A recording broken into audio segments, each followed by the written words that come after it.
Chapter 1. Rebirth as a white glove in prison.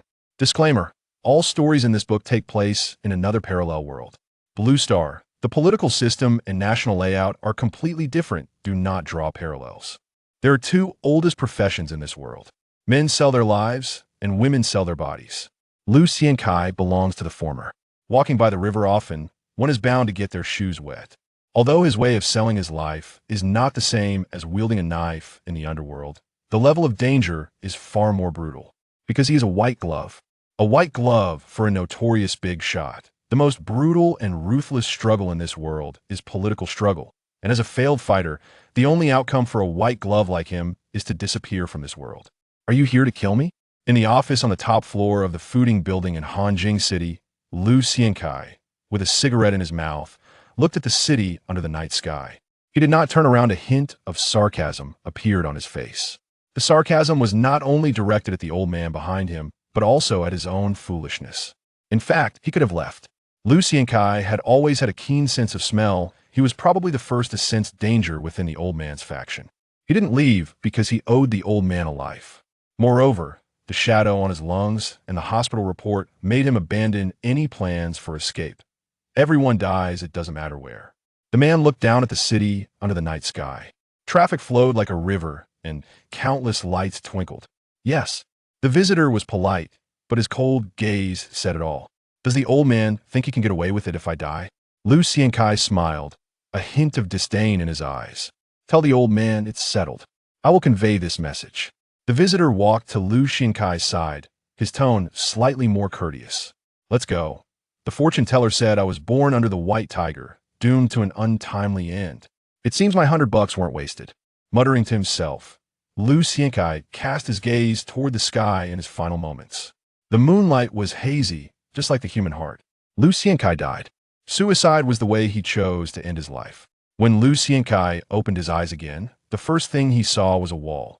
Under the dim light, the wall in front of him was full of the wear of years, even showing hints of dark yellow. As a white glove, he had seen blood, so Lu Xiankai understood that it was not dirt but bloodstains. Bloodstains left many years ago. Heaven, have you given me another chance to live? But it seems my current situation is not good. Calmly, Lu Xiankai examined the small, cramped environment in his scar body, unable to help but grin. Soon after, a flood of unfamiliar memories surged into his mind, causing him to faint once more. 2 days later, having fully accepted the memories of his predecessor, Lu Xiankai finally figured out his current situation. He had been reborn in another time and space, in the body of a prisoner. A prisoner with the same name as him, but with completely different life experiences. In his previous timeline, Lu Xiankai came from an ordinary background but had a happy family. Even though he ultimately committed suicide, his life had been carefree and enjoyable. Now, however, the owner of this body had a much more tragic fate. An abandoned infant left at the doorstep of a lonely old woman, struggling to grow up at the bottom of society. According to the memories Lu Xiankai received, the original owner of this body had done everything just to survive. Born in the harbor city, the predecessor joined a gang at the age of 16 and quickly grew to become the fiercest enforcer under a big shot named Cold Brother in Tunmon, thanks to his outstanding fighting talent. After receiving a meal from Cold Brother, the predecessor began his life of servitude. It must be admitted that the predecessor indeed had a talent for the underworld. He was tough, ruthless, and loyal. After several impressive performances in street fights, Cold Brother spent a fortune to send the predecessor to a boxing gym. In the gym, the predecessor's talent and potential moved even the old coach, who had seen many talents, to tears. Train hard, and you really have the potential to represent the yellow race at the pinnacle of mixed martial arts. This was the evaluation given by the old coach who had trained 2 Asian champions and a world top 10 fighter. And the predecessor indeed lived up to this evaluation. In less than a year, the predecessor's boxing skills had reached a point where the old coach had nothing more to teach him, so he pulled strings to bring in a top Muay Thai coach and a retired ground technique expert to continue training him. Even more astonishing was the predecessor's terrifying talent in Brazilian Jiu-Jitsu and Muay Thai. In less than a year, both coaches gave the same evaluation. I've never seen such physical quality and astonishing talent. Fighting is like instinct to him. Inhuman physical qualities and a stupid brain. This was Liu Xiankai's first evaluation of his predecessor. It's no wonder Liu Xiankai would give this assessment originally. With the strength his predecessor had, as long as he jumped out of the gang swamp, he would surely achieve success in the fighting world after a few years. But what did the predecessor choose? Not only did he refuse the path the old coach had laid out for him with great effort, but he also continued to mix with the gang to repay Cold Brother's kindness. With the predecessor's help, Cold Brother quickly took Toon Mun under his control. Toon Mun was originally a poor place, and the power of other gangs could not withstand someone like Liu Xiankai, who was like a human Tyrannosaurus. Unfortunately, Cold Brother's ambition grew with his power, and when he felt the time was right, he attempted to step into the turbulent areas of the harbor city. Yaomati, Simsha Sui Mongkok. These three places were the richest in the entire harbor city and were where only the fiercest could make a living. Here gathered the top red sticks from various gangs. Ma Gu, Axe Jun, and Mingwang Dianjiu, among others, were all flag bearers from the four major gangs. The fighting was exceptionally brutal. Cold Brother's forces collapsed like a mountain, and even though the predecessor was fierce enough, he was left with no options against the tide of desperate fighters. Even while covering Cold Brother's retreat, the predecessor was forced to kill. 4 lives were lost at the hands of the predecessor at that time. The fight shocked the entire harbor city, and the most unfortunate part was that the predecessor accidentally had his photo taken by a paparazzo while killing someone. Faced with an angry official response, the predecessor was naturally abandoned by the gang. How is it written? When you break it down, it means I am a lamb. Thus, the predecessor was imprisoned. Although it was a manslaughter charge, 13 years in prison meant the predecessor lost everything. But it's not all bad news, at least this body is truly terrifying. Having died once, Liu Xiankai even let out a curse to express his shock at his predecessor's terrifying combat power. He looked down on his predecessor's foolishness, but was surprisingly satisfied with the body left behind. Even now, Liu Xiankai could hardly imagine how someone could train themselves to such a strong state. Muscles like they were carved from stone, a height of nearly 1.85 meters, and the flexibility and coordination left Liu Xiankai astonished, unable to close his mouth. He couldn't imagine that a person in such severe injuries still possessed near beast-like strength and explosiveness. But Liu Xiankai continued to read the memories of his predecessor. He sought the reason for his time travel. His predecessor had died. He died in a fight in a prison shower. The ones who killed him were 7 people. Just 3 days prior, 7 other gang members united to ambush his predecessor in the shower. It is known that in the world of martial arts, fairness is non-existent. His predecessor was just one person, and the only weapon he had was a white towel, and he was ambushed without any preparation. As for the opponents, 7 people armed with sharp blades. Despite such a disadvantage, his predecessor actually managed to severely injure 3 of the attackers and killed 1. Although covered in blood and suffering from fatal injuries to many vital parts of his body, the previous live's tenacity kept him standing. That it wasn't until he was confined in this solitary cell deep in the prison for 3 days that he finally lost his life. And it was at this moment that another, cunning as a fox, Liu Xiankai opened his eyes in another realm. Chapter 2. Ill live to make him arrogant. Meals must be eaten bite by bite, and paths must be walked step by step. No one knew that Liu Xiankai, confined in the solitary cell, had already switched souls, and with more than 10 days left until his release, he had ample time to plan for the future. Struggling to swallow the somewhat spoiled food with his body covered in wounds, Liu Xiankai pondered the oddities surrounding his predecessor's death. First, why was he attacked by 7 inmates with the strength of red sticks? In the memories he inherited, these 7 people were not members of the same gang. Besides the number gang his predecessor belonged to, 3 other major gangs in this prison, namely New G, G, and 14K, had actually joined in. You really are a failure. Liu Xiankai sighed and shook his head at his predecessor's foolishness. Through recalling memories, he had guessed the reason, but this reason was so simple, naive, and even silly that it was hard for him to believe. His predecessor actually thought that entering prison meant he had paid off all his debts and that he should repent and reform. Repentance was one thing, but this fool even wanted to be a savior. Not only did he stand up against various bullying incidents in the prison, but most critically, this idiot also used force to disrupt some shady businesses in the prison, trying to create a pure land. What a joke.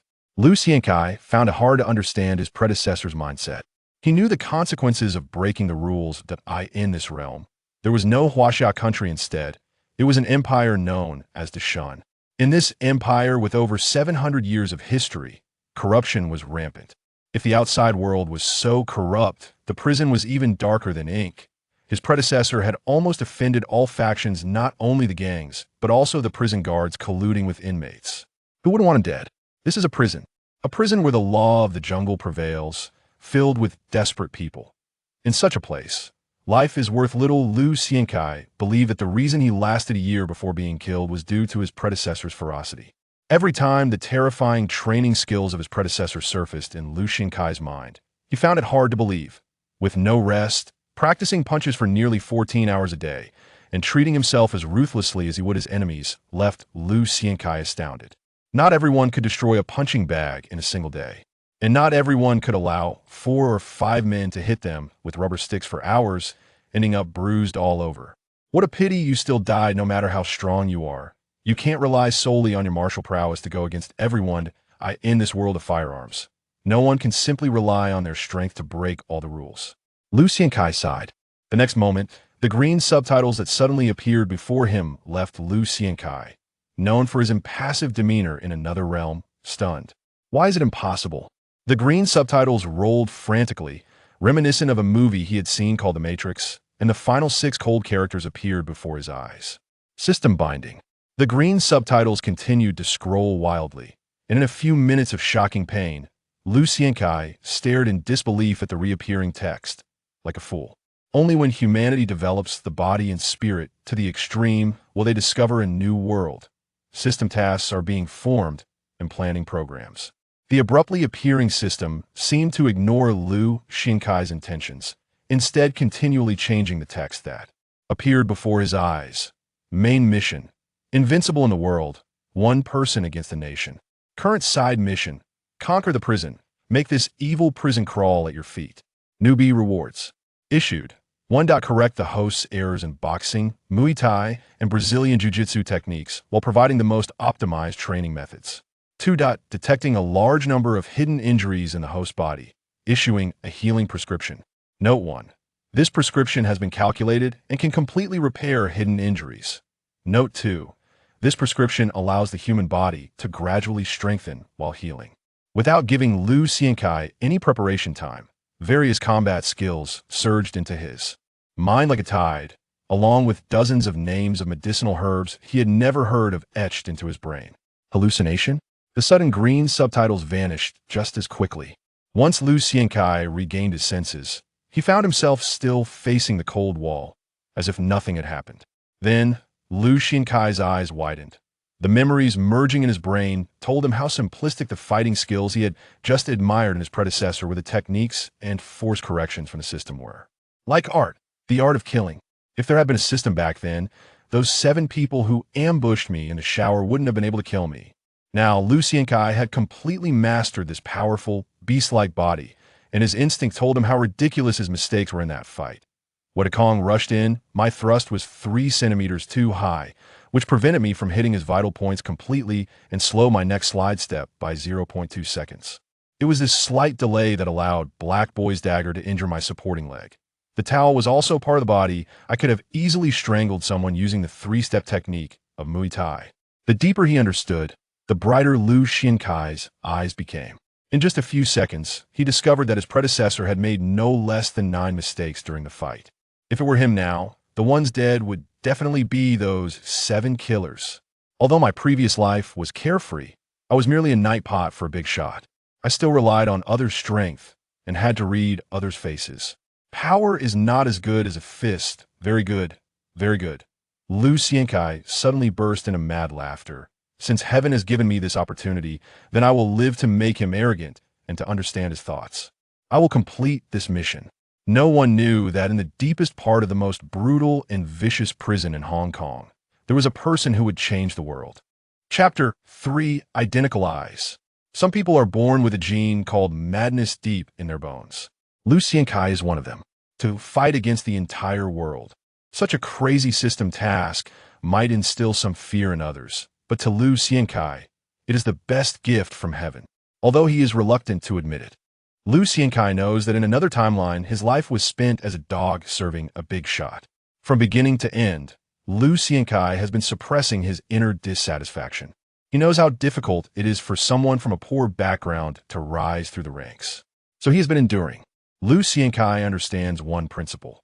For a small person to climb up, they must endure enough, be fierce enough, and be ruthless enough. Unfortunately, Lu Xiankai was not lucky in the other timeline. Just as he began to lay out his plans, the big shot behind him was defeated in a struggle on another level, perhaps sensing the ambition of his white glove, which led to the swift elimination of this greatest instability factor. However, now everything has ceased to exist. After being reborn, Lu Xiankai has the opportunity to walk a different path, a path where he can reach the pinnacle of this world through his own strength. However, Lu Xiankai still harbors a significant concern, one that even the emergence of this inexplicable magical system cannot alleviate. That is, this is a world equipped with firearms. In the memories Lu Xiankai received, this timeline is vastly different from his other one. In this timeline, there is no Huaxia, nor is there the Lighthouse Nation. Instead, there is an empire called Dasun and a republic called the Democratic Federation. Other countries are also entirely different. But that is not the point. The point is that although the names of these countries and the political landscape are completely different, the development of weapons is astonishingly similar. Lu Xiankai cannot imagine how far he must practice to survive against the strikes of firearms, not to mention nuclear bombs. Even heavy firepower would be impossible for him to withstand. When a person develops their body and mind to the extreme, nothing is impossible. Perhaps sensing Lu Xiankai's doubts, the disappearing system rarely provided a green subtitle that wasn't quite an answer. In this era where missiles and nuclear bombs can strike the other side of the Earth, and where humanity has already landed on the moon, is it really possible for one person to reach a level through training that can contend against a nation? Lu Xiankai attempts to ascertain the answer in his mind. Everything is possible. The green subtitle appeared again without warning. Although humans have evolved for over 10,000 years, they have never truly understood how to develop their greatest treasure. Oh, that fool is coming out. Recently, the most discussed topic in Chizhou prison is the news that Lu Xiankai is about to be released from the isolation cell. As for why he is referred to as a fool, it's because these desperate criminals like Lu Xiankai, the heir, cannot understand the naivety of the former in breaking all the rules. Even some prisoners he protected share the same view. This world is indeed strange. People fear power but do not embrace virtue. That is human nature. Foolish as he may be, he is truly formidable. Right now, He Zai has returned from the hospital. According to the information I received, if nothing unexpected happens, He Zai is likely to become a true idiot for the rest of his life, even more foolish than Lu Xiankai. The expression of the leader of the number gang, Brother Lai, is somewhat grim. Brother Lai, should we organize another group? If 7 isn't enough, we can gather 10. No matter how tough he is, I don't believe he can take on 10. One of the lackeys of the number gang whispered. You go? Brother Lai shot a cold glance at the other person. 7 red stick-level thugs couldn't take down this guy, and now some are dead while others are injured. Who would dare to go? All the men surrounding Brother Lai fell silent. They had all witnessed the hellish scene in the shower room. No one could muster the courage to face that madman. That's right, no one could take on 10. But who can guarantee that there won't be casualties when those 10 face the king of hell? What if they're the unluckiest one? Just as everyone was whispering among themselves, Lu Xiankai slowly appeared in the corridor between 2 rows of cells, escorted by 2 constables. The man's pace was not fast. Due to many unhealed wounds, every step he took caused sharp pain that made Lu Xiankai tremble slightly. But he still tried hard to keep his posture straight as a gun. He walked expressionlessly, even using fierce and sharp eyes to counter every malicious gaze. Lu Xiankai is not his former self. Not only does he lack the former's naivety, but he has also gained the cunning and ruthlessness characteristic of a white glove. He knows that this prison is essentially a dark forest, where everyone is a beast hiding in the shadows. If you want to prevent these beasts from attacking you, you must not show any weakness. This is the law of the jungle. Cell number 29, where Lu Xiankai is located, is not too far away. Amidst the complex and varied gazes of the prisoners, Lu Xiankai slowly walked into the cell. At that moment, many people surprisingly let out a long sigh of relief. One prisoner in a cell couldn't help but murmur, "I feel like Lu Xiankai has become a different person.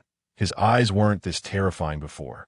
He is now a demon who just crawled out of hell," answered another elderly prisoner with gray hair. "A person who has died once will naturally not be the same. He has changed. We probably won't see that guy who foolishly urged others to turn over a new leaf anymore. Then what will he become?" A toothless prisoner curiously interjected. "Don't provoke him. I saw his eyes just now." The old prisoner did not answer, but instead offered a suggestion. "Do you know about the massacre in Mongkok 13 years ago? That madman who wiped out an entire family had the same kind of eyes, identical." Chapter 4. Infinite Possibilities. Where's the place with the strictest hierarchy? Everyone may have completely different answers to this question. Some may think it is the political arena, others may think it is the workplace, but more people would certainly consider it to be the military. None of these answers are correct, or at least not accurate in the context of the harbor city. Because in the harbor city, there's only one place where the hierarchy is the strictest: Stanley Prison. In this prison, which is considered filled with scum, murderers, and all kinds of fugitives, the hierarchy has become so rigid that ordinary people can hardly imagine it. Bullying is almost the norm here. Those at the top of the food chain completely disregard these lower-tier individuals, and countless people have been beaten down or left for dead. So how can one position themselves at the top of the food chain in this hellish place? The answer is very simple. You either possess wealth or power.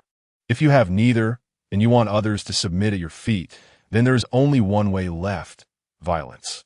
Here, status can be fought for. In recent months, the most sensational incident in Stanley Prison was the bathroom brawl. Why was this incident so shocking? First, the 7 people involved were notorious fighters selected by all the factions in the prison. Everyone set aside past grievances to cooperate with a single purpose: to ensure absolute success. The individuals chosen to fight were notorious for their ferocity.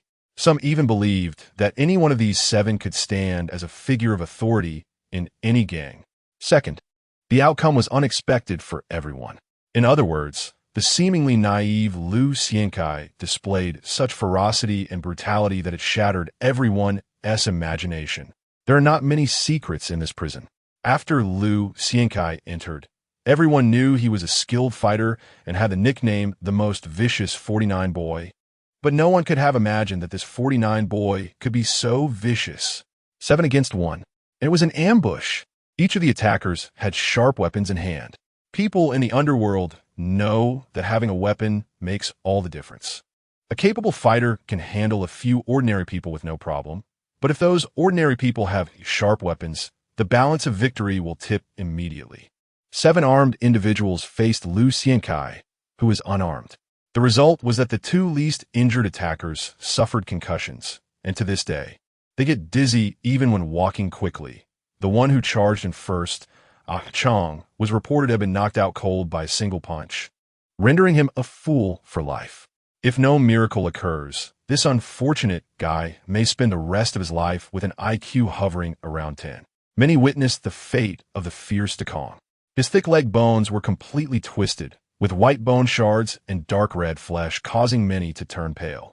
No need for a hospital to give a diagnosis. Seasoned prisoners could tell at a glance that Dekong would never leave with a cane, becoming utterly disabled. When discussing this brawl, many witnesses still were expressions of fear. These fierce individuals, who usually draw their weapons at the slightest provocation, are even reluctant to recall the circumstances of the fight. They will never forget the sight of their opponent, drenched in blood, yet still fiercely courageous like a tiger. It can be said that regardless of Lu Xiankai's future outcomes, this incident has already become one of the many legends of Stanley, to be passed down from generation to generation among prisoners. "Brother Kai, sit here." As soon as Lu Xiankai's handcuffs were removed by the guards, and he was pushed into the cell, the previous big shot, Hamster, almost leaped over in a single bound and almost fawningly helped Lu Xiankai to the best bed. After the guards left, he immediately pulled out a cigarette from under the bed and respectfully presented it to Lu Xiankai. No one found anything wrong with Hamster's attitude. Lu Xiankai now had the qualifications to speak in this cell, and this was backed by bloody facts. Hamster. Lu Xiankai narrowed his eyes, looking at the chubby, short man in front of him, and asked, "Can you get some drugs in?" Blue smuff is the trade guy's business. I can't touch that. If it's other drugs, anesthetics and poisons, whoever touches them dies. What kind of drugs do you need, Brother Kai? Hamster asked tremulously. Cell 29 was an exceptionally ordinary cell. There were no fierce characters here. So this guy, who had been in prison since he was 18, could speak up. Of course, it's not just about seniority to sit at the top of the cell. The reason Hamster became the boss before Lu Xiankai was simple, his other identity.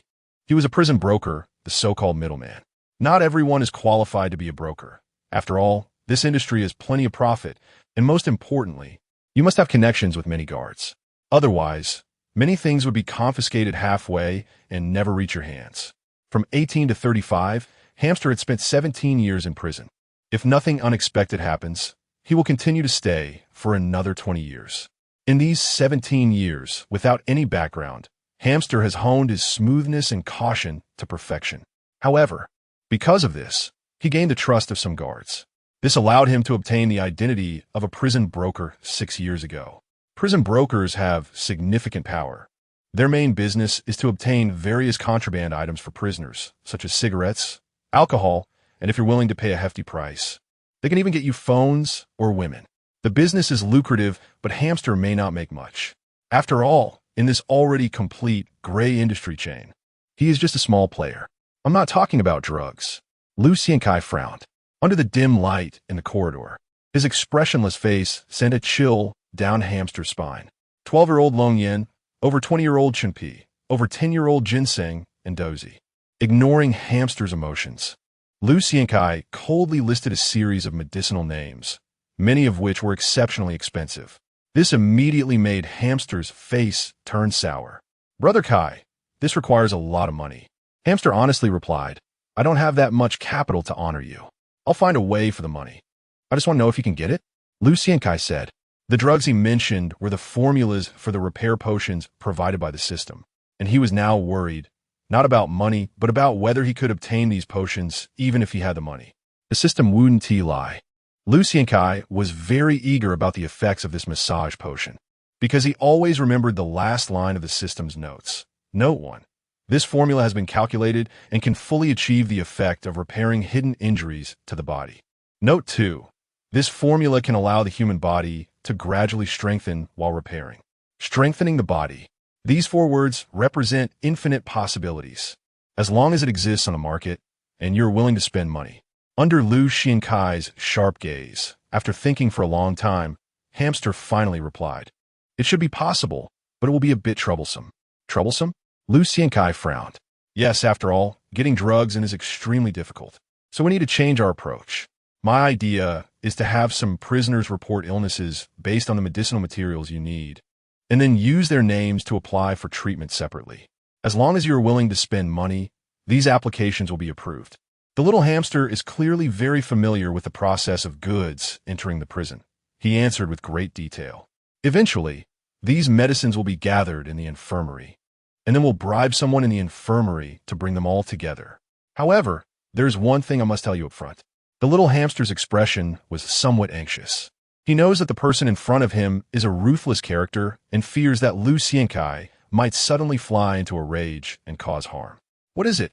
Lu Xiankai asked, squinting his eyes. The more procedures there are, the more expensive the items will be. If we follow the usual practice, the money needed for these medicines should be 3 times or even more than what it would cost outside. Lu Xiankai was not surprised by this price.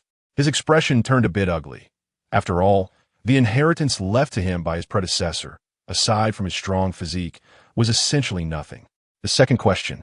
Lu Xiankai did not hide his poverty. He looked directly at the little hamster and asked how to get money, a lot of money, in this situation. Although the system did not label the prices of the medicines, Lu Xiankai knew without thinking that these items would definitely not be cheap.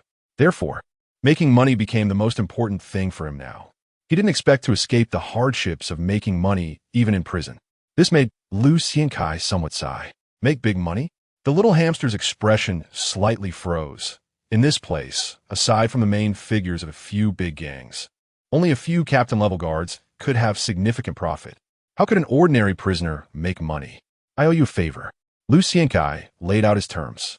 He was not the fool his predecessor was, and naturally knew what his strength represented in this place. If the little hamster was not an idiot, he would surely start to think seriously. There is a way. Just as Lu Xiankai imagined, the little hamster's eyes lit up. After pondering for a long time, he mentioned a name. Zhou Muran, young Master Zhou. The young master of the Zhou family? In the memories Lu Xiankai received, this young Master Zhou is quite a special existence in the entire Stanley prison. First, this young Master Zhou is the legitimate grandson of the Zhou family, one of the 5 major families in Hong Kong. The Zhou family is not just any wealthy family.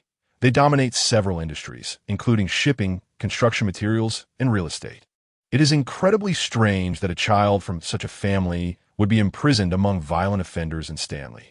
What is even more shocking is that the crime for which this young Master Zhou was imprisoned is merely a hit and run after drinking.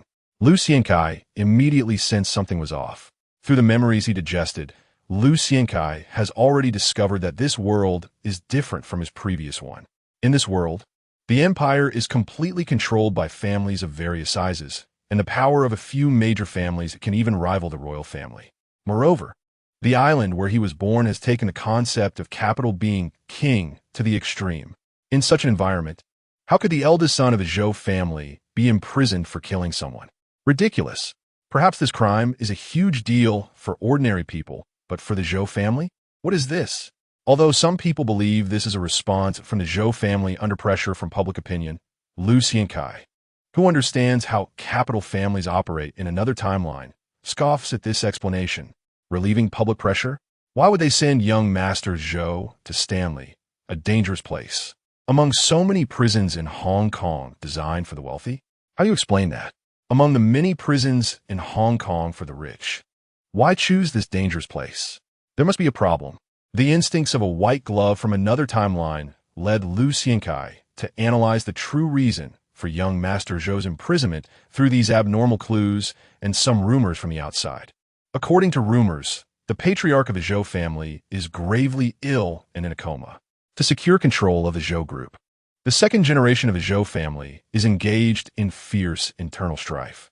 The fact that Zhou Muran, as the eldest grandson, ended up in prison clearly indicates that the infighting within the Zhou family has reached a very intense stage. In other words, someone in the Zhou family wants Zhou Muran to die in prison. Young Master Zhou is indeed young Master Zhou. The little hamster glanced at the other prisoners and lowered his voice. According to my information, this young master had 3 million added to his account the moment he entered prison. When he mentioned the figure of 3 million, the little hamster's eyes were filled with envy. This is a fortune that an ordinary person would struggle to earn in a lifetime. But for the wealthy families of Hong Kong, it's merely pocket money. The gap between people is truly vast. Young Master Zhou must have offended someone. He is desperately spending money in prison to find people to protect him closely. Brother Kai, since you are so strong, you should be able to negotiate a good price with him. The little hamster rubbed his hands somewhat lewdly, knowing that the rich treat money like paper, and you can certainly make a big profit. Quite interesting. Lu Xiankai nodded. I will meet him tomorrow during the exercise period. If he can indeed afford the price, I don't mind doing him a favor. Time always passes quickly. As the sky in the east began to lighten, the piercing wake-up bell rang in the prison. Unlike the complaints echoing in other prisons, the prisoners in cell 29 all looked drowsy, their dark circles making them look like the national treasure pandas of the Great Shun Empire.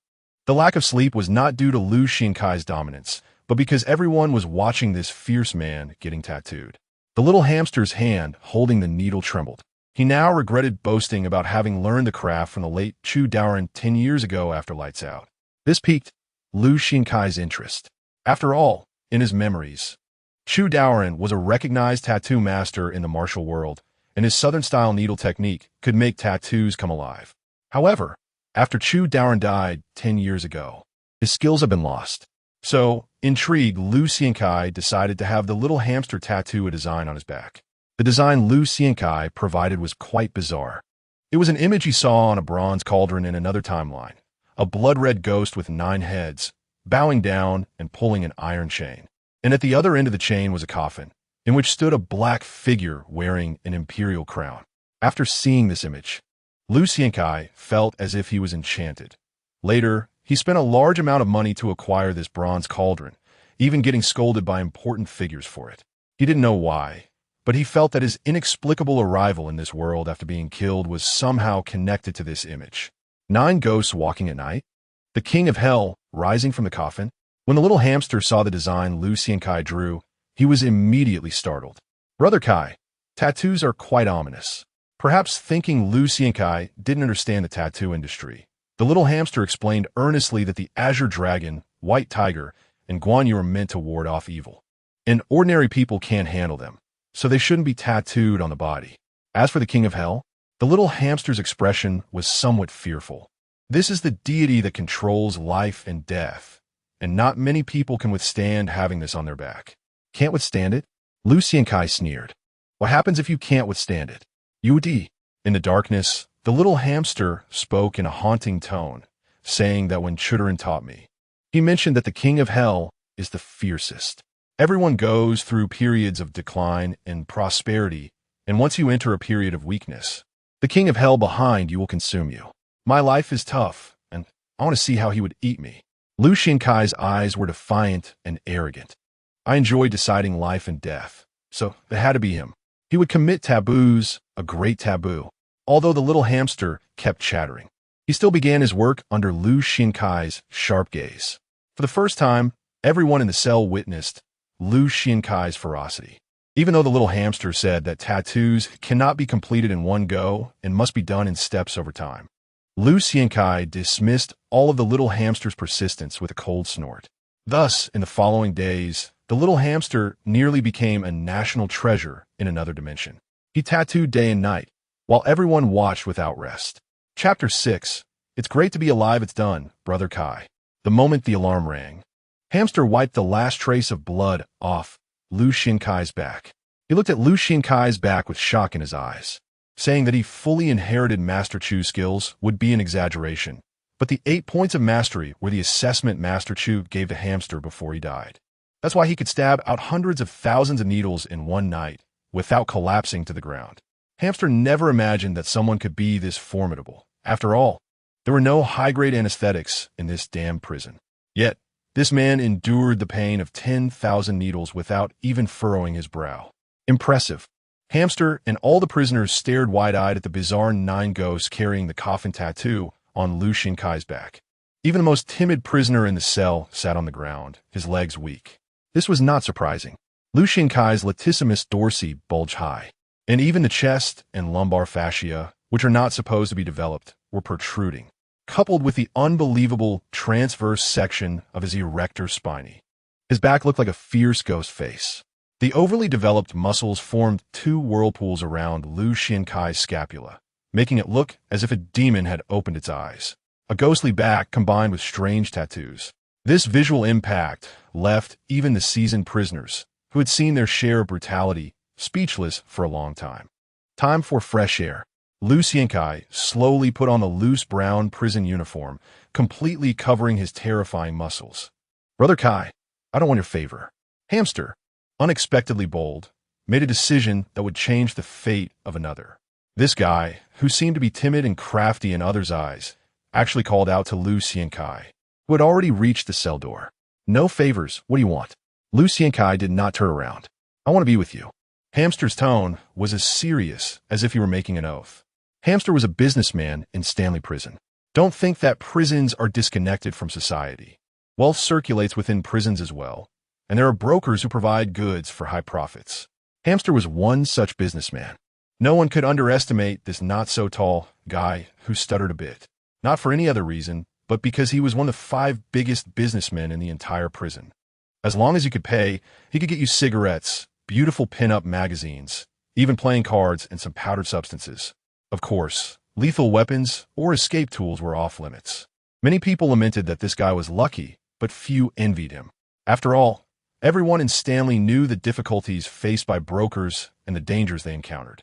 The biggest profits from this kind of business naturally went to the prison management, while the brokers could only get a small share, although they lived relatively well on a daily basis if something went wrong. The consequences would be particularly tragic. Every few years, the prison would conduct a major inspection, and if any problems were found, Hamster would undoubtedly be the most suitable scapegoat. Once he was dead, the higher-ups would have an excuse, and the lower levels would have a cover story. Would anyone care about the fate of this background-less prisoner? No. No one was foolish enough to believe that the previous small-time gangster's death was truly a suicide. So Hamster had been looking for backing all along. But he understood that those gang leaders wouldn't really believe in him until he saw Lu Xiankai, who was like a god or devil today. He decided to place his bet. You'd better show your worth, because I won't need a useless person. As Lu Xiankai stepped out of the cell, Hamster, filled with anxious anticipation, could finally hear his words.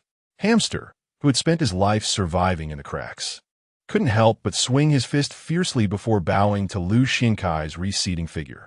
Temporary mission completed, gained Hamster's loyalty. A lone warrior trying to reach the peak also needs sufficient logistical support. Congratulations to the host for receiving a reward.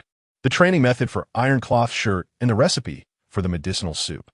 Light green subtitles appeared in front of Lu Xiankai's eyes once again. Seeing the green letters, Lu Xiankai's first reaction was surprisingly still about making money. That's right, making money. This damned system inside him was so rudimentary that Lu Xiankai couldn't help but complain. He was just a prisoner. If he were outside now, even if the two worlds were completely different, with such a strong body in his brain, making money wouldn't be difficult. But now, not to mention how perverse the training method for iron cloth shirt was, just looking at the herbs listed in the soup recipe made Lu Xiankai's scalp tingle. Unlike the previous medicinal soup, the herbs required for iron cloth shirt were clearly going to be expensive. 18-year-old ginseng, 15-year-old Hisho Wu, tiger bones. Just a few herbs Lu Xiankai recognized were already quite valuable. As for other things like agarwood and longan flesh, they surely weren't cheap either. It seemed that not only did he have to get in touch with young Master Zhou, but he also needed to complete the task of becoming the king of the prison quickly. Otherwise, forget about training. Even buying medicine would probably be out of reach. Muttering to himself, he shifted his gaze to the training method for iron cloth shirt provided in the subtitles, and Lu Xiankai couldn't help but gasp. The densely packed hundreds or thousands of words of training methods could be summed up in one phrase: extreme self-harm. Just looking at the first paragraph, it stated that the body parts and bones should be in contact with hard objects for training, and over time, the muscles and bones would gradually become solid. The light tone of this sentence from the green subtitles belied the pain and harm to the body that an ordinary person could hardly endure. Iron sand rubbing against the skin, blunt objects striking. As Lu Xiankai continued to read, he couldn't help but bite down on his back teeth. The last long segment was about methods for luck. The system provided detailed instructions on how to breathe, how to visualize, and even the rhythm of breathing when struck by blunt objects. No need to guess. This part should be the most precious secret technique. It seemed that this iron cloth shirt's horizontal training would take a long time. As Lu Xiankai walked toward the exercise yard under the escort of the guards, he murmured to himself.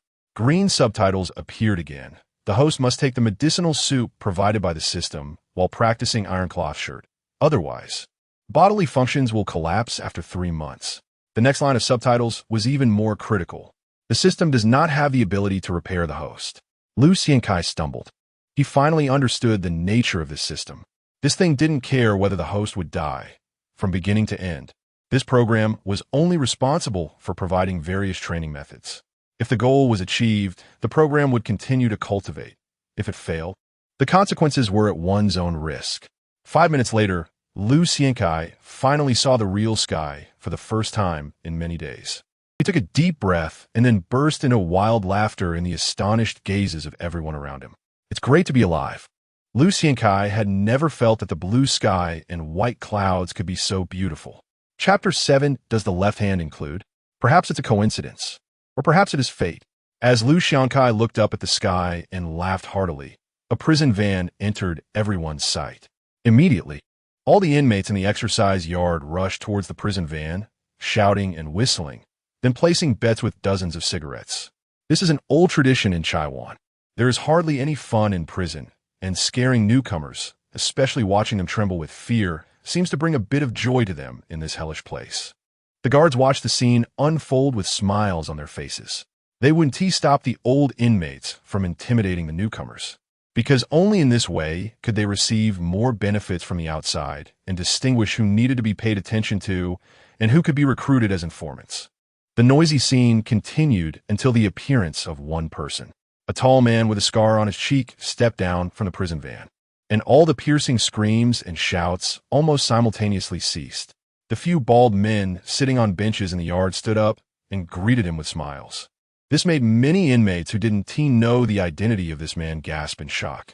They didn't recognize the man who just entered. But that didn't mean that those who stood up to greet him were unknown. The big brother from the new record, the brother from the number gang, the big guy from the 14K. These bosses, who were seen as ruthless by ordinary inmates, wore unusually gentle expressions with some clearly forcing smiles. It was evident that this person had a very high status and was also quite fierce. Left-hand brother, one of the key figures in the new record in Taiwan. He could even be considered an old-school double flower red stick. Xiaogu even lowered himself to nod and greet him. Big brother to Xiao. Left hand coldly raised his shackled hands in response, then continued to walk slowly into the prison inspection room. Throughout the entire time, this man's gaze did not look at anyone else. Clearly, in Left Hand's eyes, apart from the fellow key figure from New Record, no one else was even qualified to speak to him. Who is this? What is his background? Hamster Boy looked confused. He was well informed in prison, but that didn't mean he wasn't out of touch with society. After all, he had been sentenced to 30 years for manslaughter at the age of 16, and now he didn't recognize the prominent figures outside. The only thing he could judge was that this big brother named Left Hand was extremely arrogant and possessed the kind of power that scared everyone. Hamster Boy looked at his companion beside him with questioning eyes. A friend who had just entered prison 2 years ago and also had connections with New Record. Black Guzai, the big boss of New Record in North Point, also known as the Thunder Tiger of New Record as Five Tigers. 3 years ago, he single-handedly entered Mongkok with an axe to plant the New Record flag. Black Guzai looked at Left Hand with admiration. It was said that Left Hand was one of the most capable and daring big brothers in New Record, even able to match Prince Brother. Prince Brother, the runner-up in Southeast Asia's free fighting. Unlike Black Guzai, who was chattering like a fervent fan, Hamster Boy's first reaction was confusion, followed by fear. The confusion came from wondering how many little brothers under such a big figure were here to take the fall, and how could they end up being caught. The fear came from the reshuffling that always followed when such fierce figures entered prison. After spending so many years in prison, he had discovered a pattern that wasn't exactly a rule. Every time a fierce figure from a major gang entered, it would disrupt the already fragile balance of power. Unless there was an exception, Left Hand's arrival would definitely stir up another wave of bloodshed. I need to avoid this storm, Hamster Boy murmured to himself. He had originally thrived by being adaptable and clever, but precisely this adaptability made him the easiest target to attack in gang conflicts. In a life-and-death gang war, the connections and favors he could gather were hardly worth mentioning. Hamster Boy's mind was filled with various upheavals that occurred after fierce figures entered prison over the years. He remembered the last time was 6 years ago when the number one ruthless person from 14K, Diengio, entered prison, resulting in 7 deaths from various conflicts within just 1 month.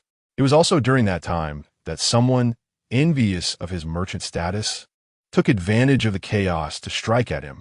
If he hadn't been lucky, that knife would have taken his life directly. Even so, Hamster Boy spent 3 months in the medical area due to serious injuries. Fortune and misfortune depend on each other. It was precisely because of those 3 months that Hamster Boy avoided the most tumultuous period of the storm. When he came out, 2 of the original 5 merchants had already died. His inherent fear of death made Hamster Boy fix his wandering gaze on a person. A man standing silently at the entrance of the yard, coldly watching everything happening in front of him. Lu Xiangkai, only this formidable man, who dared to fight against everyone, might keep him safe in the upcoming storm. Standing in the northwest corner of the yard, with a similarly grim expression, was young Master Zhou. Although this young master from a wealthy family was also wearing a brown prison uniform. His obviously pampered, fair skin and long hands indicated his incongruity with the surrounding rough men. To other inmates, Left Hand's entry was just a bump in the road of the gang world. Who can guarantee that they won't run into trouble while mixing in this world? So no one thought too much about it. But only young Master Zhou knew that Left Hand had not committed any crime at all. The notorious tiger from New Record had only one purpose for entering: to kill him. Fourth uncle, you really are ruthless.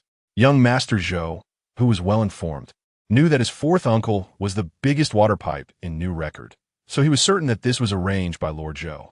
First, he manipulated the judicial system to convict him, then sent him to this hellhole in Chaiwan.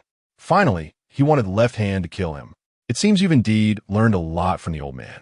Realizing he was in danger, young Master Zhou looked at the few strong men surrounding him.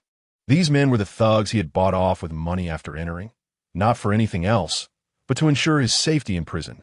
He had originally thought he could safely wait in prison for the old man to wake up, but now, young Master Zhou felt a chill down his spine. Although he was regarded as a waste in the high society of Hong Kong, only knowing pleasure and indulgence. The second-generation elites, raised in wealthy families, were definitely not true wastes. Reading the room was young Master Zhou's forte. He understood the expressions in the eyes of the strong men around him. Fear. Unconcealed fear. Clearly, Left Hand hadn't done anything yet, but had already terrified these usually boastful wastes. Young Master Zhou was very scared. A sudden voice rang out behind Zhou Murang. Startled, young Master Zhou turned around abruptly to see a man smiling at him. Young Master Zhou immediately recognized who it was. The most ruthless criminal in prison. Many people had privately started calling Lu Xiangkai the King of Hell. Since Left Hand entered, your gaze has never left him. Lu Xiangkai studied the smile on the face of the famous playboy from the Zhou family in the harbor city.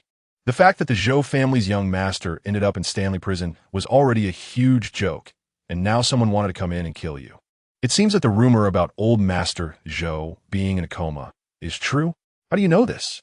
Zhou Gongzi's expression immediately turned cold, and several prisoners protecting him cleverly surrounded Lu Xiangkai.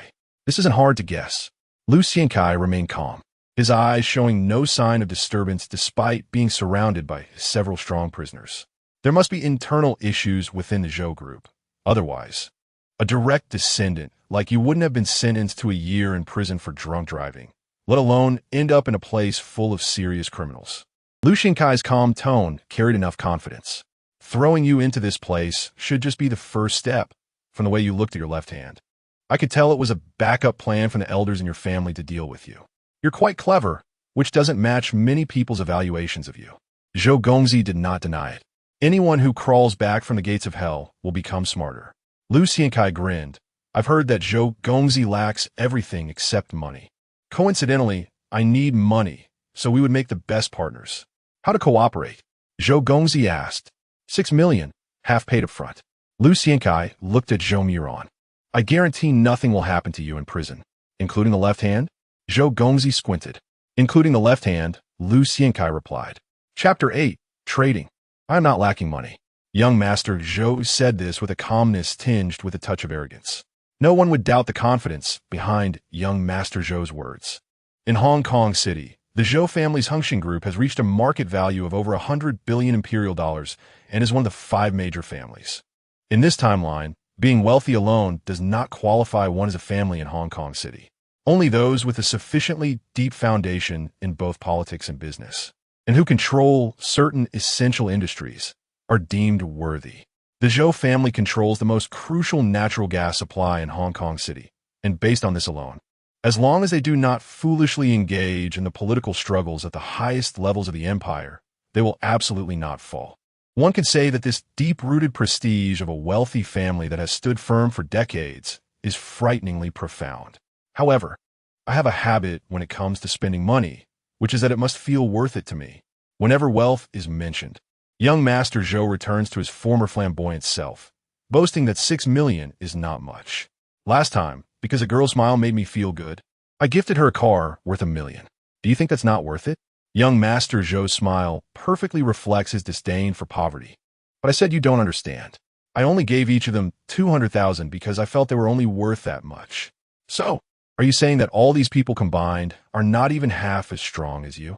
Pointing at a few men beside him, Young Master Zhou slowly spread his hands and said, "I need you to prove it to me."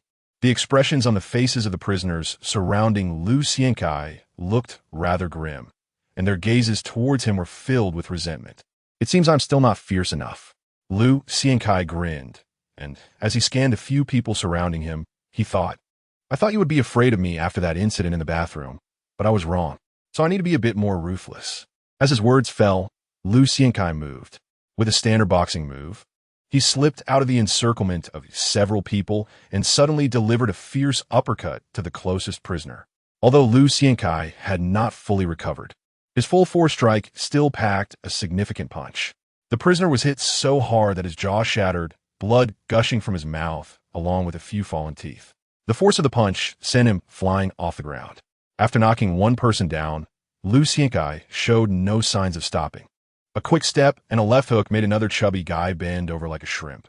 Seizing the opportunity to strike while the iron was hot, Lu Xiankai unleashed a powerful right hook that beautifully arced and struck the other prisoner's temple. The chubby prisoner collapsed weakly to the ground, and from the dark red flowing from his eye, it was clear that Lu Xiankai's punch had likely caused irreparable damage to his brain. The remaining prisoners roared and charged forward. When laying out a strategy, one must do so before the opponent notices any signs. Only then can one maximize the benefits. If there is one sentence that Lu Xiankai remembers most deeply from his previous life, it is this one. It is precisely because of this sentence that Lu Xiankai became a well-known white glove before the age of 30. Crossing over the wealth barriers that ordinary people find hard to surpass in a lifetime, Lu Xiankai's instincts led him to make a decision. This time, he could use any other means, but he must hide his ground skills. The purpose of this was singular: deceive the left hand. Young Master Zhou's money is not easy to take. Once he takes this money, it will be equivalent to having a showdown with the left hand. This is the left hand, not the second-rate red sticks that surrounded him in the bathroom. It is the person in charge of North Point. It is the left hand, who commands respect even from several leading big shots in the underworld. Although there isn't much information about the left hand in the memories of his previous life, most of it consists of legendary tales of this person's fierce achievements in the underworld. Among these potentially exaggerated accounts, Lu Xiankai can be certain of one thing: the left hand is a Muay Thai expert, and the best way to deal with Muay Thai, a combat technique with tremendous lethality, is through ground skills. Thus, Lu Xiankai decided to stage a play, a performance that would lead the left hand to make a mistaken judgment. Why can a fierce beast defeat an excellent hunter? Because the beast is not as clever as the hunter. Having inherited the powerful physique of his predecessor, Lu Xiankai completely made up for this shortcoming. No one could tell what Lu Xiankai was thinking. Instead, everyone was drawn to his clean and swift movements. His fluid motions and exceptionally smooth footwork allowed Lu Xiankai to showcase what true boxing was in front of all the prisoners. The man moved like a butterfly dancing among flowers. Facing the first prisoner charging at him with a kick, Lu Xiankai sidestepped with a slip, delivering a beautiful right hook that landed heavily on the opponent's chin. After absorbing all the memories of his former self, this type of attack, relying solely on ferocity without finesse, was a piece of cake for him. Everyone witnessed the ferocity of that right hook. The first prisoner's eyes immediately rolled back as he crashed heavily to the ground. In the underworld, no one cares about rules. The second prisoner clearly had some boxing background, and as he leapt into the air, he launched a fierce high kick. Lu Xiankai executed a standard boxing retreat, while simultaneously using a curved arm to block, landing a straight punch squarely on the opponent's left jaw. The nearly 2-meter wingspan of this body suddenly unleashed, striking first with terrifying precision. Bang! The second prisoner was knocked down stiffly, and a bloody molar flew out in the sunlight like a splash of ink. The third prisoner's face clearly showed panic. He even hesitated for a moment in his advance, but Lu Xiankai's fierce left hook struck his temple like lightning. Slap! The sound of the brutal fist colliding with the skull made young Master Zhou, who was observing the battle, furrow his brow involuntarily. 1 minute. 5 prisoners were already lying at Lu Xiankai's feet, and he beckoned the only man who had not yet attacked with a finger. "I know you." You used to be the knife-wielding man under the white-haired brother, Ah Kong. I heard you love to brag about having killed someone, whether you have or not. You'll find out soon enough. Ah Tsong slowly stood in front of Lu Xiankai. He was the only one who could receive 50,000 from young Master Zhou. And his relatively composed demeanor at this moment made young Master Zhou feel that the money spent on this guy was not wasted. So much nonsense. Lu Xiankai took the initiative to attack for the first time. In the fighting world, boxing is the most lucrative sport. It is common for a match appearance fee to reach millions, even tens of millions of federal dollars. However, strangely, many athletes from other sports look down upon the real combat abilities of boxers. In their view, the power of a fist can never match the lethality of the legs. In unregulated combat, the rigid boxing movements are almost full of flaws when faced with attacks targeting the lower body. This is what gives Ah Tsong confidence. He built his reputation in street fights and has undergone training in boxing, so he does not believe he has no chance of defeating this madman Lu Xiankai. In fact, when he saw Lu Xiankai charging toward him, he even revealed a grim smile. Ah Kong, who had practiced Imperial Sanda, kicked out a middle sweep without the slightest hesitation. Details determine success or failure. In real combat, unless there is a huge disparity in strength, flashy high kicks almost never appear. After all, while they may look good, the large movements make it impossible to retract quickly, and if an opponent seizes the opportunity, the consequence is death. Ah Kong was also a veteran of many battles. Otherwise, he wouldn't have his own name in such a hellish place. His middle sweep, in terms of speed and angle, was truly impressive. Middle sweep, attack the waist. Bang! Ah Kong had anticipated at least 5 counterattack methods from Lu Xiankai in his mind, but he never expected the opponent to show no intention of dodging at all. Lu Xiankai used a sidestep and lowered his left arm to block Ah Kong's sweeping strike. Then Lu Xiankai's body swayed, and his feet quickly closed in on Ah Kong. Many street fighters look down on boxing, but they must admit one thing. That is the footwork of boxing. After hundreds of years of scientific research, boxing footwork, though simple, has become the most practical footwork. The strange upper body movements, small-range feints, and highly deceptive fakes left ordinary people dazzled.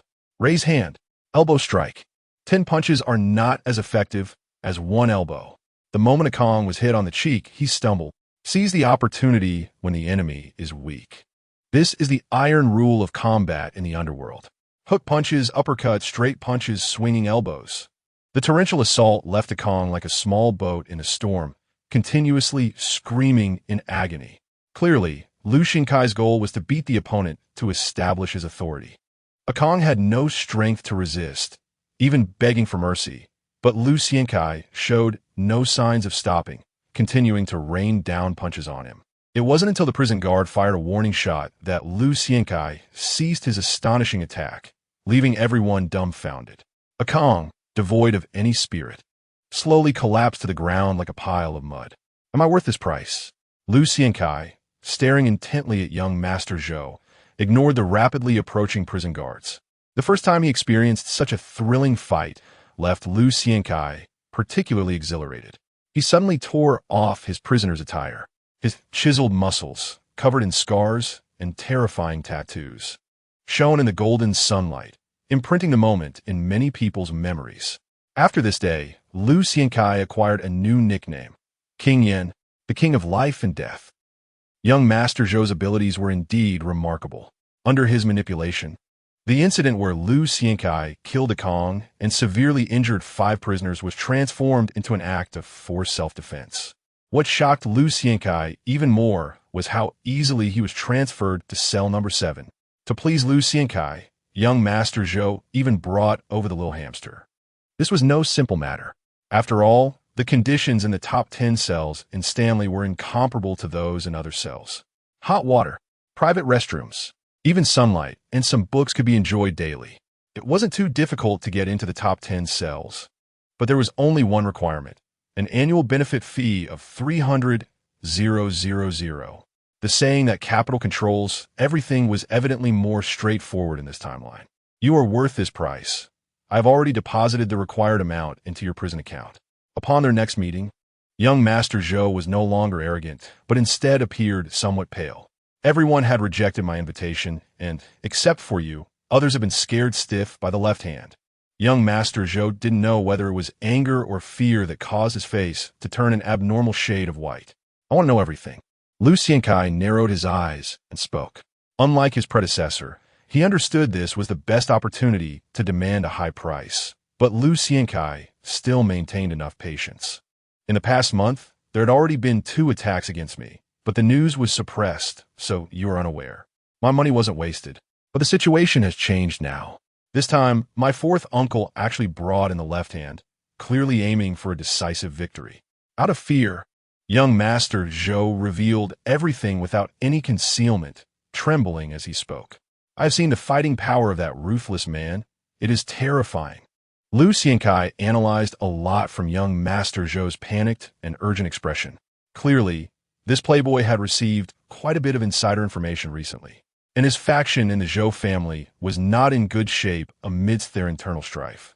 The left hand, having that ruthless man specifically enter prison to kill you must have come at a significant cost to the Zhou family. Lu Xiankai asked, I heard his prison term is 5 years.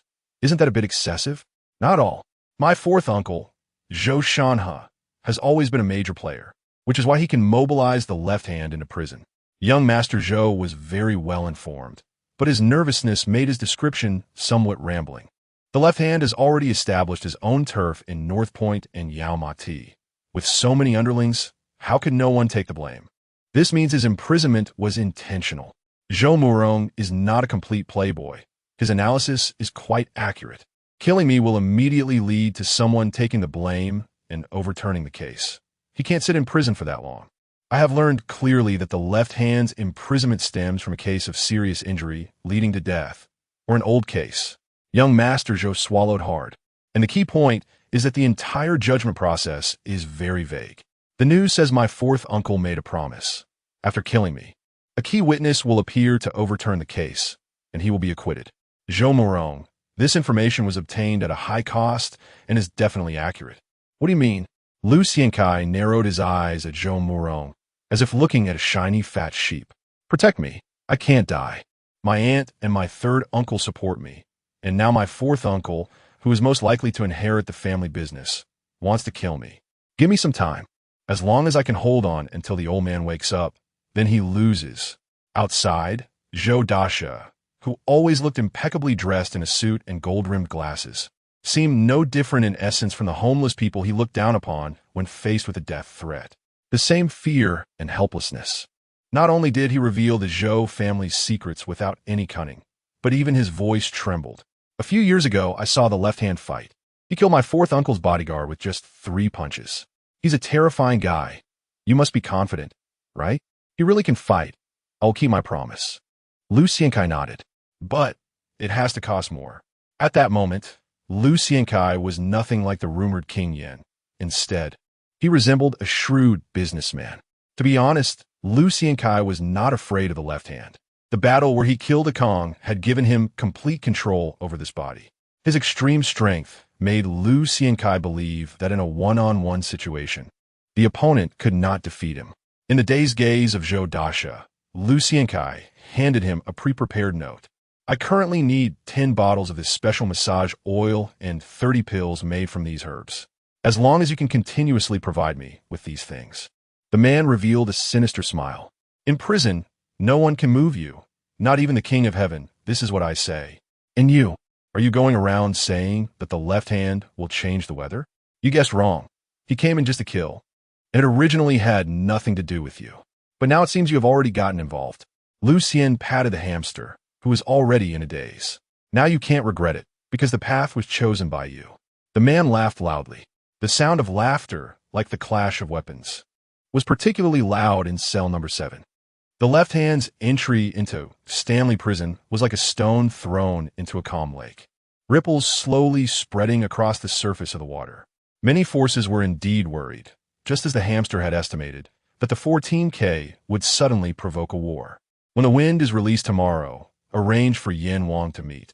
If he has become smarter after getting beaten this time, then they can cooperate. After all, they all share the same title, and the left hand is a very domineering person, so they also need Yan Wang's strength.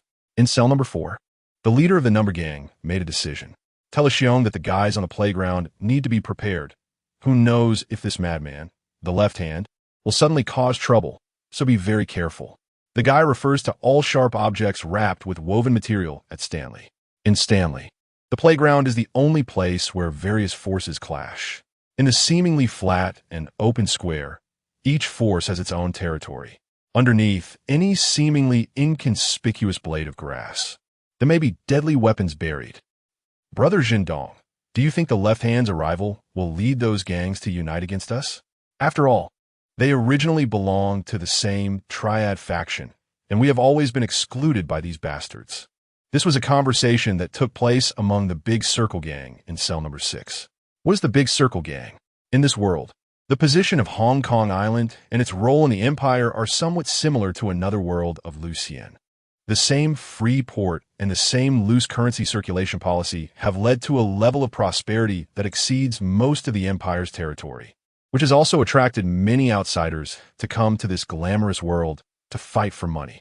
Since normal channels prohibit these people from entering the island, most of these illegal immigrants use tires and other round floating objects to float down the river to enter, hence the name Big Circle Gang. Money isn't easy to earn, especially in the highly exclusionary Hong Kong Island. Naturally, these people will unite, and many will choose darkness for money. Over time, the Big Circle Gang has become synonymous with the black forces of outsiders on this island. Chapter 9. The One-Step King. When it comes to the Big Circle, everyone on Hong Kong Island has a nearly uniform impression: reckless, brutal, and armed to the teeth. These guys act with even less restraint than the triads, showing complete disregard for the laws of the empire and the police on Hong Kong Island. A single piece of data can prove the accuracy of this statement. On Nathan Road, where both sides are lined with gold shops, street bloodbaths occur on average every 3 days. Among these outlaws, the proportion of Big Circle members reaches an astonishing 85%. This means that out of every 10 robbery cases, 8 are basically committed by Big Circle members. Moreover, these guys show no fear in the face of the police.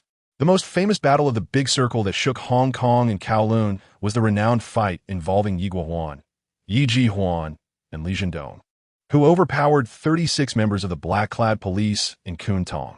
The 11th gold shop was robbed clean, and both sides fired over 800 rounds on the street. In the end, the Yi brothers left calmly, with only Li Zhendong being caught. And from that moment on, Li Zhendong was sentenced to a life term in Stanley Prison. The wolf travels thousands of miles for meat. It was precisely Li Zhendong's imprisonment that gave the previously disorganized Big Circle members a backbone. Over time, they gradually became local warlords in this hellish place. Are you saying that the 14K and the 4 major gangs, including the Zhua Shou, would unite because of the left hand? Listening to the concerns of the underlings below, Li Zhendong smiled dismissively. Don't worry, these guys have been fighting amongst themselves for decades. Without a common interest, they will only kill each other. The left hand is fierce, but that won't change this fact. He extinguished his cigarette, but casually, smiling coldly. Even if they want to deal with us, isn't it just a matter of who is more ruthless? Have we ever been afraid of that? Remember this. Li Zhendong looked through the small window on the roof at the bright moon in the night sky. There aren't that many madmen in this world. One like Lucien Kai is already too many. The moon tonight is particularly chilling, especially since dark clouds have begun to accumulate in the night sky, obscuring the shining stars one by one. The moonlight enveloping Stanley Prison is gradually being swallowed by darkness. This is destined to be a day when many people will not sleep soundly. If it weren't for the scar on his face that looks like a centipede, the left hand's appearance could even be described as handsome. His handsomeness doesn't belong to the refined type of movie stars, but rather a ruggedness belonging to the underworld. Thick eyebrows, a high-nosed bridge, combined with strong cheekbones give women the first impression of abundant masculinity and wildness. Unfortunately, all of this is ruined by the scar. This scar is quite frightening. It starts from the brow and extends down the left cheek to the neck, resembling a centipede quietly resting on the left hand's cheek, especially when he smiles. The scar undulates, as if the centipede has come to life, adding an eerie quality to the left hand's already fierce demeanor. Everyone knows who left this mark on the left hand. It was none other than the notorious tiger of Jordan, Li Kuang-tu, acclaimed as the #1 villain in the Hong Kong underworld for nearly 20 years. Who is Lee Kwang-tu? He is the first villain of a Hyung Ki. He is the presence that all gang leaders must greet with a smile. He occupies both Mong Kok and Jordan, areas where no gang dares to plant their flag.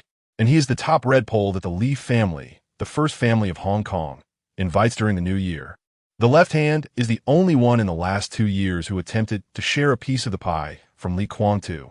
Although he ultimately failed in a confrontation with Lee Kwang-tu, it did not diminish his formidable reputation in the dark world. Entering Stanley Prison is the intention of Uncle Ben, and it is also the order of Master Zhou. The left hand sits boldly in the center of cell number 3. Even the oldest member, Brother Chio, can only obediently stand to his left, his expression showing no dissatisfaction. I'm here mainly to do one thing. Once it's done, I'll leave. You don't have to be too afraid of me staying. After all, this place has nothing and so many damn rules. The left hand squinted at all the members of Hyung Ki in cell number 3, his tone particularly cold. No matter what method is used, Master Zhou wants that playboy from the Zhou family dead in prison. However, before taking action, Uncle Ben specially invited me to have roasted goose at the Fushing Tea House and told me a sentence. Uncle Ben said that Hyung Ki has been able to exist on Hong Kong Island for so long, not because of its ruthlessness, but because of human relationships and rules. What are rules? Respecting the elderly and cherishing the young is a rule. Everyone will grow old.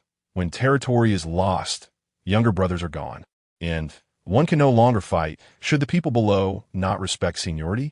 Or in your eyes, when someone gets old, they should give up everything. Don't forget, everyone will grow old.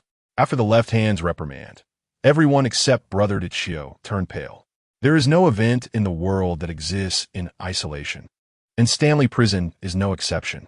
6 months ago, Hyung Ki was implicated in a major smuggling case. Various clues indicated that there was an insider. Hyung Ki is now large and prosperous. Losing business and incurring losses is inconsequential, but a traitor must die. This is the rule for the gang to survive. What happened? That traitor who became a witness spent a year and a half living in Stanley Prison before finally dying in another prison. It took a year and a half to struggle to deal with a traitor. This not only made many gangs laugh their heads off, but it also indicated that Hyung Ki had lost all executive power within Stanley Prison, showing that Brother Chio, the nominal leader, had lost all control over the lower ranks. Brother Chio is getting old, and many are not satisfied and have secret concerns. Therefore, the solution for Hyung Ki is quite simple. If you are not satisfied with Brother Chio, then let the fiercest and most vicious one come in to restore order. Bao Yalong. If you think Brother Chio is unworthy of his position, then I will ask you one question. If I execute family law on you today, will you accept it? Not just you. There's also you. The left hand looked at a bald man and then pointed at each of them. To Tian, Xiao Shi, Kong Huizi. You are going to be beaten to death by me today. Or you can beat me to death in the dim light. The left hand spoke leisurely. In this world, strength is the only rule. 1 step king, 1 step death. If you beat me to death, Uncle Ben will definitely not blame you. Chapter 10. The Fierce Left Hand. In the world of martial arts, fighting is not about stepping into a ring.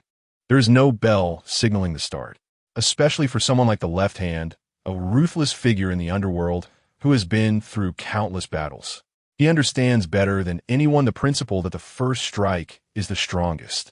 After declaring 1 step to the king, 1 step to death, he took advantage of the moment when a few people were stunned and hesitant due to his reputation, and he moved. When he moved, it was a deadly strike. The left hand's hands suddenly grasped the beam between the upper and lower bunks in the cell, and his whole body leaped into the air, his right leg slicing through the air, delivering a heavy whip kick to the neck of the nearest big man to Tian. He fell to the ground with a thud. This kick from the left hand clearly had the foundation of Muay Thai. One must know that an ordinary person's neck could not withstand a leg with enough power to snap a banana tree with 6 sweeps. The Tian's neck twisted at an unnatural angle. Before anyone could gasp in surprise, the left hand's next move followed swiftly. This time his target was the shocked and retreating Ba Yalong. A slide step, a sweeping kick, followed by a beautiful right elbow strike. The sweeping leg kick had already knocked Ba Yalong off balance. and the left hand's elbow strike accurately predicted the direction in which he would fall. Bang! The sound of the hard elbow colliding with the temple was ear-piercing. Bai Yalong immediately fell stiffly like a puppet. Desperate. Finally, Xiao Shi and Kang Huizai, who had just reacted, shouted as they rushed forward, one of them inexplicably wielding a sharp toothbrush, turning sideways with a hook of his hand. The left hand executed a nearly cinematic move, casually snatching the weapon from the opponent's hand. Then, a high whip kick struck Xiao Shi's temple. A reverse thrust. The toothbrush precisely stabbed into Kang Huizai's throat, who had no reaction after losing his weapon. 1 against 4. From the moment he attacked to the moment he killed.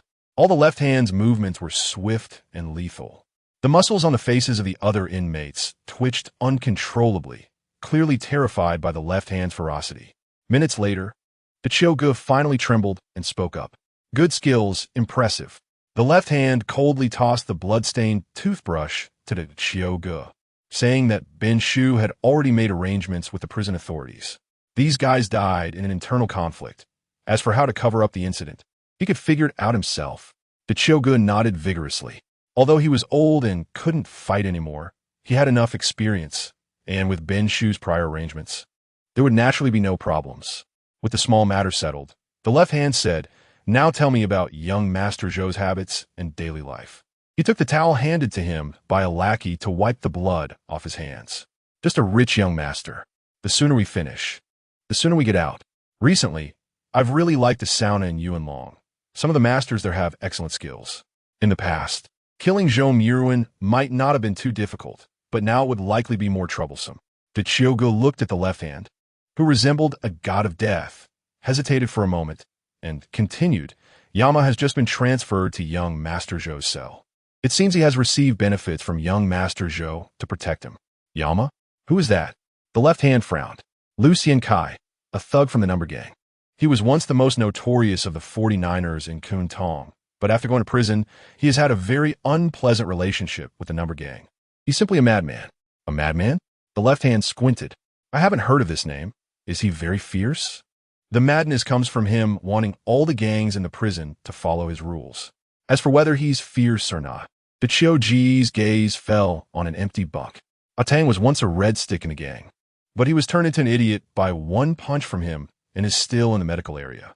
The Chiu was quite eloquent, detailing everything about Lucien Kai in just a few minutes. When the left hand heard that 7 red sticks ambushed Lucien Kai in the bathroom, but failed, his expression finally turned serious. "Interesting. When did the number gang become so blind? Such a talent is just a 49er? And following someone like Cold Low, who is timid as a mouse." The left hand shook his head. "I'll find a chance to talk to him tomorrow. I like this person. Let's see if there's an opportunity to pull him into the new record. If we can't reach an agreement, we'll talk then. He's quite mad. He might not be willing to negotiate." The Chiu didn't think the madman would agree to the left hand's overtures. Even the crazy Gio could switch from the number gang to the 14K. As long as the price is right, nothing is impossible. "I have always lacked a true leader who can stand on his own." The left hand's eyes were filled with undisguised ferocity. "Sooner or later, I'll push into Jordan and Yao Ma Ti, so I can offer him enough sincere conditions.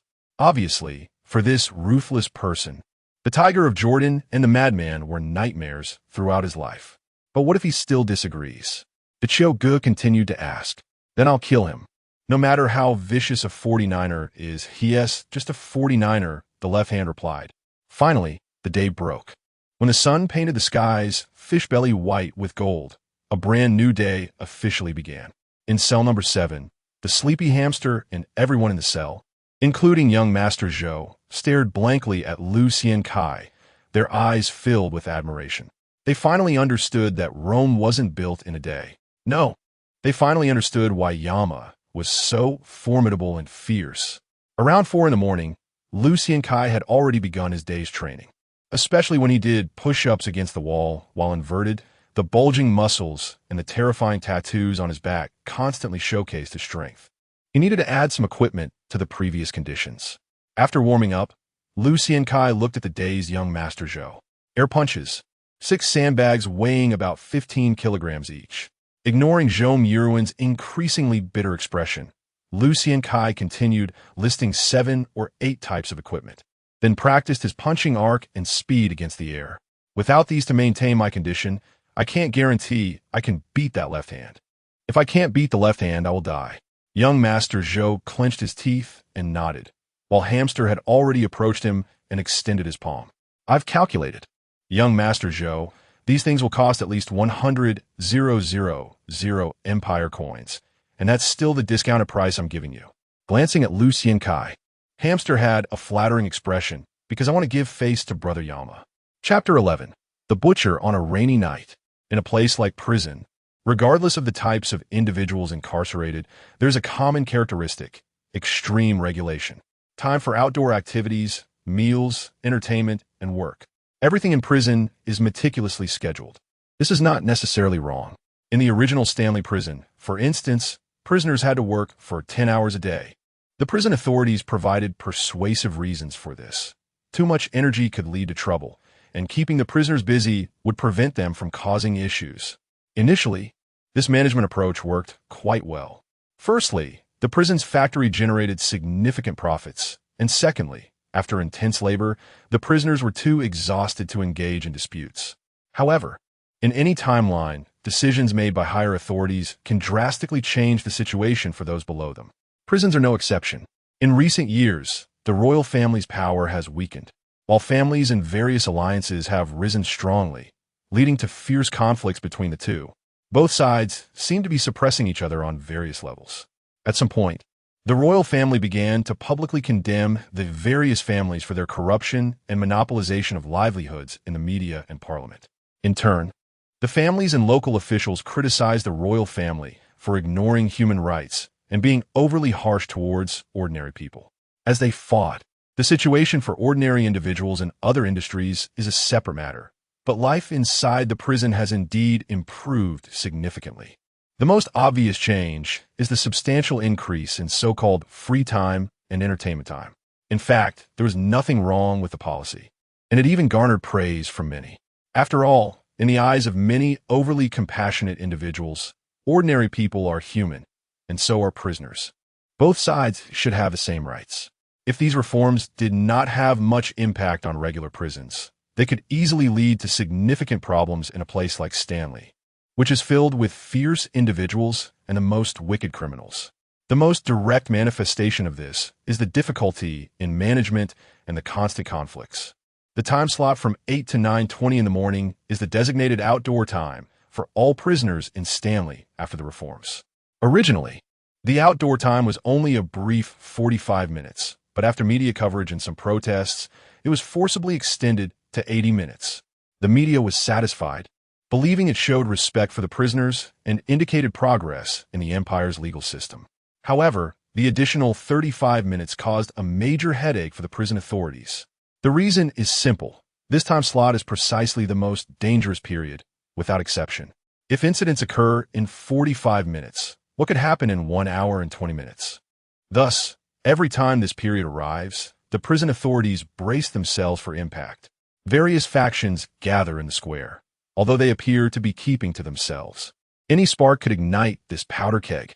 The arrival of the left hand made the prison authorities pay extra attention to this outdoor time, even summoning a dozen guards who were on leave back to duty. Not only were there 2 additional guards in the watchtower, but there were also over 10 more patrolling around the iron fence. The layout of Stanley Square is also quite interesting. At first glance, this prison square, deemed hellish, resembles a school playground from another timeline designed by Lucien Kai. It has basketball courts and other sports facilities, with the only difference being that the area is completely enclosed by heavy iron bars. In the corners surrounding the outdoor area, there are 6 cement benches built with concrete and bricks for resting. These benches have been around for so long that they appear particularly dilapidated after the ravages of time. Their gray color and weathered surface. However, don't underestimate the actual significance of these benches due to their shabby and simple appearance. Despite their length and width only accommodating 4 or 5 people sitting side by side, each spot represents honor and status in Stanley. Where there are people, there are hierarchies. As time goes on, each cement bench represents the territory of a gang and the throne of a gang spokesperson. every time outdoor time occurs, if viewed from above. One would be surprised to find that the seemingly crowded masses are actually very tacitly gathered in specific circles. The center of each circle is precisely those few dilapidated cement benches. In other words, the 5 major factions in Stanley have tacitly divided their territories according to their benches. The smaller factions attached to them are obediently situated on the periphery. Only the spokesperson or sufficiently fierce enforcers within the organization are qualified to sit at the benches. Under the strict hierarchy of Stanley, those qualified to sit on the benches are usually only a handful of individuals. No one dares to dispute this because it is the rule, the survival law in this prison where dark rules prevail. Among the 6 cement benches and 5 super gangs, 1 bench is naturally left vacant. Thus, the cement bench located in the northwest corner became the gathering place for the psychopaths and murderers, these lone wolves. Of course, some wealthy individuals also qualify to sit there. In this dark forest composed of a variety of criminals, besides brutality, having sufficient wealth also earns respect. Although these individuals do not belong to any gang, they can still secure a place through their ferocity or wealth. This is the harsh reality. As the harsh bell rang, the iron gates leading to the outdoor square opened, and prisoners dressed in brown uniforms lined up to exit through their respective exits. As usual, members of various gangs in each line would immediately head towards their designated territories, embarking on their happiest moments of the day, smoking, boasting, gambling, or even engaging in transactions that are not permitted by the rules. Young Master Zhou walked straight to the cement bench in the northwest corner as soon as the line dispersed. Relying on the Zhou family's wealth and power, he naturally had a place on the cement bench. Lu Xiankai closely followed young Master Zhou, his sharp gaze surveying everything around him. Not just Lu Xiankai, but all the prisoners in the prison knew that today's outdoor time might erupt in conflict, so everyone's eyes were filled with vigilance and a crazed eagerness. Young Master Zhou also appeared cautious. Upon reaching the cement bench, he did not sit down immediately, but instead struck up a conversation with other thugs qualified to sit there. The fear of shadows is the best description of Zhou Murang right now. He didn't know if only the left hand was coming to kill him, so he dared not turn his back on these lunatics. Who knows when that guy might suddenly stab him from behind? Are you scared? Bored? Lu Xiankai smiled slightly at the seemingly calm young Master Zhou, whose lips were forced into a hard line. No. Young Master Zhou stubbornly maintained his pride. Thinking that sitting still was meaningless, standing would allow him to stretch his legs. Oh, I'm tired. Lu Xiankai nodded, then slowly walked to the front of the cement bench. Starting today, only 3 people are allowed to sit on this bench. Lu Xiankai pointed to himself, then to the pale-faced young Master Zhou and the trembling hamster boy. Just the 3 of us. Young Master Zhou was okay, but the hamster boy at the back was already shaking. They all knew how domineering and brutal the King of Hell was, but no one expected that on the very first day, Lu Xiankai would dare to challenge these freaks. Is there anyone who opposes? When Lu Xiankai said this, the atmosphere in the northwest corner became oppressively silent. Several wealthy individuals sitting at the table stood up obediently. Although anger simmered in their eyes, none dared to speak out in defiance.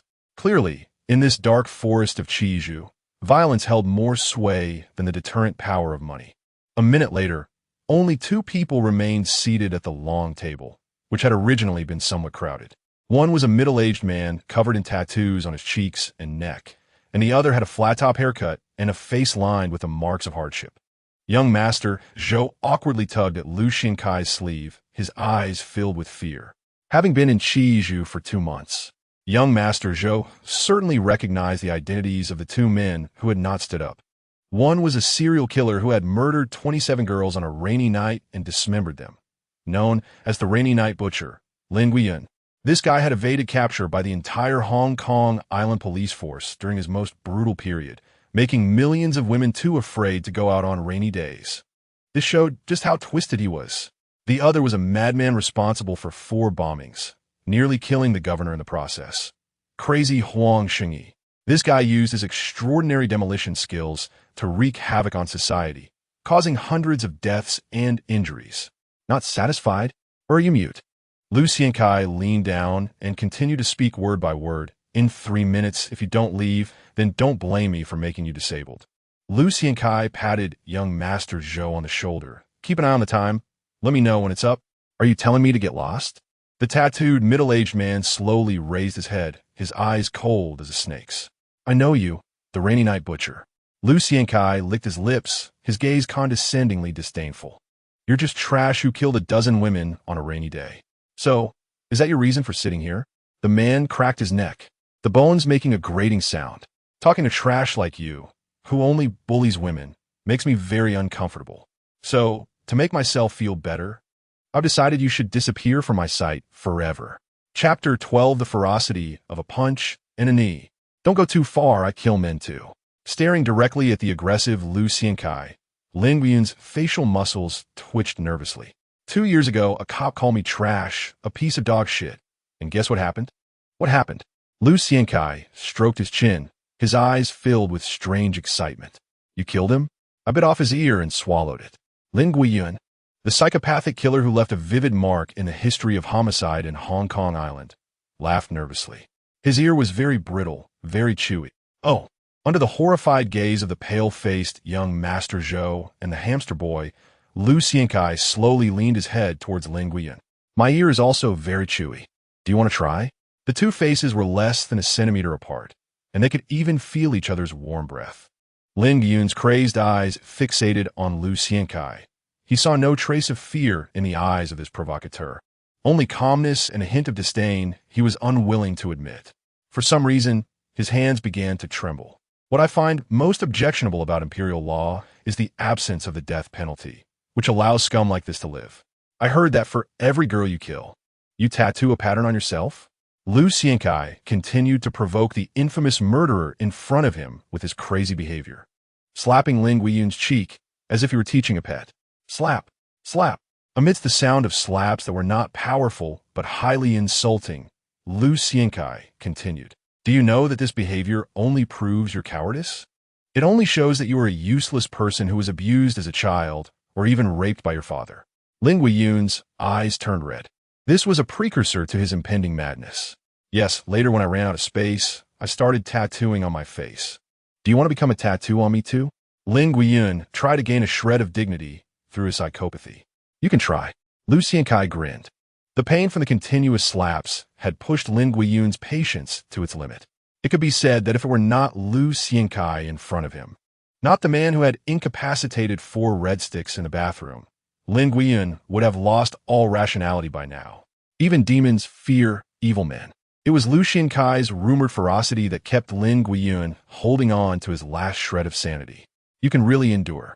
Lu Xiankai straightened up with satisfaction, then grinned, revealing a set of eerily white teeth. But I want to see how long you can endure. The man's palm that slapped Lin Guiyun's cheek began to exert force. One slap after another produced heavy, crisp sounds. Blood began to slowly drip from Lin Guiyun's broken brow bone, quickly forming a glaring dark red puddle on the ground. I will kill you. No one can tolerate such humiliation, even when faced with the infamous king of hell. Lin Guiyun could feel the gaze of all the prisoners in the square focused on him. He finally exploded, suddenly pulling out the glass shard he had hidden well from the crevice of the long table. He swung it violently towards Lu Xiankai's neck. That's more like it. For someone who relied on brutality without a hint of defensive posture in street fighting, Lu Xiankai couldn't even be bothered to dodge. He delivered a beautiful straight punch that struck Lin Guiyun squarely on the nose. First a strike. Crack. The sound of a broken nose and the splatter of blood echoed immediately. Lin Guiyun staggered back, clutching his face. Lu Xiankai didn't give him any chance to catch his breath. He slid forward and grabbed Lin Guiyun's neck, delivering a textbook knee strike from Muay Thai. The latter crashed to the ground. This knee strike was even more brutal. The blood that had merely splattered on Lin Guiyun's face now gushed out as if a faucet had been fully opened. Damn, that's overwhelming. This was the thought that burst forth in the mind of the dumbfounded young Master Zhou as he watched the other party bleed. He made the first move. Help me deal with the cops. Watching the approaching officers, Lu Xiankai ignored the unconscious Lin Guiyun lying on the ground and instead patted Zhou Murang's shoulder. Lowering his voice seriously, I don't believe your relatives haven't arranged for others to help you. Young Master Zhou nodded blankly and snapped his fingers at a man standing nearby, pointing at Lin Guiyun on the ground. The latter was first taken aback, then immediately pounced on Lin Guiyun, starting to pound him with fists. The ferocity and madness of this assault made even Lu Xiankai, who was watching from the side, unable to help but click his tongue in confusion. Did he have a deep-seated grudge against Lin Guiyun? Did Lin Guiyun kill one of his female relatives? No. Young Master Zhou answered honestly. He is trying to show loyalty and competence in front of me, and getting locked up for this means he can get a bonus and avoid that fierce left hand.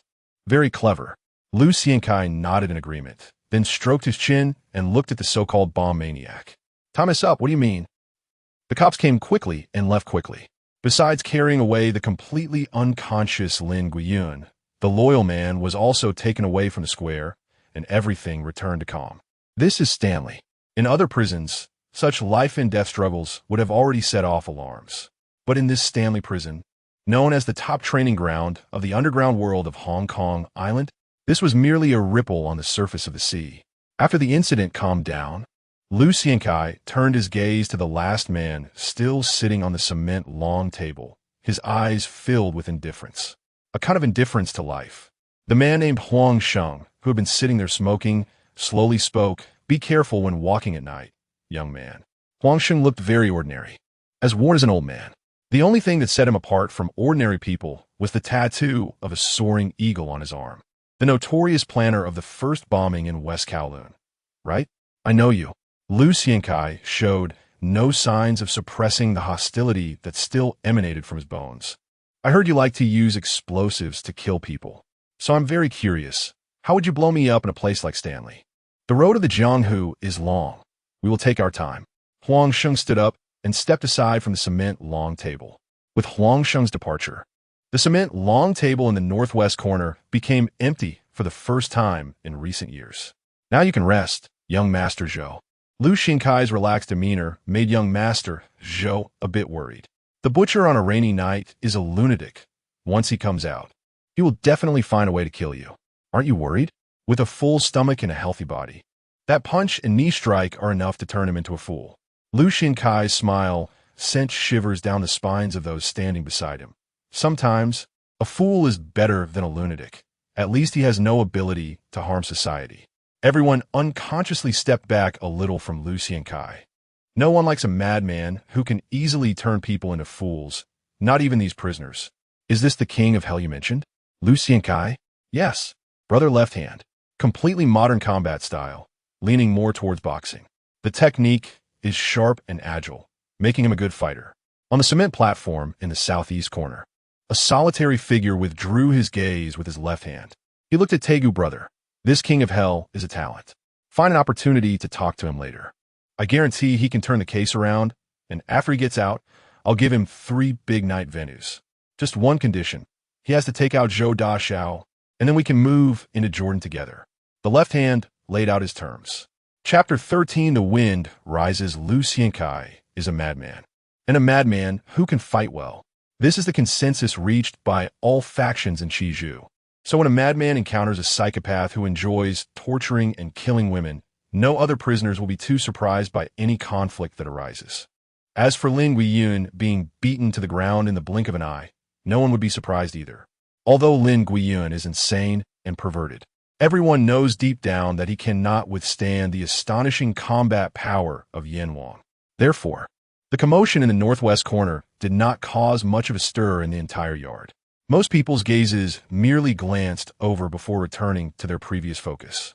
Only a few onlookers whistled loudly, serving as cheers for the brawl. The influence of XING is completely different from that of Lu Xiankai. XING is one of the top gangs in Chizhou, and their actions would instill fear in other gangs. Furthermore, with the notorious left hand being imprisoned, XING is receiving extra attention today. The moment Big Daikyu from XING stepped out of the crowd in the southeast corner, almost everyone's gaze in the yard focused on him. Watching Big Daikyu walk towards Lu Xiankai in the northwest corner, everyone's eyes lit up with excitement. Big Daikyu now represents XING, the infamous left hand.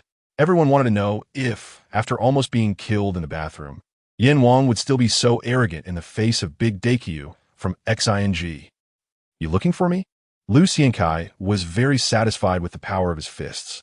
He finally understood why his predecessor was so obsessed with honing his physique. It turns out that the feeling of solving everything with strength is so captivating. From this moment on, Lu Xiankai truly began to enjoy this feeling. For the first time, he felt that this damned system might not be so terrible after all. At least it could provide him with a powerful path to clarity of thought. Left hand told me to talk to you. You should feel honored.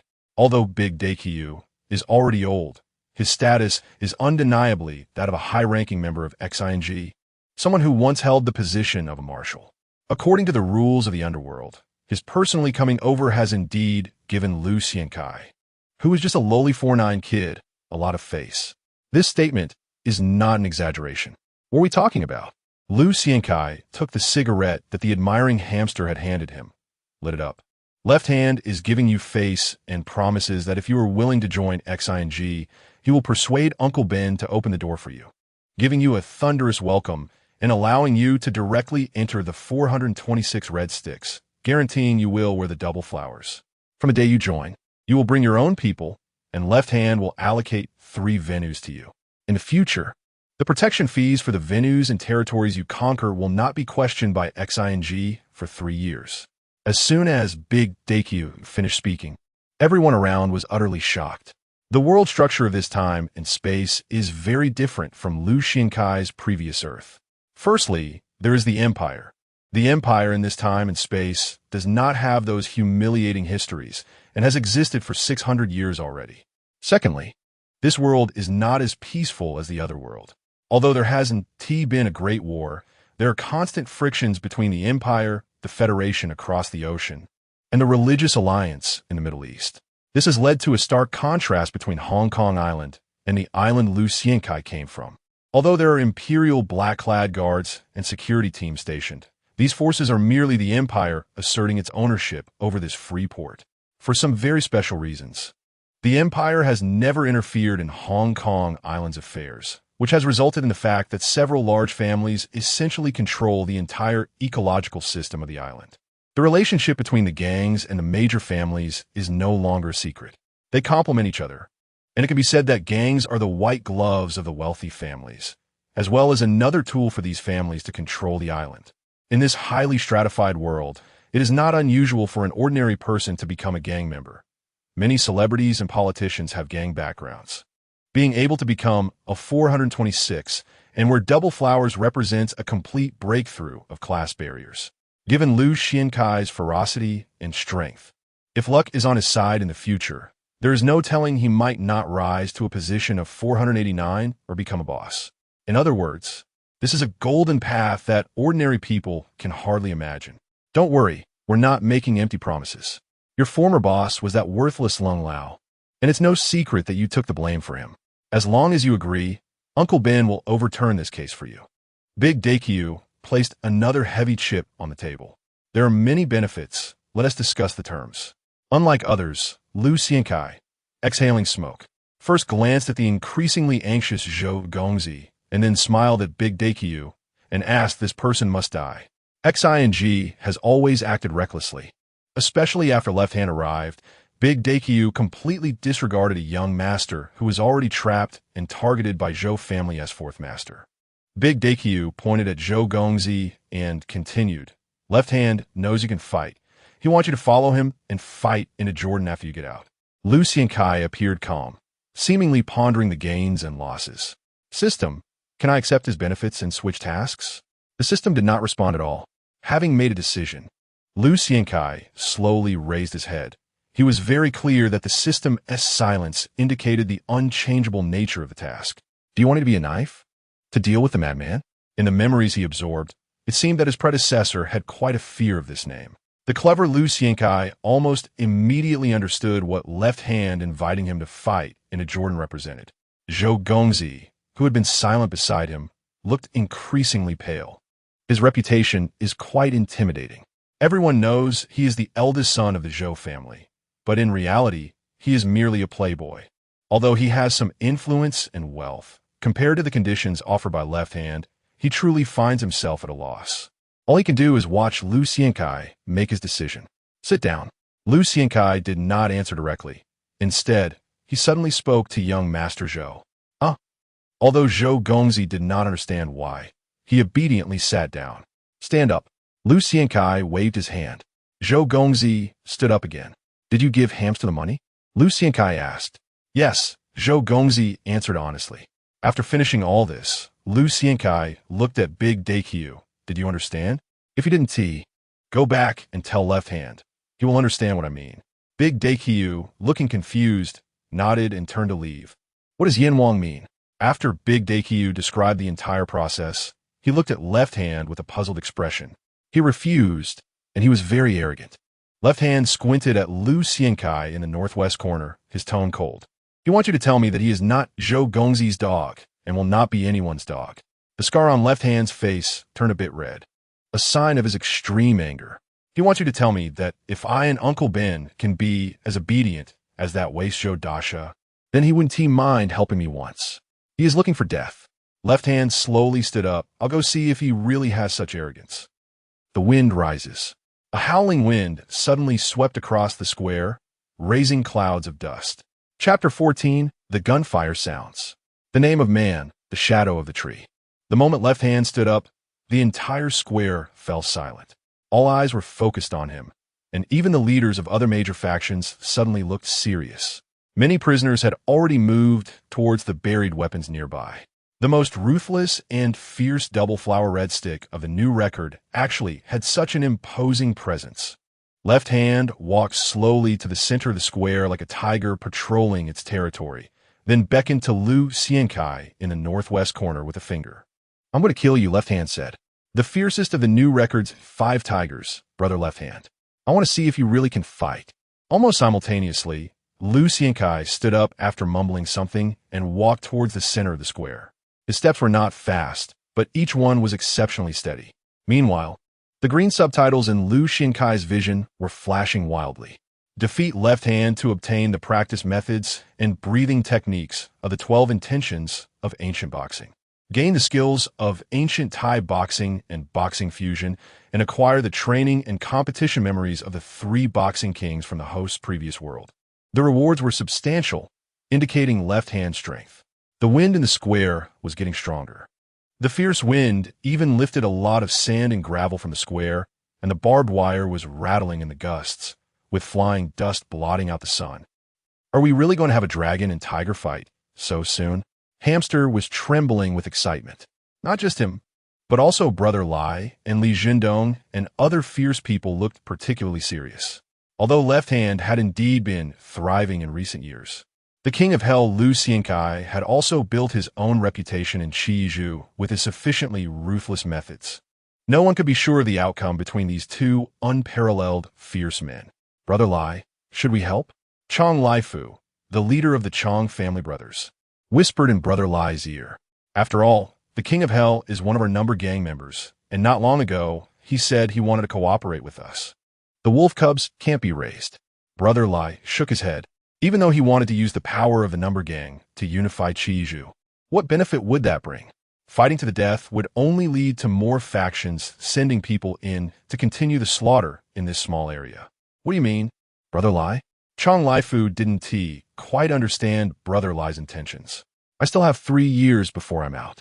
Why be so aggressive when the outside world is so wonderful? Brother Lai slapped Chong Laifu on the forehead. Living in this world, isn't just about fighting. You need to use your brain. What if Lu Xiankai wins? Although the leader of the Chong family isn't bright, he has a characteristic that everyone in this legal blind spot shares, a crazy admiration for power and ruthlessness. If he wins, he will be the face of our number gang. If he can withstand the new record's retaliation, then the Dragonhead 13 will personally come to support him. And now, Brother Lai stretched lazily. We just watch quietly. If you're interested, you could also set up a betting line. It should be a good business. As Lu Xiankai stepped closer to the center of the square, almost everyone instinctively cleared the area. From the sky, looking down, the vast center of the square had only Left Hand. The King of Hell faced Left Hand. This battle was destined to be recorded in the history of Qizhou, and the guards standing around looked excited.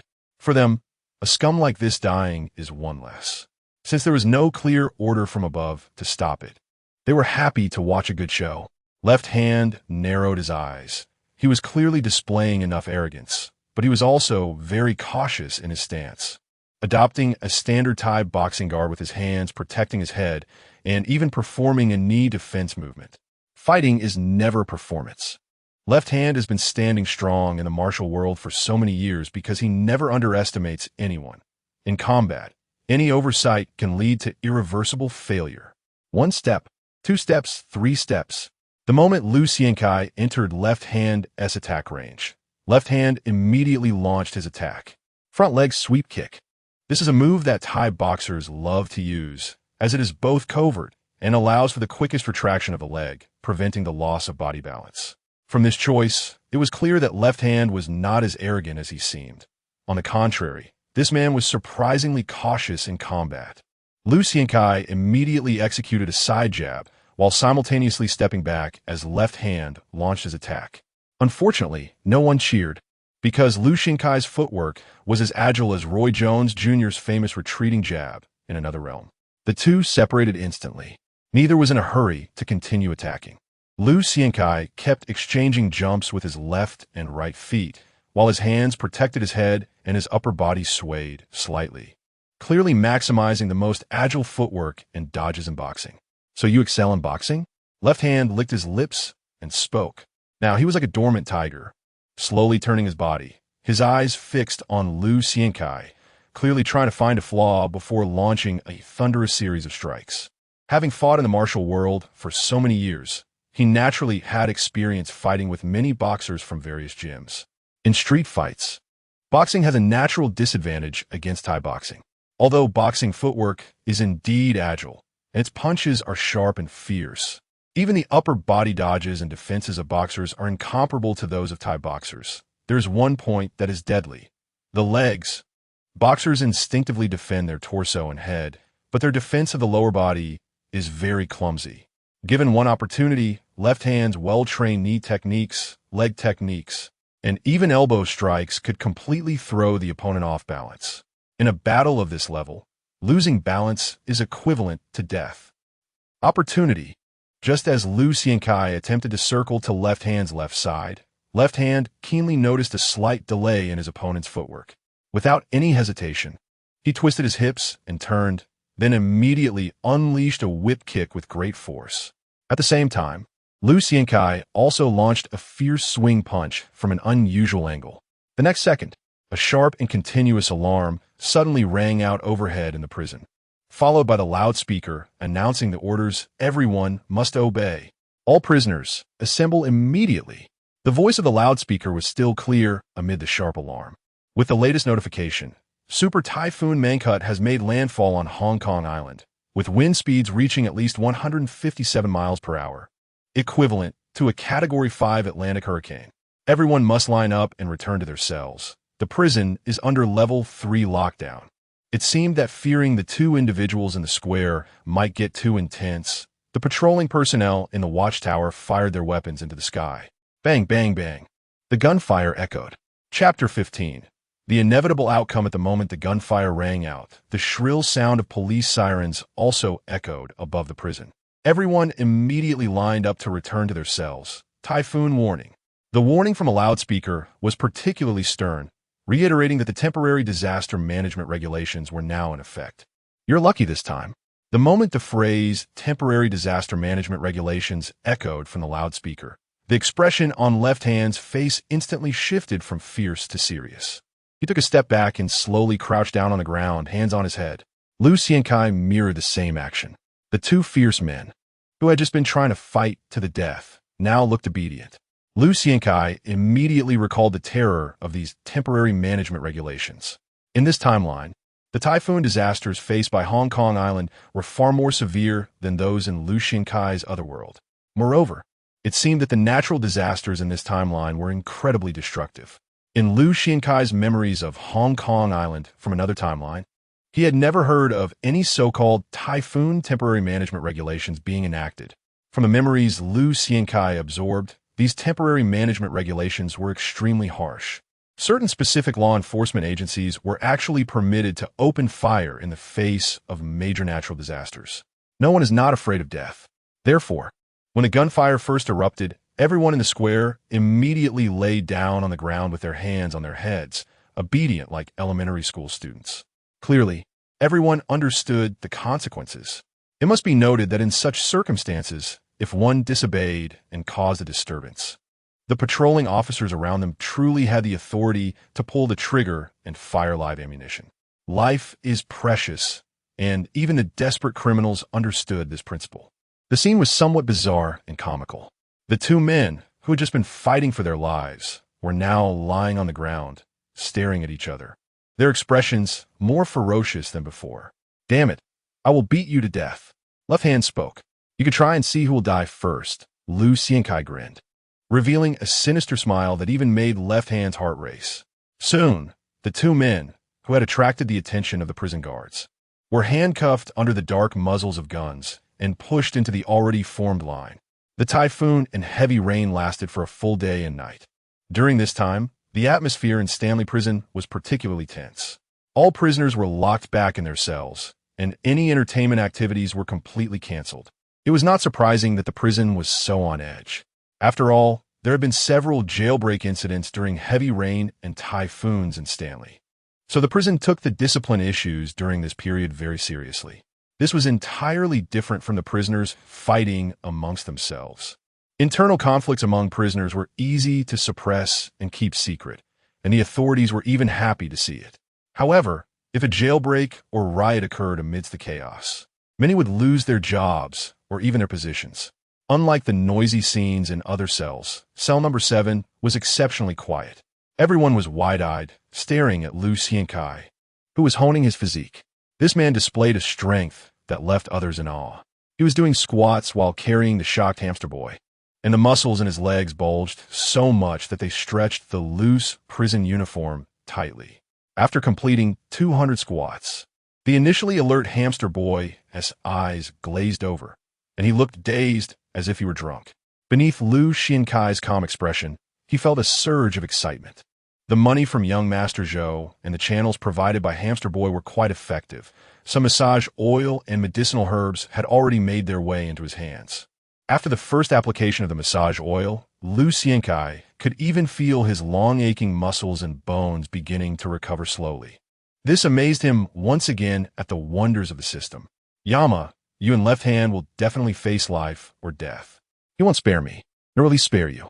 Seeing Lu Xiankai complete a series of astonishing training exercises, young Master Zhou, with a worried expression, asked, "I want to know if you can really defeat him?" It was clear that young Master Zhou was frightened by Left Hand's ferocity displayed today.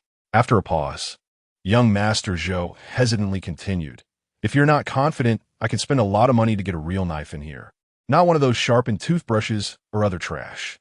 However, if this knife is discovered, even if you defeat Left Hand, you would still get an additional 5 years added to your sentence. But I think surviving is the most important thing. If the two of us are fighting for our lives, having a knife doesn't make much difference." Lu Xiankai shook his head. "But rest assured, I won't lose to him because he has become too complacent in recent years and has slackened in his skills. The most crucial point is that he isn't smart enough." Lu Xiankai uttered a sentence that young Master Zhou did not understand. He patted young Master Zhou's shoulder. "If you're worried about me losing, then help me get more massage oil and medicinal herbs." Lu Xiankai wasn't lying. Fighting was a game for the smart. From the beginning, he had been deceiving Left Hand. So when confronting the Rainy Night Butcher, he deliberately showcased his talent in boxing while intentionally hiding his leg techniques. Even when he made a move against the Rainy Night Butcher, it was a setup created by Lu Xiankai, making Left Hand believe that his best fighting skill was boxing. Lu Xiankai was confident that Left Hand would analyze his fighting habits through his actions, so he purposely used a particularly standard jab. He trusted Left Hand's eye. While others might not notice anything unusual, Left Hand would definitely recognize it. Left Hand was in the light, while Lu Xiankai was in the dark. Left Hand's track record over the years was evident. Everyone knew he was a master of Muay Thai, but few knew that Lu Xiankai was also skilled in Brazilian Jiu-Jitsu aside from boxing and Muay Thai. This was an opportunity. It was like two gamblers sitting at a poker table, a hidden card that the opponent did not know could determine the outcome of the entire game. Liu Xiankai, who was also proficient in Muay Thai, understood the disdain that Muay Thai practitioners had for boxers.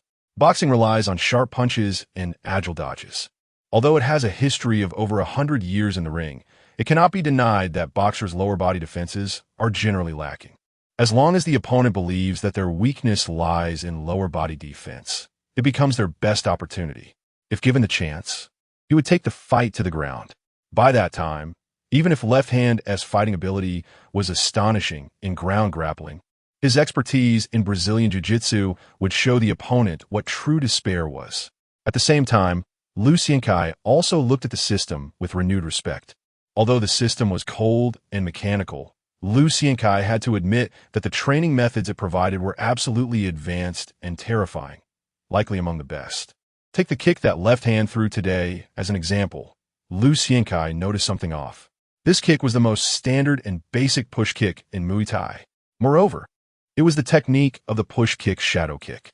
If the next move was not interrupted, it should have been followed by a returning leg sweep or knee strike. There was nothing wrong with that. The problem was that left hand's hip rotation and power generation details had issues with the most basic three-step movement in Muay Thai that he practiced. After returning to his cell, Liu Xiankai simulated left hand's attack method, and then he executed the same kick using the system's training method.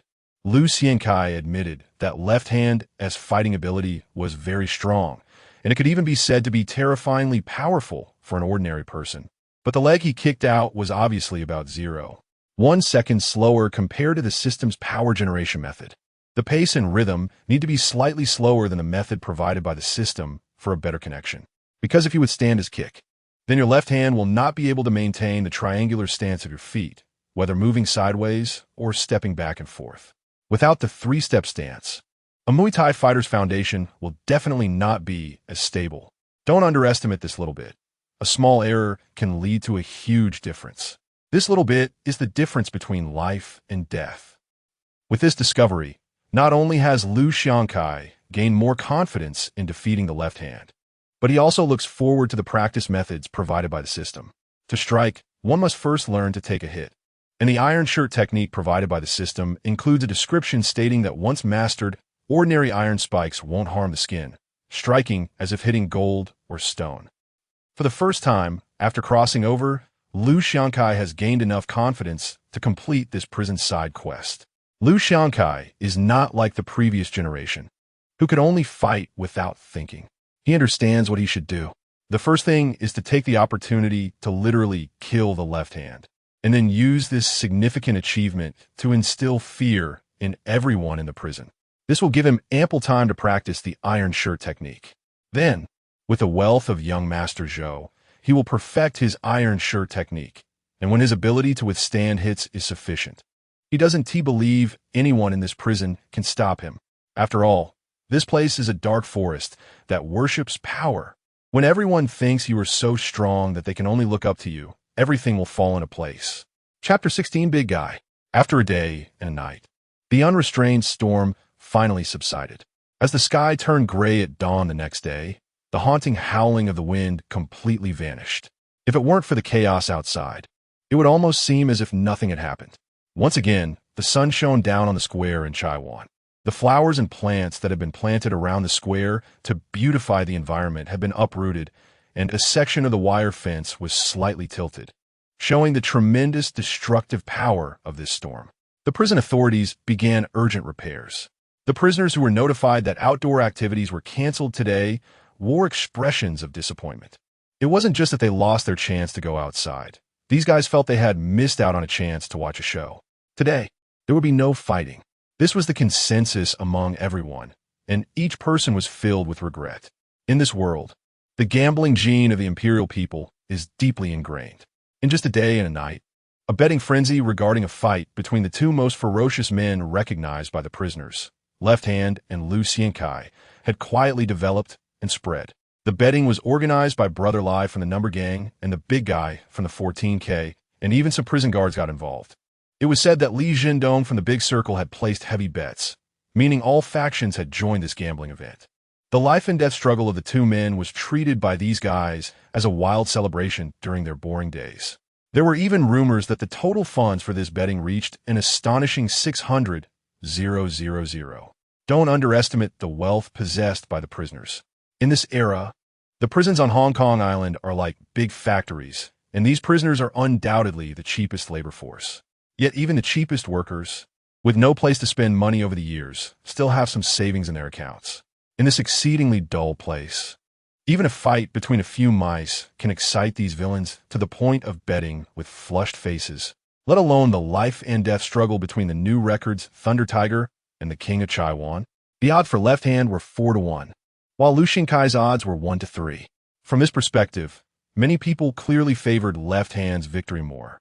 This conclusion was drawn by many based on Left Hand's past performance and Lu Xinkai's several brutal fights. However, everyone overlooked one thing: Left Hand's pride. Very few knew that Left Hand, after hitting rock bottom, refused to bow his head to Mago, even voluntarily giving up the Tsim Sha Sui territory at the new record. Would such a person allow a group of street rats he has never regarded highly to comment on him? Would he be willing to let these people see him as a fighting dog in a dogfight? Moreover, it was only 600,000. Left Hand had spent more than this amount in a single night for a woman. Therefore, Left Hand's first reaction upon receiving this news was fury, uncontrollable rage.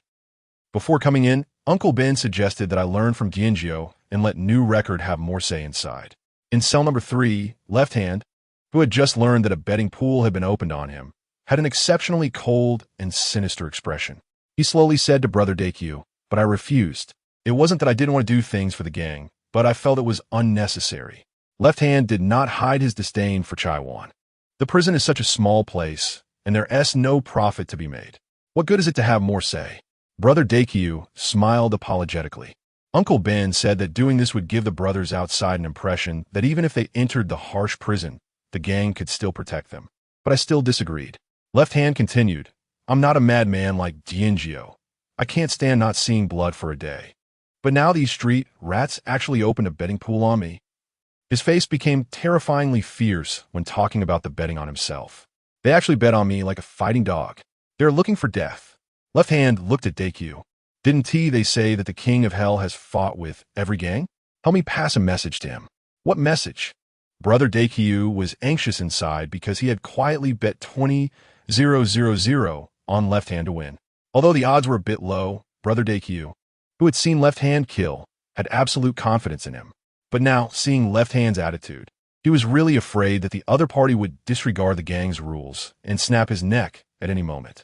The battle of two tigers should not be judged by a pack of wild dogs.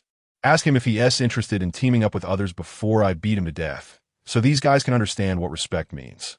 Left Hand grinned. After all, deep down, Left Hand still hadn't given up on the idea of subduing Lu Xiankai. Would he agree?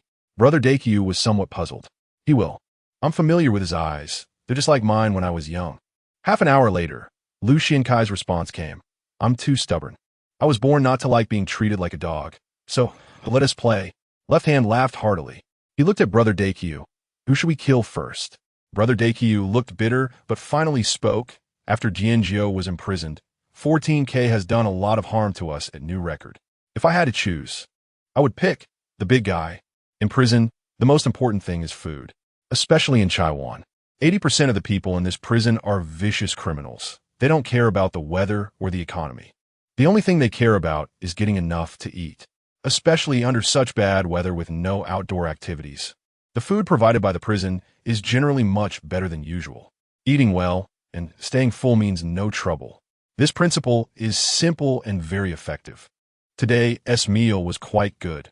All the prisoners in the large cafeteria wore satisfied smiles, as each person's iron tray held a thick, juicy steak drenched in delicious sauce that could whet anyone's appetite.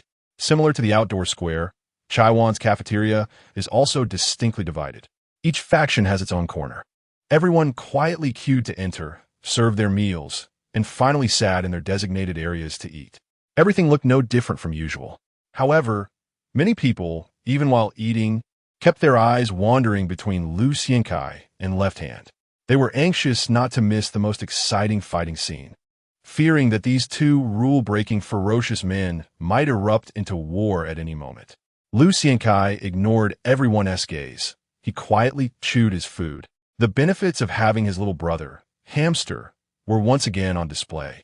As Lu Xiankai was pleasantly surprised to find that beneath the rice on his iron tray were 3 equally delicious steaks.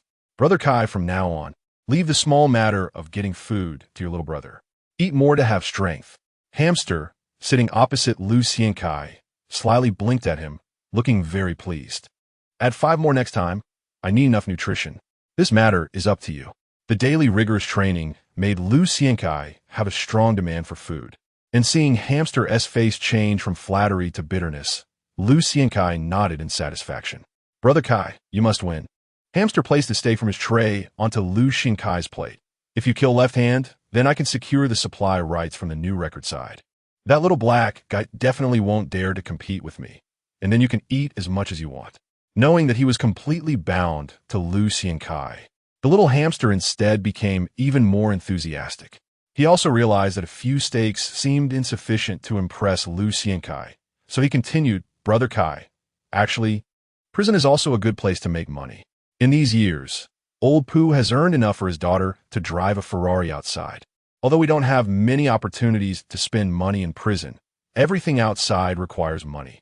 People like us have become disconnected from society. We can only survive if our wallets are a bit fuller. Once I make it big, I will definitely save a share for you. The little hamster spoke with excitement when it came to this topic, always wearing a flattering expression. Have you thought about life after you get out? Lu Xiankai's eyes were sharp.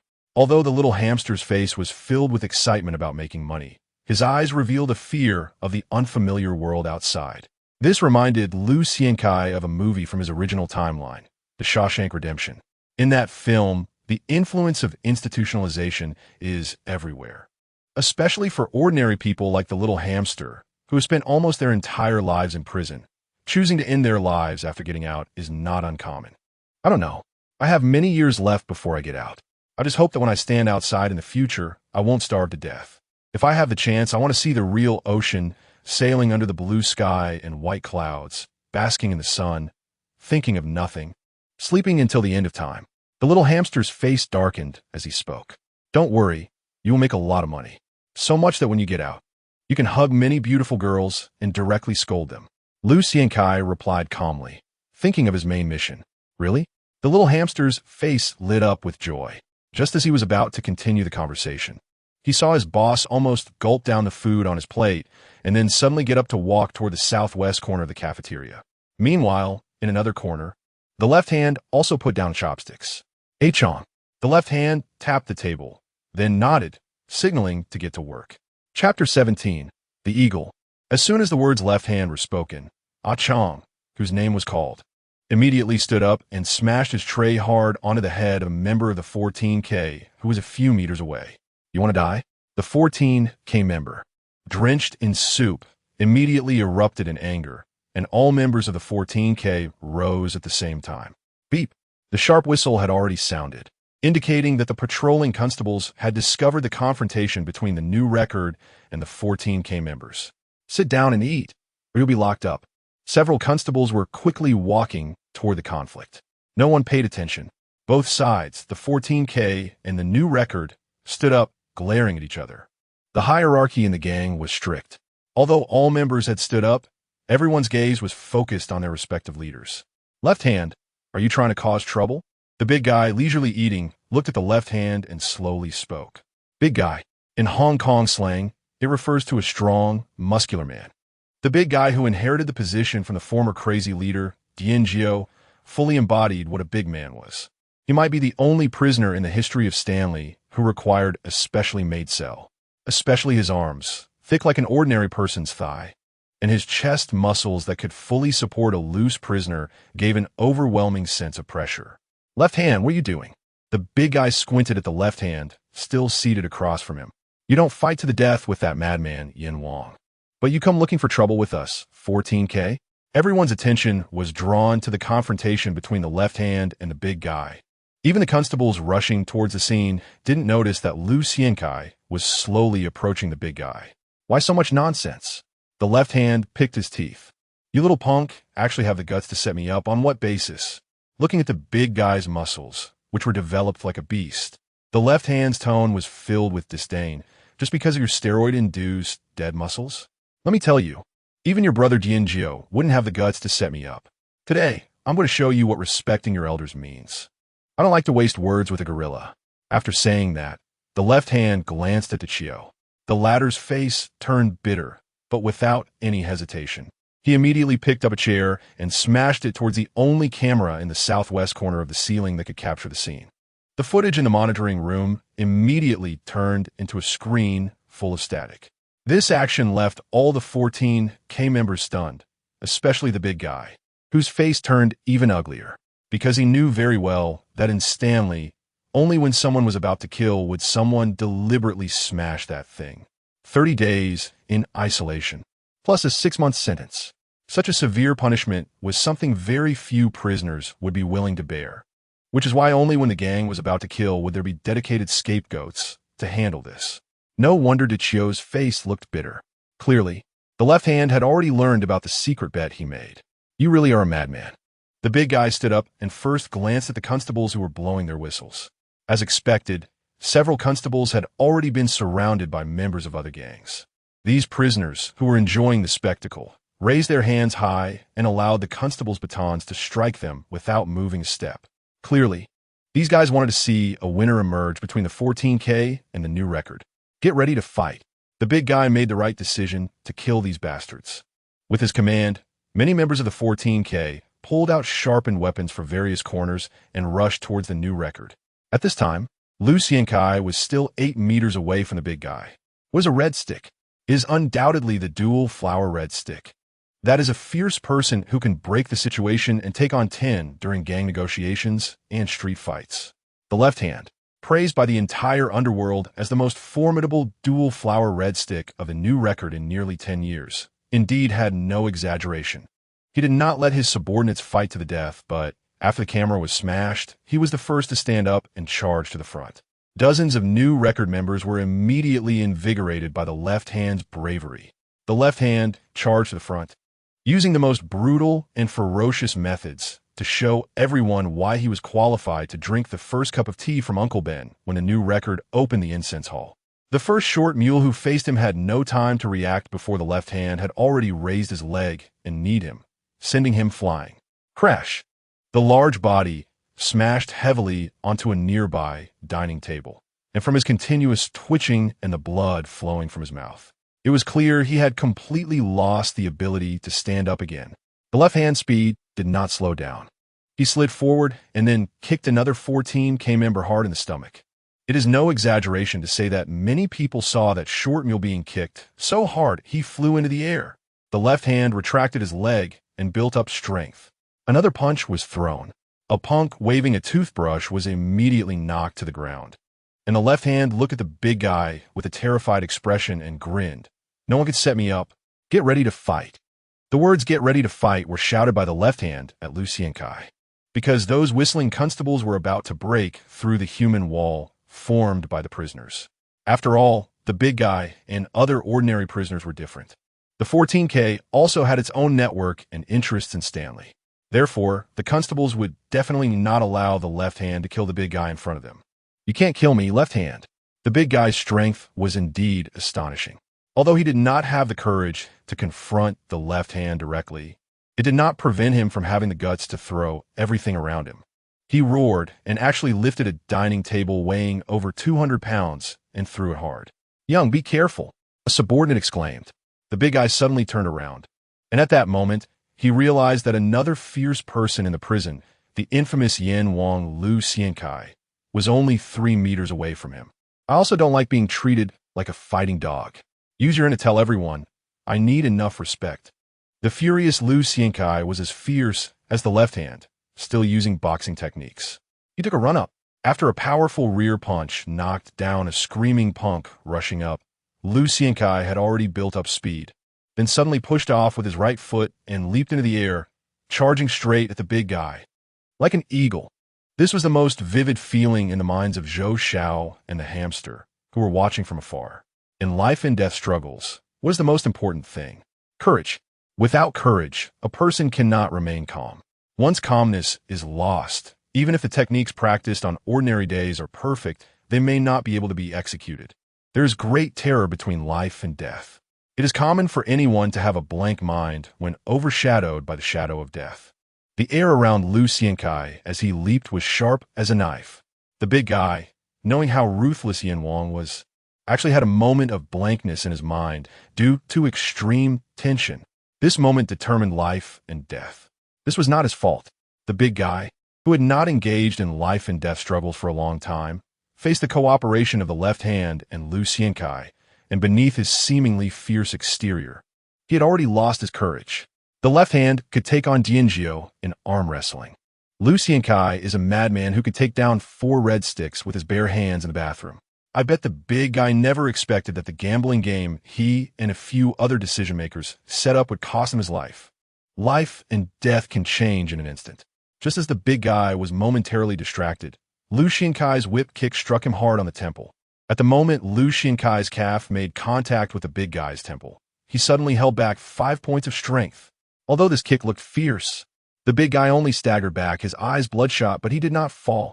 The left-hand observer, who had been watching Lu Xiankai's movements, flashed a hint of disdain, but then quickly concealed it. The fight between Lu Xiankai and the big guy continued. As Lu Xiankai landed, he immediately delivered a beautifully arced uppercut that hit the big guy's chin hard. Compared to the impressive kick earlier, this punch seemed ordinary but had astonishing power. The big guy, as massive as a bear, was actually sent flying by Lu Xiankai's punch, then landed heavily at the feet of the approaching left hand. The left hand moved without hesitation.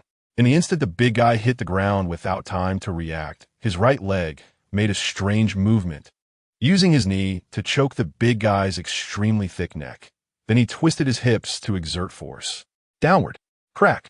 The crisp sound of bones breaking made the fighting prisoners stop in unison. What came into their view was the big guy's furious, bloodshot eyes and the weirdly bent neck. The strength of the left hand's legs could allow him to kick through a banana tree with 7 sweeping kicks. With just one strike, he had brutally broken the big guy's thick neck. The large dining hall fell silent. The sound of a pin dropping could be heard. Under the clean and fierce attacks of Lu Xiankai and the left hand, the big guy did not manage to swing his much-touted 500-pound punch even once before dying. In a few more years, you might really not be able to kill me. I'll give you another chance. The conditions remain unchanged. Come to me. The left hand, lying down obediently, looked at Lu Xiankai with a somewhat serious expression. The disdain in his eyes had changed. Lu Xiankai's sudden and fierce attack had revealed his strength. Although this young man, known as the King of Hell, had average leg skills, his fist deserved his respect. The power that sent the over 200-pound big guy flying was already astonishing, and Lu Xiankai's ability to control the big guy's landing position further shocked the left hand. However, even so, the left hand still maintained enough confidence in beating Lu Xiankai. Therefore, this time he remained arrogant in his recruitment attempt, because he believed he had absolute confidence to kill the opponent. Your boxing level is very high, and you have practiced some Muay Thai, but obviously, you have focused all your efforts on boxing. The left hand was proud. Perhaps that guy Cold Brother wanted to rely on you to earn money in boxing matches. So you didn't train in street fighting methods. With a few more years of practice, you indeed have a chance to compete professionally. But now you have no choice. The left hand sneered. I admit that the upper body dodging movements of boxers are indeed top-notch among various fighting techniques in the world, and even their guard can block many attacks. We are not fighting in a ring. There are no rules. Your lower body is your biggest weakness. The left hand did not mind pointing out the flaws he had observed, because he knew that even if Lu Xiankai's talent was astonishing, it was absolutely impossible for him to train his shortcomings to the point of being able to compete with him in such a short time. I will not be anyone's subordinate. I am just myself. Lu Xiankai grinned and then turned around, lying down obediently before the guards rushed over. I hope you won't regret it in the future. The left hand also lay down, still allowing 2 guards to put heavy handcuffs on him. He was not worried about facing any punishment for killing the big guy. He had obtained Uncle Ben's consent before today's action. The relationship network of Uncle Ben with the new and old leaders was one that the left hand fully respected. Moreover, There were no cameras recording all of this. There were people to help him take the blame. As he was taken away, the left hand asked another question. You deliberately let me take down the big guy, didn't you? Afraid of being put in solitary confinement? Lu Xiankai did not answer. The left hand laughed heartily. He indeed had a fierce temperament. Even under the control of 2 prison guards, he still grinned at Lu Xiankai. I'm the left hand. Apart from Uncle Ben and Brother Joe, no one can make me bet like a dog. What is so great about killing all those washed-up characters barely surviving in Stanley? Just because of this? One of the dealers in the crowd, Brother Lai, spoke up leisurely. The left hand looked completely unrestrained. He directed his gaze towards Brother Lai of the Number Gang, asking if anyone dared to open this betting market if the crazy man entered Stanley. The scar on his face spread in his furious shout, as if it had come to life. Everyone remained silent. Yes, if it was the crazy man. No one would dare to treat that madman as a fighting dog in a gambling match. Lu Xiankai looked directly at the left hand, a hint of appreciation rising in his eyes. Although this opponent would one day be a matter of life and death with him, his fierceness and arrogance had still earned his respect. I promise you, if one day I kill you, I will find a crazy man for you. Watching the left hand, who had already been escorted away, Lu Xiankai lowered his voice to give his promise. From beginning to end, Lu Xiankai had been calculating the left hand, including choosing to cooperate to take down the big guy. In the fight in the bathroom, the big guy had also participated in the encirclement against the previous leader. So Lu Xiankai understood the big guy's strength very well. This person's strength was great, even obsessively relying on drugs and equipment to crazily build muscle. But he forgot one thing. Dead muscle cannot kill. The bigger the muscle, the less flexible it is. Most importantly, this person lacked the inherent courage. One scene from the memory of the bathroom fight left a deep impression on Lu Xiankai. When the previous leader was covered in blood like a madman, the big guy's eyes were not filled with the cruelty of fighting to the death, but rather horror and fear. Before taking action, Lu Xiankai was certain of one thing based on this point. This big guy, who inherited the position of the madman, definitely had no hard battles in his martial arts career. With this judgment, Lu Xiankai boldly chose to hide his strength. That is why he had the confidence to throw out what looked like an impressive yet flawed flying kick in the eyes of experts. The subsequent heavy punches were also intentionally done by Lu Xiankai. His predecessor's record was astonishing, so he could not appear completely useless, as that would raise the left hand's suspicion about his motives. From the left hand's reaction, it was clear that Lu Xiankai had succeeded. Warfare is about deception. To show what you can do as if you cannot, and to use what you have as if you do not use it. He is not the martial arts fanatic of the previous generation. In another timeline, Lu Xiankai had an unflattering nickname in the industry. The Cunning One. Chapter 19, The Calm Before the Storm. The prison and the outside society seem like 2 different worlds, yet they are intricately connected. Uncle Ben from the new gang indeed possesses incredible power, although many witnessed how the big guy's neck was brutally snapped by the left hand. Due to someone taking the blame, the punishment for the left hand was merely a light 3 days of solitary confinement. The one taking the blame was Brother Daikyu. The official reason given was that a conflict occurred between the big guy and Daikyu while they were eating, resulting in a fatal fall during the fight. It seems that things have calmed down. As for whether the 14K will seek revenge or whether other red poles will come in to regain face, those matters are still far off. Right now, the prisoners in the jail have all their attention focused on the other 2 big players. One is Brother Lai from the Number Gang, and the other is the violent dragon from the Heji. Everyone knows that in this world, the most important thing is face. The left hand is incredibly fierce. He actually dared to kill the big guy just because he opened the betting. Whether this betting will continue or not represents a completely different nature of the situation. If it continues, it signifies that the Number Gang and Heji are not willing to back down, which, according to the left hand's fierce personality, will inevitably lead to another conflict. If it does not continue, it represents surrender, indicating that as long as the left hand is around, this place belongs to the new gang. Such situations have occurred before. The last time was after the madman Daikyu from 14K came in. Daikyu was much crazier than the left hand. From the very first day he entered prison, he told all the factions one thing: the place is too small, If a dragon lies down, let it lie. If a tiger lies down, let it lie. In these days I'm in here, everyone give me face. 14K will take charge. It's the old saying. In the world of gangsters, face is the most important. Daikyu went mad, and although other gangs wanted to put up a fight, the results were quite tragic. After several brawls, Daikyu managed to kick to death 3 representatives from other gangs with his invincible legs. Everyone fell silent, and Daikyu's dominance did not stop there. In particular, in order to regain face, Heiji sent 3 knife men into prison, which triggered another round of bloodshed. The result was that Daikyu emerged victorious again. In the end, Daikyu's madness made the heads of other gangs outside unwilling to let their red poles get involved. This led to the entire Chiiju being under the control of 14K for several years. If it weren't for the series of battles between 14K and the new gang on Bolin Street at that time, forcing the head Wang Ming to use connections and spend a lot of money to get Daikyu out, that period could have been even longer. Chiiju, laundry room. The rising steam made visibility in this somewhat cramped room quite low. To fight or not to fight? The voice of the violent dragon from Heiji sounded somewhat uncertain in the misty room. Aren't you afraid that the left hand is the second Daikyu? Brother Lai lazily replied while puffing on a cigarette. We're not fighting, but who knows if that madman left hand will provoke trouble again after coming out of solitary confinement. Especially since that bastard actually got the madman Lu to open the gang for him. A hint of fear flashed across the dragon's expression. Don't worry, the left hand is not the same as Daikyu. As long as we show weakness, he doesn't have the energy to mess with us for too long. Brother Lai is a short, stout man, and from his developed trapezius muscles, it's clear that he has put in quite a bit of effort in fighting. Daikyu is just a thug, a neurotic who can't stand not seeing blood, without the burden of territory.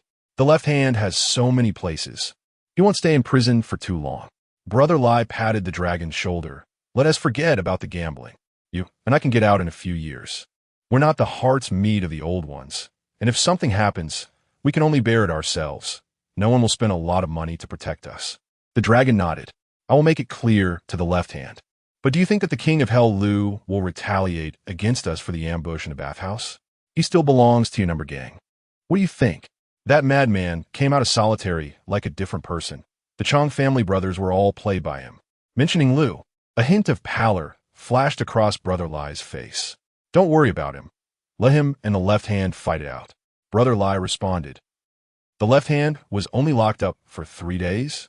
Despite having the memories of his predecessor, Lu still felt shocked by the darkness within the prison.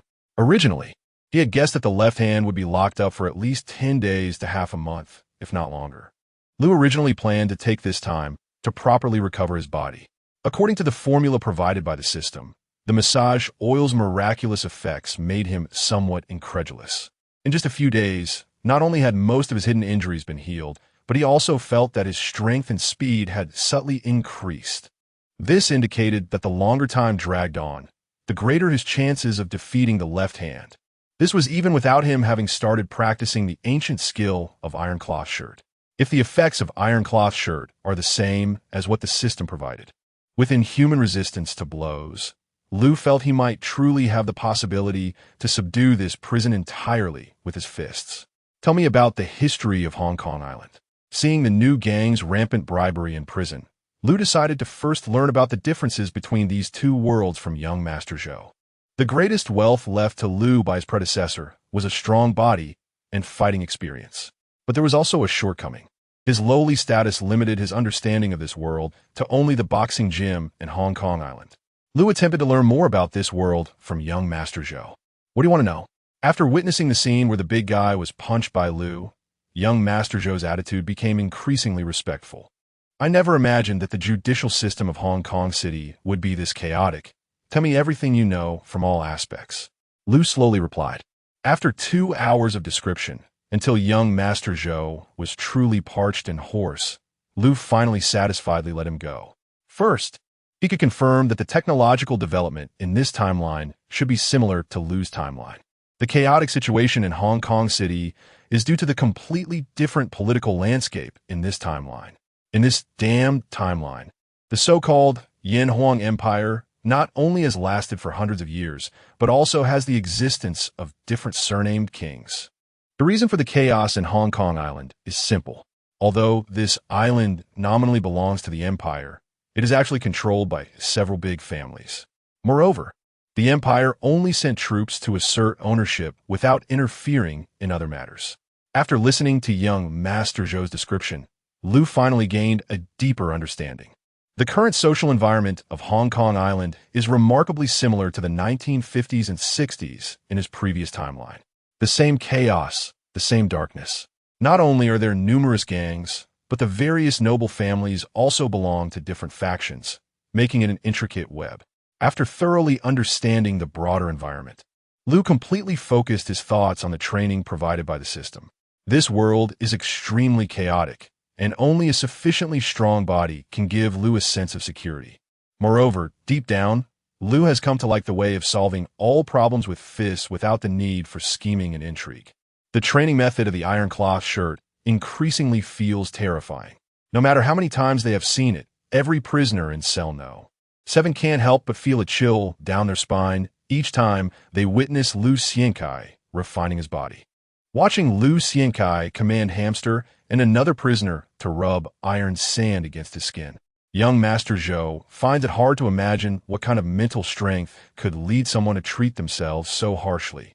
Sweat the size of beans slowly trickles down the horrifying and menacing tattoo on Liu Xiankai's back, causing everyone to involuntarily look away. Days go by. Liu Xiankai has completely become synonymous with the inhuman in cell number 7. Every morning and late at night, Hamster grits his teeth and relentlessly beats Liu Xiankai with steel bars obtained from the factory. While Liu Xiankai remains calm, the one hitting him is filled with terror. The next time a bit of force is applied, the ribs haven't been properly refined. Hamster, pale-faced, nods. He doesn't know whether Liu Xiankai's body is indeed made of iron. After he exhausts himself hitting, the other party seems completely unfazed. This frightens Hamster. Liu Xiankai opens his eyes, gets up to wipe his slightly bruised body, and immediately someone else takes over Hamster's task. Last time, during the application of the ointment, the effect didn't penetrate the area around the scapula, and today the bones feel a bit uncomfortable. I must pay attention. I must pay attention. Standing behind Liu Xiankai is an extremely strong prisoner, who at this moment looks as aggrieved as a young bride. He deftly applies the golden liquid on Liu Xiankai's back and then crazily slaps it. Nicknamed Daxiong, Wu Youxiong indeed feels very wronged right now. He never expected that just by boasting about his grandfather being a traditional Chinese medicine practitioner in the court and having learned a bit of massage techniques himself, he would be regarded as a dedicated masseur by this madman, Yin Wang. Massaging is fine, but each session lasts for 2 hours, and every technique must be performed with all his strength, which is exhausting. Chapter 20. The Mystery of the Straight Punch. Liu Xiankai initially thought he would be unable to endure the kind of crazy training his predecessor had undergone. However, when he discovered that the herbs provided by the system could indeed help him progress rapidly, he transformed into a cultivation fanatic. One must admit that you get what you pay for. Herbs, especially traditional Chinese medicinal herbs, are different from luxury goods. There's a reason why the expensive ones are expensive.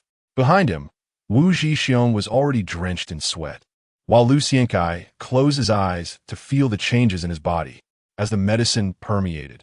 His waist, back, legs, shoulders, arms, abdomen, and knees began to feel warm. Now, Liu Xiankai could sense that the soreness in many of his body's meridians, caused by intense training, had completely vanished. Some areas of his skin were gradually becoming more resilient. The products from the system were indeed top-notch. After an hour and a half, Liu Xiankai finally opened his eyes, and the person responsible for his massage, Xiong, collapsed to the ground. Xiong was genuinely exhausted. He never expected that a massage could completely drain him. A guy built like a muscle-bound athlete. Every massage had to be done with full effort. He had tried to slack off, and now the bruise at the corner of his eye was the reward for his laziness. Everyone was in the same boat. So why did he have to endure punishment during a massage? Xiong felt particularly aggrieved. Liu Xiankai's next words plunged him into deep despair. Your technique has some merit, but it's very unrefined. If you don't improve before tomorrow's massage, I will continue to beat you. so you understand the consequences of not working hard. Feeling his condition restored, Lu Xiankai continued to practice the straight punch, which combined boxing and Muay Thai techniques. Accepting memories is one thing, but personal experience is another. After several bouts, Lu Xiankai realized the shortcomings of his predecessor. He admitted that his predecessor had top-notch physical qualities, but he also recognized that his predecessor was not very smart, especially regarding the training methods provided by the system. His predecessor seemed to struggle with summarizing. His predecessor stubbornly used the same boxing style to confront enemies. If he had just adjusted his tactics slightly during two crucial opportunities in the bathroom, he could have achieved more glorious results. But his predecessor was somewhat slow-witted. Thus, he suffered severe injuries. For instance, during the third strike, he could have completely overwhelmed his opponent with a hook from boxing combined with a knee strike from Muay Thai. Lu Xiankai understood that thinking too much was pointless. What he wanted to do now was to fully integrate the techniques from both systems during practice to achieve the fastest improvement. The front hand straight punch is the most commonly used technique in combat and one of the most critical techniques. However, his predecessor mechanically trained the two styles separately and had no intention of combining all his techniques. What would happen if the rhythm of Muay Thai was completely integrated with the deceptive angles of boxing? Lu Xiankai's eyes were filled with excitement. In cell number 7, everyone stared blankly at Lu Xiankai as he repeatedly threw punches at the air for hours, practicing the simple straight punch. Unfazed and unbeard, Lu Xiankai felt increasingly elated as he punched. Heavy jabs, quick jabs, up and down, back and forth, controlling rhythm, body posture, corresponding movements. What does it mean to throw a flirtatious glance at a blind person?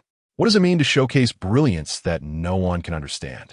If his left hand were present now, or if any expert with over 5 years of combat experience were there, they would probably applaud him, because the punches Lu Xiankai threw had almost reached the level of art. Every subtle change was natural. It seemed plain and simple, but a single thought could cause a bizarre and precise change in the trajectory of his punches. As if sensing something, the system's green subtitles once again appeared before Lu Xiankai's eyes. Congratulations to the host for taking another small step forward. The front hand straight punch has achieved perfection. It is recommended that the host consider further integrating the movement steps of boxing with the 3-step movement of Muay Thai. Are you Dao? In the astonished gazes of everyone, Lu Xiankai, who had been throwing punches at the air alone for nearly 2 hours, looked at a young man who had been sitting quietly in the corner. "It's me, Brother Yinwang," Dao replied, somewhat surprised but still respectful. "I remember you used to be a knife handler for the number gang, and your knife skills were quite good." Lu Xiankai looked at the seemingly quiet Dao, and memories of this person surfaced in his mind. Chen Zhao, Nikam Zhao. He was once the head horseman for the number gang under Xiang Qi and had killed several troublesome characters for the gang. One could say that if Xiang Qi hadn't met a violent end on the streets later, this guy named Chen Dao should have had a place in the underworld. Just SOSO, I followed a southern master and practiced for a few months. I can hold my ground against street thugs and swing a knife quickly, Chen Dao answered honestly. If I encounter a master like Brother Yinwang, my knife would be utterly useless. What knife do you like to use the most? Lu Xiankai asked, neither confirming nor denying.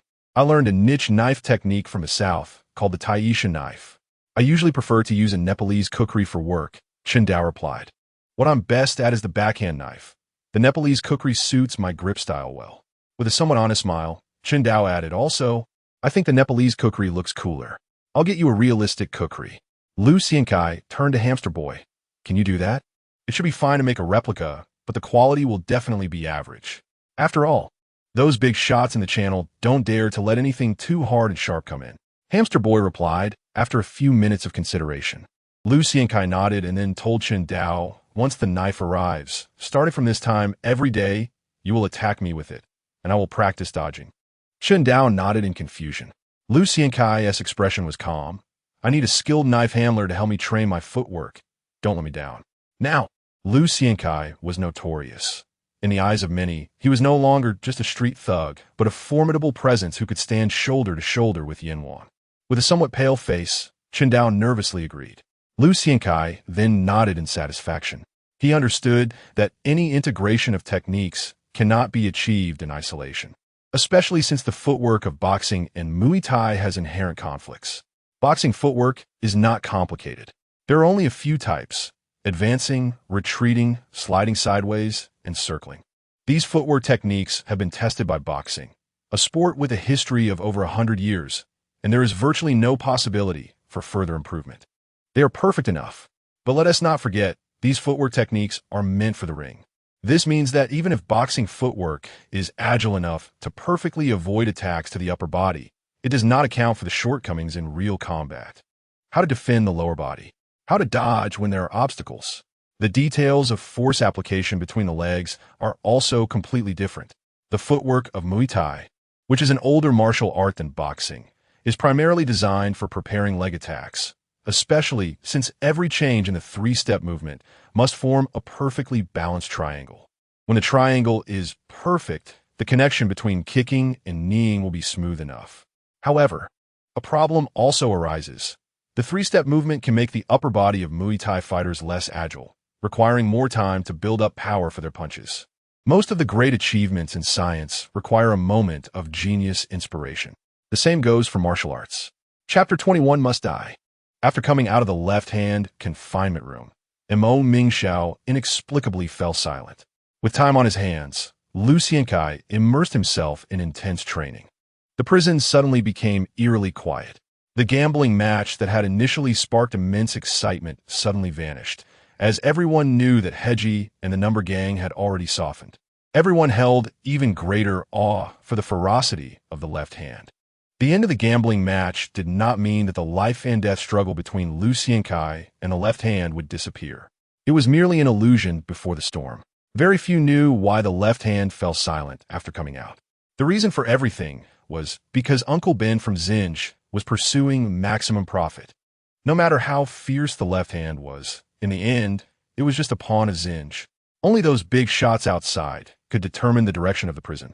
The other prisoners lived peacefully, but during this time, aside from young Master Zhou, the others in cell number 7 were suffering terribly.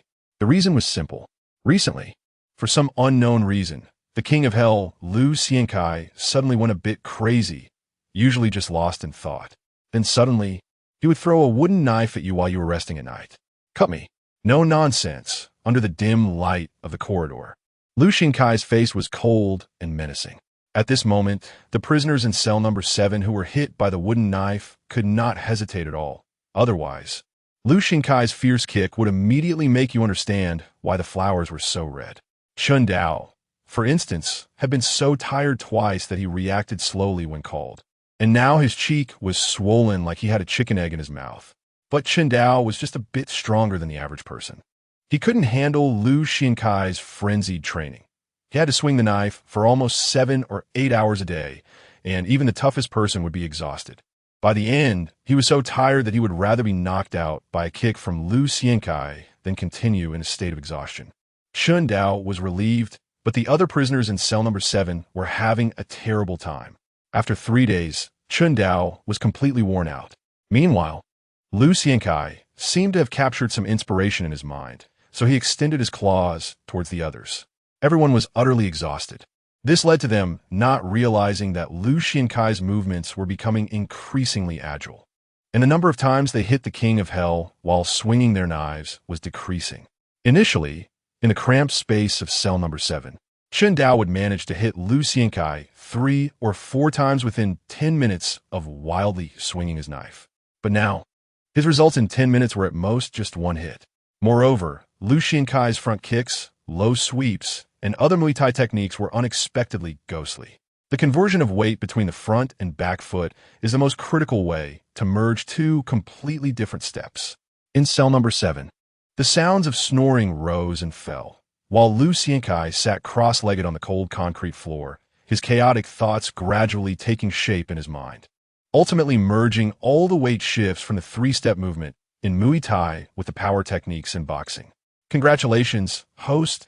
You have achieved footwork integration, evaluation, entering the threshold. The green subtitles flashed before Lu Xiankai's eyes once again, indicating that his footwork had finally gained the system's recognition. Get up! Lu Xiankai exerted force with his feet, and his whole body sprang up like a spring.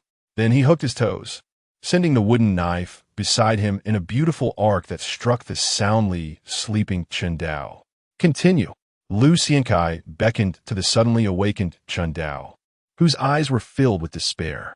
Looking at Lu Xiankai's developed leg muscles and touching his still swollen cheek, Chen Dao howled in frustration and charged forward. The other awakened prisoners first glanced at Chen Dao, who was frantically chopping under the dim light, then almost simultaneously pulled the blankets over their heads, turned over, and continued to sleep soundly. Every second counted. Who knows how long Lu Xiankai, this king of hell, would go mad. Right now, grabbing time to sleep was everyone's most desired outcome. The prison was very quiet, but outside the prison, currents were surging. On Hong Kong Island, in a hillside villa, in this precious piece of land, any family that could own such a large plot on the hillside was either extremely wealthy or noble.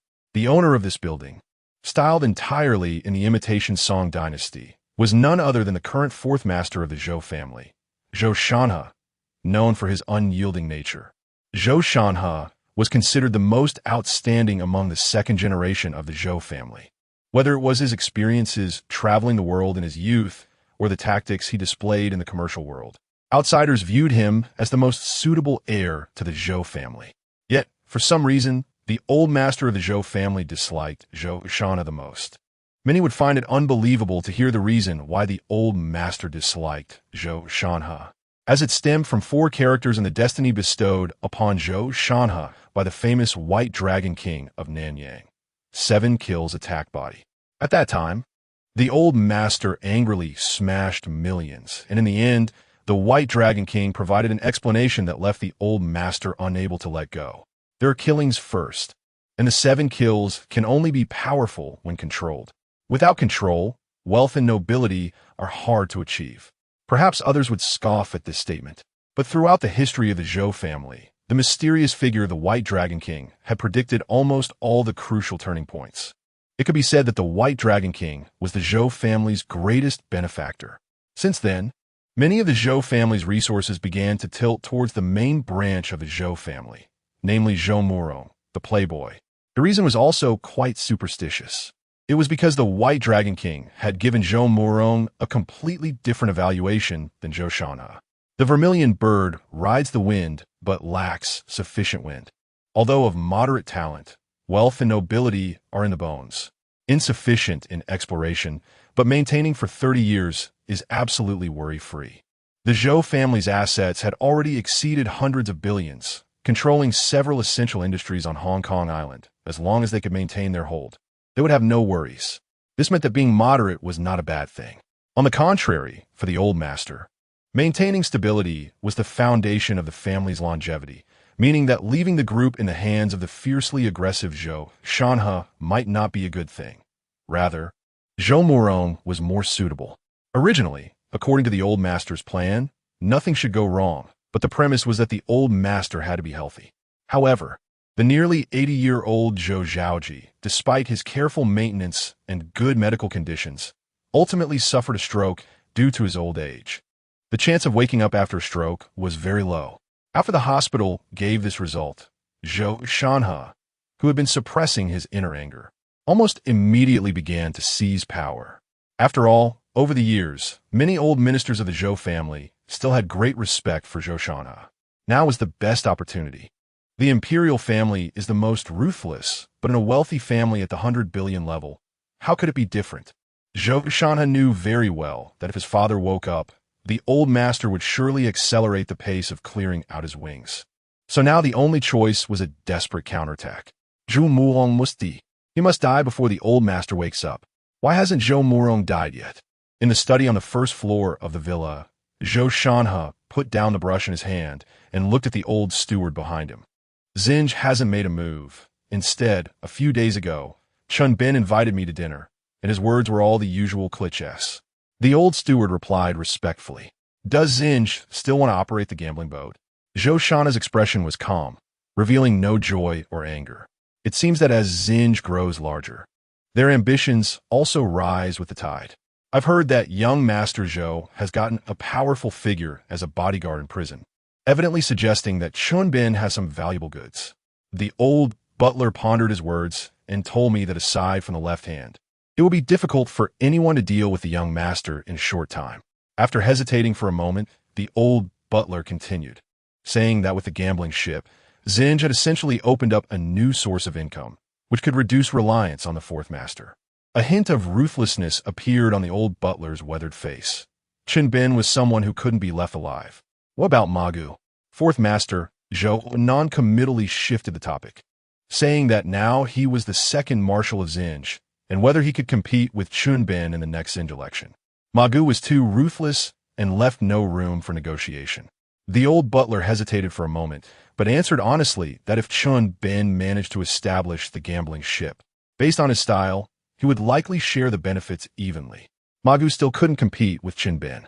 It all depends on human effort.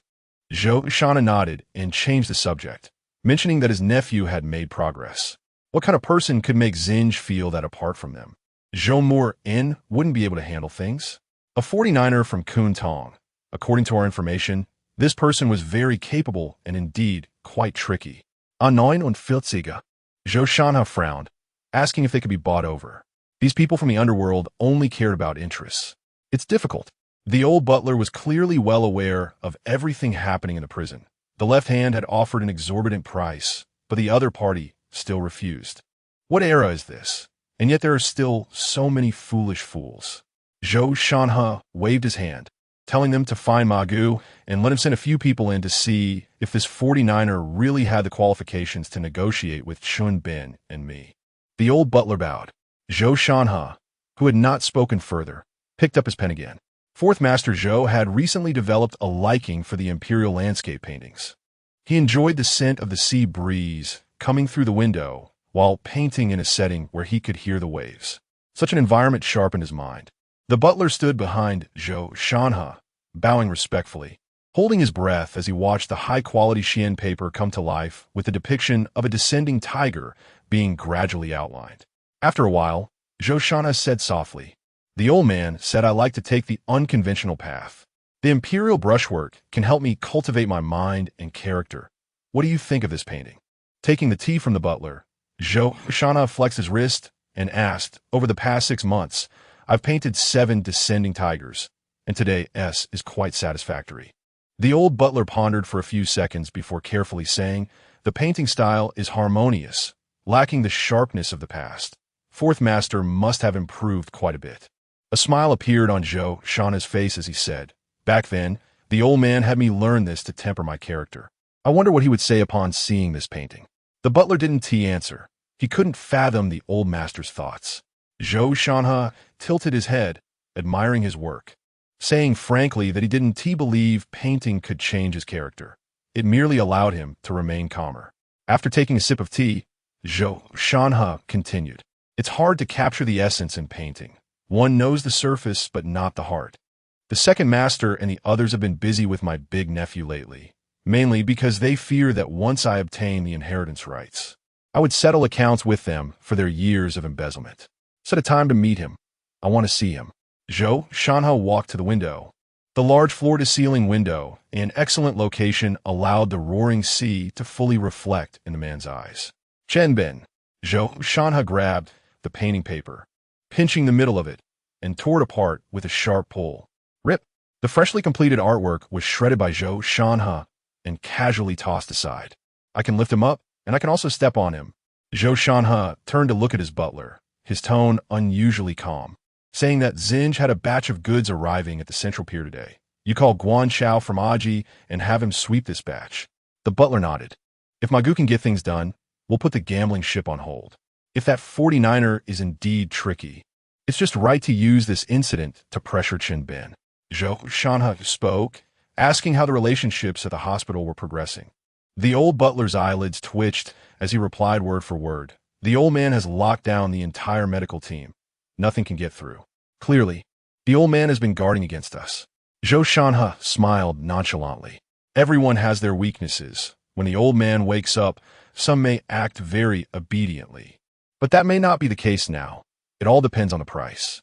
The old butler bowed and said, "I am already in communication. It will take more time. We need to prepare for both outcomes. This is something the old man taught me." Zhou Shanha nodded, then pulled out another piece of Xian paper from the bookshelf. He spread it out and ground the ink. I remember the old man telling me that only when I can paint the descending tiger with retracted claws can I begin the grand landscape painting. He is already of that age. Zhou Shanhe smiled. It should be time, right? From start to finish. The proud Zhou Shanhe didn't even ask the name of that 49er. A day later, the Zhou family's influence once again opened up another perspective for Lu Xiankai, who still had some habitual thinking from another timeline. You three, come out, bring your luggage, and change cells with me. Just half an hour ago, after the iron door of cell number 7 was opened again, a serious-looking constable casually pointed to a few prisoners still stunned on the spot, urging them to move faster. 10 minutes after these people were taken away, 3 strong, stern-faced men entered cell number 7 with their luggage. These are your new cellmates. Make sure not to have any conflicts. You understand what I mean. As usual, after the prison guard gave a reminder, he turned and left. The moment the iron door closed, the 3 men tacitly discarded their luggage and then fixed their gaze on Zhou Morin, their eyes revealing unmasked ferocity. So eager? Did no one tell you before you came in that this cell has a madman like me?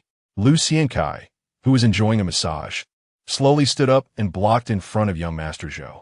I need to validate the success of these days. Your timing is just right.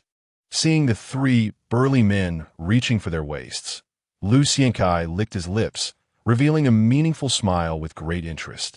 Then he boldly launched an attack. Chapter 23, Enlightenment. Lu Xiankai's first move was the straight punch he had been practicing recently. The straight punch, which fused Muay Thai and boxing, had completely developed Lu Xiankai's unique style. It was strange and swift like lightning. The 3 men who came in to kill were all hired thugs from Xinji Magu, and they were considered prominent figures outside. Although they had been warned before entering that there was a fierce 49er by young Master Zhou's side, they took it lightly. Can they fight? Are they fierce enough? What a joke. If they were really that formidable, why would they still be a nameless 49er? Although the martial world is full of deceit and danger, one thing is fair enough. If you are fierce and can fight, you will definitely rise to prominence. In their minds, they had never taken Lu Xiankai, who had been a 49er for so long, seriously. It wasn't until Lu Xiankai made his move that they realized they were gravely mistaken. First, this was the only feeling Zhao Xianlong, the leader of the 3 knife wielders, had. The opponent's punch was so fast, it seemed to appear out of thin air. He had already prepared to strike the moment he saw the opponent rise, but before his hand could even reach his waist, the opponent had already landed a heavy punch that shattered his jaw. Zhao Xianlong flew out into the air, under the dim light. The blood splattering from his mouth traced a beautiful arc in the air. After landing a hit, Lu Xiankai sidestepped effortlessly, avoiding the long knives coming from the other 2. Sideways, his feet moved in the Muay Thai 3-step. Lu Xiankai's left hand struck like lightning, hitting the throat of the remaining thug. The latter stumbled back, clutching his throat. His breathing could still be prolonged, but the angle of force was off. The angle of that last punch was still problematic. To outsiders, Lu Xiankai appeared like a fierce tiger, but inside, he was calm, even summarizing his shortcomings in punching during the attack. The choices in the blink of an eye still hadn't become instinctive. My punching still has flaws. It seems the reward for defeating the ancient boxing style with my left hand can help fill my technical shortcomings. Lu Xiankai's movements didn't slow down despite the myriad thoughts in his mind. Watching the last knife wielder charging in with a roar, Lu Xiankai didn't move. Instead, he let the thug bring his distinctive short knife down upon him. This was the feeling. In Lu Xiankai's eyes, the short knife kept enlarging, and even the opponent's movements slowed down. Then punch. With his first punch, Lu Xiankai's left fist accurately struck the opponent's wrist. The short knife fell. The thug stumbled back violently, while Lu Xiankai's steps were like a ghost. With a push from his toes, he instantly closed the distance, his arm muscles tensed, and his right fist heavily struck the opponent's armpit. The thug bent down in pain. Lu Xiankai's left fist seemed to predict the opponent's trajectory. Twisting his body, he unleashed his entire strength from his waist and delivered the third punch. Crack! The sound of bones breaking was clearly audible in the cramped cell. The last knife wielder had his ribs shattered by the force of this punch that fused 2 fighting styles. After this, Lu Xiankai took a step back. Then with a burst of muscle power, he immediately transitioned into the Muay Thai three-step. The whole process was swift and decisive. In less than a minute, the three previously fierce knife wielders had all fallen to the ground, unconscious. Even young Master Zhou and others nearby hadn't reacted yet. They just saw three men fly out. And then Lu Xiankai wiping the glaring dark red from his hands. Hamster, clean up the floor. Lu Xiankai moved his neck, the cracking sound of bones echoing sharply. Young Master Zhou, don't tell me your connections can't handle the fact that these guys were beaten into serious injuries. No problem, no problem. Young Master Zhou, who didn't dare to look Lu Xiankai in the eye, nodded like a garlic peeler. He was genuinely frightened. Young Master Zhou never expected that his fourth uncle had become this desperate. This was a sign of tearing off all disguises. Thinking of the various methods of Zhou Sai, cold sweat began to seep from his forehead, and he felt weak all over. Lu Xiankai looked at young Master Zhou, whose face was pale, with some emotion. He resembled another version of himself from a different timeline. What does it matter to be born into a family of billionaires? What does it matter to have a distinguished background? The inherent weakness led young Master Zhou to be as terrified and humble as an ant when facing death. In another timeline, Lu Xiankai had watched a movie called As Solid as a Rock. The movie was rather vague, making it not very enjoyable for Lu Xiankai. But there was one line that stuck with him. There is money outside of money, and there are officials above officials. In the movie, two figures, who appear to be towering giants in the eyes of ordinary people, wore faces full of desolation and helplessness, merely pawns struggling for survival on the chessboard. What I really want. After crossing into this world, it was the first time Lu Xiankai looked directly at his own heart. In his past life, although many peers called him a cunning person, who had ever seen him bowing and scraping in front of the big shots, struggling for profit, and those big shots he needed to please were just minor tricks in the eyes of even bigger figures. The dual evolution of body and spirit ultimately reaches the point where one person can rival an entire nation. For some reason, the ultimate goal of the system surfaced in Lu Xiankai's mind. He suddenly realized. It turned out that he had truly come to like this way of solving everything with his fists. No matter what power or wealth, no matter what intrigues and schemes. A single punch from me makes everything vanish into thin air. This strange world is vast and wonderfully exciting. Lu Xiankai understood what he wanted. Just 4 words, enlightenment. Watching Lu Xiankai suddenly burst into laughter, Hamster approached with a flattering expression. Brother Kai, what is so funny? Because I've understood something, I know what I want. Lu Xiankai's eyes shone frighteningly bright. Hamster felt it was an understanding he couldn't comprehend. From this moment on, Lu Xiankai had no further connection with his past self, who was skilled at scheming, nor any ties to past grievances. Now, he was not just fighting to survive. Since he had obtained this system, he was not afraid, not intimidated, living his life independently, seeking only to carve out his own path. Chapter 24, it's time to take action. The commotion in cell number 7 didn't escape the eyes of the observant. Especially when 3 unconscious individuals were carried out, their pitiful appearance drew everyone's attention. Offending the king of hell is simply asking for death. Many wore expressions of glee. To some unaware prisoners, this was just another glorious achievement of the king of hell Lu Xiankai, a fitting end for those who offended him. Only the left hand, who knew the inside story, smiled particularly happily. Even his loud laughter could be faintly heard throughout the prison. The left hand had always maintained close contact with Uncle Ben, and after spending a lot of money, it wasn't difficult to make a few phone calls each day. So, his information was very well informed. Magu was going to lose a few venues on Boland Street. These 3 guys were quite decent henchmen. At the very least, he wouldn't be able to hold on to the venue he took from the MO2 guys. The left hand wore a look of schadenfreude.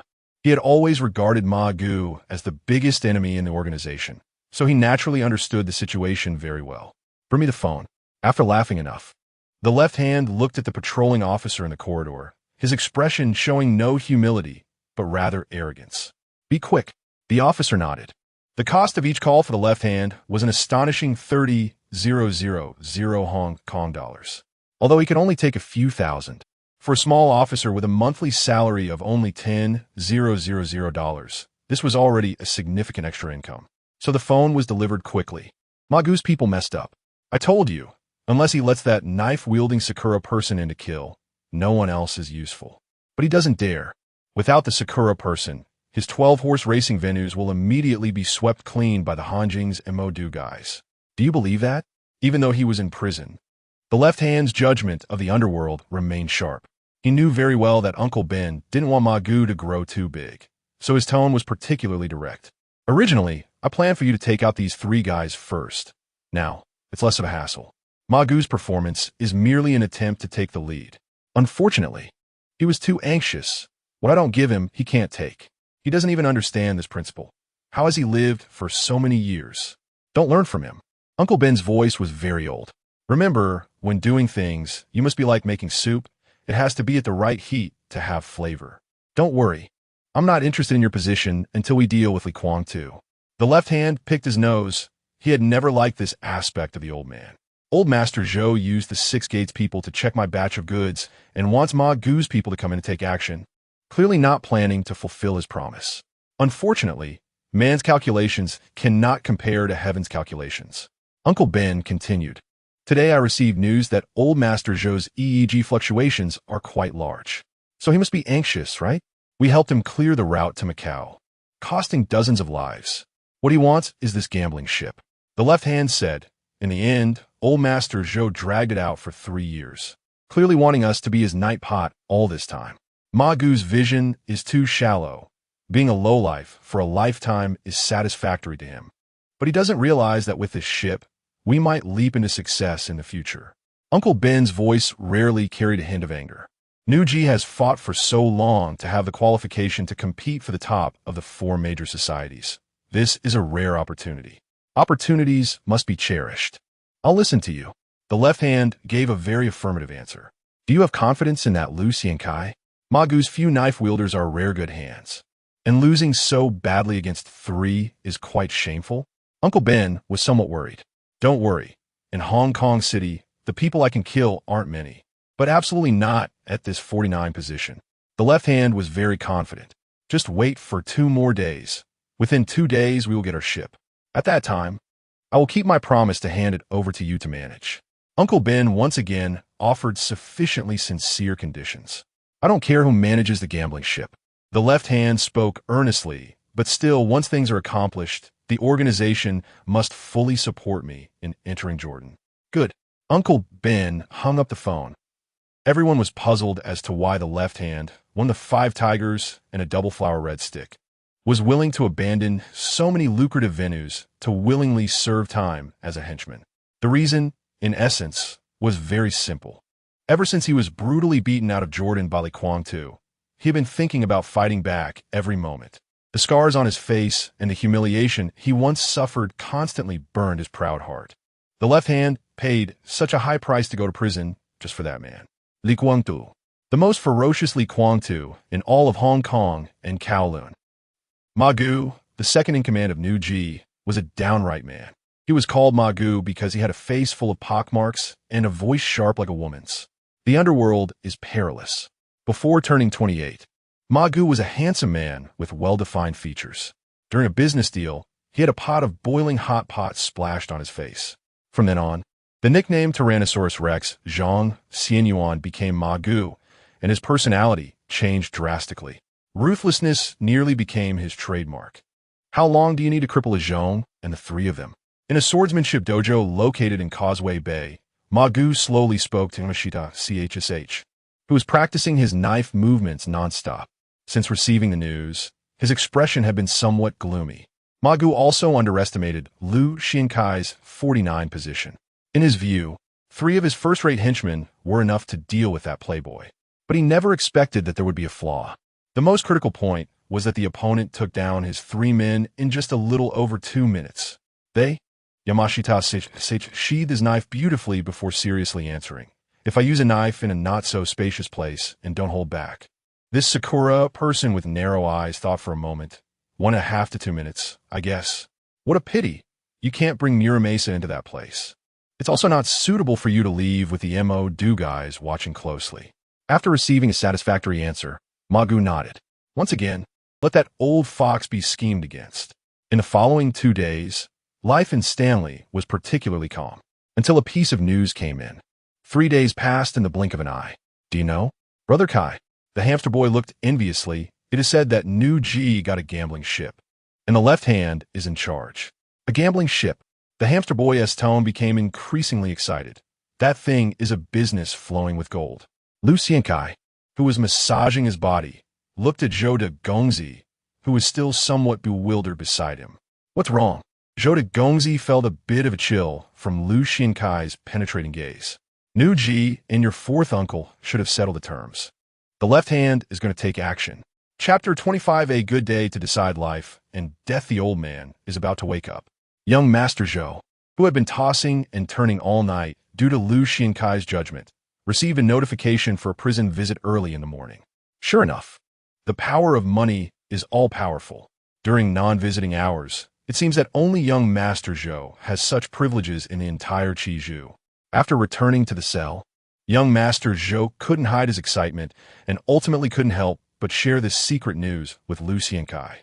Is the news accurate? Lucien Kai, who was practicing upper body strength by leaning against the wall, had a serious expression. Of course, young Master Zhou's face still couldn't hide his excitement.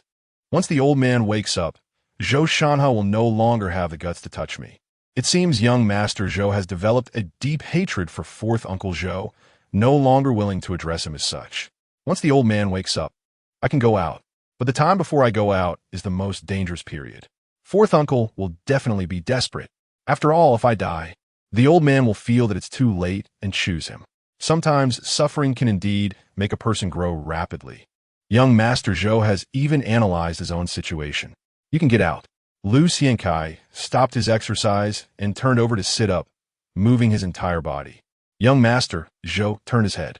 No matter how many times he had seen it, he still found it terrifying to hear someone's bones cracking all over. I want to promise. After Lucien Kai moved his body, he slowly spoke. Say it. Young Master Zhou understood the gravity of the moment, his expression particularly serious. The new record society will make a move on you in the square. The left hand is a person from the Jianghu who wants to play by any rules or decorum and will use all sorts of means to kill you. He should also receive the news. He is more anxious than you. Thinking of the left hand's cruelty, young Master Zhou turned pale.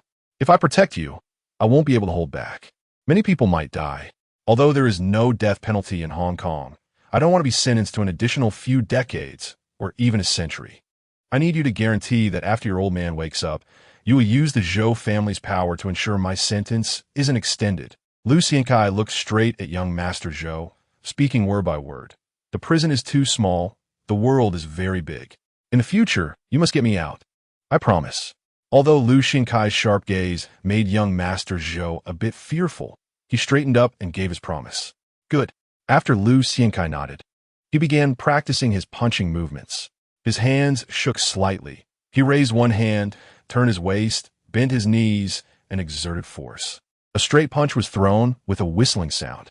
The speed of this punch from the man was so fast that everyone in the cell felt they only saw a blur. No matter what happens, don't leave my 1-meter range. As long as the other party doesn't use firearms, I guarantee you can survive. Lucien Kai threw another left punch with the same movement, another blur appearing before everyone's eyes. There is still half an hour until the break time. Lucien Kai was constantly practicing his straight punch. He wanted to ingrain this seemingly ordinary punch into his instincts, because only by engraving it into his instincts, bypassing the brain, could he make the best choice in a split second. You must help me, Brother Kai. Young Master Zhou had completely lost the demeanor of a wealthy heir. He looked at the square with fear. Waiting is the greatest torment. Now, that extremely strong man was his only hope. Looking at the terrifying tattoos and flowing sweat on the other person's back, young Master Zhou felt a strange sense of calm. Time passed quickly, and the break time had arrived. Obviously, there were many informed prisoners. When the sharp, piercing sound of the break bell rang, and they lined up, many people's eyes instinctively drifted between the indifferent left hand and the calm Lucien Kai. Clearly, they all knew that the time for these two to determine victory or defeat had finally arrived. If Lucien Kai wins, he will step on the left hand to become the strongest person in this prison demonized by the outside world. If the left hand wins, both young Master Zhou and Lu Xiankai will die. Young Master Zhou, I'm a left hand. The two teams were less than 3 meters apart. So the left hand's voice clearly reached Zhou Muron's ears. My real name is Song Lichuan. There's a head to every grievance and a master to every debt. Don't mistake the person below. Young Master Zhou's face turned pale, and he didn't even dare to make eye contact with the infamous left hand. Since people have given me face by calling me King Yin, then your life and death are not for you to decide. Lu Xiankai stood in front of Zhou Muron. The two unparalleled killers stared at each other under the watchful eyes of the desperate prisoners. Both sides' gazes were filled with undisguised killing intent. Killing you is indeed a bit regrettable, but everyone has their own fate. The left hand glanced at the patrolling guards who had already run over, then withdrew his gaze. Quietly standing back in his team, the path you chose is yours. Don't blame me. I'm waiting for you.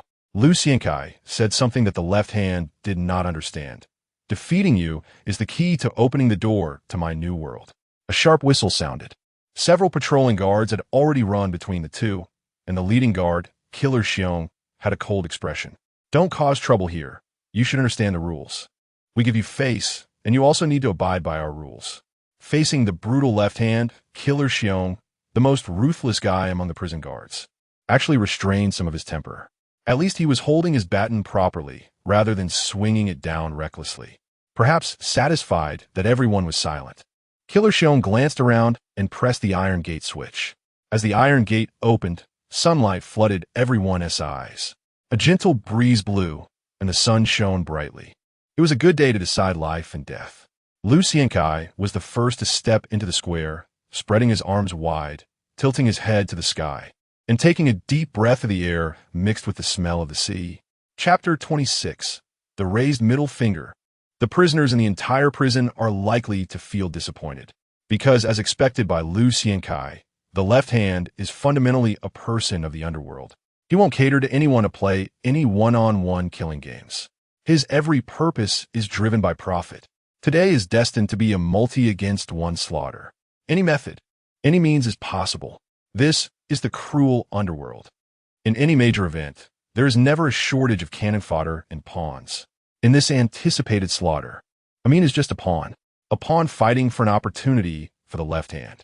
Before entering the prison, he was a knife wielder for the new society, specifically doing some shady work for them. It is because of this that the left hand chose him as one of the 5 responsible for carrying out the task this time. Choosing people for the gang's work is very simple. They need to be able to fight and be ruthless. That's all that matters.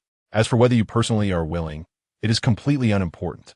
The gang's strict rules have determined that before the 49ers rise to prominence, they can only fight for their lives. Perhaps knowing these people fear Lu Xiankai's terror, the left hand generously offered a condition they couldn't refuse.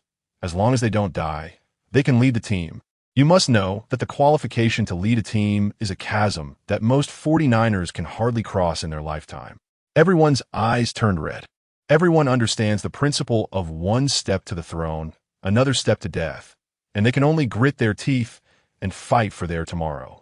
So, after leaving the square, Amin's destination was the short knife hidden under the bench of his gang's territory. Being a knife wielder in the gang definitely counts as being ruthless.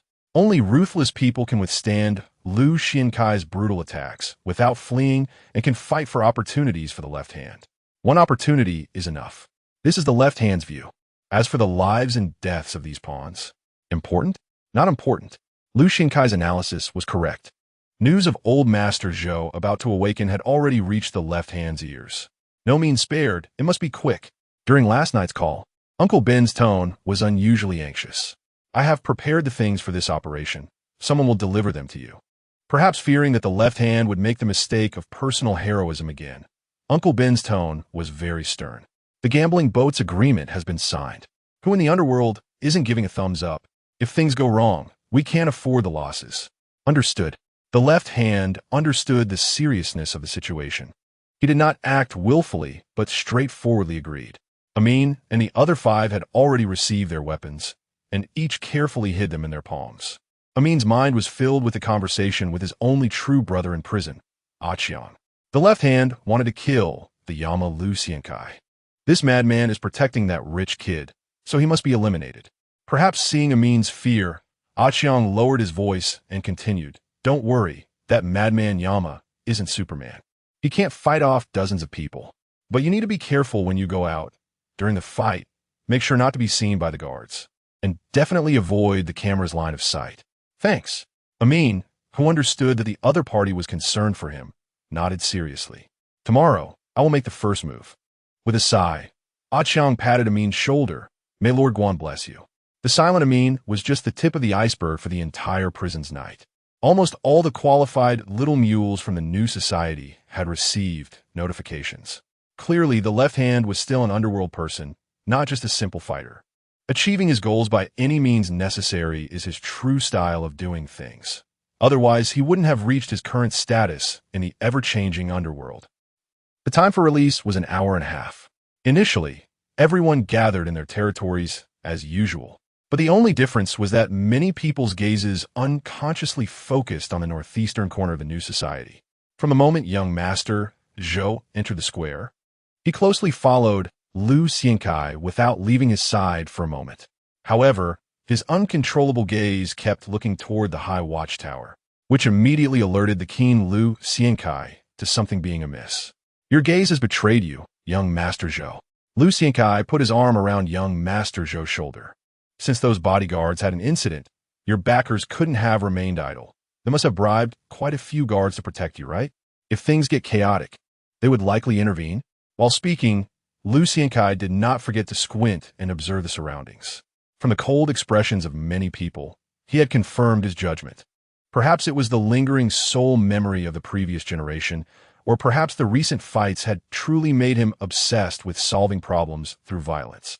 In short, what Lu Xiankai felt now was not tension, but excitement. An excitement that craved battle from the very core. How come someone so smart and capable has been just a 49er in the gang for so long?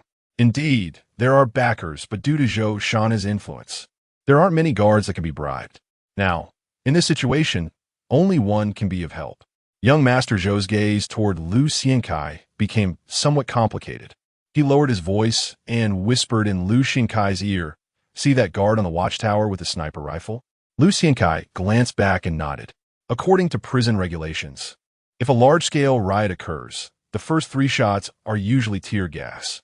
However, if the warning goes unheeded, then live rounds will be fired. My third uncle bribed him. If there's a chance to fire live rounds, he will protect me and will shoot the left hand if my life is truly in danger. Indeed, no scion of a wealthy family is a fool. Young Master Zhou, who seemed pale and devoid of scheming, could actually keep such a secret hidden, which made Lu Xiankai look at him with new respect. However, one must not have too many hopes. These guys may take the money, but may not have the guts to kill the left hand. After all, if such a high-ranking Red Stick were killed, the new society would definitely retaliate against their families. Young Master Zhou honestly replied, as he increasingly felt that Yama was truly terrifying. Definitely not the type of brute without brains that his family believed him to be. Your third uncle is also useless. Why would he leave such an important position for a guard when everyone else has been bribed? Lu Xiankai's expression became much more serious. The prisoners in Chizhou prison are all violent offenders, so the prison has rich experience in handling various violent incidents. Even if the new society or Zhou Sire has bribed many people, giving 20 minutes is already the limit. Otherwise, things could spiral out of control. The prison side would not take risks with their hats. This is beyond doubt. But even so, he certainly faced the danger of being shot. This was his intuition, because it is very likely that the train guard would shoot not the left hand, but him. This is getting more and more interesting. I'm liking him more and more. The man was surprised to find that he did not feel fear due to the dire situation. Instead, he felt excitement, an adrenaline rush surging rapidly. Remember, if that guard shoots me, then after I kill the left hand, you must stand in front of me immediately. Because no guard will shoot at you. This is my only danger.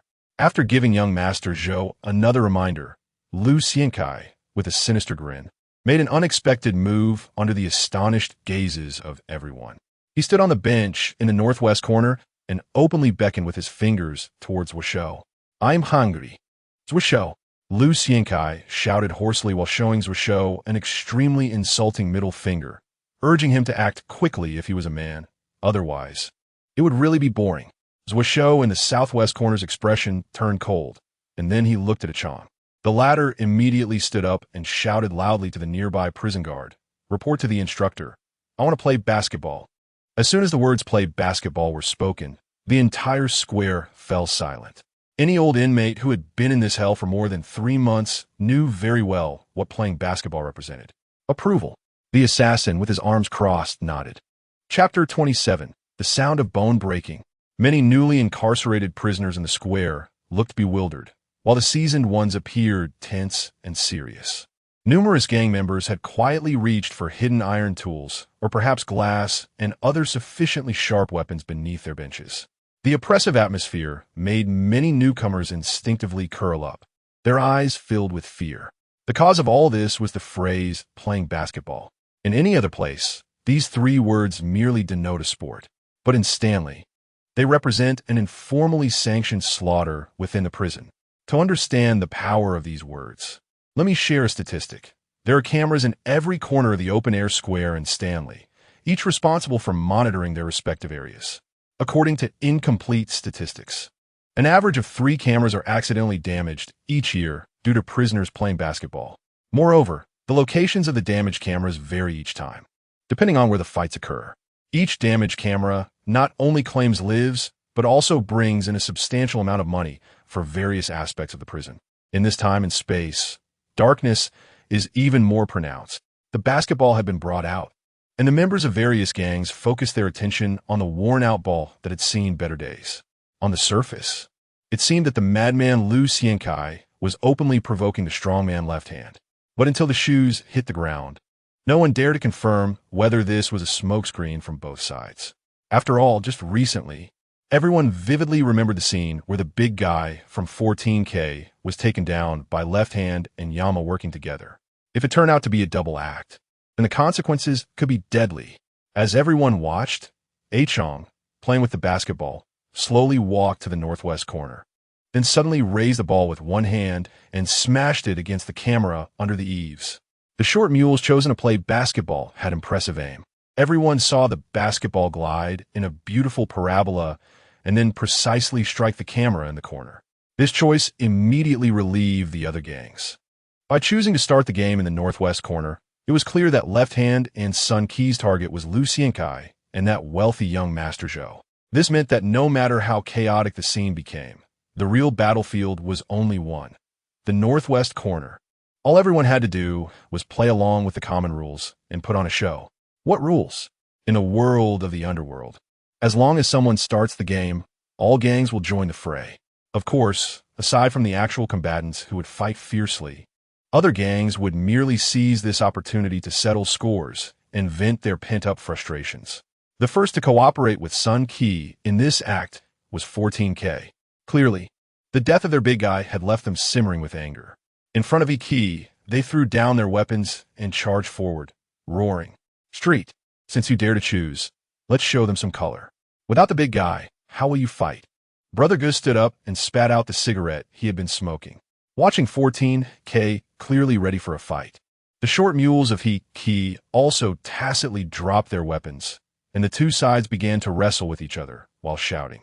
The number gang chose to join in with the big circle guys, but unlike the fights between Qi and 14K, the animosity between the 2 sides was evidently much stronger. Although neither side used weapons to determine life or death, they clearly fought with real fire. "Everyone get down! Everyone, get down!" The piercing alarm echoed above the prison, and the loudspeakers blared continuously. Bang! Bang! Some guards had already fired smoke bombs and tear gas, and Left Hand, who had been sitting still, finally stood up, observing the chaotic scene around him. "Get ready to fight." Seeing that the situation had completely descended into chaos, Left Hand glanced at the assassin behind him and suddenly shouted angrily. As his voice fell, the rascals of Sun Qi immediately howled and charged toward the northwest corner. "Street, do you know how many years it has been since someone flipped me off?" Left Hand was confident in his fighting ability. He rejected the sharp weapon offered by a subordinate and intentionally grinned fiercely as he charged toward Lu Xiankai, roaring, "The last guy who dared to gesture at me had his neck broken by me." From a bird's eye view, the rascals of Sun Qi surged toward the northwest corner like a tide. In the gathering place at the northwest corner, irrelevant people had long since scattered. Only Lu Xiankai stood firm.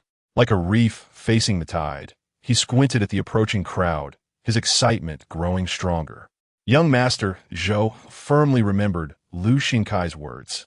Although he was terrified inside, he stood resolutely within a meter of Lu Xiankai. If he ran away alone, he would surely die. Fourth Master Zhou was indeed ruthless. Not only did he order Left Hand to kill him, but he also offered a reward of 1 million for it in prison. In other words, the only one he could trust now was Lu Xiankai. And Lu Xiankai did not disappoint his hope. Standing with his feet spread apart, he boldly threw a punch. At that moment, although Lu Xiankai was only wearing an ordinary brown prison uniform, he exuded an aura of a lone hero who could withstand 1,000 men. The first to charge forward was Ming. Sometimes, details can determine everything. From the moment Left Hand shouted to start fighting, Ming pulled out a sharp weapon made of mechanical angle steel, known as the Iron Knife in Stanley, and rushed forward. But he remembered clearly that there were still 4 or 5 gang members in front of him. Yet somehow he found himself in the lead. In the underworld, you must be quick-witted. This was something his boss Yaoyong had said many times, but Ming clearly hadn't listened. He was gunning for Yama. It was a foolish decision to be the first to charge, especially since Lu Xiankai was currently at his most powerful and would definitely not hold back. The defiance and rage on Lu Xiankai's face were clearly visible. With no time to think, Ming roared and swung the sharp weapon downward, aiming directly at Lu Xiankai's neck. If I kill this guy, I'll really rise to power. This was Ming's last thought before losing consciousness. Lu Xiankai's feet shifted slightly, and the iron knife swung through empty air. Street. As the man sidestepped, a fierce elbow strike landed heavily on Ming's temple, causing him to lose consciousness almost instantly. Lu Xiankai clearly had no intention of holding back. "Too bad you can't see how I take you down." As his words fell, Lu Xiankai's right fist, pulled back with full force, crashed into Ming's face. Dark red blood splattered into the air, resembling an ink-wash landscape painting. At the same time, everyone heard the sound of bones breaking. Lu Xiankai's punch completely shattered Ming's nasal bone, as well as all his dreams. Chapter 28, The Fourth Gunshot. Amin's appearance as he sprayed blood from his nose was indeed terrifying, causing the other thugs rushing over to hesitate momentarily. Lu Xiankai immediately seized this opportunity. After knocking Amin down, he stepped forward and his left fist gracefully arced to strike another new gang member on the chin. The opponent fell to the ground with a thud. By this time, 3 thugs had rushed to Lu Xiankai's side, and the patrolling prison guards in the watchtower finally pulled the trigger. Bang! Accompanied by the dull sound of gunfire, the smoke from the tear gas engulfed Lu Xiankai. In the smoke, one thug thrust a sharp object directly towards Lu Xiankai's waist, while 2 others expertly aimed for the man's chest. Retreat. Lu Xiankai moved with the agility of Ghost, and before anyone could see how he moved, he had evaded all the attacks. Punch. Lu Xiankai's right hand shot out like lightning. His mastery of straight punches had reached an extraordinary level, even though the thugs tried to dodge. His fists always found a way to hit their chins from various strange angles. One punch, one thug down. In the eyes of Zhou Dagong, Lu Xiankai now resembled a butterfly dancing gracefully among flowers. Bang! As Lu Xiankai took down 3 men, the second gunshot rang out from the watchtower.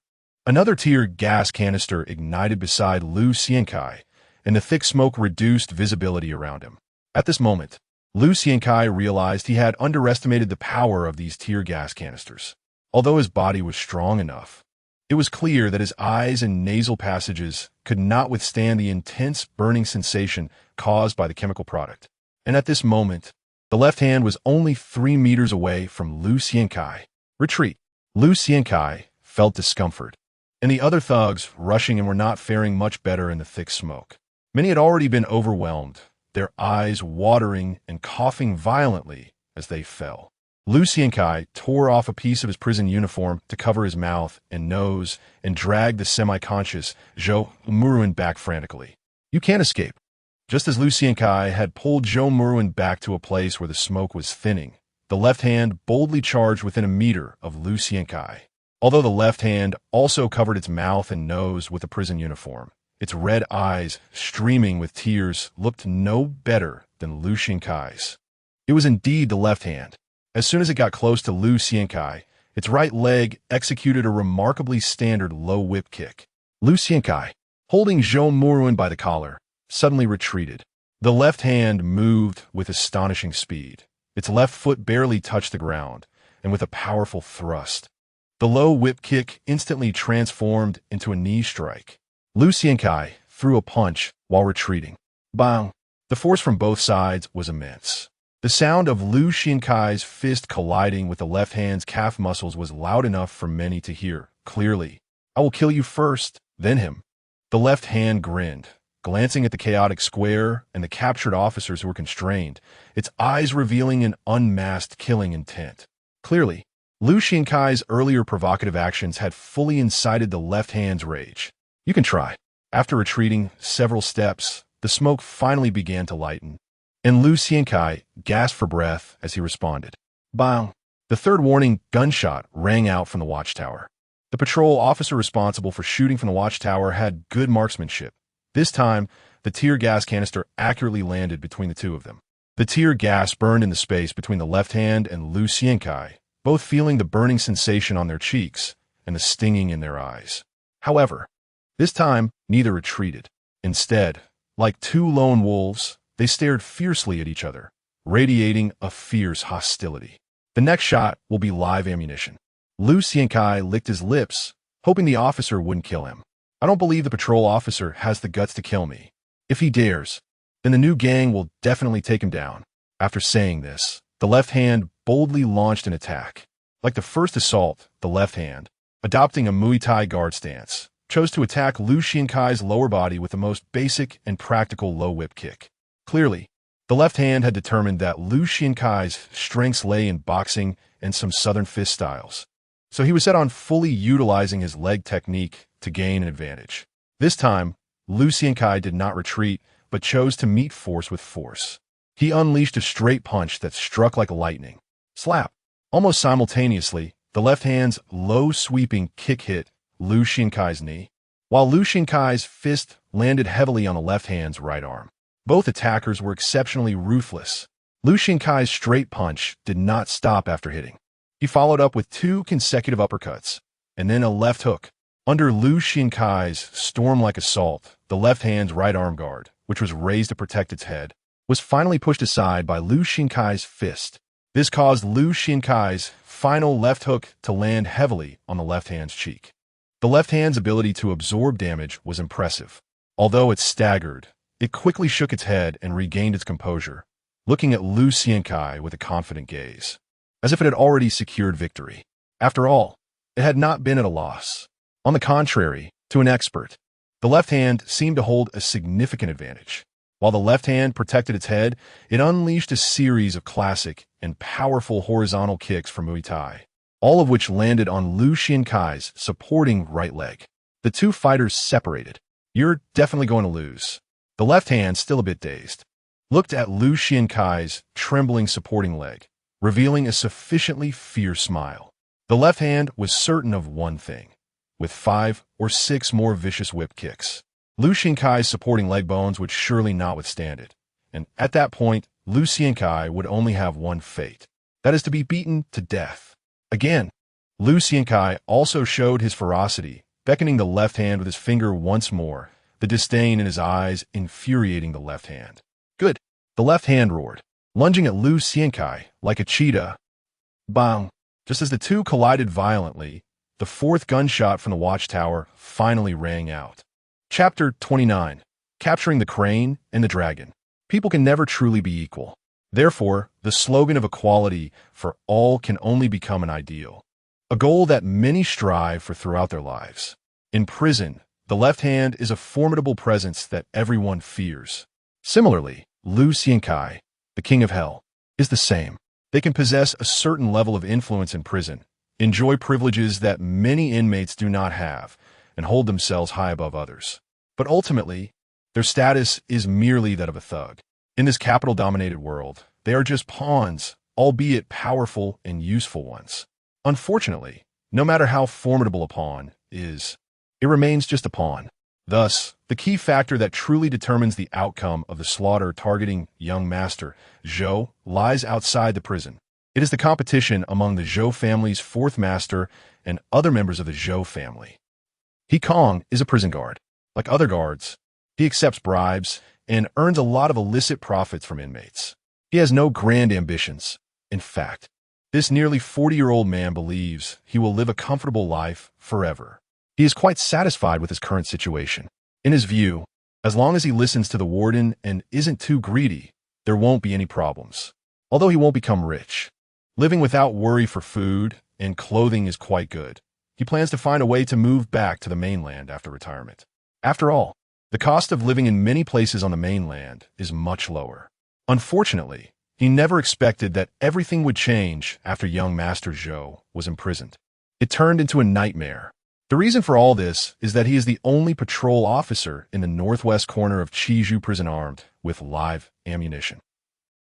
The air is thick with smoke in the prison's exercise yard, but he Kong, with his M28 sniper rifle in hand, is aiming at two men fighting like mad tigers, yet he has not pulled the trigger because he does not know who this bullet should hit. In young Master Zhou's mind, this officer he is already one of his own. This is because when the second miss of the Zhou family visited, she solemnly told young Master Zhou that he Kong had accepted 1 million in cash from the Zhou family, with old bills that were not in sequence.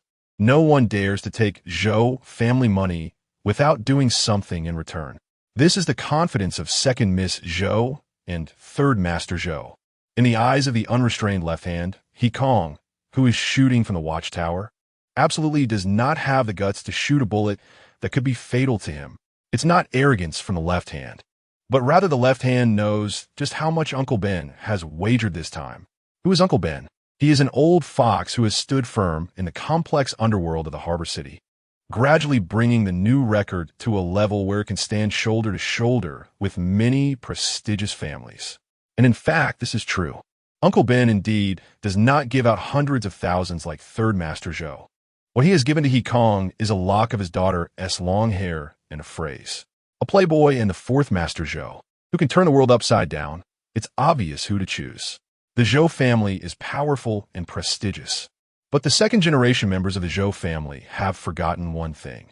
The Zhou family is too far removed from the bottom, and Third Master Zhou does not understand what the lower class fears the most.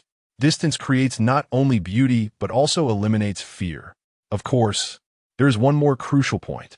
Young Master Zhou is a playboy, and Third Master Zhou's reputation isn't much better. Compared to these two useless science, Fourth Master Zhou's reputation in the harbor city's political and financial circles is much more formidable. Bang! After aiming at Lu Xiankai, He Kong took a deep breath and suddenly pulled the trigger. The fourth gunshot rang out. The thick smoke in the square and Lu Xiankai's inner alertness saved his life.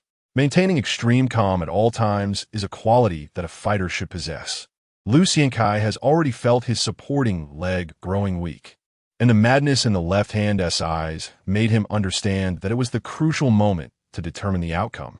He never believed in the officer standing in the watchtower, because he knows that if Fourth Master Zhou and the new record can bribe all the prison guards and not intervene in this matter, why would they leave behind just one? So, when Lu Xiankai and the left hand suddenly collided, Lu Xiankai immediately executed an extremely graceful kneeling slide to hide himself behind the left hand, while his hands lightning fast wrapped around the left hand's robust waist. Even so, accompanied by a gunshot, he could still feel the scorching heat of the bullet grazing past his ear. Sure enough, the target to be killed was not the left hand at all, but himself. Lu Xiankai's face turned particularly grim. He understood that he had to eliminate the sufficiently strong opponent, the left hand, in the shortest possible time if he was to have any chance of survival. The left hand, who was suddenly embraced by Lu Xiankai, also looked grim. He never expected that a person could perform such a fluid motion on the ground. His knee strikes and Muay Thai clinch could not defend against Lu Xiankai's rare kneeling slide grab in contemporary fighting techniques. I control the crane and capture the dragon. If you want to die, I will fulfill your wish. Many people might not understand the left hand's roar, but Lu Xiankai understood what the left hand meant. This phrase brought a cold smile to his face. In ancient boxing, there are 32 stances. Among them, the most difficult to practice is the crane control stance, as very few can perfectly imitate the grace of a crane. Yet this stance is one of the few in ancient boxing that can strengthen the spine. In the world of ancient martial arts, a person's spine is also referred to as the dragon. To capture the dragon means that the left hand possesses strength and agility beyond ordinary imagination. Indeed, those fierce dragons who can carve out a bloody path in the underworld are cunning individuals. Lu Xiankai has always hidden his ground finishing techniques. Similarly, the left hand has also concealed his profound ancient martial arts skills. The left hand's waist suddenly exerted force. For a moment, Lu Xiankai, who had his arms wrapped around the opponent's waist, felt as if he was not holding onto a person, but a crocodile. A rolling crocodile. Down. Lu Xiankai executed the most common and familiar small outer leg sweep from Brazilian Jiu-Jitsu. Bang! The left hand's powerful body suddenly fell, and Lu Xiankai immediately rolled to take the upper position, wrapping his hands around the left hand's neck like a python. Lu Xiankai's eyes were filled with killing intent, because he knew that whether it was the cross choke or the sleeve choke, as long as it took shape, with his terrifying strength now, the one who would survive today would definitely be him. Chapter 30, I Am Old. This world is completely different from the world that Lu Xiankai once knew, especially in the harbor city. The social structure in another timeline has already stabilized at this time, but the underworld here remains exceptionally bloody. Therefore, people like Left Hand, who can rise to power in a super gang through their own strength, are definitely not good-natured individuals. Status is fought for, and wealth is killed for. This is a crucial reason why Left Hand has his current position. After being unexpectedly knocked down by Lu Xiankai, Left Hand showed no panic. In the blink of an eye, his right elbow struck Lu Xiankai's cheek fiercely. He knows his own capabilities. Lu Xiankai is very aware of how strong his body's ability to withstand blows is. For an ordinary person, a heavy hit could be fatal, but for him, it feels almost like a breeze. However, Left Hand's elbow made Lu Xiankai feel as if someone had struck him in the face with an axe. Even his physical condition felt a bit dizzy, demonstrating how fierce Left Hand's strike was. A smile began to appear on Lu Xiankai's face, because his hands had completely wrapped around Left Hand's neck. At the same time, his legs were coiling around Left Hand's legs like a python. In the eyes of the onlookers, the fight between the two had lost all sense of spectacle, instead resembling two unskilled fighters wrestling. Even some capable members of the gang failed to notice Left Hand's life-and-death crisis, looking on with disdain instead. The scene was indeed quite ugly. Lu Xiankai pressed his arm and neck tightly against Left Hand, using Brazilian Jiu-Jitsu techniques to firmly control Left Hand's arms and movable head. In this position, even someone as tough as Left Hand could only strike Lu Xiankai's back of the head with his one remaining active arm, making it ineffective to hit any vital points. Death. Left Hand struggled desperately, trying to return to a standing position in the fight. At the same time, his only active left hand was frantically hammering Lu Xiankai's head. For the first time, Left Hand understood the terror of this position. No matter how he struggled, how powerful his punches were, it was all in vain. Previously lethal punches, due to the control position, could only hit the back of Lu Xiankai's head, and this position prevented him from delivering a killing blow. This was not the most infuriating part for Left Hand.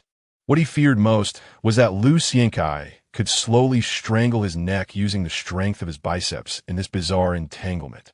Lu Xiankai's eyes were cold and crazed. The man let this powerful opponent struggle madly, and all he had to do was exert force, continuously using his biceps to apply pressure. As the strangling force increased, Lu Xiankai could truly hear the gurgling sounds coming from Left Hand's throat. This was a sound that could only be produced when the throat bones were under unbearable strain. I told you I can kill you. Feeling Left Hand's strength gradually weaken, Lu Xiankai stared into his eyes and squeezed out chilling words through clenched teeth. Out here, live and die, with a life, wealth, honor, in heaven. Left Hand's gaze did not waver, but stared straight at Lu Xiankai. He struggled to utter his last words in life. This dual flower red stick, known for its ferocity and toughness in the underworld, did not lose the pride and fierceness he should have even in the face of death. Crack! Lu Xiankai's final burst of strength made Left Hand's body go limp instantly. The surroundings seemed to fall silent in an instant. In the almost terrified eyes of all the prisoners, young Master Zhou suddenly lunged to block Lu Xiankai's path, then shouted the most crucial words to the approaching killers and constables. My grandfather is waking up. Just this sentence made all the constables stop their attempts to shoot Lu Xiankai. And it was this sentence that allowed Lu Xiankai to lie quietly on the ground, revealing a grin to the pale-faced leaders of the major gangs in the prison, declaring his complete establishment in the position of the king of Chizhou. I kill Left Hand. Who dares to disagree? Left Hand is dead, killed by a short mule. This news not only shocked the criminals in Chizhou prison, but also stirred up huge waves outside. Take advantage of the situation to kill. This is a principle that many follow in the underworld. Almost the moment the news broke, the madmen from Jordan sprang into action. Hundreds of men in black t-shirts took down Left Hand's 4 venues under the cover of night. Though many did not know how fierce the battle was at that time, the fact that over 10 ambulances went and said it all. XING did not offer any resistance at all. Before Ben Shu could even respond, Marshal Ma Gu suddenly challenged him at the gang meeting for the first time. With the support of 11 hall leaders, he openly took over the remaining territory of Left Hand. At first, Ben Shu found many reasons to refuse Ma Gu's actions, but one sentence from Ma Gu made him ultimately choose to retreat. I will take over Left Hand's grievances. Ma Gu smiled with a fake smile at Ben Shu, saying, now if I don't take over Left Hand's territory, who is qualified? Who can suppress his subordinates? Who can withstand the madmen? I am old. Ben Shu remained silent for a long time, only saying these 3 words. This was just the surface storm. After Ma Gu took over Left Hand's territory, Zhou Shanha rarely sent a golden pig as a congratulatory gift, along with a message from the old steward. If you find someone to deal with Zhou Muron, that gambling ship will be yours. Snakes have their own paths, and mice have theirs. Ma Gu replied, the old man has woken up. Bang! The golden pig in the old steward's hand fell. However, the storm outside seemed to have nothing to do with Lu Xiankai. He was once again locked in solitary confinement. But this time, unlike the last, even though everyone knew Lu Xiankai would face decades of additional sentences for murder, the daily meals had become exceptionally delicious, and the constables in charge of watching over him were particularly polite. The prison was not acting out of fear. It was because the old man had truly woken up. Was power. An awakened old man can suppress all storms without saying a word. This is power. Chapter 31. Above others, the turmoil caused by the incident involving the Left Hand was no longer significant to Lu Xiankai. He had been confined in a solitary cell, which was seen as hell by the other prisoners for a full 2 months. During this time, Lu Xiankai had only appeared before outsiders twice for questioning and court appearances. The sentence for the extended prison term due to the death of the Left Hand had already been handed down. In fact, it wasn't just the death of the Left Hand. Among the 5 knife wielders who attacked him, 2 had also died on the way to the hospital due to their severe injuries. Lu Xiankai felt no remorse about this. In that situation, holding back would have been a death sentence for himself. In a world of martial arts, it was a matter of survival. Since everyone had embarked on this irreversible path, it was just like the Left Hand's last words. Life and death are fated. Wealth and honor are determined by heaven. One cannot blame others. Fortunately, there was no death penalty in this empire. Otherwise, Lu Xiankai would likely have been sentenced to death for such a heinous murder. Even so, he received an additional 125 years in prison. In other words, the authorities in the port city and the Shinji gang intended for him to die an old man in prison. What surprised many was the somewhat ambiguous attitude of young Master Zhou. From a continuous supply of medication sent into the 5-square-meter confinement cell, it was clear that young Master Zhou was still fulfilling his promises. Yet, during the process of Lu Xiankai being sentenced to such a heavy term, the The Zhou family's influence had not intervened at all. It was quite strange. 9521. Young Master Zhou will be released in an hour. When he leaves, he'll transfer all the money in his account to you. Brother Xiong said he admires you, so this money will not be deducted as a commission. After a few more days, I'll treat you to drinks. The constable in charge of delivering meals peered through the small window of the confinement cell and saw Lu Xiankai frantically slamming his body against the walls after applying medication. He couldn't help but squint his eyes. Although he had witnessed Lu Xiankai's self-harm many times, the intensity of this impact still shocked him. He could not comprehend how a person could be so cruel to their own body, especially when he saw Lu Xiankai using the crumbling stones from the wall to rub against his abdomen and armpits until they were bloodied. He couldn't help but gasp in horror. This was a madman who had practiced martial arts to the point of insanity. Old Master Zhou had been very patient, waiting so long before finally allowing his own grandson to leave prison. It seemed that public opinion in Old Master Zhou had already been settled. What a formidable old man. Lu Xiankai stopped his action of slamming his back against the wall, slowly opened his eyes, and looked towards the door. The current Lu Xiankai was not the fool he once was. For someone as cunning as him, it was not difficult to analyze the situation. He even knew that the constable delivering his meals was trying to win him over. After killing the left hand, he had essentially been sentenced to life imprisonment, which was bad news for Lu Xiankai personally. However, it was good news for the prison. What could be better than having a prisoner with enough deterrent power who would never get out? This pawn could not only make it easier for the prison to manage other unruly inmates, but it also ensured that the black profits they reaped would never be disclosed. However, Lu Xiankai did not resist.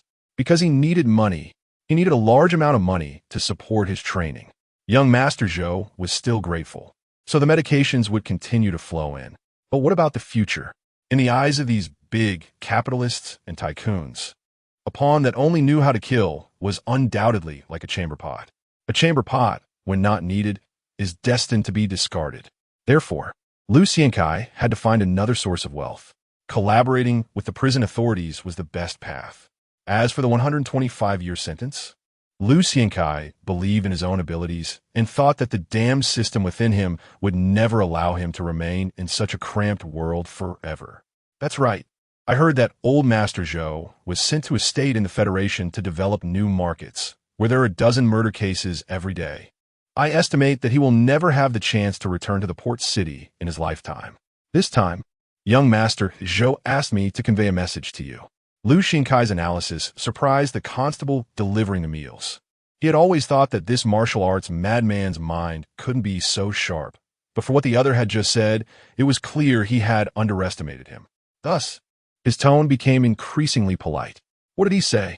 Lu Xiankai slowly asked. He said that the promise would not change, and that he would transfer money every month to reassure you. The constable spoke these words with an envious expression. Unfortunately, he was not the one in charge of the Zhou family.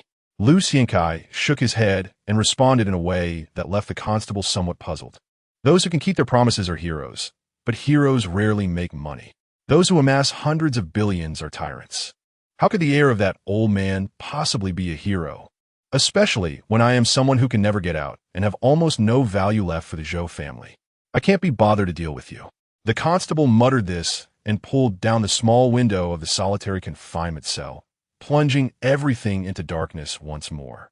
Only the faint sound of impacts continued to echo from within the confinement cell. The constable, walking away, couldn't help but look back. In his eyes, that cell at the end of the corridor was like a cage holding an unparalleled beast, instilling fear and dread. Meanwhile, young Master Zhou, now dressed in an expensive suit and wearing a $10 million Rolex on his wrist, turned back to glance at what he regarded as hell amidst the envious gazes of everyone, then spat disdainfully and walked out through the iron gate without looking back.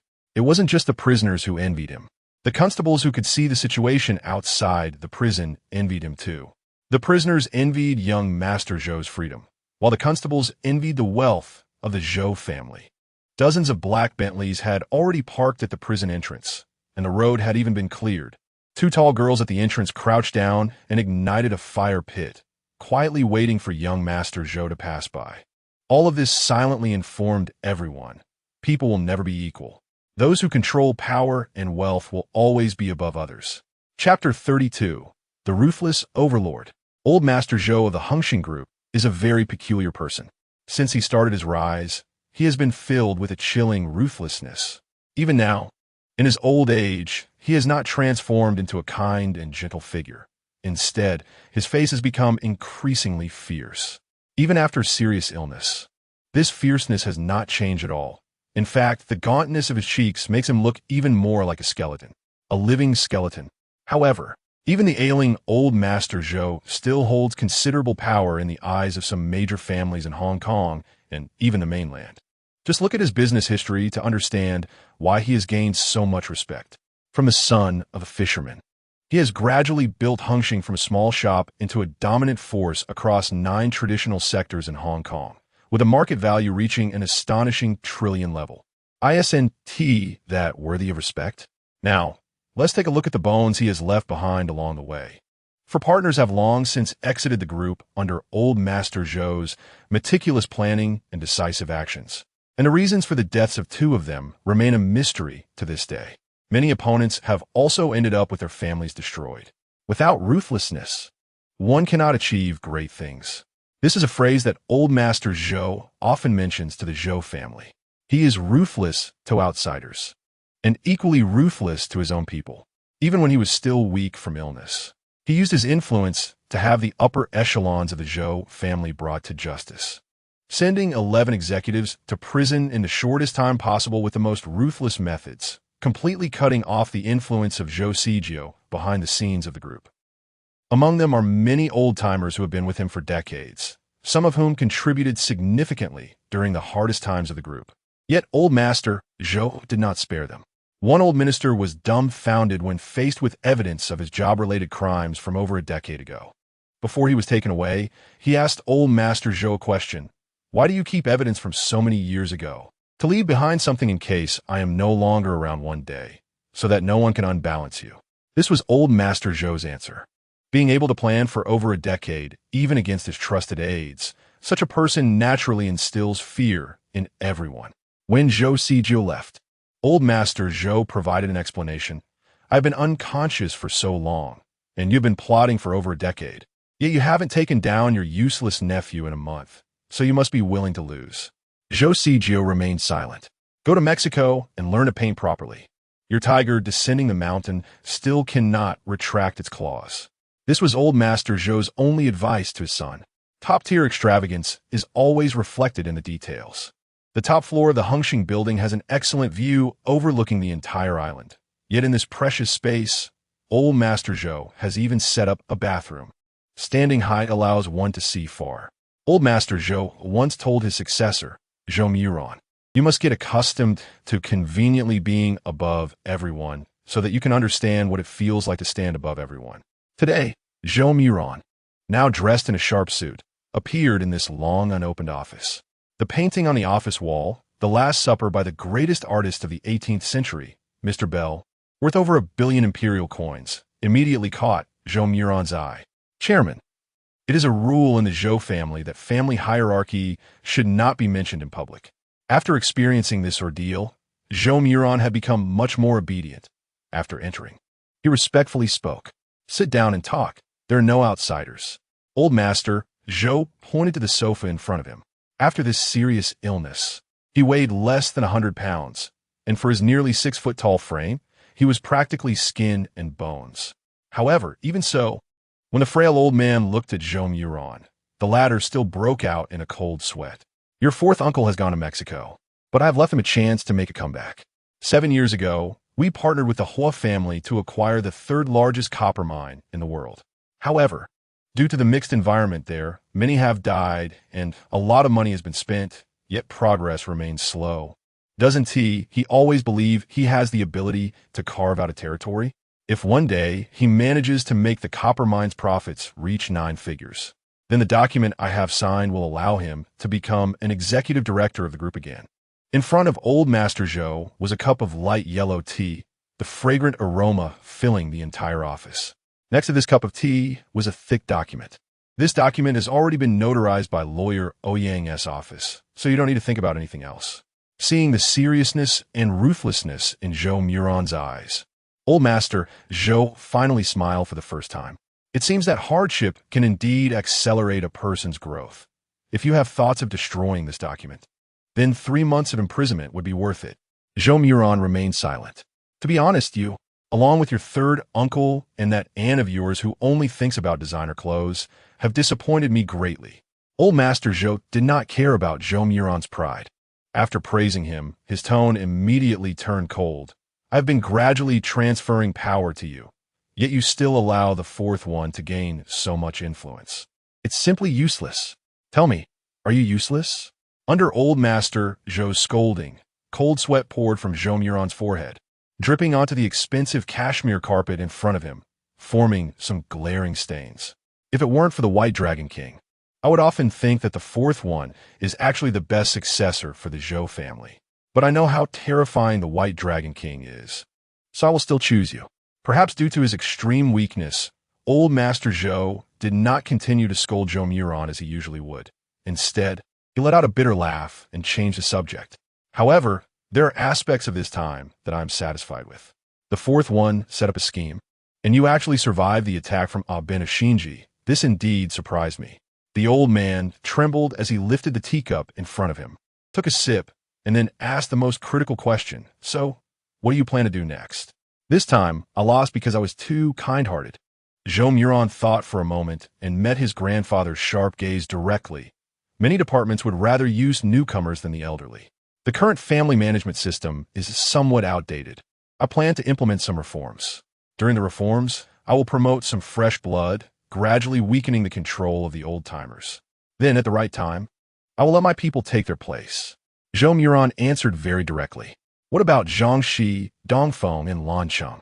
Old Master Zhou threw out the next question, one filled with traps, because the 3 names mentioned were precisely the confidants placed in the group by his supportive aunt and uncles. Without ruthlessness, one cannot achieve great things. The words Old Master Zhou once said suddenly surfaced in Zhou Muron's mind, causing him to change what he was about to say. With the fate of the 7 killers, breaking the game will make one a hero. This was the prophecy given to Zhou Muron by the White Dragon King, and Lu Xiankai's judgment was also extraordinarily accurate. The Zhou Muron who can control Hengxin Group will definitely not become a hero. He can only turn into a ruthless overlord. A ruthless overlord who stops at nothing. Chapter 33 Different Lives. The same. Zhou Muron gritted his teeth and spoke with a cold face, first seeking a compromise, then looking for someone to replace him. Why? Old Master Zhou's expression remained calm as water, showing no signs of turmoil. Because the ones they serve can only be my uncle and aunt, and will never be me. Zhou Muron had evidently grown quite a bit this time. Just from this point, I would not allow them to continue to stay in their current positions. I have now understood this principle. Without your aunt and uncle's arrangements this time, you would have died in prison. This is the debt of gratitude you owe. Old Master Zhou continued to ask, doesn't doing this mean sidelining your elders? Will you not feel guilty? I remember you used to love saying that we are a family. Guilty? Family? Zhou Muron lowered his gaze and slowly shook his head. They helped me because they knew that if I couldn't hold on, fourth uncle's next target would be them. Compared to fourth uncle, how naive and foolish I was. Supporting me gave him chance. Moreover, I believe that if you, Old Master, encounter trouble again, the people dealing with me will shift from fourth uncle to third uncle and second aunt. Zhou Muron sneered. The royal family is the most ruthless.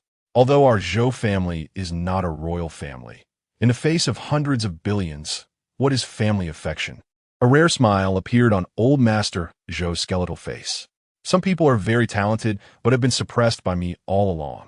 Under that document are their names and positions. This is the foundation I leave for you. So many of your matters could be expedited. And remember one thing. Your second aunt and third uncle have no real talents, but at least they are still family. Power can be undivided, but in terms of money, don't let them suffer losses in the future. As for your fourth uncle, Old Master Zhou pondered for a moment before stating a more ruthless conclusion. In the future, if he can come back from Mo province and defeat you, or if you can completely make him disappear, either winner would mean I have successors. Old Master Zhou firmly believed in the White Dragon King, but he still gave Zhou Fourth Master a chance in the form of nurturing a gu, an opportunity that is hard for outsiders to understand. This time, the little mule who helped you survive in prison played a significant role. What do you think of this person? Old Master Zhou's next question caused Zhou Muron's expression to momentarily freeze. He could never forget the fear of those people from the new record charging at him. Nor could he ever forget the silhouette of Lu Xiankai blocking in front of him. This left a deep imprint on him. However, the humiliation Lu Xiankai brought him was also unforgettable. Who is he? He is the heir of the Zhou family, the future helmsman of 100 billion fortune. What is the other party?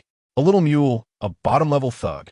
And this bottom-level thug actually ordered him around like a dog in front of all the prisoners, forcing him to obediently rise and sit. This was a humiliation that Zhou Shanhe had never inflicted. One must admit the acting skills of these young masters from wealthy families. At that moment, under life-and-death crisis, young Master Zhou could suppress his inner humiliation and act like a dog. His superb acting and humble demeanor not only deceived Lu Xiankai, but also fooled everyone around him. But now, the only thing the now restored young Master Zhou wanted was to completely make this person disappear from his world. I owe him a favor, so I left him a lot of money. However, the promise I made to get him out will not be fulfilled. After considering for a few minutes, Zhou Muron gave his answer.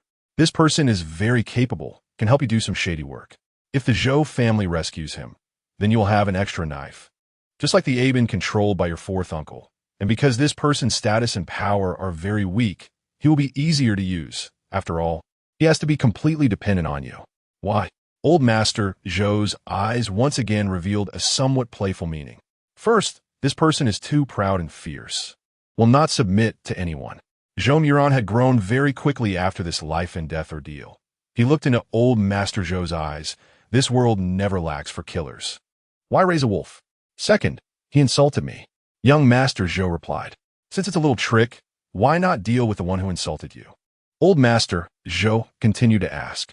I left him some money to silence everyone's mouths. Prisons are full of gossip, and this way, the news of my ingratitude won't spread.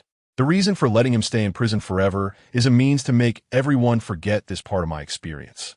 After all, I am destined to be a person on the cover of Time magazine. Some things need to remain unknown to others, and as long as enough time passes, no one will remember the stain I carry. Very good. From today on, you're the master of this office. Old Master Zhou chuckled. This trembling old man pointed at the office he had occupied for decades, looking at your performance. I am beginning to believe in the fate judgment of the White Dragon King. Next, the group has several murder cases. You will personally be responsible for some village housing projects. Waving his hand under the escort of bodyguards, Old Master Zhou moved to the large floor-to-ceiling window. This old man, who has had a significant position in Hong Kong's commercial history for decades, looked greedily at the beautiful Victoria Harbor. Everyone has their time to exit. Don't let me down. Zhou Muron bowed. From beginning to end, the two top figures in the capital circle of Hong Kong never mentioned the name of that little mule who would stay in prison for life. It wasn't that they didn't know, but because they felt it was unimportant. Just a little trick. As time passed day by day, after taking over Hang Seng Group, young Master Zhou's performance was like that of a completely different person. Not only did he continuously acquire several highly promising tech companies, but he also successfully secured land in Tunmun at a price of 2.7 billion imperial currency, making other real estate tycoons green with envy. A warm welcome to Mr. Zhou Muron, the executive director of Hang Seng Consortium, to the stage to speak. In the largest conference center in Tunmun, amid the envious gazes of countless reporters and onlookers, the dapper Zhou Muron stepped onto the flower-covered podium, elegantly waving his arms at everyone. At this moment, he was no longer the wealthy, second-generation begging for survival in prison. Instead, he had become a significant Mr. Zhou of Hong Kong. Meanwhile, in Stanley Prison, the originally noisy cells were so quiet that one could hear a pin drop. Whether it was big circle thugs or various gangs, almost everyone's gaze was fixed through the thick iron bars towards the deepest part of the corridor. Because the entire prison knew one thing. The one who kills Wisho, the one who single-handedly battled XING, was about to come out. Silence was how these desperate men expressed their fear and respect for this fierce god. When the time struck 8 o'clock in the evening, after a full 6 months of absence, Dongfeng Lu Xiankai finally appeared once again before all the prisoners. Chapter 34. Escaping from the dark, terrifying man. Sean is a mixed-race individual. His fair skin and high-nose bridge make this man in his 30s extremely charming. Based on his education and appearance, he should have been a definite winner in life. But he never expected that he would become the most despised and hopeless prisoner in the eyes of others. How did he end up like this? Let's rewind to 3 months ago. At that time, Sean had a beautiful, kind, and generous wife, as well as a job that others envied. As a manager at a financial company ranked in the top 10 of the empire, his annual salary had reached a staggering $1 million, and with his abilities and performance, reaching K3 level was almost a certainty. But just when he was at the peak of his success, disaster struck. He had gone to a charity gala, and due to the appreciation of a big shot and the need to make friends, Sean, who usually had a good tolerance for alcohol, got drunk. Although he was staggering, he cleverly knew that he couldn't make a fool of himself at such a gala. So after giving a waiter a few $100s as a tip, he was taken to a secluded room to rest. Sean had envisioned that he would rest for a few hours and then quietly leave. Until that moment, his life was still normal. But from the moment Sean opened his eyes in a daze, everything changed. Not only were several stern-looking detectives standing in front of him, but there was also a naked female body lying beside him. To make matters worse, Sean recognized the pale-faced, despairing woman. It was his assistant, a girl named Chun Wanting. The girl was very young and beautiful. At just 22 years old, she had a delicate face, especially her eyes, which always held a hint of gentle smile, combined with her long, soft eyebrows, giving a rare, gentle impression in the financial industry. But now, the girl's once shiny black hair, which sparkled with health under the sunlight, was disheveled, and dark red blood was continuously flowing from the corners of her mouth, looking eerie and terrifying. But that wasn't the most horrifying part for Sean. What terrified him the most was that he was also completely naked and had become entangled in an exceptionally ambiguous position with the girl's body. Blood from the girl was smeared all over his hands. I don't know anything. I didn't do it. The only thing Sean could do, as his mind went blank from fear, was to scream wildly. But it was all in vain. Both eyewitnesses and physical evidence proved his guilt. Someone had seen Sean drunkenly drag his beautiful assistant into the room, and even 3 or 4 waiters had heard the pleas and cries from inside. Not only that, the fingerprints on the woman's body and the traces left all over the room left Sean with no way to defend himself. In such a situation, with overwhelming evidence, Sean was sentenced to 20 years in prison for murder, and the female judge presiding over the trial ruthlessly sentenced him to the infamous Chaozhou prison. You scum. Although you won't get the death penalty, I believe you should live in hell. These were the judge's exact words. And just like that, Sean, who had been a good boy all his life and had rarely experienced the darker sides of society, became a part of Chaozhou. It has already been 2 months since he was imprisoned. During these 2 months, Sean finally understood what hell is, what the law of the jungle is, what it means to live worse than death. Here, rapists are at the bottom of the food chain, and coupled with Sean's previously smooth sailing, he inevitably retained some of his old habits and naivety. Therefore, he was beaten brutally, especially after he naively believed that there was fairness in this prison and reported some people's actions to the guards. He was almost beaten to a pulp. It can be said that if it weren't for his wife, that woman who cried every day and spent a lot of money on the detectives because she believed in him, Sean would have already been tortured into a non-human form. However, today was different from usual. In the past, he could only curl up in the corner of the smelliest toilet to sleep every night. And every morning when he opened his eyes, he had to prepare all the toiletries for everyone. If there was anything that displeased the other members in cell number 19, he would immediately be beaten into unconsciousness. Today, because his hands were trembling too much, he accidentally spilled the toothpaste to the cell's boss, a member of the Heiji gang named Akuin, on the floor. Just when he was desperately trembling and begging for mercy, the other party surprisingly did not resort to any violence against him, but instead seemed somewhat lost as they looked towards the dark depths of the corridor. Having learned to read the room and be cautious, Sean noticed the fear and dread reflected in the boss's eyes. What is wrong? Why is everyone looking outside? Is something big happening? Sean asked in a low, trembling voice to the only old prisoner in the cell willing to speak to him. Lao Bao, an old man with graying hair who had reportedly been in Chaozhou for 21 years after accidentally killing a debt collector from a gang. The King of Hell is coming out. Lao Bao's murky eyes were filled with the same fear as the boss's. Once this murderer king comes out, chaos will ensue. Just as Sean looked on in confusion mixed with fear, he saw a man slowly walking out from the shadows, surrounded by 5 or 6 fully armed prison guards. The previously noisy cell fell silent.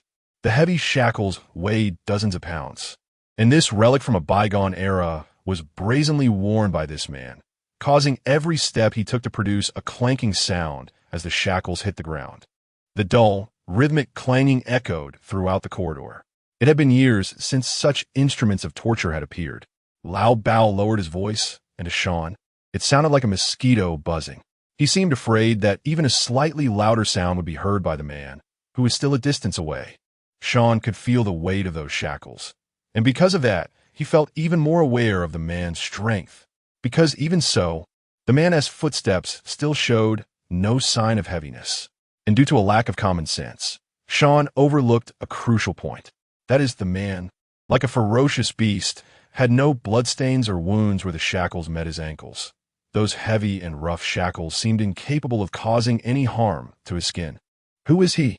Sean stepped back in fear, unable to suppress the curiosity bubbling within him, and asked. He had only one name here. The boss of the cell's answer was almost a moan. The King of Hell. Chapter 35. You can give a try. Under the gaze of all the prisoners, Lu Xiankai continued to walk slowly and steadily. His expression was calm as water, devoid of anger or madness. 6 months, 180 days.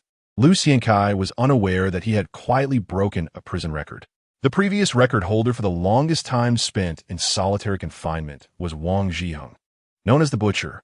This guy ended up in Stanley Prison because he not only wiped out an entire family, but also made dumplings out of the bodies to destroy the evidence.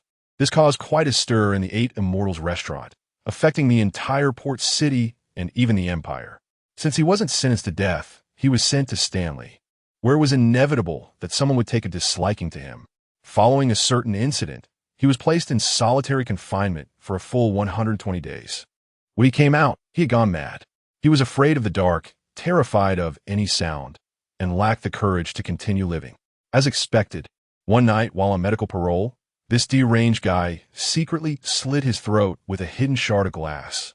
His silent death, curled up in his blanket, demonstrated the terrifying psychological torture of solitary confinement. Yet Lu Xiankai had somehow endured 6 months in there. During the first month, the guard would occasionally engage him in conversation.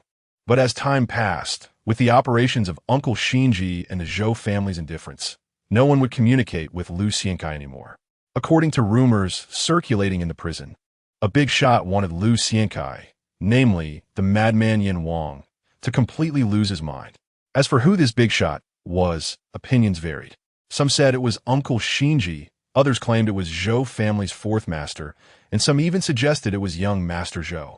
However, who it was didn't matter to the other prisoners. What mattered was that many had opened betting pools again, and the odds for Lu Xiankai emerging from 6 months in perfect mental condition had reached an astonishing 30-1. Everyone's tolerance for loneliness and spatial confinement varies, depending on numerous factors including personality, mental health, environmental conditions, and personal interests and activities. 3 months is the limit for an average person. Beyond 4 months, even Yin Wang would start to hallucinate, and time and space would become completely distorted. I didn't have high hopes for Yin Wang to emerge unscathed. Being able to fight and kill reflects physical ability, while enduring loneliness in a confined space demonstrates mental strength. These two are entirely different. This analysis was provided by a prisoner nicknamed Doctor. Although this guy had a notorious past and had blood on his hands, his identity as a medical doctor was recognized by everyone. This was also why the odds were so high in the end. Of course, there were still some who placed bets on this option. After all, Lu Xiankai's battle in the square against the left hand had already made him a legendary figure in the hearts of many prisoners, including Hamster. His betting amount reached hundreds of thousands. Lu Xiankai was unaware of this gamble, but he had indeed endured. The reason for his endurance was simple. The system. During this time, the system was very active, not only providing optimized versions of various combat techniques, but also offering a drug effect for cross-training that was so good it left Lu Xiankai somewhat incredulous. Successful people are often obsessives. 180 days. Lu Xiankai spent that time honing his body and various fighting techniques in the cramped, less than 5 square meter cell. The moment he stepped out of the cell, Lu Xiankai had a feeling that now, without using ground techniques, he could definitely kill himself with his left hand. Although he'd been training hard, Lu Xiankai still keenly sensed one issue. Young Master Zhou had definitely betrayed his promise. This was not hard to analyze. In the first 3 months, the funds promised by young Master Zhou were deposited into his account every month. Due to the Zhou family's connections and others in the prison trying to win him over, various precious drugs continued to flow in. By the 4th month, young Master Zhou's sponsorship had stopped. It could be said that Lu Xiankai was left to eat through his initial wealth, and without young Master Zhou's initial generosity, he would have been unable to use drugs for body training later on. Even so, 5 days before stepping out of solitary confinement, Lu Xiankai's account was already empty. In a place where everything is viewed through the lens of profit, naturally, drugs would no longer be available. However, Lu Xiankai was unexpectedly surprised by Hamster. This shrewd character had not sought out a new master, but instead used all his connections to send some drugs over. Because of this, Lu Xiankai's iron cloth shirt finally received a small success rating from the system at the last moment. To the naked eye, Lu Xiankai's appearance had not changed much. His skin had become more resilient, and he was unaware of other effects, but the rough iron spikes of the heavy shackles could no longer harm him. With every step, Lu Xiankai didn't even feel pain, just a slight tingling sensation. Breathing in the fresh air he hadn't inhaled in a long time. The corridor's breeze tousled Lu Xiankai's messy hair like weeds. Each time he passed a cell, many prisoners instinctively lowered their heads, and some even bowed to Lu Xiankai in fervent admiration. In this somewhat solemn atmosphere, the faces of the several guards surrounding Lu Xiankai grew increasingly serious. This bizarre situation changed only when Lu Xiankai reached the door of cell number 3. Everyone knew that cell number 3 was the stronghold of the desperate criminals led by Big Circle, and the person in charge, Li Jindong, lived in this room. Yin Wang, you actually didn't die in there, and you're walking so slowly. Is this a show of force? Li Jindong, with a square face, looked at Lu Xiankai with an expression of equality and caution, unlike the fear others displayed. Are you eager for my death? Lu Xiankai stopped, turning his neck to look at Li Jindong amidst the tense encirclement of several guards. I intend to become the king of this prison. So this is the last time you speak to me in this manner, or I will kill you. The small success of the iron cloth shirt and young Master Zhou's unexpected actions prompted Lu Xiankai to accelerate his plan to dominate the prison. In this survival of the fittest environment, no method is as efficient and direct as violence. These desperate criminals can only be subdued by their fear of him. Recent series of violent encounters had given the cunning Lu Xiankai a more direct understanding of violence. Kill me? You can give it a try. Since Li Jindong and the Yi brothers could dominate Hong Kong and Kowloon, they naturally had their own confidence.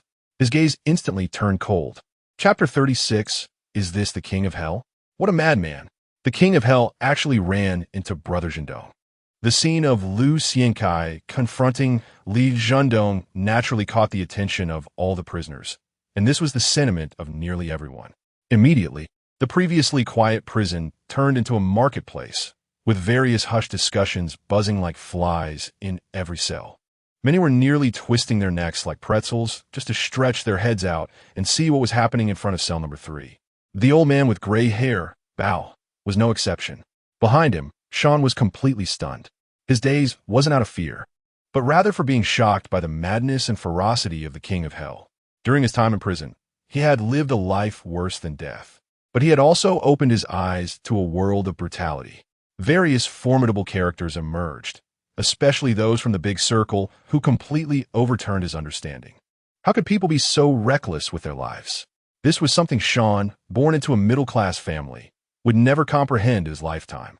He still vividly remembered a murder he witnessed right in front of him. The killer was one of the Big Circle members. Due to their small numbers, these individuals pushed the limits of desperation and madness to the extreme within the prison. Given Sean's position in Chiju, he had no channels to learn about the motives behind that massacre, nor would he understand what kind of interest disputes could turn a person into a bloodthirsty beast. But that didn't lessen his shock. It was a morning during yard time, and it happened right in the square, less than 3 meters away from Sean.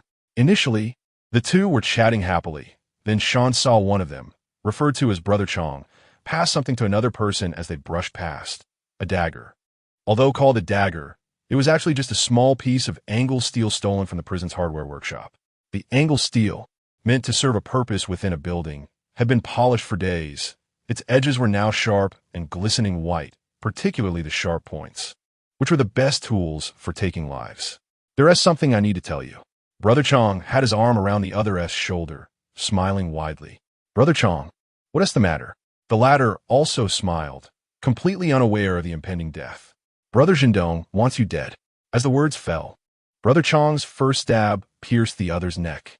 The rupture of the carotid artery caused blood to spray out instantly, reminding Sean of a fountain he had seen as a child playing in Kowloon Plaza.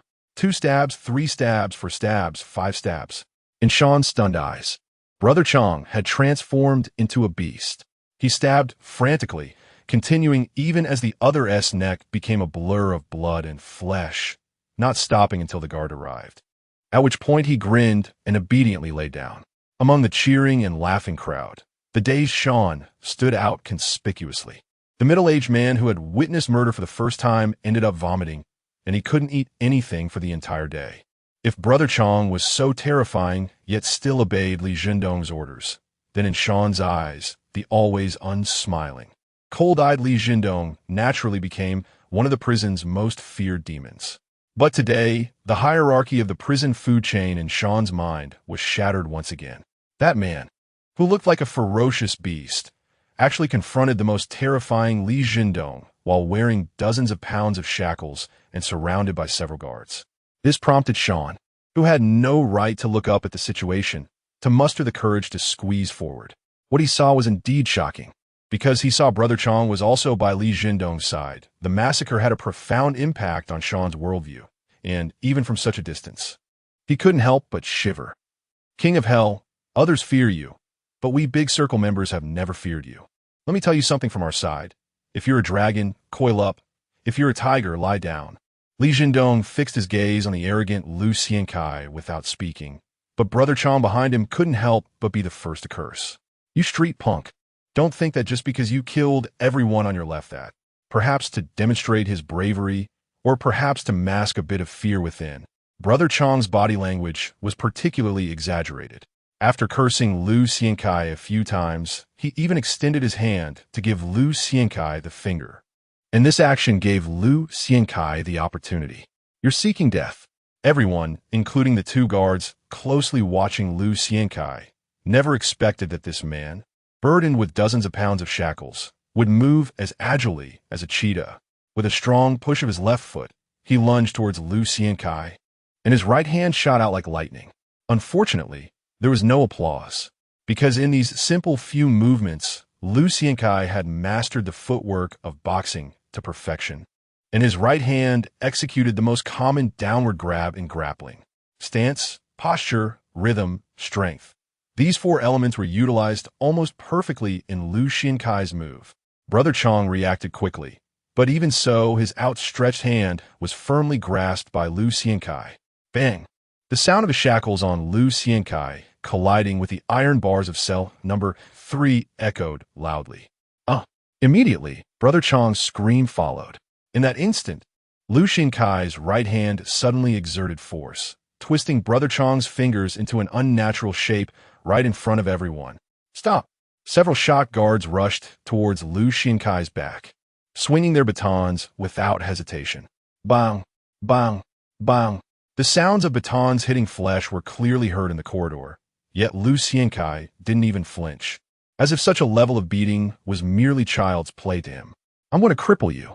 As Lu Xiankai said this, he yanked down hard with his right hand, and amidst Brother Chong's heart-wrenching screams, his thick arm was brutally twisted and broken against the iron bars. King of Hell, We have settled this score. Li Jindong watched as his top man had an arm broken and the muscles in his face twitched. But he still expressed his attitude in a cold tone. If you don't die, this won't be resolved. I'll be waiting for you. Lu Xiankai finally released Brother Chong's arm and raised his hands high. Is this the king of hell? Sean was so frightened by the fierce confrontation between these strong men that his face turned pale. Yes, this is the king of hell. Akuin, who had remained silent, looked as if he had been punched, appearing particularly bitter. Chapter 37. Never judge a book by its cover. Although Lu Xiankai had obediently laid down, he was still completely restrained by several apprehensive officers. The sight of the earlier scene made all the prisoners gasp in fear. The smell of blood permeated the air, and everyone's gaze towards the man being held down by the officers turned even more terrified. This madman had not weakened in the confinement room. Instead, he had become more frenzied and fierce. Many gang members looked towards their leaders. They understood why the king of hell, this madman, was acting this way. His goal had never changed. He wanted to trample everyone beneath his feet. He aimed to achieve something that the various gang leaders had failed to do over the years. He wanted to become the king of Qizhu. Perhaps it was a coincidence, but both the Number Gang and the Xinjijiang Gang, the influential figures in the prison, remained silent. What a madman! Uncle Bao, in cell 19, turned pale, and other prisoners nodded in agreement, all showing expressions of lingering fear. Madman? I think not. Never judge a book by its cover. Sean, who had quietly hidden in the corner, frowned and muttered to himself. When that beast-like man was taken away, he had seen the look in his eyes. Calm, sharp, but he realized that the man's gaze maintained absolute clarity without a hint of madness. Perhaps Sean's status in the prison was low, but he was definitely a clever man. Besides, he had seen the kind of gaze before. It belonged to a powerful figure known for his terrifying scheming. 9125, Lu Xiankai, known as the most notorious gangster in Kuntong. A year ago, he was sentenced to 7 years in prison for manslaughter during a gang fight. He had killed 3 people and seriously injured 7 while in prison, resulting in an additional 120 years added by the imperial court. To be honest, I have been in this prison for almost 15 years, and you are the most special one I have ever seen. You are also the most vicious one. 10 minutes later, Lu Xiankai, surrounded by several officers, appeared in the room of the prison's third influential figure, Chen Xiong, with his hair meticulously styled and a cigarette in his mouth. Chen Xiong squinted at the strong man before him, whose eyes flashed with a deeply hidden wariness.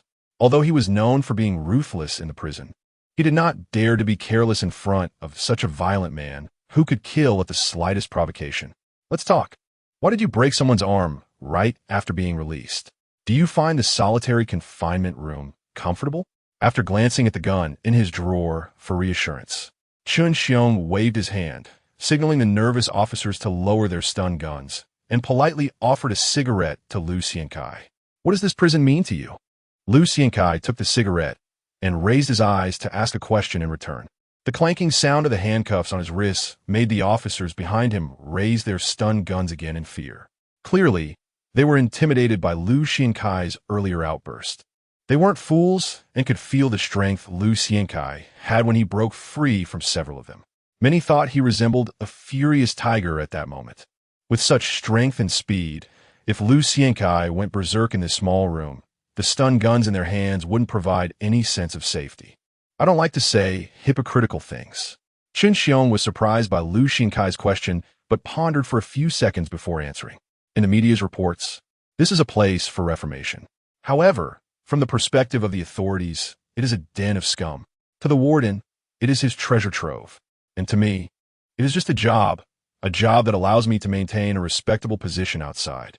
Murderers, hired killers, robbers, addicts, perverts. As Lu Xiankai inhaled the smoke, feeling the pungent taste of tobacco fill his lungs, he thought the term den of scum was very appropriate.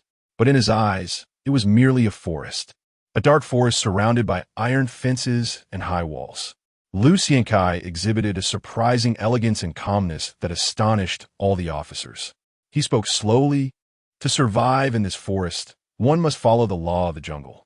From the moment I stepped out, everyone has been judging whether my subordinates are sharp, whether I've lost my ferocity and edge. So, I must prove to them that I am still the king of hell. As for why I acted against the Big Circle gang, Lu Xiankai did not continue, but suddenly fell silent after glancing at the surrounding officers. People underestimated you. You must be smarter than everyone imagines. Chun Xiong squinted, understanding Lu Xiankai's implication. This defiant man not only had something to discuss privately, but was also testing his courage. A smart person wouldn't kill an officer without any conflict of interest. I believe you this time. After pondering for a few minutes, Chun Xiong waved his hand to the other officers protecting him, signaling them to leave. Brother Xiong, this person is too dangerous. One officer hesitated. Get out. Chun Xiong's cold tone and indifferent expression made the officers give up persuading him and slowly exit the room. The impression you give everyone is that of a martial maniac, an arrogant madman. Once Lu Xiankai was the only one left in the room, Chun Xiong slowly spoke. Now I realize this is your disguise. You possess a cunning that surprises me, and I prefer dealing with smart people. Upon leaving the confinement room, I need to prove two things. Lu Xiankai fixed his gaze on Chun Xiong's eyes. First, I want to show all the prisoners a fact. I'm still that madman. Still the king of hell who kills at will. Second, I want to prove to certain individuals that I can handle the Big Circle gang. This is also why I deliberately slowed down in cell 3, because I know that no matter which of the first 5 cell doors I stop at, those influential figures will have to step up for the sake of their pride. Confronting the Big Circle gang was not an accident. I broke that thug's arm simply because I needed a scapegoat to show others. When he mentioned certain individuals, Lu Xiankai deliberately emphasized his tone. Are you talking about me? Chun Xiong's expression showed no change. Yes. Lu Xiankai grinned. Brother Xiong, the warden has always suppressed you. The Big Circle gang is a knife the warden has placed among the prisoners. Those gangs won't help you. I am your best choice. I am also your only choice. Chapitre 38, 12 technique. Why did you choose me? The warden has always been very attentive to someone like you. A killer who will spend their whole life in prison. You should be your best choice. To outsiders, Chun Xiong is just a greedy bastard. Ruthless in his actions, but lacking in intelligence. However, few have considered a question. How could a mindless thug, who only knows how to extort, hold such a lucrative position as a killer for 10 years? Life is like a play, all relying on acting skills. It was Lu Xiankai's experience from another timeline that made him sense this opportunity, which is why he chose to confront the Big Circle gang as soon as he stepped out of the cell. This world is one for smart people. Although Lu Xiankai inherited the ruthlessness of his predecessor, he still retained his original cunning and charisma. When he sees an opportunity, Lu Xiankai is the boldest gambler. I need a lot of money, and to earn that much, I need to monopolize the prisoner's business. Just this point alone, the warden would never agree to. He is used to managing inmates with checks and balances. How could he allow one person to dominate? Lu Xiankai's tone was somewhat contemptuous in the eyes of big shots. People like us are only fit to sell our lives, nothing more than a night pot. The fact that Lu Xiankai placed himself and Chun Xiong on the same level made Chun Xiong's expression somewhat unpleasant. But you are different. You can tolerate this. And with me in this position, you can earn even more. Moreover, the warden won't stay here much longer, while you, Brother Xiong, will never leave prison. Lu Xiankai was not wrong. The ironclad catchers and the flowing wardens.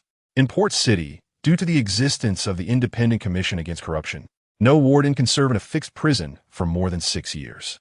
This current warden is already in his 5th year. From this perspective, Lu Xiankai's choice is very clever. I have no allies. My only support is you. Lu Xiankai pressed down his final chip. And since I'll be stuck in this damn place for life, I am your best choice.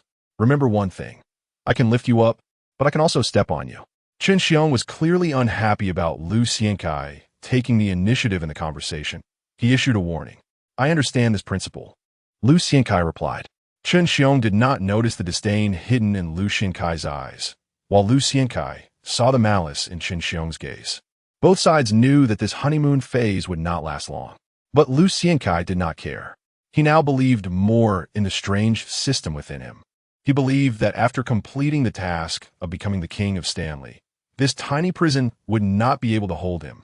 After confirming that young Master Zhou had not fulfilled his promise, Lu Xiankai had already started to think about escaping. Moreover, Lu Xiankai had a vague intuition that escaping would definitely be the system's next task. This system was clearly pushing him towards a path of enmity with the whole world.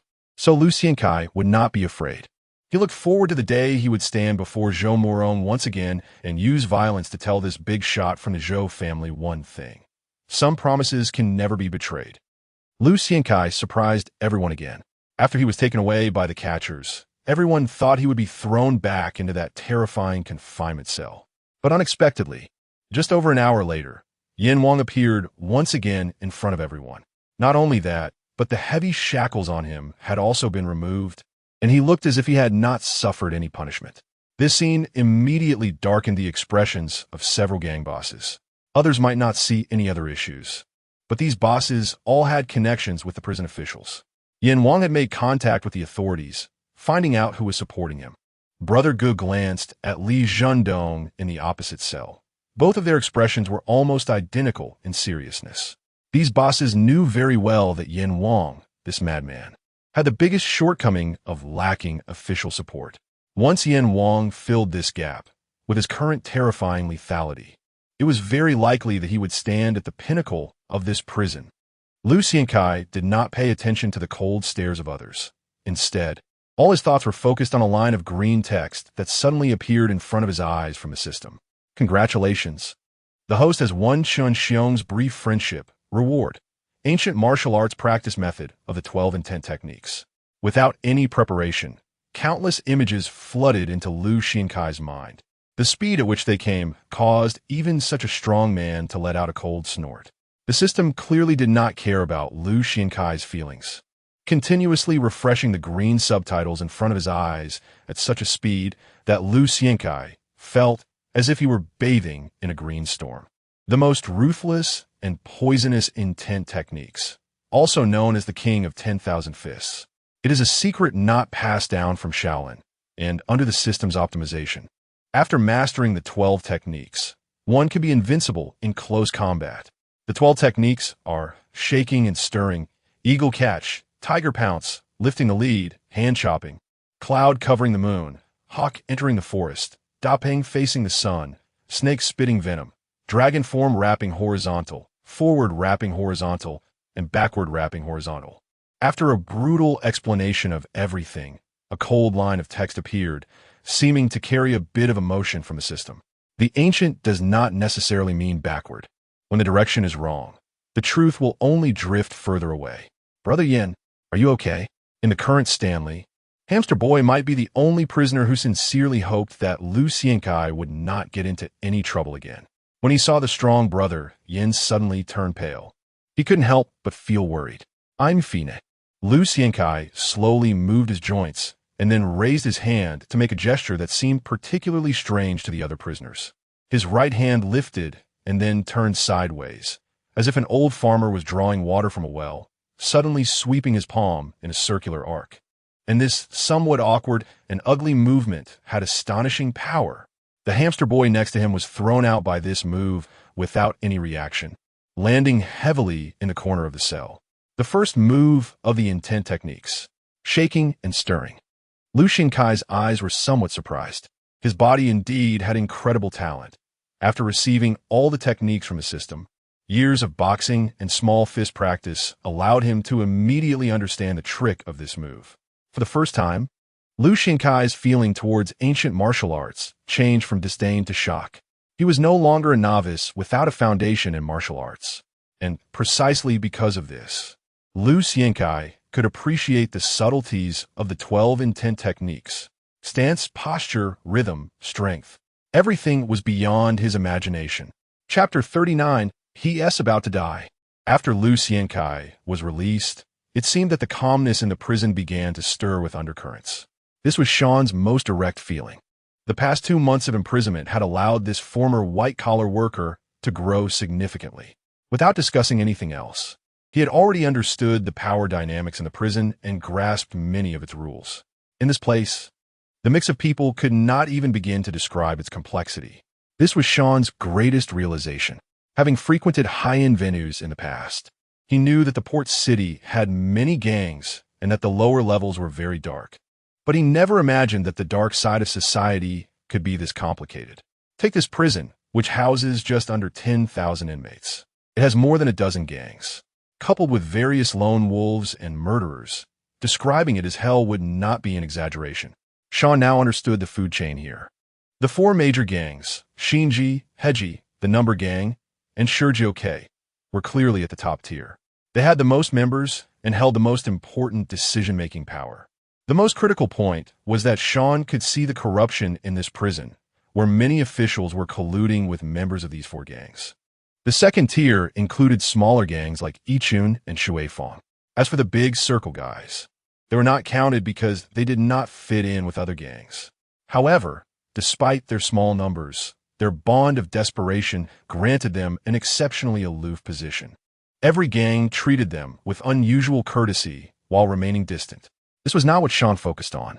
He knew these people could not help him gain a higher status or better protection in prison.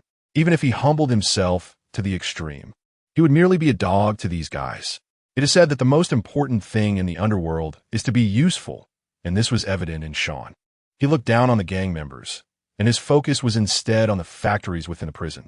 Sean was very intelligent. During this time, he had estimated the approximate profits of the prison between 70 million to 80 million Empire dollars. The nearly 10,000 inmates earning low wages created profits comparable to those of a medium-sized, publicly listed company. The most frightening aspect was that there was no possibility of losses in this model.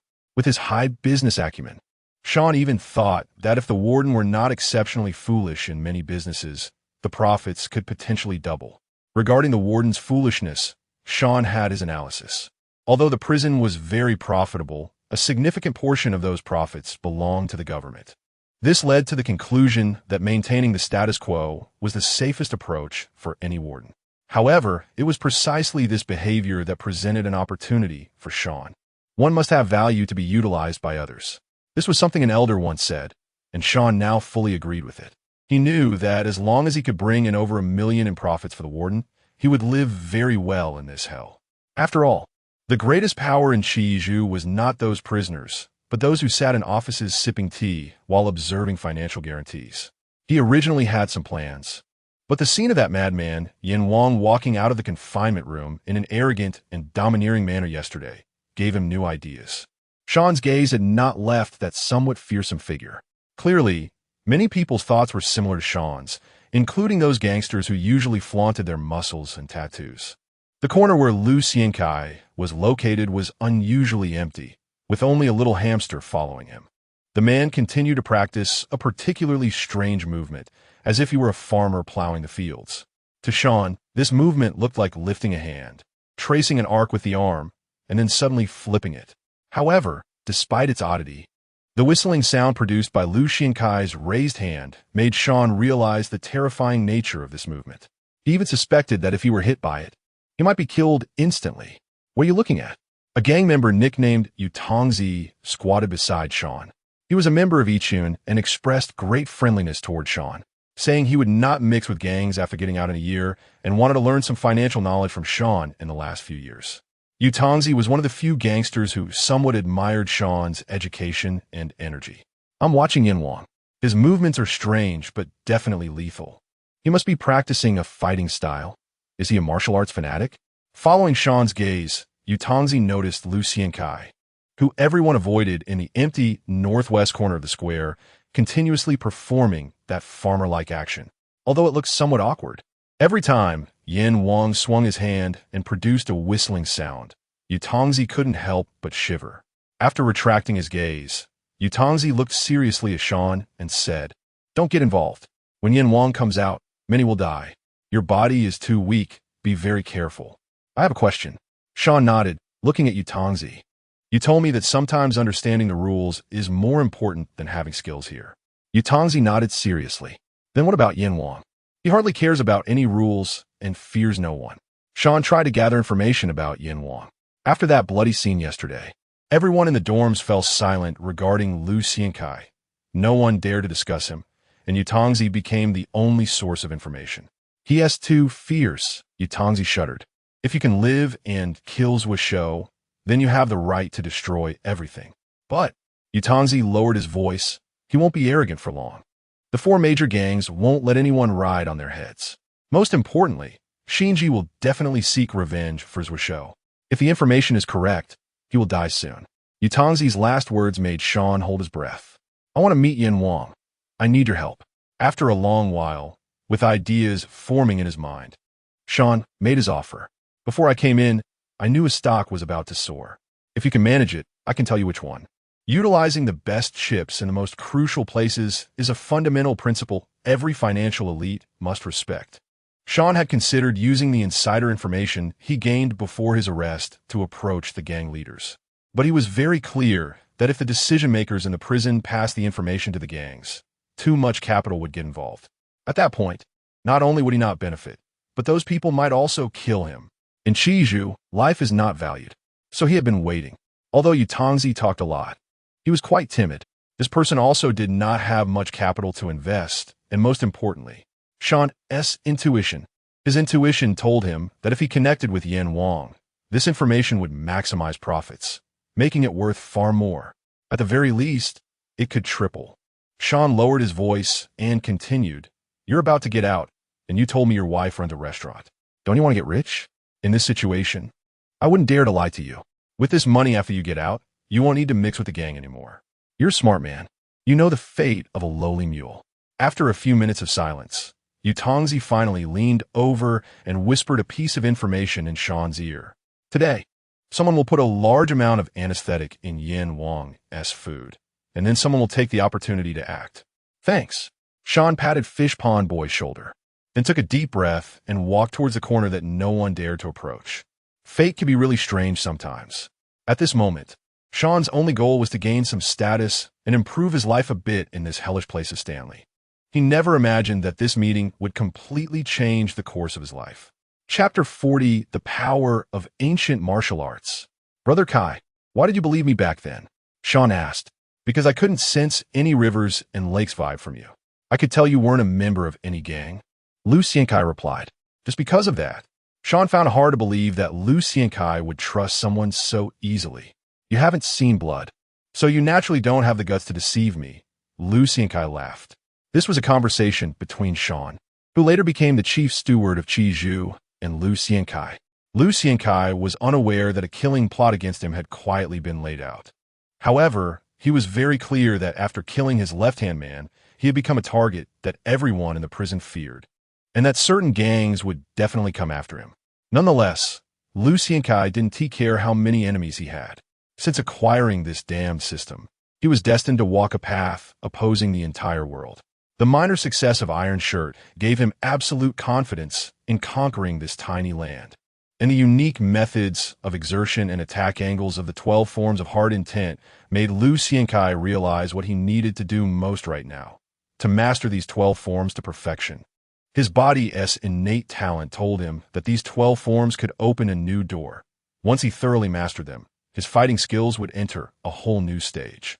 The ferocity and ruthlessness of the 12 forms of heart intent made Lu Xiankai feel that once he ingrained these into his instincts, few people in the world could defeat him in a one-on-one fight. Such arrogance and defiance naturally made Lu Xiankai indifferent to others' gazes. After coming out of the isolation room, he practiced the various exertion movements of the 12 forms almost constantly, even though some of the movements looked strange and crazy to others. After killing his left-hand man, all the desperate criminals before him were trembling in fear. Naturally, the long stone bench in the northwest corner of the square became Lu Xiankai's territory, and the little hamster also benefited from this, becoming one of the few who could sit down and relax, with his palm pressing down, creating arcs. And coordinating with the exertion methods provided by the system, Lu Xiankai threw another punch. He could even feel his entire skeletal structure slightly warming up with this punch. It was completely different. Previously, he had been so ignorant. It seemed that while modern combat had reached great heights in developing the human body, it lacked the application of breath and energy found in ancient martial arts. Just this point made a world of difference. Lu Xiankai threw another punch, feeling almost obsessed with the entirely different exertion brought by the first form of hard intent. This ancient martial art seemed to condense the entire person into a whole. completely different from the techniques of modern boxing and Muay Thai, allowing Liu Xiankai to open a new door and truly gain confidence in standing in this world. Punch after punch. It was monotonous and laborious. Liu Xiankai gradually felt the emergence of energy sensations in various parts of his body. Although they were minimal, he was sure they were not illusions. The areas with energy sensations were those where he practiced exerting his body, and he could feel that these places, which were difficult to train in modern combat, will be controlled by his will. No wonder there was a saying in another time and space that to touch is to respond. Liu Xiankai waved to the little hamster, who immediately jumped down from the stone bench with a start. Hit me in these areas, don't hold back. Liu Xiankai pointed to several vital points on his body. The little hamster looked terrified but still tremblingly threw punches. Bang! No good, not enough power. After just a few punches, Liu Xiankai frowned. Although the little hamster was using all his strength, it felt to Liu Xiankai like scratching an itch through a shoe, completely failing to achieve the desired effect. Find some iron or something like that to bring into the cell. Your punches can't trigger my body's heightened tension. Liu Xiankai smiled at the little hamster, who looked as if he had done something wrong. It's not your fault. After all, you've never boxed. But I need to heighten the tension in my body to train my instinct to counterattack. Liu Xiankai, who had originally planned to continue speaking, suddenly paused, and the punch he had thrown also halted. The previously silent system reappeared before the man's eyes. One feather cannot be added, and no flies can land. After these 8 characters appeared in green subtitles, it even thoughtfully provided a sufficiently scientific explanation. Striking the areas with energy sensations is a way to train the body's sixth sense. Once the sensitive areas of the neurons fully form instincts, one can reach the first realm of ancient martial arts. Continue. Crackle. The little hamster was almost gritting his teeth as he frantically punched Liu Xiankai, and this peculiar scene in the northwest corner caught the attention of many. Though most people turned their heads away under Liu Xiankai's sharp gaze. Clearly, having the image of a madman had its benefits. Everyone was worried that this madman might think they were provoking him if their eyes met.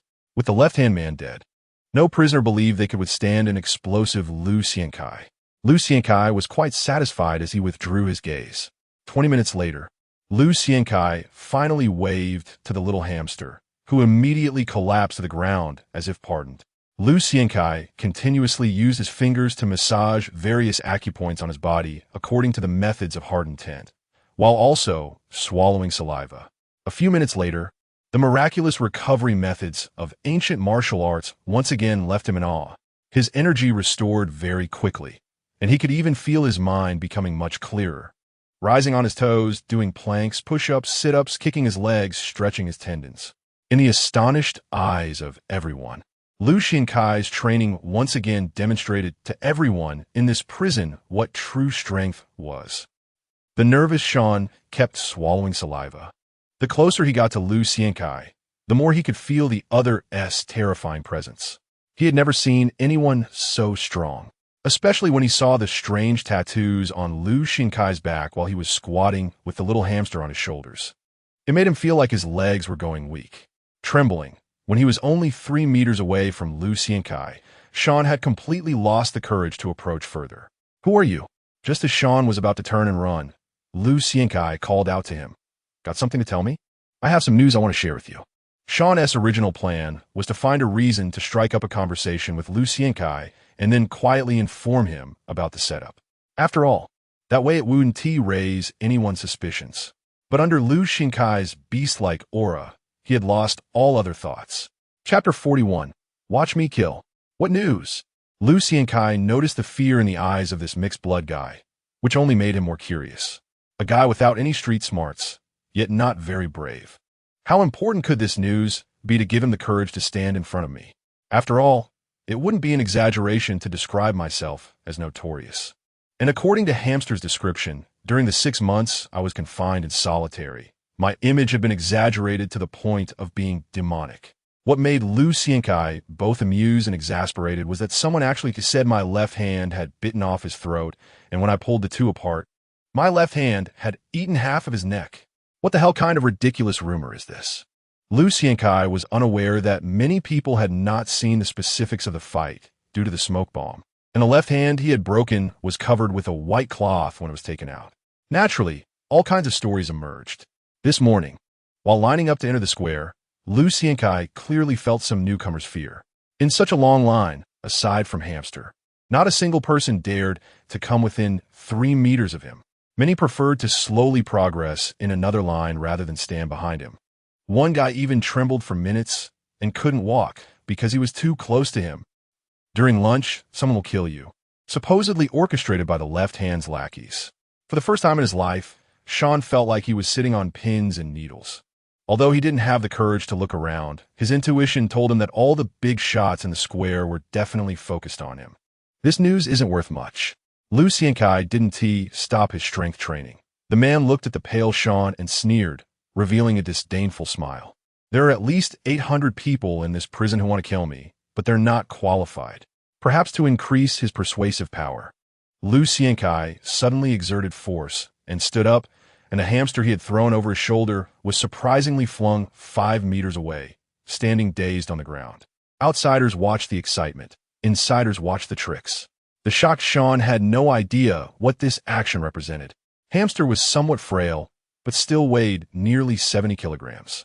To send such a weight 5 meters away with just a shake of the waist, while allowing the other person to land safely, indicated Lu Xiankai's perfect explosive power and unbelievable control. Lu Xiankai could now be said to fear no one in a fight without firearms. Today at lunch, a large amount of halothane will be mixed into your food. Perhaps seeing the famous king of hell's confusion upon hearing the word halothane, the well-educated Sean quickly explained, halothane, chemical formula C4H3F70, is a colorless and odorless potent anesthetic.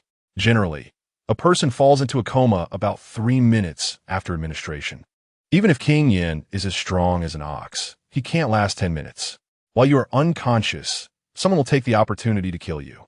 Gradually adapting to Lu Xiankai's oppressive aura, Sean's tone stabilized significantly, so it's very dangerous. This really is a substantial investment. The news Sean revealed made Lu Xiankai narrow his eyes. He knew all too well the difficulty of smuggling such drugs into a prison. It was clear that the new faction had paid a hefty price to kill him. What do you want? My protection?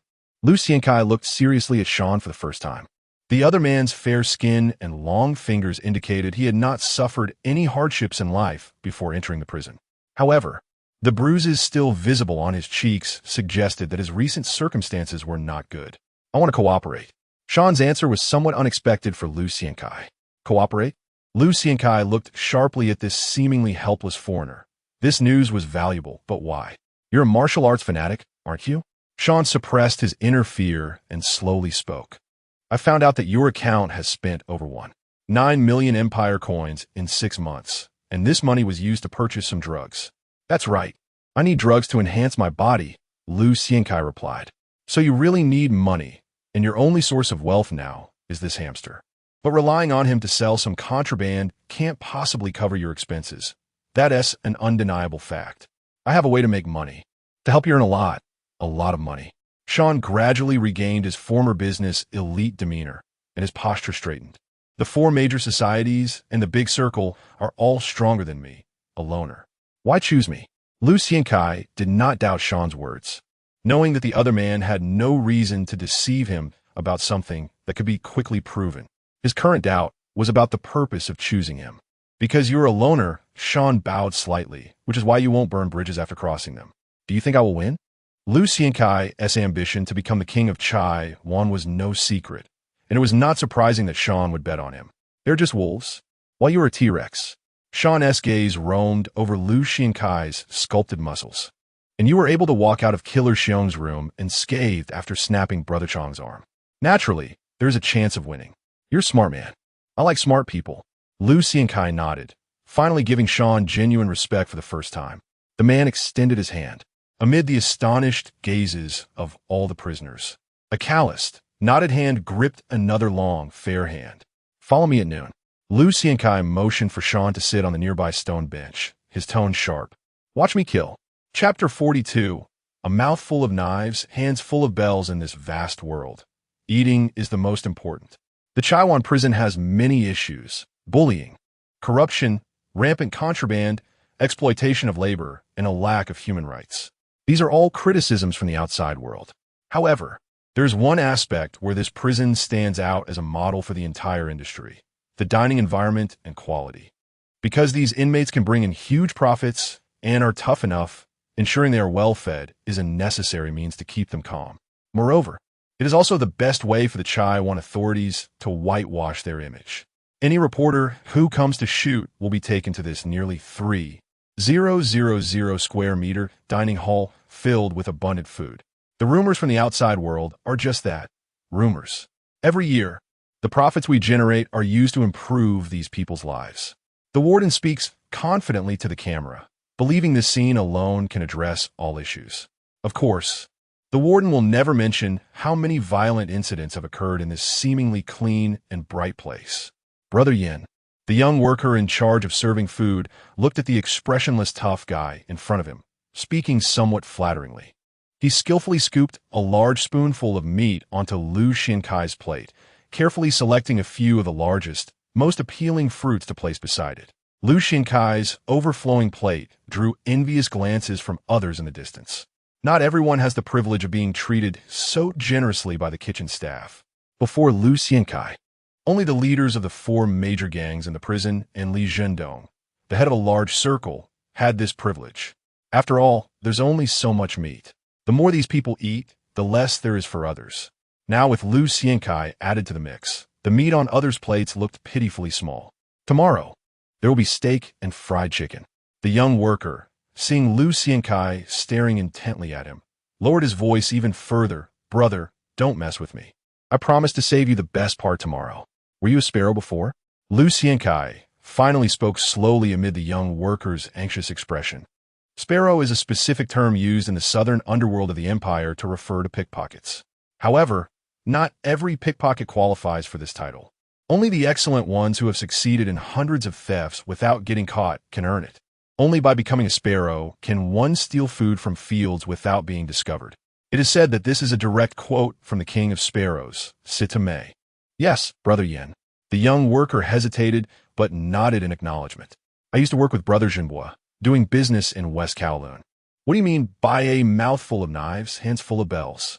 Lu Xiankai still didn't leave, but casually picked up an apple from his plate, tossing it in the air as if shopping, completely unconcerned about the 30-minute lunch break. Fortunately, Lu Xiankai's reputation is fearsome enough. Otherwise, with his attitude, the other inmates behind him would have already started causing a ruckus. I've had 4 knives in my mouth and 7 bells in my hands. The young worker's expression tightened, but he still honestly provided an answer. What does that mean? Sean didn't understand this underworld slang and curiously lowered his voice to ask Hamster. Sparrows are pickpockets, and their weapon is a razor blade. Although Hamster was young, he was already a veteran in the underworld. He explained in a low voice, they usually hide their blades under their tongues, and they only appear when they strike. It is said that the most skilled sparrows can conceal up to 9 blades under their tongues. Why hide so many? Sean still looked puzzled. Since a blade can cut your clothes, it can also slit your throat. Hamster scoffed. The young worker was with Jinbua, and Jinbua's boss is Chi-Gu. Chi-Gu has killed 9 people with his 7 blades. This is a well-known fact. Seangust, what does having bells mean? Unable to suppress his curiosity, Sean asked a second question. To be a sparrow, the key is to have quick hands. Hamster didn't let Sean down and quickly provided an answer. These guys practice their technique using a string of bells. The young worker said he has 7 bells in his hands, which means he can take everything from others without making a sound with all 7 bells. That's impressive. Sean looked at the seemingly honest young worker. His eyes filled with disbelief. Impressive? Hamster shook his head. The minimum standard for a great sparrow is to have 16 bells in their hands. He still has a long way to go. Besides, if his skills were higher, he wouldn't get caught. Just as Hamster and Sean were conversing, Lu Xiankai also said the most crucial sentence. No wonder they let you serve food today. Lu Xiankai flashed a particularly fierce and terrifying smile at the young worker. Was that slight twitch of your wrist a trick from the Sparrows faction? What did you put in my food? The young worker's face immediately changed. He never expected that his proud technique would be noticed by this killing machine in front of him. Brother Yin, I don't know what you're talking about. The young worker bit his lip tightly, gambling that Lu Xiankai hadn't fully seen through his technique. This was his pride. After all, his skill had once earned praise from Qi Ge. Eat it, or I'll kill you. Lu Xiankai revealed his familiar ferocity, pointing coldly at the beef on his plate. That's against the rules. The young worker slowly stepped back, with the kitchen door just 5 meters behind him, and 2 guards standing next to it to maintain order. No matter how fierce Brother Yin is, the young worker thought that Lu Xiankai, having just spent 6 months in solitary confinement, would surely not want to kill such a small fry in front of the guards. So he still had a chance to escape. If you won't eat, I'll force you to eat. Lu Xiankai suddenly flicked his wrist, sending the apple he had been tossing soaring like a meteor, striking the overhead camera with precision. He then leaped up like a cheetah. The young worker reacted quickly. As Lu Xiankai threw the fruit, he had already turned to run. But he never imagined someone could be so fast. Just as he took his second step, darkness enveloped him, and Lu Xiankai's cold, expressionless face appeared right in front of him. The man made a motion similar to ducking in boxing, then forcefully twisted his shoulder, sending the young worker flying and crashing heavily onto the serving table. The action was boxing-like, but the force exerted was entirely in the style of Cine 12 palms. With every rise and fall, relying on the strength of his waist, legs, and spine, Lu Xiankai had completely incapacitated a sparrow with 7 bells in his hands. The martial arts system combined with his innate talent had allowed Lu Xiankai to grasp martial arts at an astonishing speed every day. The wisdom of ancient people is truly unimaginable. Their understanding of body movement has already reached its limits. Compared to boxing and Muay Thai, the force exertion method of Cine 12 palms is more complex, engaging more muscles and bones. Amidst the fearful gazes of everyone, the young man who fell heavily at the food distribution table seemed to be in a stupor, showing no signs of struggle or attempt to get up. No one could comprehend the mystery behind Lu Xiankai's earlier collision, because at the moment of impact on the young man's chest, Lu Xiankai's right index finger had secretly and swiftly tapped on the opponent's Tanzhong acupoint. Lu Xiankai had controlled his strength very well. If the information provided by the system was not incorrect, this force could render the young man completely weak and unable to rise within seconds. What are you doing? The killer Xiong scolded a few constables who had drawn out their stun guns, planning to subdue Lu Xiankai. Chun Xiong, who leisurely lit a cigarette, even revealed a knowing smile. After being locked up for so long, the madman, Yin Wang, naturally needed to vent some frustration. Once the anger was released, things wouldn't be so serious. Chun Xiong jokingly waved his hand at his subordinates, saying, "If prisons could hire prostitutes, I guarantee all the outlaws would turn into soft-shell shrimp." The few constables laughed obsequiously in agreement with Chun Xiong. Lu Xiankai walked over to the young man, casually pinching his jaw, causing him to open his mouth wide. "What's the matter? Why are you running?" Lu Xiankai stuffed the lunch from the tray into his mouth. "What's wrong? Don't you like to eat?" The young man's mouth was stuffed full of beef, his eyes filled with terror. He desperately tried to use his tongue to expel the food mixed with enough anesthetic to sedate a cow. But Lu Xiankai employed an exceptionally strange technique that left him no room for resistance. With a pinch and a shove, the beef went down his throat, while Lu Xiankai continued to stuff more in. To avoid choking to death, the young man could only swallow desperately. "You're a literary sparrow, but not a doctor." After watching the young man completely swallow the food, Lu Xiankai wiped his hands on the young man's clothes and leaned down to whisper in his ear. "Do you know why sevoflurane, this anesthetic, was banned?" The young man stared with terrified eyes and shook his head frantically. "Because its toxicity is very high. An overdose can cause central nervous system issues, and in severe cases, it can lead to death." Lu Xiankai's smile appeared particularly frightening in the eyes of the young man. At that moment, the young man truly felt that Lu Xiankai was the king of hell, controlling his life and death. "I don't know how much you used, but if it's too much, you might still have a chance to live if you vomit out now."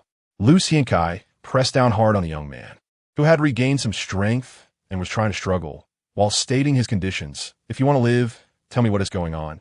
The big brother of Nu Ji asked me to do this. Soon Ah and the others will take action." The terror between life and death was immense. Knowing how much sevoflurane he had mixed into the food, the young man spoke without reservation, pointing towards a crowd. It's these few people who made me drug it. Very good. You've earned a chance to live. Lu Xiankai released the young man, who immediately began to vomit. It was only at this moment that Chen Xiong, who had understood everything, lazily spoke, "Everyone get down on the ground." Lu Xiankai reacted quickly. He obediently dropped to the ground first and smiled at the pale-faced big brother to Chiu. "I don't know whose connections you have, but if this kind of drug enters the prison, things will be very serious. You've gone too far. Stop talking nonsense." Chen Xiong pretended to put handcuffs on Lu Xiankai while lowering his voice. "It should be someone from Heyong's faction. This is a good opportunity. A chance to kick Heyong out." Lu Xiankai immediately understood Chen Xiong's meaning. In Stanley Prison, there were two captains. Although Heyong was just a deputy and had to obey Chen Xiong's orders, he was a confidant of the warden and a pawn used by the warden to balance Chen Xiong's overwhelming power. So Chen Xiong intended to use a knife to kill someone. "You want me to make a scene?" Lu Xiankai's voice was equally low. "Then when you take me out later, make sure to pass by those people from New Ji. I will tell them the consequences of this. At most a month. I guarantee you will get out." After a few seconds of contemplation, Chen Xiong made a promise. "You better take this opportunity to cripple New Ji's trade guy. Without him, the hamster guy can take over New Ji's business, which will be beneficial for both of us." The two spoke from an advantageous angle, and no one noticed that the killer Xiong and the King of Hell had reached an agreement in just a few seconds. "I have something to report. 9521. I will tell you who the real manager of this prison is." Chen Xiong roughly pulled Lu Xiankai up from the ground, his voice loud. "I will send that food to the lab. Now you go to the isolation room first." The onlooking prisoners lined up in 2 rows. And just as they passed by New Ji's big brother to Chiu, Chen Xiong loosened his grip on Lu Xiankai's arms. In that instant, Lu Xiankai moved. No one expected that a king of hell with his hands cuffed behind his back still possessed such fierce combat power, including Chiu. Lost in thought, Chiu did not react at all before Lu Xiankai had already pressed against him. With a dive, a drop, and a lunge, Lu Xiankai didn't even move his hands that were handcuffed behind his back. His entire body's bones and muscles twisted into a rope. Then, with a sudden force from his shoulders, he crashed forward. Bang! With a clear sound of flesh colliding. Chiu was instantly sent flying as if struck by a truck weighing dozens of tons. The world is treacherous. Lu Xiankai was no longer the previous version of himself, who merely had outstanding physical talent. He was cunning and would not trust anyone, not even Chen Xiong, with whom he had formed an agreement. With his current skills and strength, he could have used a maneuver similar to a Taizhan cow to shatter Chiu's ribs and heart, but he added a spinning technique instead. Just as Lu Xiankai had predicted, in midair, Chiu completely lost his balance, and as he fell, his temple collided perfectly with the sharp corner of a dining table. Dark red blood splattered from Chiu's temple until he fell into darkness. Chiu probably did not realize whether he had accidentally died in a coincidence or if Lu Xiankai had an unimaginable strength that controlled everything. Chapter 44: Scorpion's Tail. Brother Daikyu isn't considered a particularly strong figure in the underworld, and even in Zhuo's eyes, he isn't seen as a qualified big brother. But this is Zhuo. He is the one who turned Beijiao into a stronghold for his own, able to hold his ground against the infamous Li Kuang-tu, known as the #1 red stick in Hong Kong for 50 years. To ordinary people, Brother Daikyu is quite an intimidating presence. Over 1.8 meters tall, robust like a wild boar, especially with his full beard and triangular eyes, he is truly terrifying. Yet, this big guy was unexpectedly sent flying by Yin Wang, creating a stunning visual impact. Everyone's gaze followed Brother Daikyu's figure in motion. When they saw him crashing into the corner of the table, splattering dark red, everyone collectively gasped in shock. While all eyes were on Brother Daikyu, Lu Xiankai did not pause his jaw-dropping assault. His target was clear: Zhuo's most loyal little brother, the one who deliberately went to prison for revenge. He Guzi, also known as a He by the younger generation. Squatting down, sweeping, Lu Xiankai executed a move that would be impossible in street fighting. Crack! Lu Xiankai's powerful leg sweep landed on He Guzi's calf, producing a crisp sound of bone cracking, followed by He Guzi's agonizing scream. Lu Xiankai then kicked out with his left leg, supporting his body with his right leg, resembling a giant scorpion's tail. This move, typically seen only in martial arts demonstrations, made He Guzi understand why Lu Xiankai could kill someone he regarded as a war god. Zhuo. Lu Xiankai's left leg struck He Guzi's back of the head like a scorpion's venomous stinger. He held back 7 parts of his strength. He wasn't being lenient. Firstly, he thought Qin Xiong might not be able to handle the negative consequences of him killing 2 people. Secondly, it was a matter of respect. Although He Guzi wanted to kill him, Lu Xiankai felt that this bond of loyalty in such a deceitful underworld was rare. Thus, out of respect for this loyalty, he spared 3 parts of his strength. The 3 parts he spared represented the loyalty that He Guzi displayed. However, Lu Xiankai's inherent ruthlessness meant that although he didn't kill him, this kick could completely kick He Guzi, a rising star in the new record, out of the underworld, because Lu Xiankai understood the severe consequences of a head injury. With his strength, once He Guzi regained consciousness, he would never be able to engage in any heavy physical activity again. Even any emotional excitement could cause him to feel dizzy and faint. Lu Xiankai's ferocity and ruthlessness in taking down 2 people made the other members of New Record gasp in shock, and for a moment, no one dared to retaliate against him. Even several other notorious fighters known for their brutality in prison took a step back in tacit agreement. Yet, Lu Xiankai showed no signs of stopping. His last target remained Trade Guy. In prison, there are many intermediaries who earn a meager salary by acting as brokers for prisoners. Trade Guy monopolized a business relying on the power of New Record. This product happened to be one of the most lucrative goods in prison. The blue smuff, a blue pill, which in Lu Xiankai's memories resembled ice meth from his pastime. In this time and space, the Empire's corruption has reached alarming levels, making it hard for ordinary people to imagine that such soft drugs like the blue smuff would be openly sold in prison. Clearly, Qin Xiong also wanted to gain control over this channel.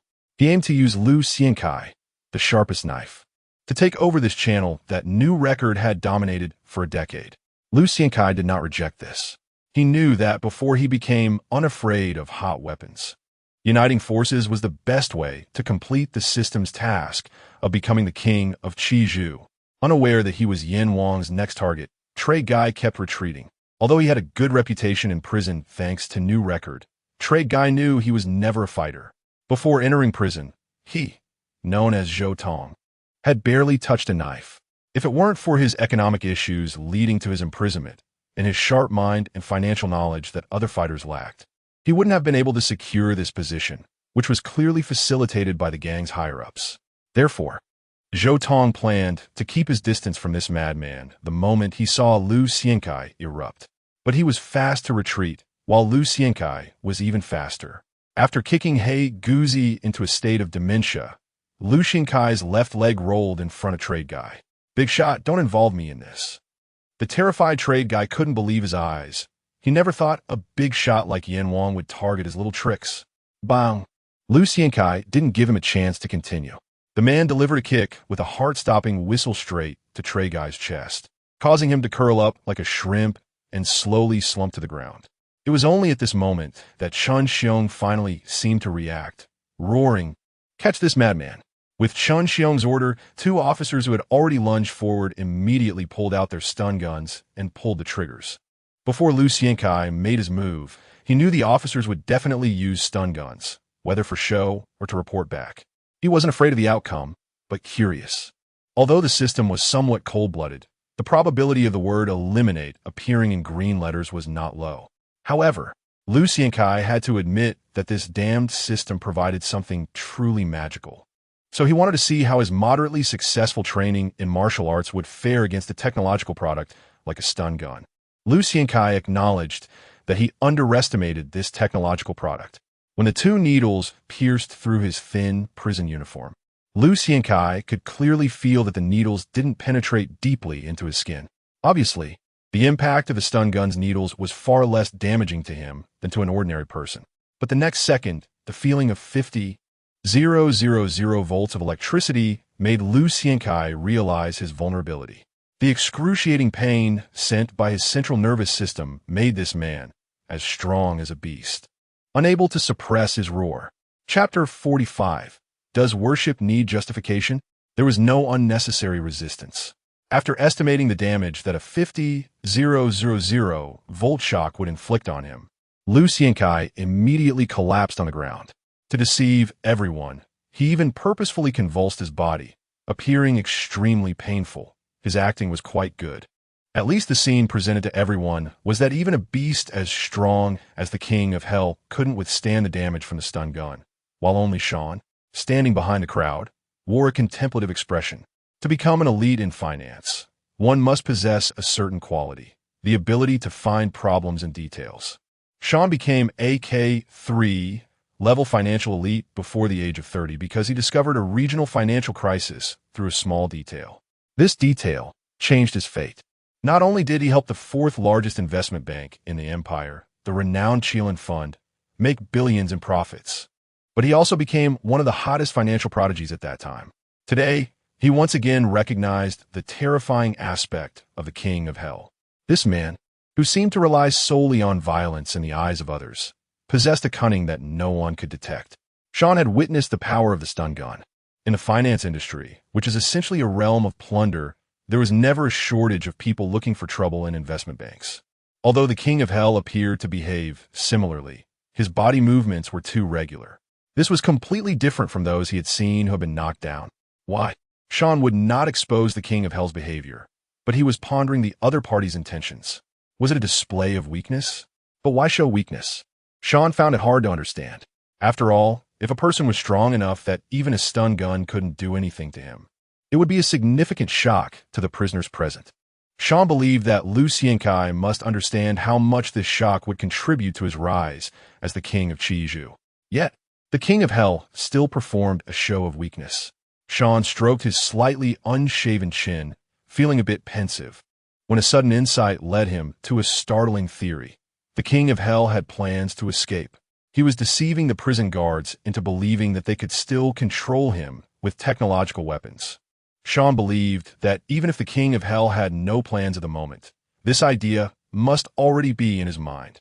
120 years. This was the sentence the King of Hell faced, and such a long time essentially meant a death sentence for him.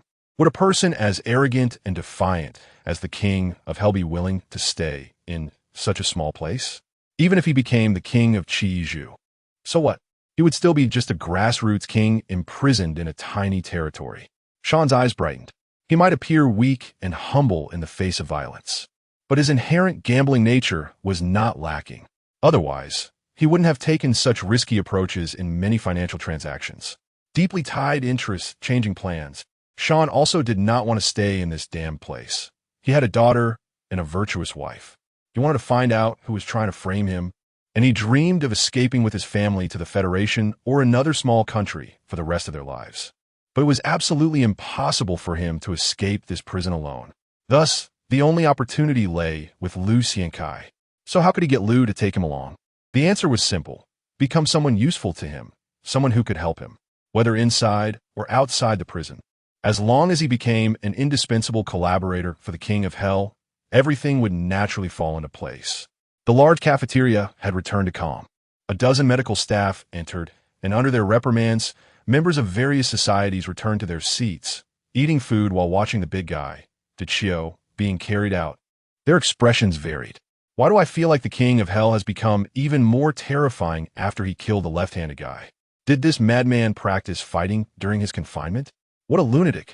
Brother Lai, who also had a fighting background, could certainly understand the terrifying implications represented by Liu Xiankai's swift and decisive movements.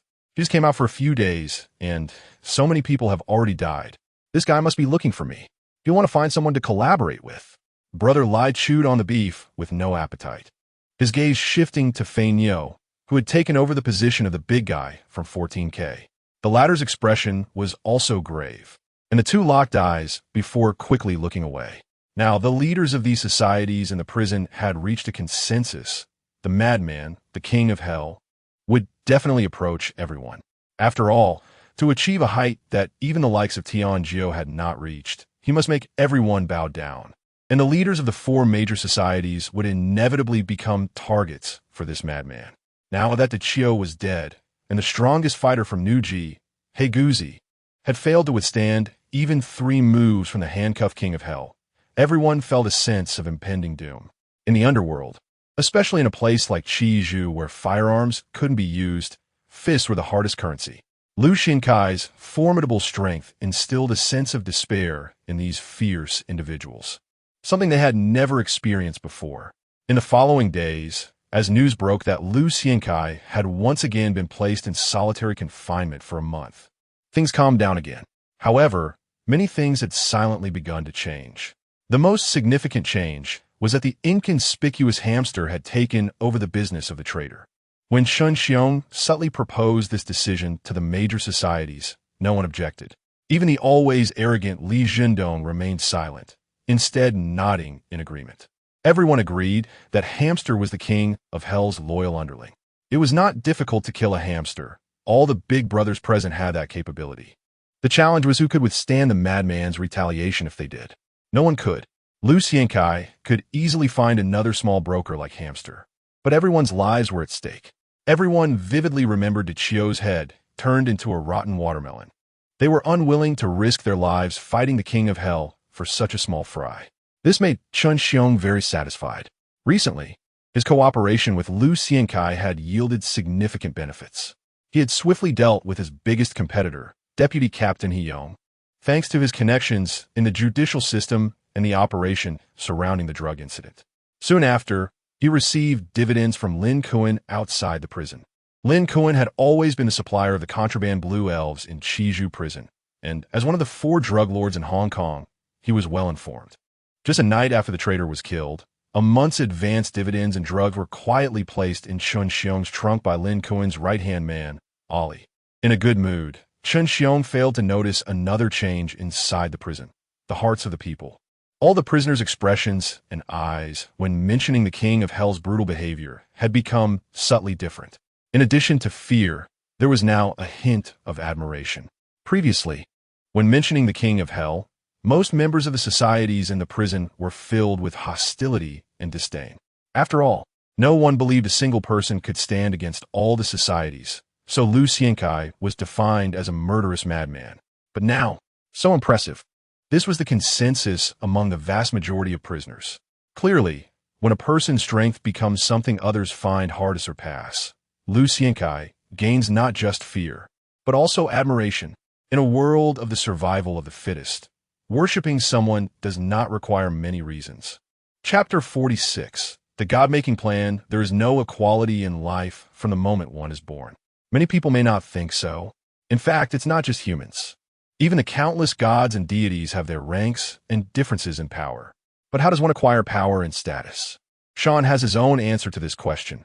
Seize every opportunity and rise with the tide. Sean is a clever enough prisoner, with education and experience that can be considered top-notch in this place. Because of this, he keenly noticed the subtle change in the attitude of many prisoners towards Yin Wang Lu Xiankai. So he took the initiative to do something unexpected for Lu Xiankai, yet something that could sufficiently prove his own abilities. Sean spread a rumor, or perhaps it can't be called a rumor, strictly speaking. He guided the subconscious thoughts of many people. We are finished. The gang has abandoned us, and society no longer accepts us. Why should we fight each other to the death? Letting Yin Wang unify the situation might not be a bad thing.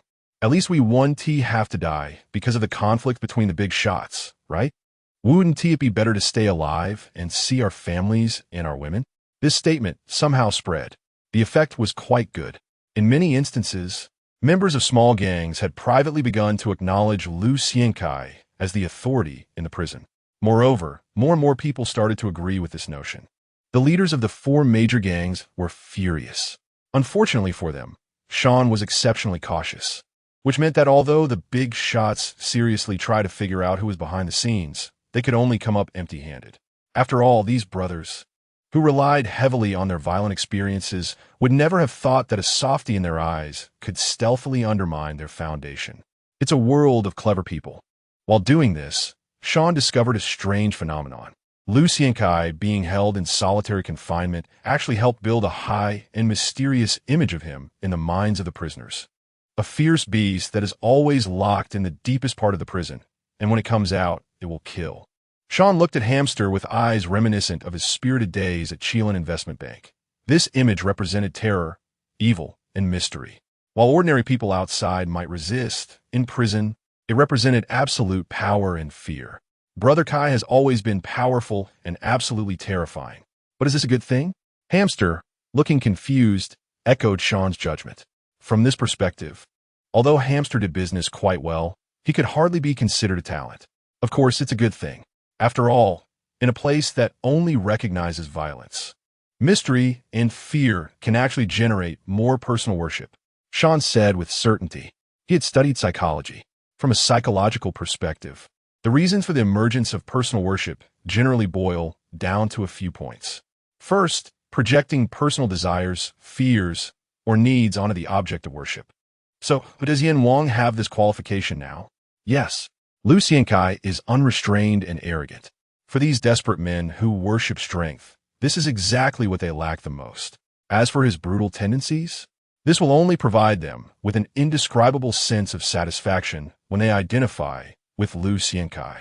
The second point is that worshippers must establish a strong emotional connection with the worshipped. The worshipped can gain power and the desire to be controlled from the worshippers. I want to meet Yin Wang. When Sean felt the time was ripe, he made his request to the bewildered Hamster. I know you could talk to Killer Xiong now. This will be greatly beneficial for both you and Brother Yin Wang. Hamster considered for a long time and finally agreed. So on the 17th day of Liu Xiankai's confinement, the person delivering food at the heavy iron door became Sean. That's how it was, but for the upcoming God-making plan, I need Brother Yin Wang's cooperation. After Sean nervously described everything he had done, he expressed an opinion that surprised Liu Xiankai. God-making plan? Liu Xiankai was astonished, and for the first time, he truly took Sean seriously. Originally, Liu Xiankai's plan was straightforward and brutal. He would defeat everyone one by one. At that point, he would naturally become the king of the prison. And with the support of the system, he never doubted he would fail. Thus, he had never considered approaching the issue from other angles. Sean's suggestion opened Liu Xiankai's eyes to a new path, one that could minimize unnecessary risks and save a lot of time. What do you want me to do? Liu Xiankai slowly asked. It was unclear whether it was an illusion or due to the heavy iron door, but Liu Xiankai's voice sounded particularly deep and terrifying, causing Sean, despite being mentally prepared, to shiver involuntarily. Then, a hint of ecstasy appeared on Sean's face. If even he, a subordinate of Liu Xiankai, felt such fear towards the man behind the iron door, then others would surely feel even greater terror. Don't think fear is a negative term. Human nature inherently worships the strong. Even terrifying figures like the devil never lack followers. You need to create a big commotion to make your legend more terrifying in the prison. Sean proposed. For example, how about you create some big noise? As he spoke, Sean couldn't help but reach out to touch the rusty iron door in front of him. Tales of inhuman strength would make many completely worship you. Unconsciously, Sean began to use honorifics when addressing Liu Xiankai. Okay, Liu Xiankai pondered and gave his answer. No one knew what Sean and Liu Xiankai talked about during this meeting. But from that day forward, a legend began to spread throughout the prison. A legend about the deepest part of Chizhu prison, referred to by all prisoners as the Hell Isolation Room. Is it difficult to create a god? Not all, at least in Sean's view. As long as the right actions are taken at the right time, half the work is done. The rest can be handled by leveraging two key points. The first is to make good use of the rumors about Liu Xiankai. Although everyone knows that rumors stop with the wise, how many can truly discern the truth from the falsehood? This isn't Sean being arrogant. It's a conclusion drawn from history. Over 7,000 years of history is filled with countless lies, and it is these lies that have allowed many heroes to achieve great success. The second is human nature. The expression of desire in human nature, combined with the tendency to exaggerate and boast, will make Liu Xiankai's image one that no one dares to oppose. 3 men make a tiger, and the voices of the crowd can forge gold. Once everyone believes in Liu Xiankai, everything will fall into place. Sean gave Lu Xiankai a strange, yet simple suggestion. Just let people know of your existence. Sean lowered his voice behind the heavy iron door. Human imagination is rich enough, and everything can be left for them to imagine. I understand how to do it. Lu Xiankai replied softly. From that day on, every midnight when the world was silent, a loud banging sound would emanate from the deepest part of the Stanley prison. Bang, bang, bang. The sound was muffled, as if a legendary ferocious beast was crashing against its cage. The faint banging, combined with the howling wind outside, often left sleeping prisoners waking up from their dreams with an indescribable sense of oppression. It was the king's executioner. This was the first conclusion many reached upon waking. What kind of sound could be so loud? What was happening? These are the questions running through many minds. The sound came from that iron door. At this moment, someone would proudly provide the answer, though their pride stemmed merely from having spent many years in the prison. Yet, people are strange. When given the opportunity to show off, many things are unintentionally exaggerated, and as they spread, they become increasingly sensational. In the initial days, the versions of the banging sound were quite normal. That madman, the king, was banging on the iron door. What a joke. That door was a full foot thick. How could it possibly be broken open? But as time passed, the rumors slowly morphed into something unrecognizable. A demon-like murderer was imprisoned in the deepest part of Stanley Prison. This person liked to kill in their sleep, and no one could stop him, which is why he was locked away. To contain this king, the thickness of the door was increased to 3 feet. If 3 feet couldn't contain him, do you know that last night I saw the guards reinforcing the terrifying solitary confinement room inside? It was said that the 3-foot thick iron door had already warped and needed to be increased to 5 feet. Lu Xiankai was unaware that the rumors about him outside had become increasingly absurd. His reputation had become particularly bizarre. Many feared him to the point of trembling. But there were also some who inexplicably became his most fervent supporters. However, Lu Xiankai did not care about any of this. He continued to hone his body like an ascetic monk, warming up, practicing the flexibility and hardness of his joints, using the heavy iron door in the solitary confinement room to shape and torture his muscles. Next came weight training, stretching, and all exercises for flexibility and balance. After completing these, Lu Xiankai would not rest. He continued to practice the various techniques and methods of exertion from the 12 intentions system meticulously. During the training process, Lu Xiankai had a feeling that when he fully integrated these 12 techniques, his fighting ability would reach a level unimaginable to an ordinary person. This practice placed a heavy load on his body. Fortunately, Hamster had secured the smuff business. Though the dividends were small, the bitter medicines delivered daily still allowed him to recover energetically each day. Days passed. Lu Xiankai's entire demeanor became increasingly calm.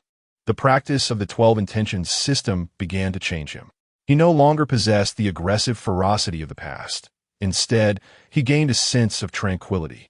Just one day before Lu Xiankai was to be released, an unexpected event occurred. Chun Xiong, who had never appeared before, stood at the door of the solitary confinement room. Open the door. The destructive power of rumors was indeed astonishing. Although Chun Xiong understood that the 3-foot thick iron door was nonsense, he couldn't help but take a deep breath as he looked at the iron door, 1 foot thick, with rust marks from Lu Xiankai's impacts. Was he going to be released early? After spending so long in this place where he could never see the light, Lu Xiankai's skin had become exceptionally pale, and this unhealthy pallor combined with his chiseled muscles gave an eerie impression. Chun Xiong actually avoided Lu Xiankai's gaze. No, it's your sentence that will be extended. Perhaps fearing that Lu Xiankai would go on a rampage, Chun Xiong unconsciously took a half-step back before continuing. This is the warden's decision. Reason? Lu Xiankai's expression remained calm, showing no hint of anger or joy. Because of a damned television program, because of a damned female host. Chun Xiong's expression also turned somewhat grim. After tasting the dividends from the smuff business, his ambition had grown. Originally, Chun Xiong's plan was to leverage Lu Xiankai's lethal prowess to gain control over another lucrative industry in the prison after Lu Xiankai was released. But this damned program interrupted his plans. Moreover, according to the information he received, this program was likely to last for 2 to 3 months. How much would he lose? A television program? A female host? A rare look of confusion appeared on Lu Xinkai's usually indifferent face. What does this have to do with the prison? Ratings and votes. Chen Xiong replied. The warden knows you are a dangerous individual, so his intention is to keep you incarcerated for a while longer. Of course, he doesn't want you to cause a bigger incident out of resentment in the future, so he will compensate you in other ways. For example, the commission on the most expensive medications you consume will be reduced by 30%. Chen Xiong's voice was very low. Chapter 48. The Jade Maiden Leader Prison is one world, while the outside is another. The prisoners, who have lost all hope for tomorrow, do not care who will become the next governor of the island. To them, it makes no difference who comes to power. All campaign policies and promised benefits are just nonsense. In the eyes of the prisoners, rather than worry about such trivial issues, they would rather think about how to get a piece of meat for lunch. The indifference of the prisoners does not reflect the thoughts of the outside world. The world is full of coincidences. In the harbor city of this world, there are two persistent social issues known as chronic diseases. The first is the elderly care problem. The second is the gang problem. On this island, with a population of only 30 million, there are actually hundreds of gangs, both large and small. Official statistics have even recorded that there are as many as 3 million individuals with gang affiliations. This means that 1 in every 10 people has gang ties. This ratio is indeed shocking. The harbor city is a dark forest of steel and concrete, where human warmth is exceptionally thin. The gap between the rich and the poor is enormous, and the path for the lower class to rise is narrow. Many people spend their entire lives unable to afford a house that can shield them from the wind and rain, a stark reflection of the hard work of the vast majority. In such an environment, many young people, seeing no way out, naturally turn down the wrong path. As the economic situation grows increasingly severe, this phenomenon intensifies, with parents in the lower class having no time to address their children's psychological issues. This trend has gradually begun to spread downward. In recent years, incidents of extortion, knife attacks, robbery, and bullying in various primary and secondary schools in the harbor city have become increasingly serious. How impressive! Why do I need to study? If I see someone I don't like, I can just beat them up and not get bullied. What is the use of studying? After going to college, all it does is drain my family's money, and I just end up with a job that pays a few thousand a month. I might as well join a gang. I can make money, and many beautiful girls will admire me. This was an unexpected response from many students during a street interview about the dangers of joining gangs. This answer sparked a huge societal reaction. Media professionals have always pursued heat and traffic, and the fastest reacting major television station in the harbor city, Jade Television, immediately responded. The executives at Jade Television decided to create a program called Metamorphosis. In this program, they would seek rebellious youths to enter prison for education, allowing the youth of society to see the reality of joining gangs. They aim to make these young people, who lack a sense of reverence, understand that joining a gang does not bring the imagined prestige and followers, but rather a prison disaster that leads to a lifetime of lost freedom and a painful existence filled with bloody and cruel struggles. To generate more attention, the program's host was chosen to be the talented singer Zhou Miron, who has made significant achievements in film, television, and music in recent years. Initially, Zhou Miron was unwilling to cross over to host this program. However, at this time, the harbor city government was undergoing elections, and one candidate, Lu Ming, saw the potential for this topic to garner him votes. Supported by his campaign slogan of "For the Youth," the program was finally set in motion. Thus, Jade Television began an extensive casting and promotional campaign. To attract more viewers, media outlets often resort to unscrupulous methods. The originally planned prison was just an ordinary one, but to draw more attention, Stanley Prison naturally became the best choice. Indeed, no other prison could attract more interest than Stanley Prison.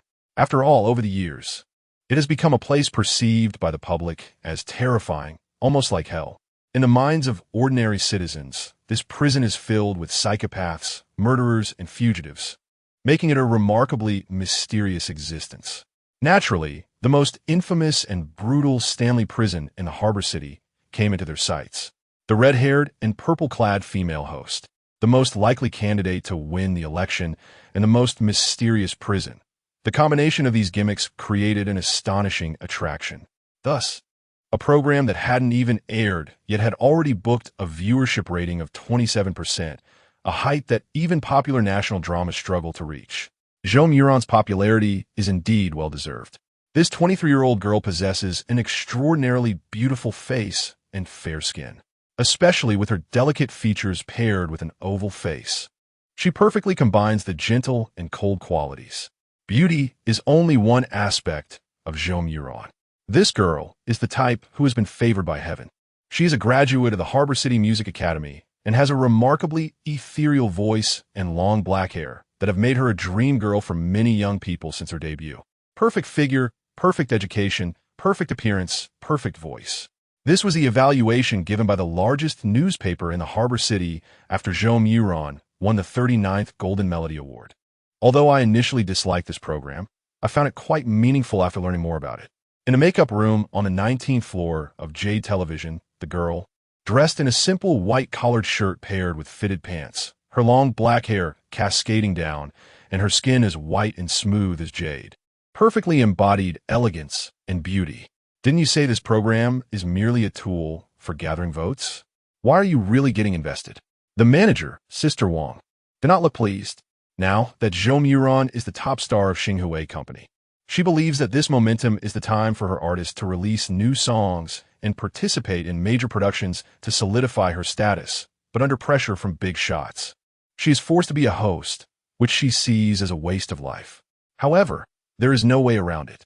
Although stars appear glamorous in the eyes of ordinary people, to a political figure like Lu Ming, they are merely stronger ants. They cannot refuse and dare not refuse. Hosting a program is one thing, but having to choose Stanley Prison is another. Sister Wong has been Jo Muron's manager for 6 years and has truly come to see the girl as her daughter. As she examined Jo Muron's makeup, she voiced her concern. That place is hell. Is it really that scary? Jo Muron, a well-behaved girl born into a privileged family, had heard many terrifying legends about Stanley Prison, but she didn't truly understand the brutality of the underworld, so her tone carried some curiosity. That place is filled with fugitives, murderers, rapists. Sister Wong spoke solemnly. Do you remember Chen Rue, our retired sound engineer? Yes, what about him? Jo Muron asked, her lovely eyes wide with confusion. His son died in Stanley Prison.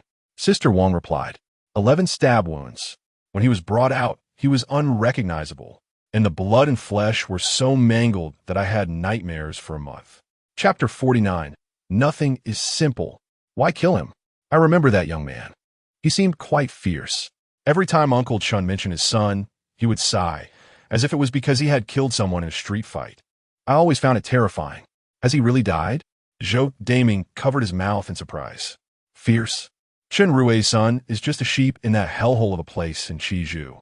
Sister Wong sneered. You can never imagine how dirty and cruel that place is. Remember this. When you're recording the show, you must keep the security personnel within 3 meters of you. I will also ask the higher-ups at Emerald to find some connections in the underworld to ensure your safety. Muran, your life has been too smooth. Going to see it might not be a bad thing. Seeing the girl's face turn pale, Sister Wong sighed. With enough experience, Sister Wong didn't tell the truth. Because she knew that the real danger wasn't the prison, but that her silly artist had already become involved in the most brutal competition. Political maneuvering, while not bloody, is much more cruel than the killings in the underworld. Because we are at a critical election period, Emerald TV is preparing the show at an incredibly fast pace. They agreed to all of Starshine Company's conditions. Not only did they spend a lot of money to equip Zhou Daming with 6 elites from the renowned Tianlang Security Company, but they also used their connections to have a big shot from Heji communicate with several major gangs in the prison. For this, Starshine Company even sent out quite a few big red envelopes. After ensuring everything was foolproof, the filming crew of 10 people and several carefully selected children finally went to that city, which is considered hell by ordinary people. The media knows how to grab attention. The 6 selected teenage kids were like little demons. Smoking, drinking, and skipping school were almost second nature to them. They not only bullied classmates, but also beat teachers. One even stabbed his mother after arguing with her over study issues, sending her to the hospital. With such vicious kids in the preview, the show was already a hit before it aired. The issue of youth cannot be ignored. At the start of the program, Congressman Lu Ming appeared on camera as a special guest. They say the best acting is in politics, and that couldn't be more accurate. Just a moment ago, Lu Ming had a face full of disgust, but in front of the camera, he portrayed a look of deep concern. Even the muscles in his cheeks were trembling.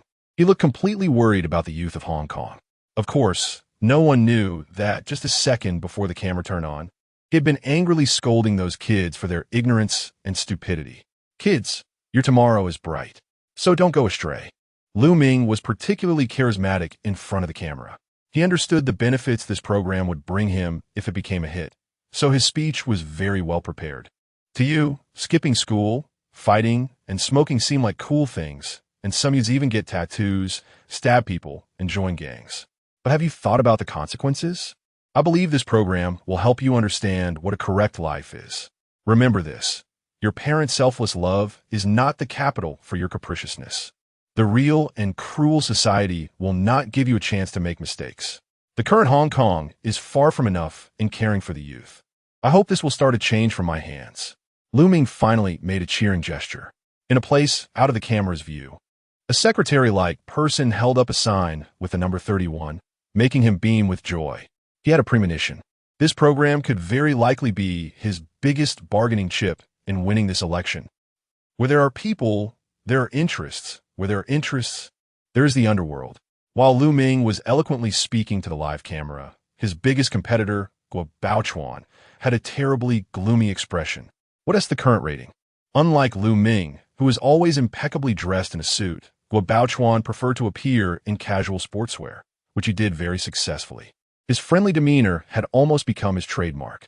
However, the voting public would never suspect how cruel and ruthless their humble congressman was behind the scenes. 31 points. A nearby secretary quickly replied, "Based on past experience, if the program content is indeed engaging, then the ratings will rise." Good. Guo had a peculiar habit.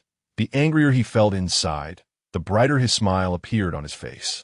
After lighting a cigar with suppressed anger, Guo asked the first question: why couldn't you people think of such a good angle? Why?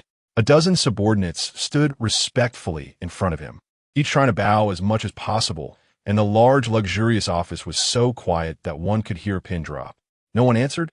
Guo stood up and walked in front of the leader of the campaign team, then coldly spoke, "Which hand did you use to write the campaign plan?" "Right hand." The graying group leader Wang trembled as he answered, "Extend your hand." Guo tone was calm, revealing no emotion. The latter obediently opened his right hand and slowly extended it. The next second, Guo pressed the burning cigar slowly onto the other's palm. The red ember extinguished little by little in his hand, and the unpleasant smell of burning flesh filled the air. Despite the intense pain in his palm causing group leader Wang to tremble all over, he still gritted his teeth and maintained his bowing posture. He knew his boss's character, so he understood that this was the only way to satisfy him. Indeed, after the cigar was extinguished, Guo merely glanced expressionlessly at the others before turning back to sit in his chair. Second question. Guo continued with a sneer. "How much will the opponent's polls lead me after this program airs?" "Don't tell me you didn't make any predictions once you knew about this program." "About 7 points." Secretary Xiao Chun lowered his eyes.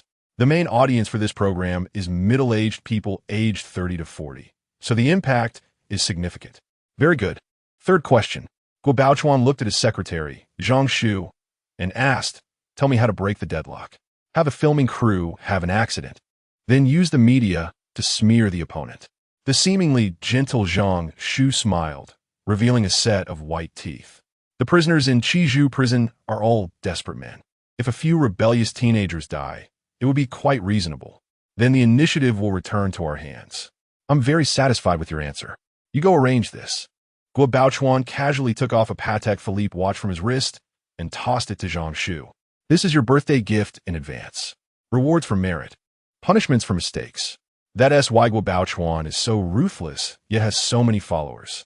In this city, any big shot who rises to power by stepping over corpses is never simple. Chapter 50. The Yi Brothers. The infamous Stanley Prison's reputation on the entire Hong Kong island is almost comparable to that of towering buildings like the Empire Hotel or the Bank of China Tower.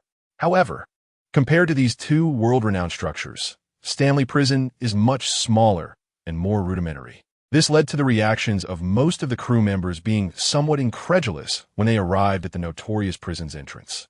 Superstar Zhou was one of them. The girl had never been to this remote place.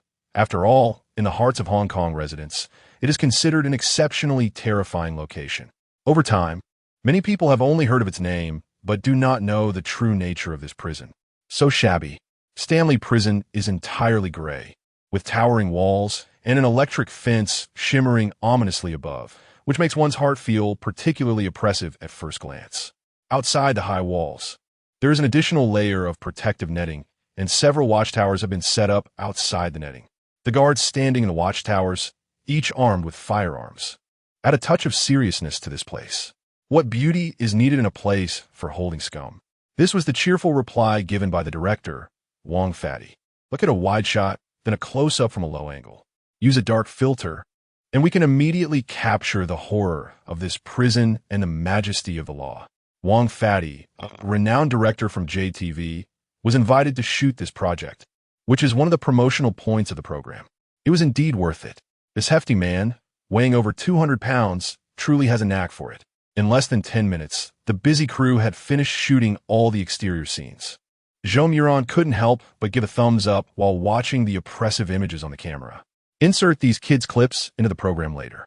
Now, we need Ms. Zhou to conduct one-on-one interviews. After the interviews, let these little guys board the prison van.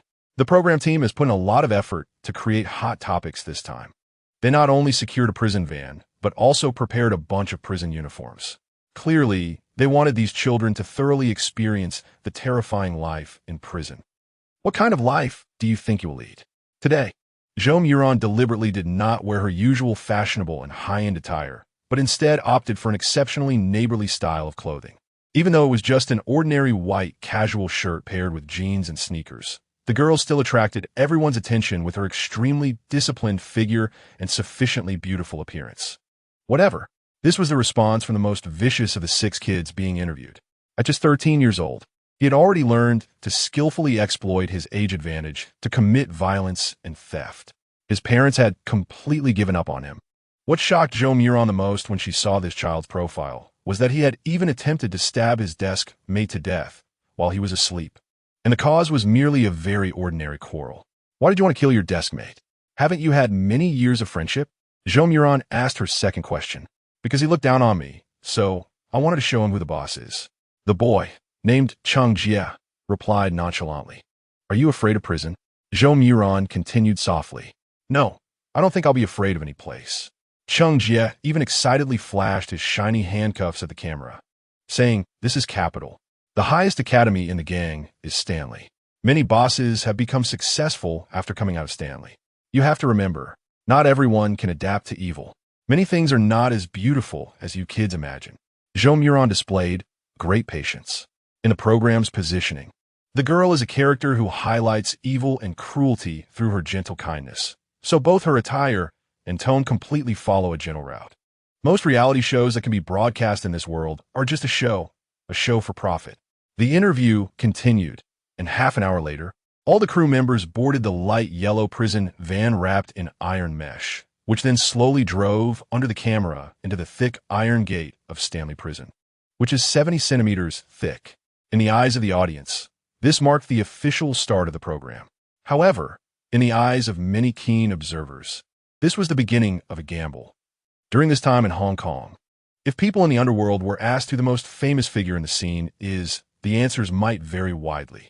But if asked who the most fearless and craziest among the gangsters is, there would certainly be only one answer: the Yi brothers. The eldest, Yi Ji-huan, and the second, Yi Guohuan. Especially in the past 5 years, a series of robbery cases committed by the gang they led, the Big Circle Gang, have made the citizens of Hong Kong tremble with fear. Indeed fierce. Although these two guys have an extensive criminal record with the Six Doors, it cannot be denied that their level of recklessness is a solid 5-star rating. In 5 years, the Yi brothers have almost engaged in gunfights with every elite department of the Six Doors: Flying Tigers, Special Affairs Section, Major Crimes Unit.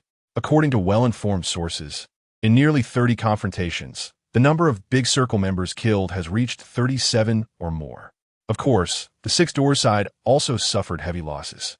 7 members of the Flying Tigers were sacrificed, 12 members of the Major Crimes Unit were seriously injured and reassigned to administrative positions.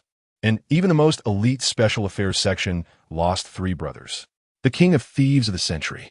This is how the paparazzi media in Hong Kong refer to the Yi brothers. The main reason the Yi brothers earned this title is due to a battle on Nathan Road a year ago. The Flying Tigers Major Crimes Unit and the Big Circle Gang exchanged gunfire on this 3.6-kilometer stretch of road, firing over 1,000 rounds, turning a short commercial street into a battlefield. Despite such a brutal fight, the final results still allowed the Yi brothers to leave with over 10 million in gold jewelry, laughing as they departed, leaving behind only shocking bloodstains and 13 corpses. Since that day, the Yi brothers and the Big Circle Gang seemed to have vanished from Hong Kong. No one knew where they were. Until today, Zhang Yun, the first private secretary of Guo Baochuan, slowly walked into a tea house in Mong Kok and knocked on the door of a tea room on the 3rd floor. Chapter 51. Successful Fusion. Aside from Guo Baochuan himself, the rest of his team always appeared impeccably dressed in suits and shining leather shoes. Especially his private secretary, Zhang Yun. This young man, only 27 years old, always seemed to wear a serious and unsmiling expression, and his suit and hairstyle were never a bit messy. How to describe him? He was like a traditional, meticulous Swiss watch that never missed a second. His outstanding ability to get things done and his calmness in handling emergencies had already earned this young man a significant reputation in the political scene of the port city. There were even big shots who said, Guo Baochuan's success today is half thanks to Yun. This was a high praise indeed. If it were any other young person, they might feel excited, as such recognition represented a capital to finally survive independently in this cruel hierarchy. But Zhang Yun? He showed no signs of pride. Instead, he became even more humble. No one had ever seen a trace of arrogance or complacency on his face. Such depth of character and patience. Very impressive. At a gathering, Guo Baochuan rarely toasted his trusted aide in front of many people.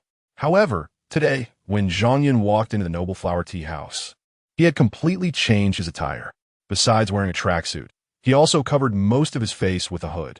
If it weren't for those particularly familiar with him, it would be difficult to recognize this somewhat mysterious figure as Guo Baochuan's top aide, the smiling tiger of the port city's politics. Knock knock. After casually handing a waiter a $1,000 imperial currency bill, Zhang Yun quietly stood at the door of the Noble Flower Tea Room and knocked. What are you looking for? The door opened quickly, and a middle-aged man with dark skin looked at Zhang Yun and slowly spoke. This is a private tea room. Did you get the wrong place? Good news. Zhang Yun smiled slightly, and being able to say this meant I should not have come to the wrong place. Noble Flower. Upon hearing Zhang Yun's words, the middle-aged man squinted his eyes and stepped aside. The tea room was not very large. A few lush green plants, a tea table, and several bamboo chairs made up the entirety of the space. After glancing around, Zhang Yun found it hard to imagine that this somewhat shabby place was actually one of the top underground intermediaries in the entire port city. It's only the young who would care about the flashy things outside. Sitting in front of the tea table was an old man with a face full of wrinkles. He looked at Zhang Yun and smiled slightly. The important thing here is that the tea is very good. After Zhang Yun nodded, he sat down in front of the old man, who was wearing a Tang suit, and opened the black leather suitcase he had been carrying, revealing a pile of cash that immediately caught the old man's eye. It was clear that Zhang Yun had done his homework. This was evident from the fact that the cash was not imperial currency, but international federal currency. Very considerate. What tea would you like? The old man's smile widened. For this price, I suggest you buy some good tea from Annam. You know those teas from Annam are expensive, but they have a fragrant aroma and are clean from start to finish. The quality of tea matters, but what's more important is suitability. Zhang Yun pushed the suitcase in front of the old man and said, I want a seat of Hong Pao. 2 cups of Hong Pao. As soon as Zhang Yun finished speaking, the old man's face, which had been full of smiles, immediately turned grim. You practice martial arts, don't you? The old man's murky gaze fell on Zhang Yun's hands resting on the suitcase, with thick joints but no calluses, clearly showing they were trained from hitting sandbags. Zhang Yun remained silent. In the next second, the old man, who had seemed to move slowly, acted like a hunting leopard. He slightly retreated, creating distance from Zhang Yun, while a shiny black handgun appeared in his hand. His previously murky eyes became exceptionally sharp. "Kid, you've broken the rules." The old man had already disengaged the safety on his Black Star handgun. "I don't care how you found out about me, but let me tell you that there are some things you cannot touch. Details determine everything." The old man's actions, from retreating to drawing his gun, displayed his rich experience in the underworld in just a few simple moves. Killing is not that simple. Facing the gun that still faintly exuded the smell of gunpowder, Zhang Yun's expression showed no change. This is not the port city of 10 years ago. How do you ensure the scene is not discovered? How to handle the body? And have you considered my identity? Zhang Yun pointed outside the window. "You could take a look below." The old man signaled to the middle-aged man beside him, who immediately walked to the window. Both men in the tea room displayed details that surprised Zhang Yun. This seemingly inconspicuous middle-aged man did not carelessly pull open the curtains. Instead, he subtly lifted a corner while pressed against the wall. On the bustling street below, 3 black Dodge SUVs quietly parked beneath the tea house. Although the dark protective film prevented the middle-aged man from seeing inside, he could judge from the angle of the vehicles sinking that there were definitely several people inside. "Dodge SUVs?" The middle-aged man's hoarse voice reached the old man's ears. "He's not from the underworld. No organization would use such cars. My identity doesn't matter." Zhang Yin smiled. "What's important is that I want those 2 cups of the Hong Pao. Do you know who the Hong Pao is?" The old man's squinting eyes flashed with unmasked killing intent. "The Yi brothers, the infamous kings of thieves." Zhang Yin stood up. "This money is your fee for introducing us. If they are willing to accept my order, then tell Yi Jihuan one thing." This calm young man grinned. "What he stands to gain will be 3 times the profit of Nathan Road." The unpredictable situation outside the prison had nothing to do with Lu Xiankai, who was still confined in the deepest part of the Stanley prison. Now, Lu Xiankai was entirely focused on fusing the various techniques of the 12 styles of hard intent. In the darkness, Lu Xiankai's expression was somewhat excited. He casually raised his hand. The man's right hand formed a spiral arc as he initiated the move, seemingly wrapping around. And then with a slash and thrust, this attack had already reached a level of perfection, silent and unnoticed, gone with the previous sharpness and the whistling wind.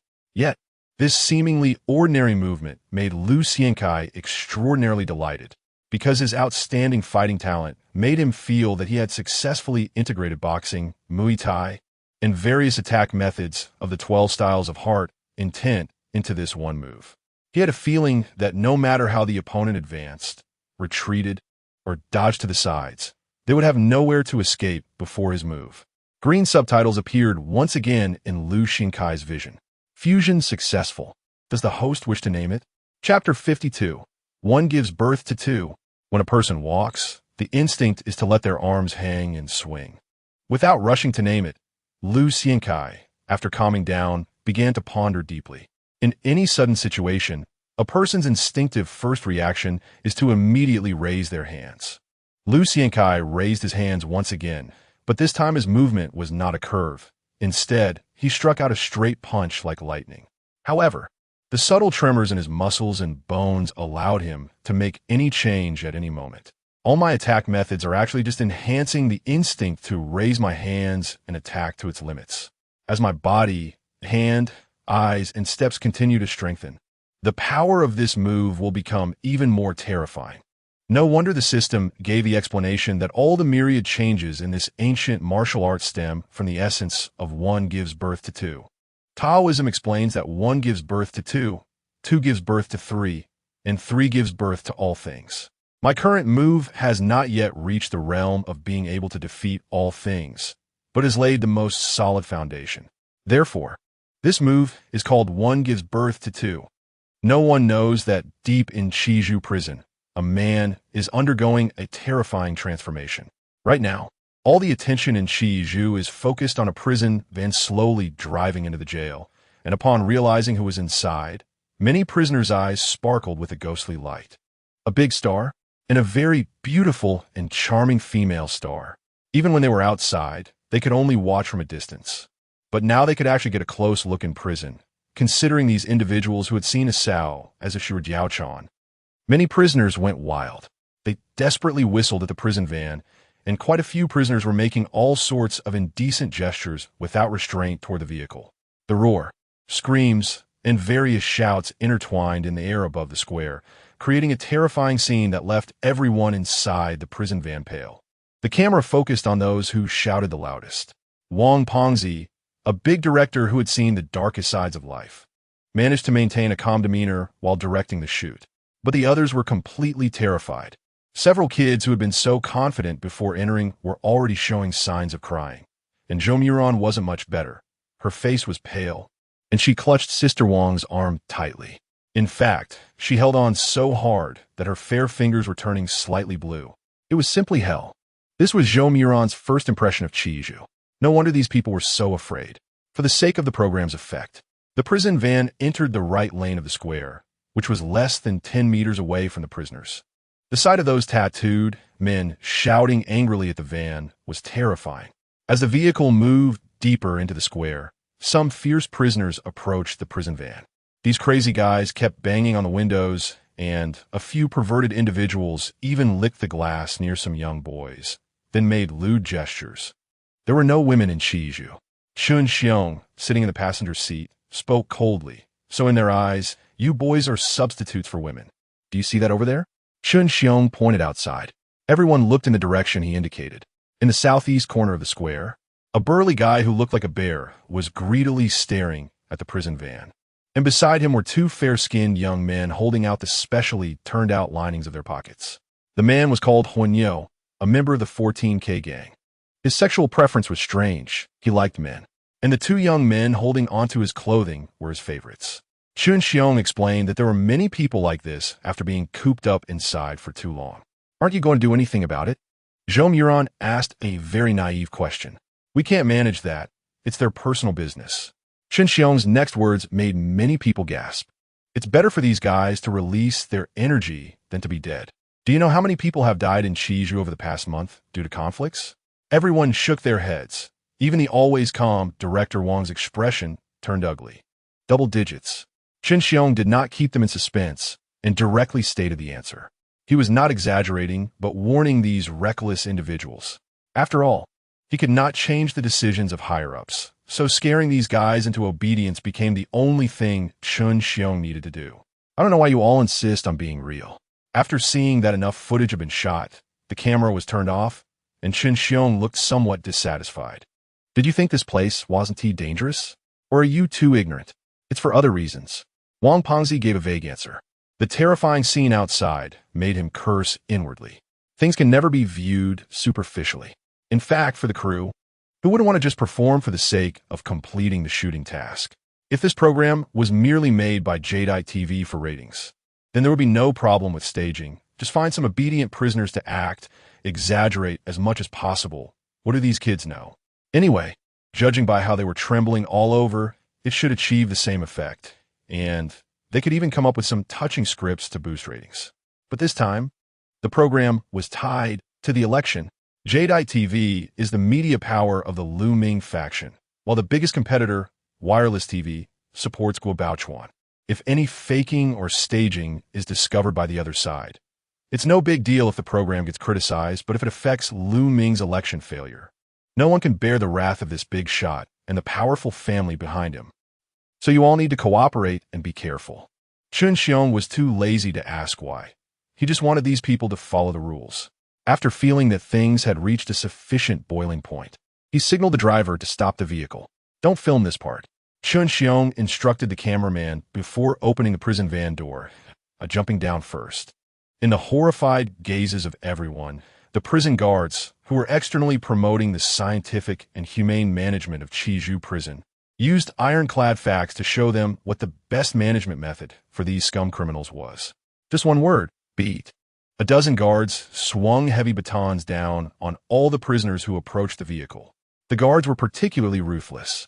The splattered blood stained many windows a dark red. Wow! A boy named Chun Hua suddenly cried out, and on the glass beside his ear was a splatter of blood and flesh. The brutal actions of the guards left everyone in the van holding their breath, each person staring dumbfounded at the bloody scene of batons colliding with flesh. The prisoners in Chiju prison demonstrated through action what madness truly meant. The police batons were made from high-strength materials, and the hardness of titanium alloy ensured that they could cause sufficient harm without deforming. The intense pain for being struck by these things was no joke. This could be judged simply by the pained expressions of those prisoners. Yet, even so, some of the completely insane prisoners still clung tightly to the van's windows, unwilling to leave. Zhou Muran was trembling all over from fear. The girl shrank behind several security personnel, trembling as she watched a prisoner outside the car window, screaming her name like a madman, under the furious beating of the guards. The prisoner's face was already a bloody mess, yet he continued to lick the glass with his tongue, greedy, ferocious, and menacing. Countless expressions that kept the girl awake at night intertwined on his face, making him look like a demon. I said this would end badly. After murmuring this softly, Wang Fatty, whose expression was gradually tightening, began to feel some dissatisfaction with the decision made by the higher-ups at the Emerald TV station for the first time. As a director, he naturally understood why this scene was happening. Originally, the prison van was not supposed to drive so deep into the square. According to the initial plan of the filming crew, the van would enter through the passage outside the square's barbed wire and then proceed to the prison as usual. The aim was to showcase the terror of Chaiwan prison, which was also a hot topic.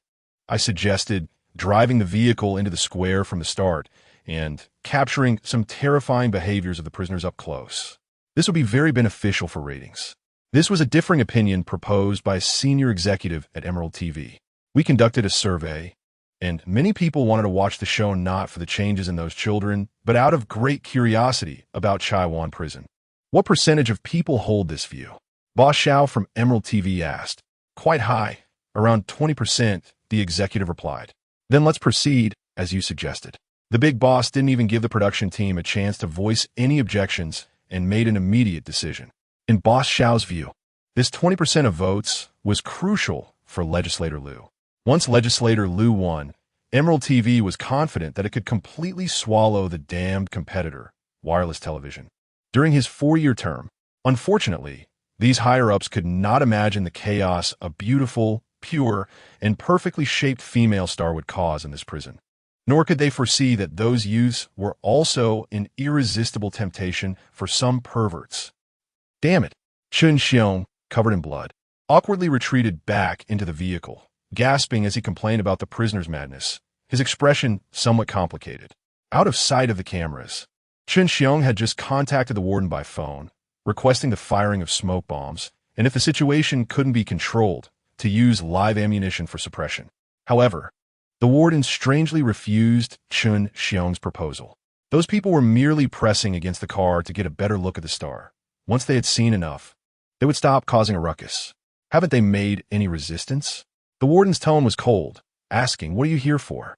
Chun Xiong was at a loss for words. If we start shooting to suppress them, what if someone dies?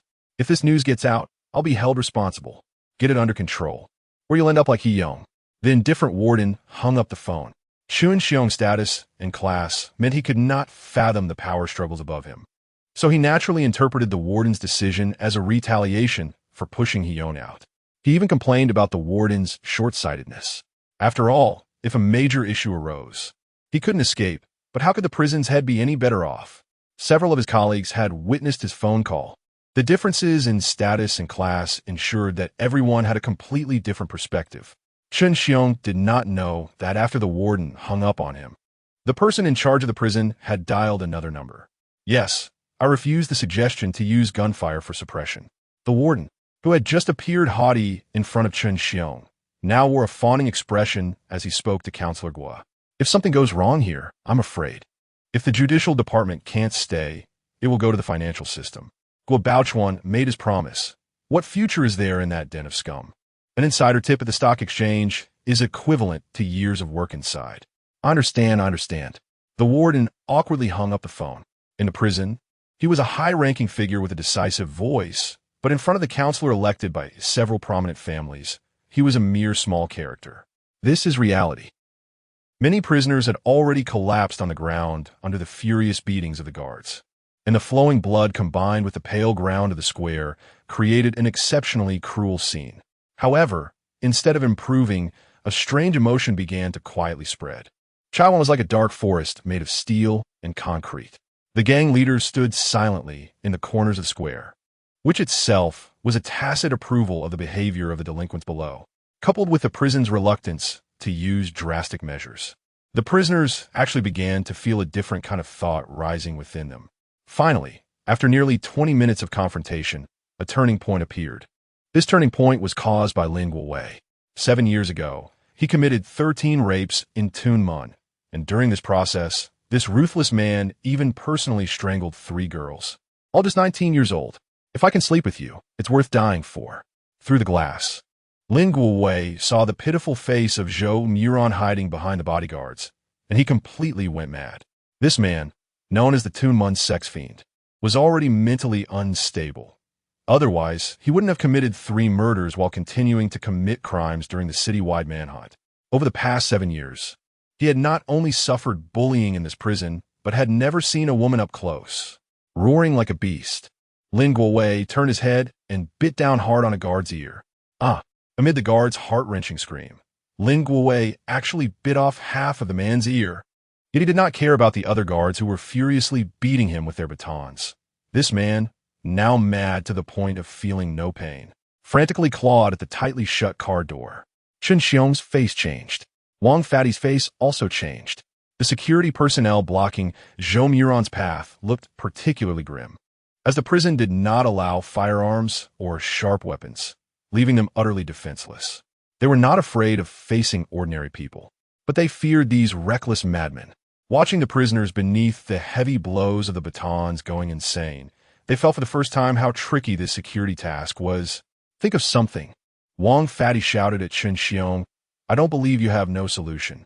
Chen Xiong looked despairingly at the training watchtower, although the patrolling guards looked serious. Not a single one raised their firearms, clearly having received direct orders from the warden. So this is how it's going to be? At worst, things will get a bit messy, eh? But this is our only chance. A thought flashed through Chen Xiong's mind like lightning, and he dialed the phone of his most trusted confidant. Let that killer, Yanwan, out. Have him help me. This was the first time Zhou Muron had ever heard the name Lu Xiankai. Yanwan? Maintaining the last bit of calm, Director Wang leaned closer to Chen Xiong. Is it your prison's emergency unit or a code name for a plan? Neither. Chen Xiong shook his head in response, one hand already reaching for the stun gun at his waist. This was his last means of survival. What is it? Wang Fatty continued. He is a prisoner. A prisoner locked away in the deepest part of the prison.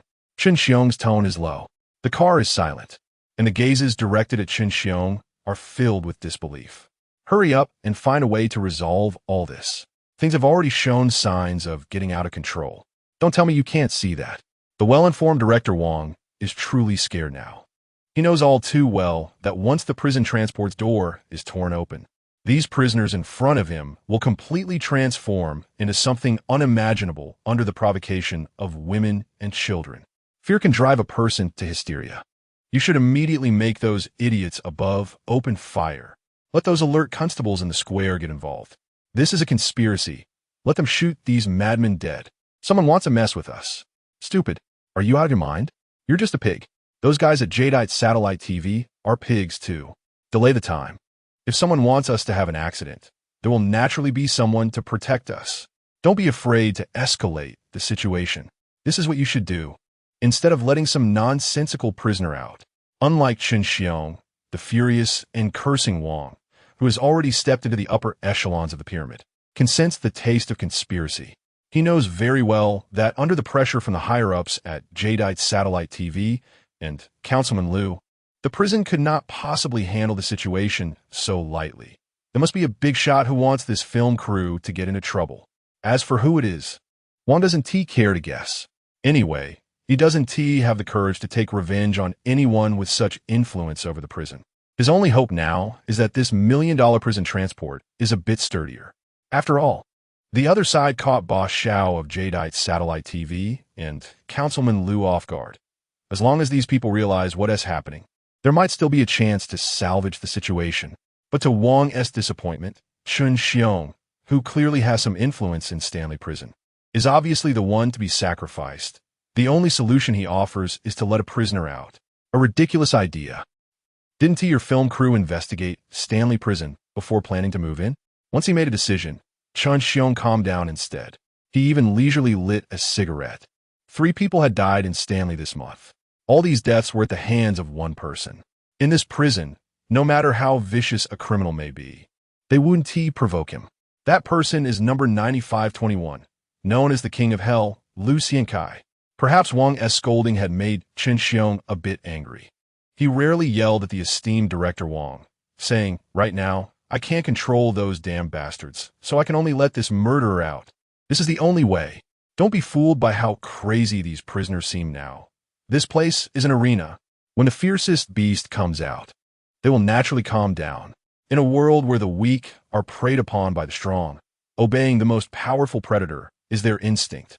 Chun Xiong's voice grew louder, but the car suddenly fell into dead silence. Is there really such a terrifying person in this world?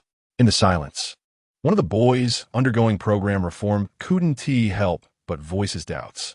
Each boy's face was filled with regret. Although the program encountered such a special and unexpected circumstance from an educational perspective, the outcome had actually reached a perfect level. The boys were trembling, no longer exhibiting the arrogance they had before entering the prison. Their so-called ferocity and dominance melted away in this hellish place like an iceberg thrown into lava, vanishing without a trace. Unfortunately, they had no choice. Otherwise, each boy would probably be crying in front of the camera, saying the words, "I want to go home and study hard," which they would never have said before. Yes, Chun Xiong's mind flashed with the terrified expressions of the prisoners when Lu Xiankai brutally killed with his left hand. He gave a firm answer. But will he suddenly go mad too? Manager Wang asked another question that turned everyone's faces pale again. Lu Xiankai is a beast. He shouldn't be interested in you rabbits. Chun Xiong forced a bitter smile, but that was just my judgment. The situation has become increasingly uncontrollable. Lin Guowei, who was frantically tearing at the car door, was incredibly powerful in his frenzy, and he actually managed to rip open a corner of the heavily sealed door. Many crazed prisoners cheered. Seeing a glimmer of hope encouraged more people to rush forward. The 2 constables at the front fell under the push of the prisoners, their eyes bloodshot as they trampled over them. The 2 curled-up prison guards looked relieved. They were thankful that these people had gone mad for the female celebrity inside the car, so they didn't vent their anger on themselves. Otherwise, there was a high chance they would have been beaten to death by these madmen. Bang! The dull sound of a gunshot rang out for the first time. All the frenzied prisoners instinctively turned their gazes towards the direction of the gunfire. It was at the entrance of the square. Chun Xiong's most trusted confidant, Zhang Cheng, did not disappoint him. After bringing Lu Xiankai out of the confinement room to the square, he immediately disregarded the rules and pulled the trigger. Everyone in the car focused their attention there. Zhou Muruan finally saw the murderer Chun Xiong mentioned, the prisoner named Lu Xiankai. Perhaps it was a coincidence. The wind rose. The strong wind stirred up the gray dust of the square, making visibility somewhat blurry at that moment. And in the midst of the swirling sand and dust, everyone saw a man who looked robust, like a beast. The man was tall, standing there quietly, with heavy shackles on his hands and feet that resembled torture devices. Absolutely torture. After all, no ordinary person could withstand the torment of shackles as thick as a child's arm. The pain from the rough metal rubbing against skin during movement was enough to drive an adult to collapse. Wang gasped, and, at the same time, artistic inspiration exploded in his mind. He hadn't made a movie in over 2 years due to a lack of inspiration. But at this moment, the man standing in the dust gave him countless ideas. Terrifying. Bone-chillingly terrifying. Unlike Wang, girl Zhou Muruan felt an inexplicable fear rising within her. The prisoners also suddenly stopped all actions to storm the prison transport. Under everyone's gaze, the man began to move slowly, every step dragging and scraping the iron chains on the ground, producing a low, piercing, creaking sound, like the hurried breath of metal and friction. 1 step, 2 steps, 3 steps. Chapter 55. My surname is Yi. The Stanley Prison is built on a high mountain in the northern part of the harbor city.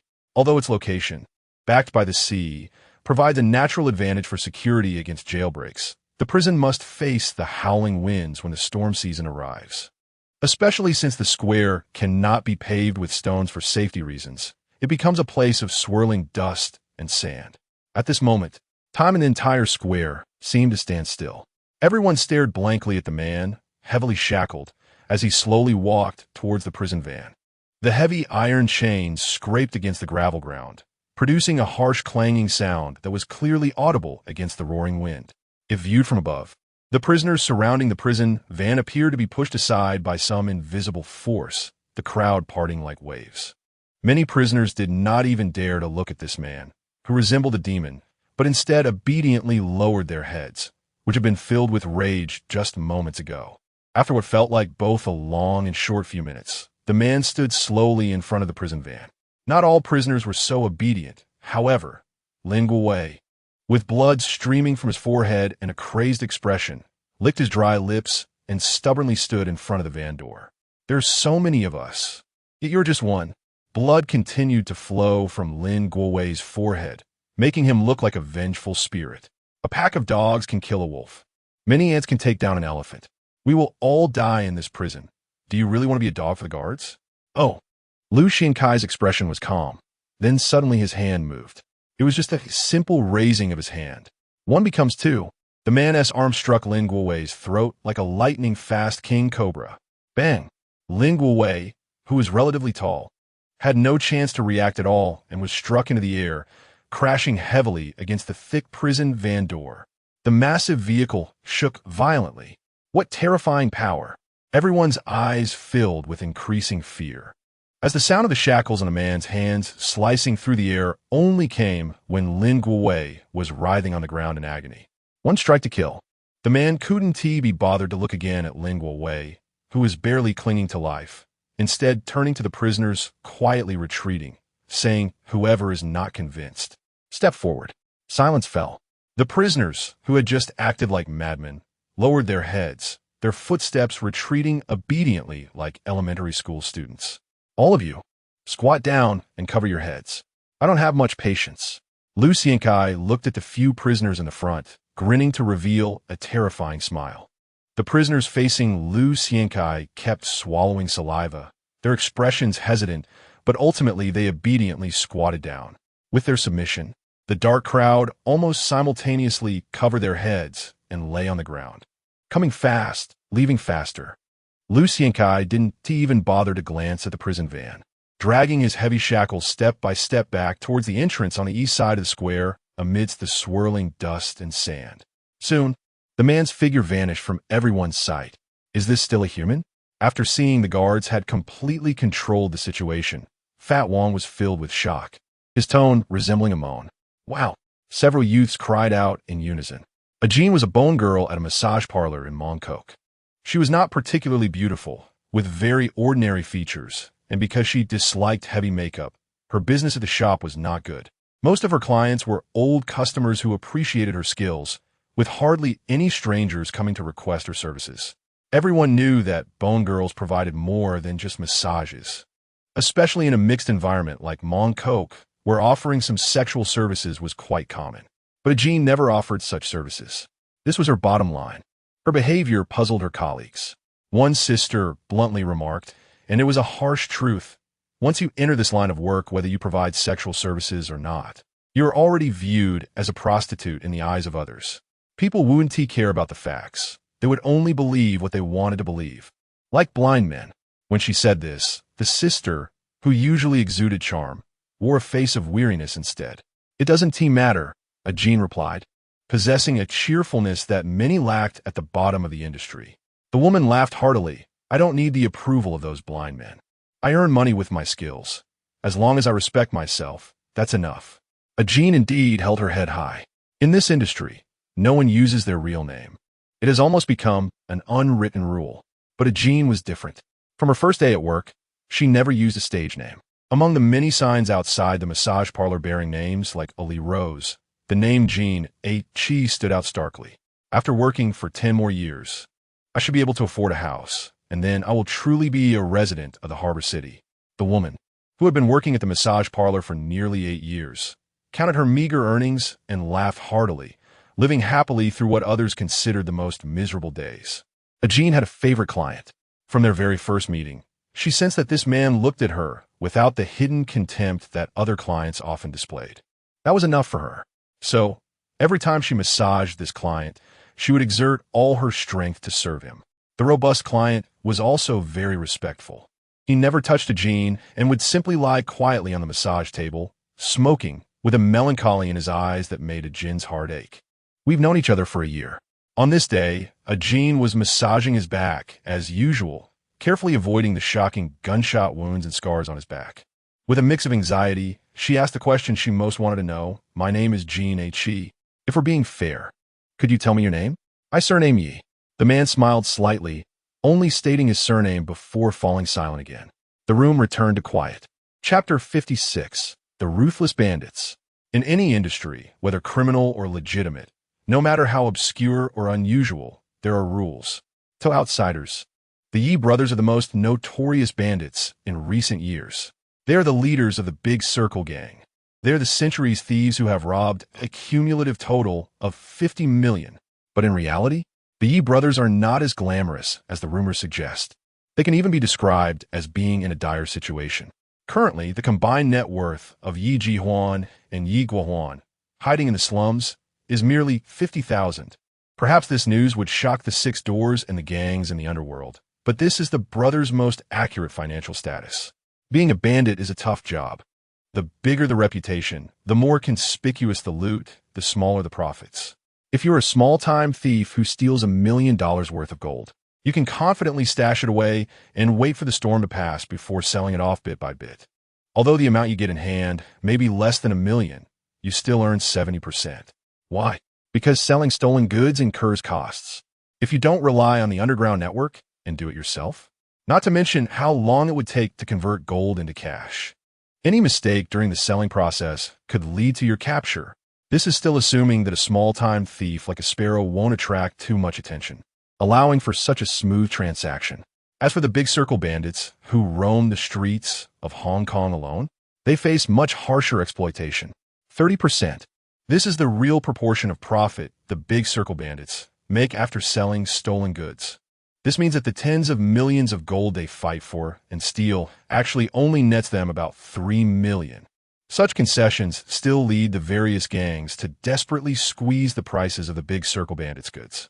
One reason is that the gangs have never liked the Big Circle bandits, who come to Hong Kong to make a living, believing they disrupt their established rules. The second reason is the long-time cost involved. Especially for the goods stolen by the Yi brothers.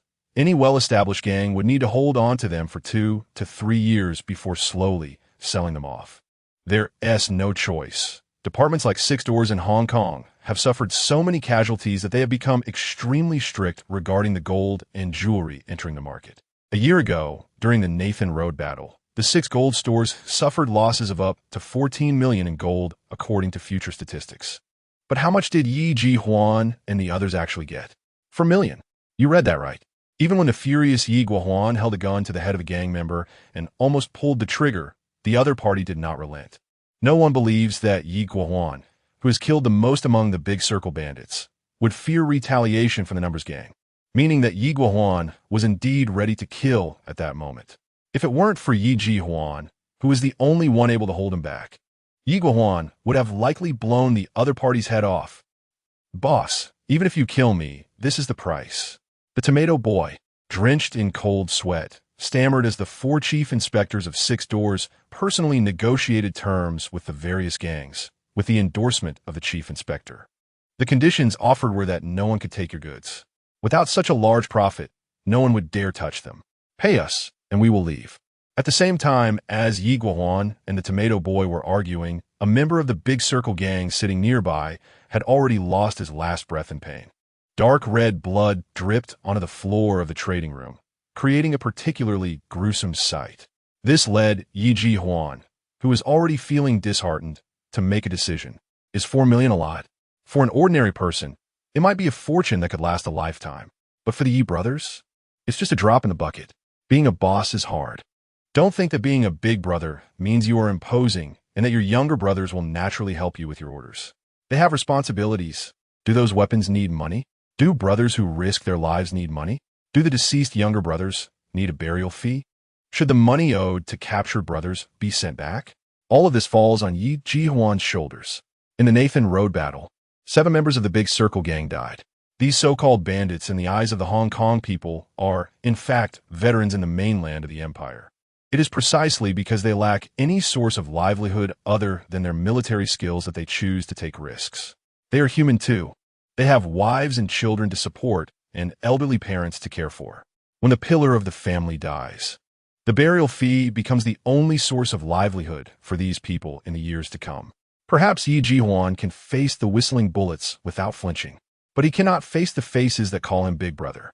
The burial fee was sent out at 2,100,000, and the remaining brothers were divided up, with the Yi brothers receiving at most only 50,000. In the years spent hiding in the slums, the 2 ruthless men had long been living beyond their means. Jean was still diligently massaging, and she liked this man whose name she didn't even know. The atmosphere gradually became intimate. Just as Jean blushed and thought about whether she should refuse if the other party made any excessive requests, the man's phone rang abruptly, breaking the silence in the room. "What is it?" The man stood up and waved to Jean, who immediately smartly walked out. The man carefully waited until the woman had completely walked away before slowly answering the call. Someone ordered 2 cups of Dahongpo, but unlike before, this time the client wants to meet for a detailed discussion. The voice on the other end of the phone sounded somewhat old and nervous. "I know this is against the rules, but there's no choice. The client is offering a lot and has a strong background. Is there a trap?" The man frowned. "Many people know that I couldn't sell the last batch of goods and need money. So could this be a setup?" "No, my eyes aren't blind." Hearing that the man did not refuse, the old man's tone relaxed. "The cops wouldn't bring 2 million Hong Kong dollars to set a trap, and the client wants me to convey a message to you." "What message?" the man asked. "The client promises to offer a reward that is 3 times the profit you made on Nathan Road." The old man pondered for a moment before continuing. "Although the other party is disguised, he should be wearing custom-made shoes from Montclair. So there's no problem confirming he can afford that price. Such a high reward comes with great risk." The old man gave his opinion. "I can waive my cut. How you choose is up to you." "Okay, I'll find a meeting place and notify you." The man hung up the phone. That's right. The man who appeared in the cheap massage parlor was none other than the infamous Yi Ji-hwan, once a member of the Empire's Night Tiger Special Forces, now the most ruthless among the Big Circle bandits. Chapter 57, There Will Be a Way It's Time to Leave. Sitting outside, Jean watched as the man in a red jacket and sunglasses walked out of the room, and she immediately jogged over to greet him. "See you next time." Yi Ji-hwan nodded, his expression still cold. "This is the soup I made for you. It's my grandmother's secret recipe. I spent a lot of time gathering these medicinal ingredients because I know you have old injuries in your legs and waist, so please don't refuse me." Holding a pot of soup, the woman's not-so-pretty face showed a rare shyness for someone in this line of work. Yi Ji-hwan stopped, silently looking into the woman's eyes, as if discerning her intentions. As someone who had navigated the underworld for years, Yi Ji-hwan's eyes were sharp. He could easily tell whether someone harbored malice or ulterior motives. This was one of the key reasons why the Yi brothers had remained unscathed over the years. For the first time, Yi Ji-hwan did not see fear or scheming in someone else's gaze. Only concern, a pure concern. "Okay." Just as Jean was about to turn and run away, the man broke into a broad smile and took the pot from her hands. Jean stood there dumbfounded as she watched the man stride away, and only when she could no longer see his back did she jump up happily. "I'm so happy." Jean, who never hid her emotions, shouted, and all the sisters resting nearby smiled, without any sarcasm or disdain. Although they were in hell, they possessed a kindness that those suited devils in the clouds lacked. "Big Brother." When Yi Ji-hwan entered room 1204 of the Chongqing building, Yi Guohuan immediately stood up. Although Yi Guohuan and Yi Ji-hwan were biological brothers, they looked completely different. Yi Ji-hwan was already tall, with a rugged yet somewhat cultured appearance, his muscles built for speed. In contrast, Yi Guohuan stood at 1.9 meters tall, with well-developed, blocky muscles that made him look like a tank capable of destroying anything in his path. His fighting style suited his physique perfectly, strong as an ox, pushing forward like a mountain. Yi Guohuan believed in taking a beating without complaint, but seizing the opportunity to strike back and take you out in one blow. If these two brothers weren't so headstrong, perhaps their fates wouldn't have led them to become notorious criminals. After all, elder brother Yi Ji-hwan had once won first place in the side-moving target competition of the Empire's 7th Legion, while younger brother Yi Guohuan had placed second in unarmed combat within the Legion. Don't underestimate that second place. At that time, Yi Guohuan lost to Lin Xuanzi, known as the Tiger of the Army.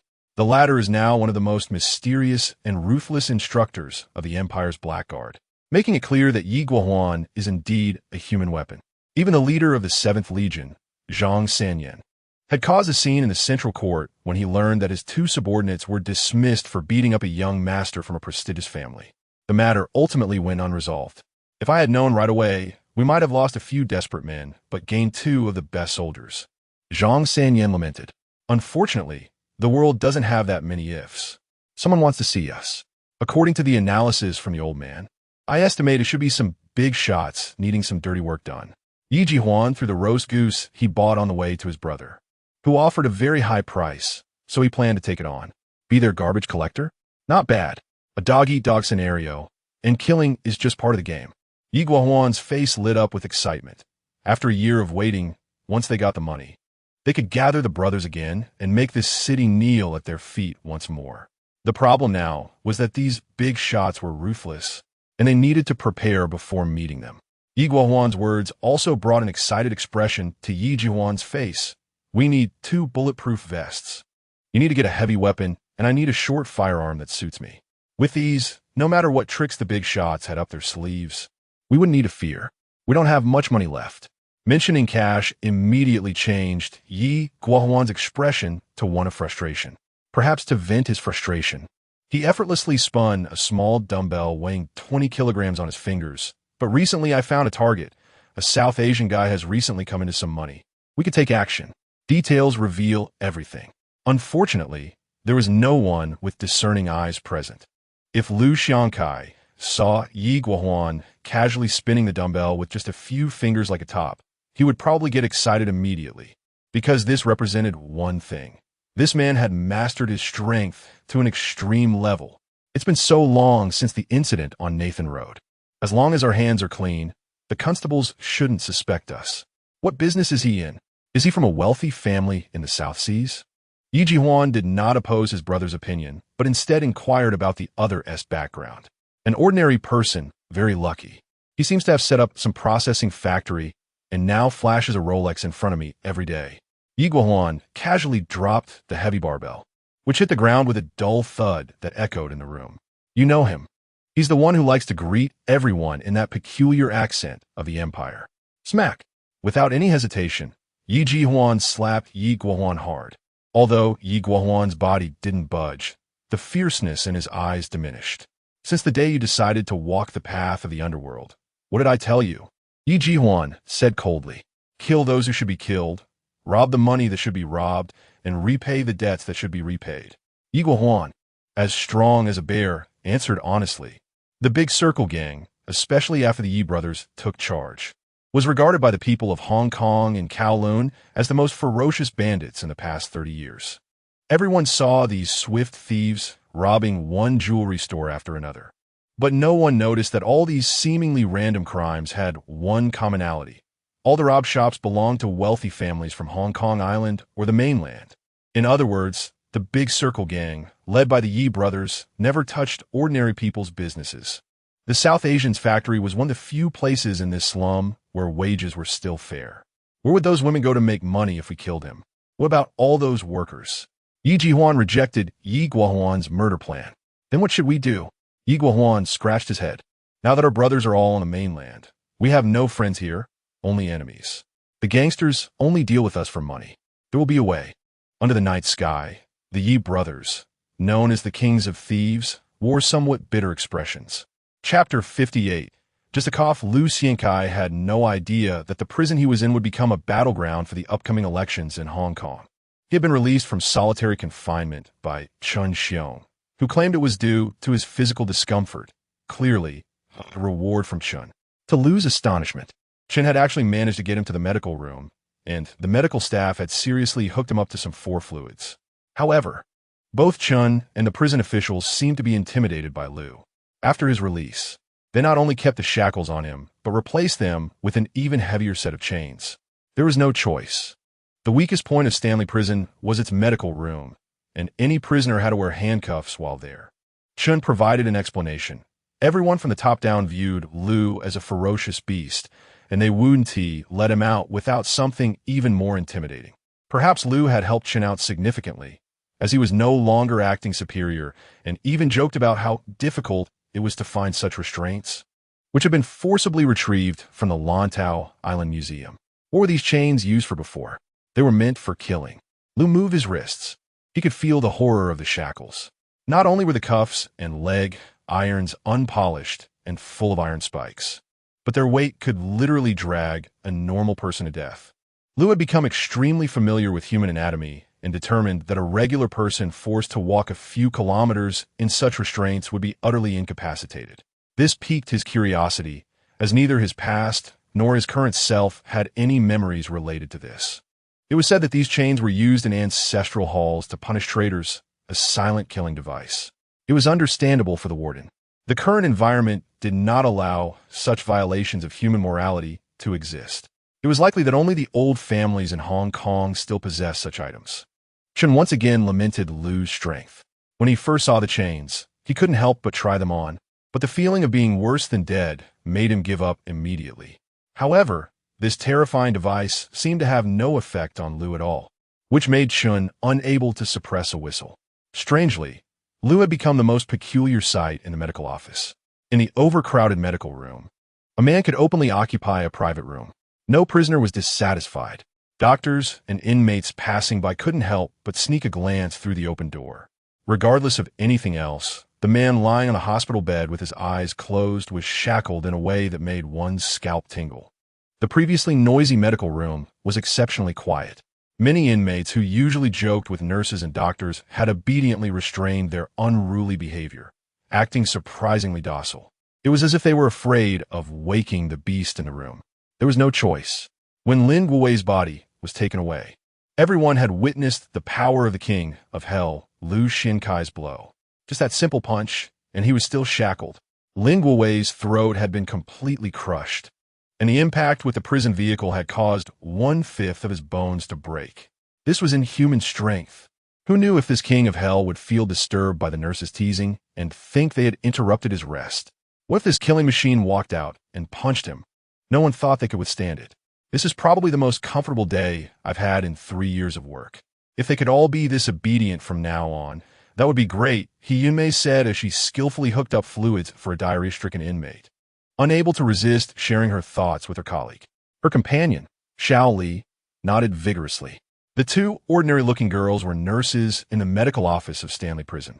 Their looks and figures might not attract a single man outside, but here, they were undoubtedly stunning beauties. The extreme thirst made every inmate's gaze towards them somewhat green with desire. This led to a situation where, in their past work, even the most physically weak inmates would endure pain just to flirt with the two girls, and some audacious guys, even when in excruciating pain, would still risk punishment to make advances. However, today all harassment seemed to vanish in an instant. The inmates were as quiet as statues, and even the most talkative ones had turned mute, with no exceptions. The two nurses naturally knew the reason. It was just a cough from the man resting in the hospital room. Hiyunmei returned to her seat after completing all her tasks in just 1/5 of the usual time. Such an easy workload made the girl feel somewhat unaccustomed. After brewing herself a cup of coffee, her thoughts drifted back to 3 hours earlier when the prisoner named Liu Xiankai was brought in by a dozen officers. At first glance, Hiyunmei felt as if she had been petrified, her mouth agape and her eyes blank like a fool. As a healthcare worker, she was most empathetic, not to mention the immense pain of those chains that were as thick as her calves.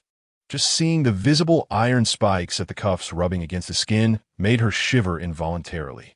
This was the most terrifying person in the prison, rumored to have killed nearly 30 fellow inmates. The nature of rumors is that they become more exaggerated as they spread. A nearby doctor whispered in her ear, "I suspect he is a superhuman patient, and his symptoms are very severe." Killing seems to be his greatest pleasure. It's completely senseless. Hime trembled slightly. The woman was unaware that she had become another victim of the increasingly outrageous rumors about Lu Xiankai in the prison. Her only thought at the time was to stay as far away from that man as possible. If she initially felt sympathy for the terrifying shackles, later on, she even thought they were still too unsafe. This prisoner should be fitted with the most advanced electronic shackles, the kind that could lock every joint. Although such restraints would render a person completely immobile, they would be the best outcome for a killer like him. However, half an hour later, the female nurse's perception of Lu Xiankai began to undergo subtle changes. It was all because of just a cough. Chapter 59. What do we seek in life? There was once a theory that the most important point in flirting is to create curiosity in the other person. As for why curiosity arises, whether it be due to the strange, fear, or other reasons, it doesn't matter. What matters is that if a woman is curious about you, you have a chance. In this theory, women are not rational beings. Their behaviors are often driven by emotions. Hime Yun, although terrified of the man in the room, couldn't help but steal glances out of curiosity every time she passed by. As time went on, she noticed something strange. Although the man was tall and strong, he showed no symptoms of hypermasculinity. At the very least, he didn't exhibit any signs of irritability. Instead, he was particularly calm. There were no signs of hyperactivity either. The man lay there as quietly as a sculpture, even too lazy to open his eyes. The only time she saw him open his eyes was when a yellow oriole landed on the window, its chirping bringing a faint smile to his face. Women are emotional. This phrase couldn't be more accurate. In the sunlight, the man quietly watched the yellow oriole outside, and both his rugged lines and yearning gaze exuded a melancholy that quickened her heartbeat. Hime had heard quite a bit about this man. A sentence of over 100 years in prison meant he would slowly die in that terrifying cage for the rest of his life. That must be why he looked so melancholic watching that free yellow oriole, she murmured to herself, interpreting his behavior with a touch of inexplicable pity or affection, which made her exceptionally gentle when facing Lu Xiankai, unlike other medical staff who trembled in fear. Lu Xiankai was unaware that his nurse's mind had already taken flight, even imagining him as a melancholic type of failure who had lost his freedom. Melancholy? Such an emotion was nearly impossible to appear in the heart of this defiant and fierce man. The only reason he was distracted by the yellow oriole was that he was learning. The man was once again marveling at the strength of this body and combat talent. Or rather, strength was insufficient to describe the abnormal attributes of his physique. Incredible might be more appropriate. Now, despite the heavy shackles on his hands, his mind was constantly simulating and refining the technique that merged the essence of 12 forms into one life too. At the same time, he was marveling at the wonders of the system. The 12 forms were regarded by the system as the culmination of all martial arts, the 17 methods of force application: rising, falling, flipping, drilling, twisting, wrapping, crashing, advancing, retreating, moving, dodging, startling, pouncing, stepping, and shaking, completely overwhelmed Lu Xiankai's previous familiarity with Muay Thai, boxing, Southern fist styles, and Brazilian Jiu-Jitsu. As for why he kept staring at the yellow oriole, yearning for freedom? Wrong. Completely wrong. It was because the moment the bird landed, a flash of lightning struck his mind, allowing him to gain a clearer understanding of the stepping and shaking techniques in martial arts. In the wind, the yellow oriole stood lightly, using only a slight tremor of its body to completely dissipate the impact of the howling wind. Lu Xiankai's fingers trembled slightly. In Hime Yun's eyes, it was merely a manifestation of emotional excitement. But in reality, the man was mimicking every move of that bird. If I were to punch Ling Wei now, it certainly wouldn't be as impressive, but the lethality could increase by 3 levels. I could completely change the force application method to stick him against the prison van, hitting someone like painting. In a good mood, Lu Xiankai smiled at the gentle nurse who was wrapping a bandage around his wrist and nodded to express his gratitude. He made him smile back before turning to leave. The Chiju medical room was always busy. In prison terms, these scumbags were always slacking off. Many prisoners would even self-harm just to rest on the sickbed for a few days. Soon, Himeyan became busy. The news of the king of hell being in the medical room had been well known among the prisoners for quite some time. But as the man remained quietly in his ward without any disturbances, many prisoners began to grow restless. First, whispers gradually grew louder, turning the quiet medical area into a bustling morning market. Finally, a prisoner named Zhang Wei could no longer hold back and stealthily reached out toward the nurse who was bending over to give him an injection when a cold cough echoed from Lu Xinkai's ward. Cough. It's too noisy. I need a rest. In an instant, all sounds vanished, and Zhang Wei quickly withdrew his hand, cold sweat pouring from his forehead out of fear. In the past, he enjoyed the screams and scoldings from women when his lewd action succeeded, which gave him a perverse sense of satisfaction. But now, Zhang Wei was immensely grateful that he hadn't done that, because he knew that when the king of hell was in a bad mood, he might just have his throat crushed in the next second. 10 minutes later, do you have a favorite song? Humayun looked at the man lying quietly there. In the medical room, many prisoners would choose to listen to music. After all, music is the best way to relax, but in prison, you can't hear it. Do you have any recommendations? This was the first time Lu Xiankai spoke to a woman. He knew nothing about the world's music, as he was once a martial arts fanatic, and the memories he received contained no musical recollections. How about What Do We Seek in Life? Humayun smiled. I really like this song by Johnny. The ordinary-looking girl, who had dealt with prisoners for years, showed her artistic side for the first time in front of a stranger. I think this song is not about helplessness, but about letting go. Lu Xiankai did not grasp the emphasis she placed on the words letting go, but the familiar song title and artist name still made him nod. A few minutes later, a familiar melody that was identical to the one in Lu Xiankai's other timeline played in the medical room. The cold and warmth cannot rest. How many autumns have turned back, searching but losing, not expecting yet in hand. Do you like this song? At the same time, in a massage parlor in Mongkok, Yi Jihuan looked at Ajin. I like it very much. Ajin grinned. I haven't read much, so I don't understand the meaning, but I know what I want in life. What do you want? To marry a good man? Lying on the massage table, Yi Jihuan extinguished the cigarette in his hand. I don't want to get married. I'm a bit silly. No one would like me. I want to have my own storefront and open a shop, a dessert shop. I'm very good at it. Life is so bitter. It's best if I can make people eat something sweet. The world is perilous. When you leave the world, come eat my desserts, and then I'll make you tea. Ajin laughed heartily, looking at Yi Jihuan's back, full of gunshot wounds, with a love that a woman had never felt before.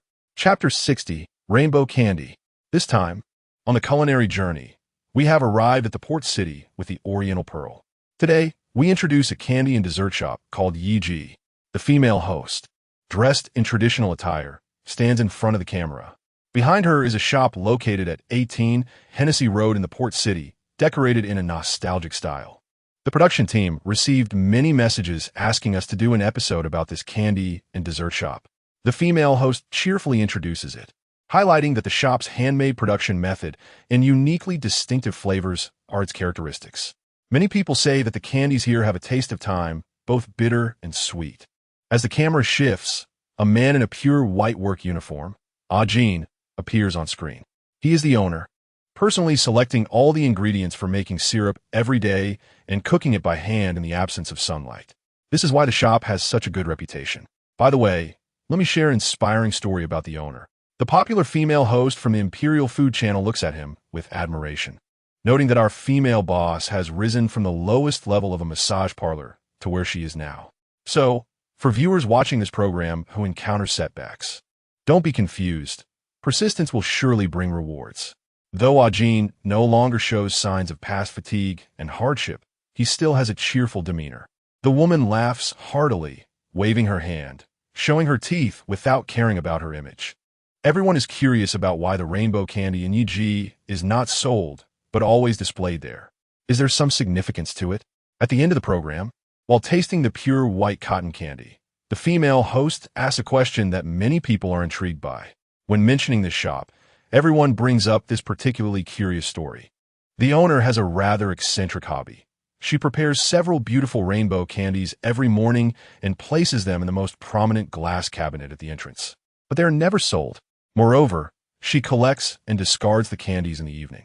She has continued this peculiar routine for many years without taking a single day off, even when she once broke her arm, because some people enjoy eating them. Ajin's cheerful expression suddenly turns sad. with one hand covering her eyes. She waves at the camera and shares a small story from her own life, saying there's nothing much to discuss. After explaining, she ignores the camera and turns to walk into the shop. In the center of the shop, there sits the rainbow candy that will never be sold. The imperial photographer is naturally skilled. In the shot, under the sunlight, the 7 colors of the rainbow candy look exceptionally beautiful. Starting with a deep blue, it gradually transitions to a fresh green, then cleverly intertwines with yellow and red, truly resembling a rainbow appearing before one's eyes, brilliant and enchanting. This is content from a food program aired by the Imperial Television 3 years later. It was very popular, but sadly, no one would ever know why the owner, Jean, does this. Some stories eventually become secrets over time and are forgotten by everyone. Let us return to the present. Is being a massage therapist very profitable? Yi Ji-huan continues to smoke, casually leaning on the massage table and asking. It's much more profitable than in the countryside. Speaking of making money, Jean is particularly happy. Although I'm not the one making the most in the shop, I'm the one saving the most. Yi Ji-huan looks at her, who is as happy as a young girl, and feels inexplicably pleased. Since leaving the imperial military to make a living in the port city, he's been living a life on the edge, and he can hardly remember the last time he felt this relaxed. This makes him talk more. How do you save money?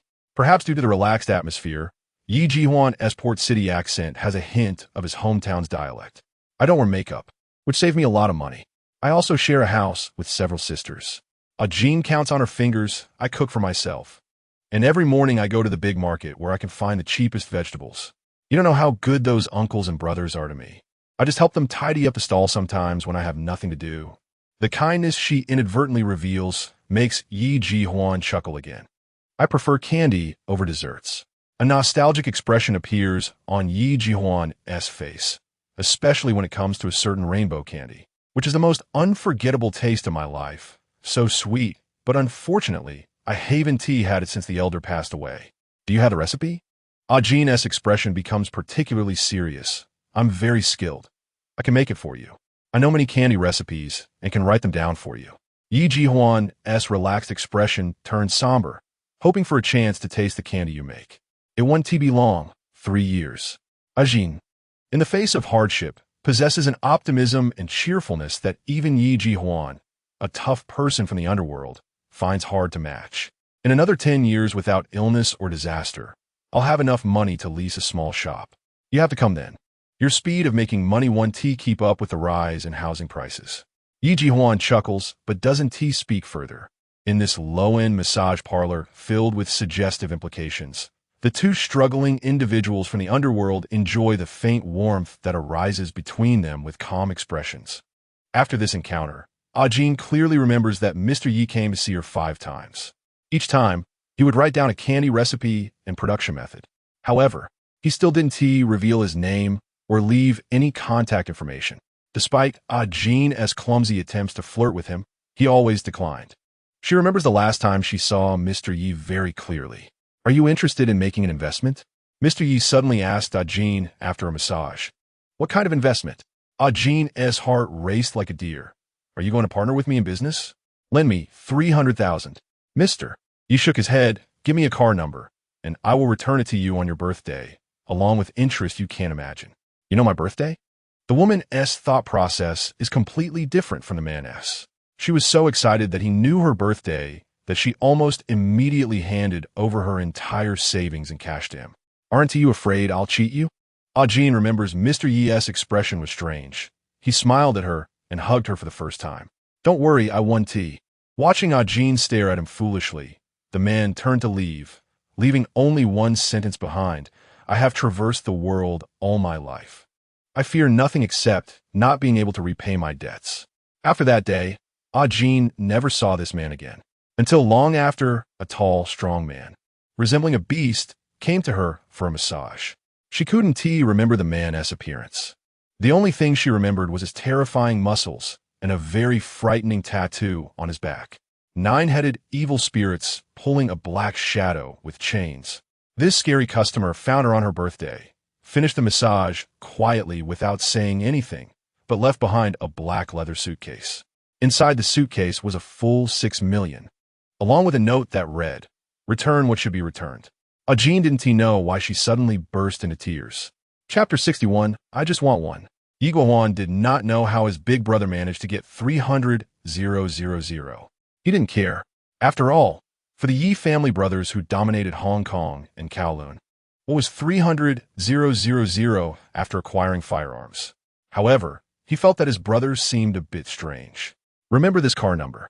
No matter what situation we find ourselves in on October 28th, find a way to transfer 6 million. Yi Jihuan handed Yi Guohuan a card number from the Empire Bank. If I die, you don't have to avenge me, but you must do this. As long as we don't provoke the Blackguard's encirclement, no one can kill us. Wearing a bulletproof vest and skillfully disassembling the M52 Federal submachine gun in his hands, Yi Guohuan had a wild look on his face, declaring that if he were to die, he would die in front of his brother. I am the elder brother. Yi Jihuan patted Yi Guohuan on the shoulder without saying much, instead dialing the underground broker's phone number.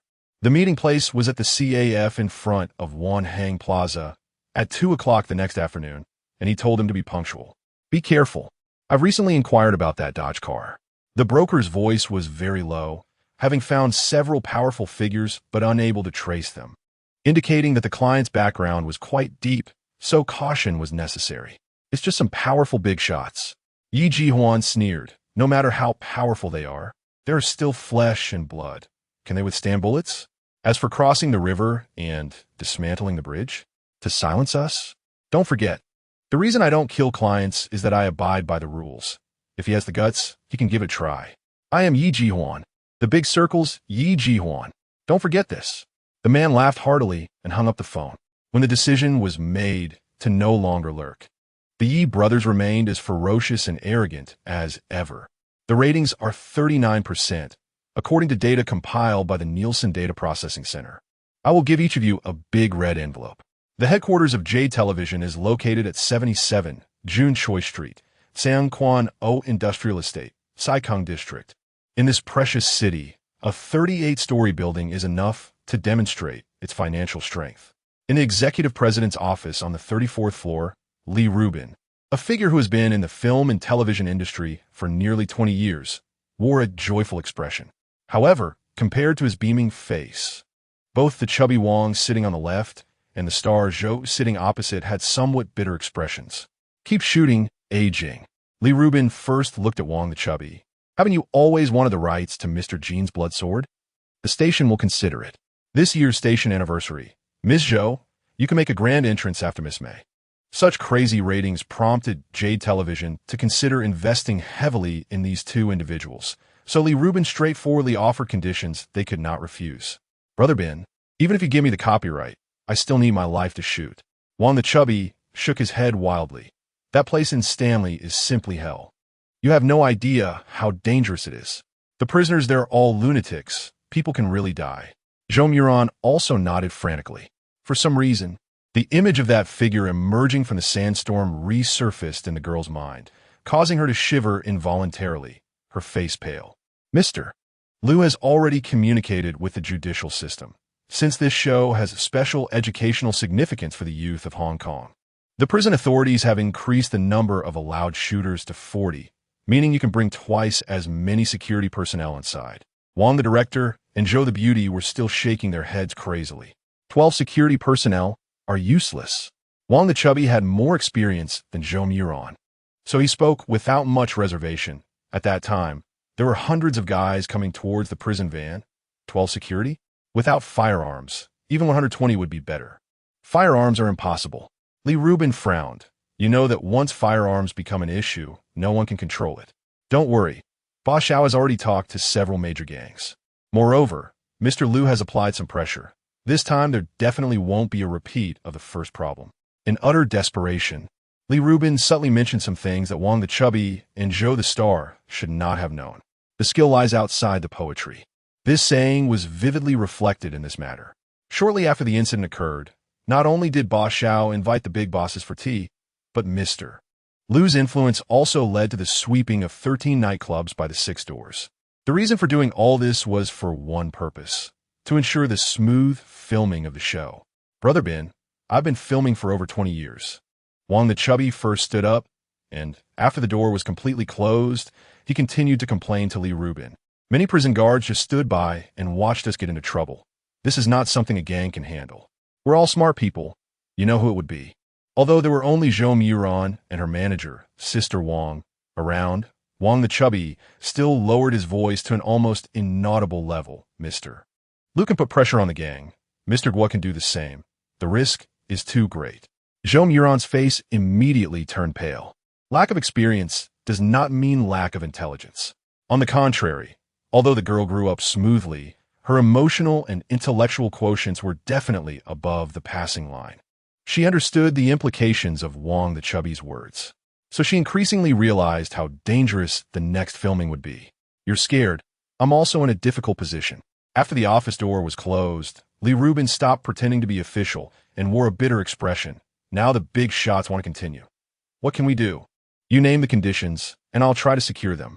The room fell silent. Wang the Chubby chain-smoked, and soon a pungent tobacco smell filled the entire room. Can we not do it? Zhou Muron couldn't help but interject. If Mr. Lu loses because of this show, do you think the powerful family behind him will take it out on us? Although Li Rubin was the executive president of Jade Television, he knew that he and the two individuals in front of him were actually no different. In the face of the powerful's wrath, there would be no good outcome. Those in power would not empathize with the struggles of those below. They only wanted results. This is the law of survival in the jungle. We can go. The terrifying image in Zhou Muron's mind became increasingly clear, leading her to suddenly have an idea. We don't need so many security personnel, but I need someone in the crew to maintain order and protect our safety. The girl laid out her conditions. Who? Li Rubin's eyes lit up. Don't worry, Mr. Lu, and they will definitely be able to handle it. The King of Hell. Zhou Muron ignored Sister Wang, who was pinching her foot under the table, and said the name of that terrifying figure. A prisoner known as the King of Hell in Stanley Prison. Chapter 62. You underestimate power. Arrogance is a label that the Yi brothers wear. In their past crimes, they have almost taken this term to its extreme. Although they have not been seen for a year, the scene captured by JTV at that time is still talked about by the citizens. Amidst the whistling bullets, Yi Guohuan, bare-chested, laughed maniacally as he used an assault rifle to suppress 10 times the number of law enforcement officers who couldn't lift their heads. His mad laughter and cold gaze were frozen on the screen. Since that day, the Yi brothers earned the notorious title of Century Thief King. Ordinary people might think that the Six Doors and the Major Crimes Unit are incompetent, but only those who truly understand the Yi brothers know the truth. Arrogance? That is merely the Yi brothers' camouflage. The real reason these two brothers, who have committed numerous murders in Hong Kong and Kowloon, can stand strong is simple: caution, and an almost harsh attention to detail. People can only see their ferocity in killing, but completely fail to understand how detailed Yi Jihuan's contingency plans are for various emergencies before each crime. This time is no exception. The meeting place for Yi Jihuan and Zhang Yun is a CAF. The reason for choosing the CAF is simple. Yi Jihuan knows that there's a very hidden secret door in this CAF, and few people besides the owner are aware of it. This is his escape route. If this is an assassination attempt against him, then Yi Jihuan is confident he can escape even if the law enforcement officers surround the CAF. Of course, Yi Jihuan's caution goes beyond this. He has scouted all the road conditions around Wanheng Square and has also had Yi Guohuan memorize all emergency situations thoroughly. After completing all these preparations, Yi Jihuan arrived at the agreed meeting place an hour early. Yi Jihuan did not immediately enter the CAF, but instead squatted in front of a newspaper stand in the square.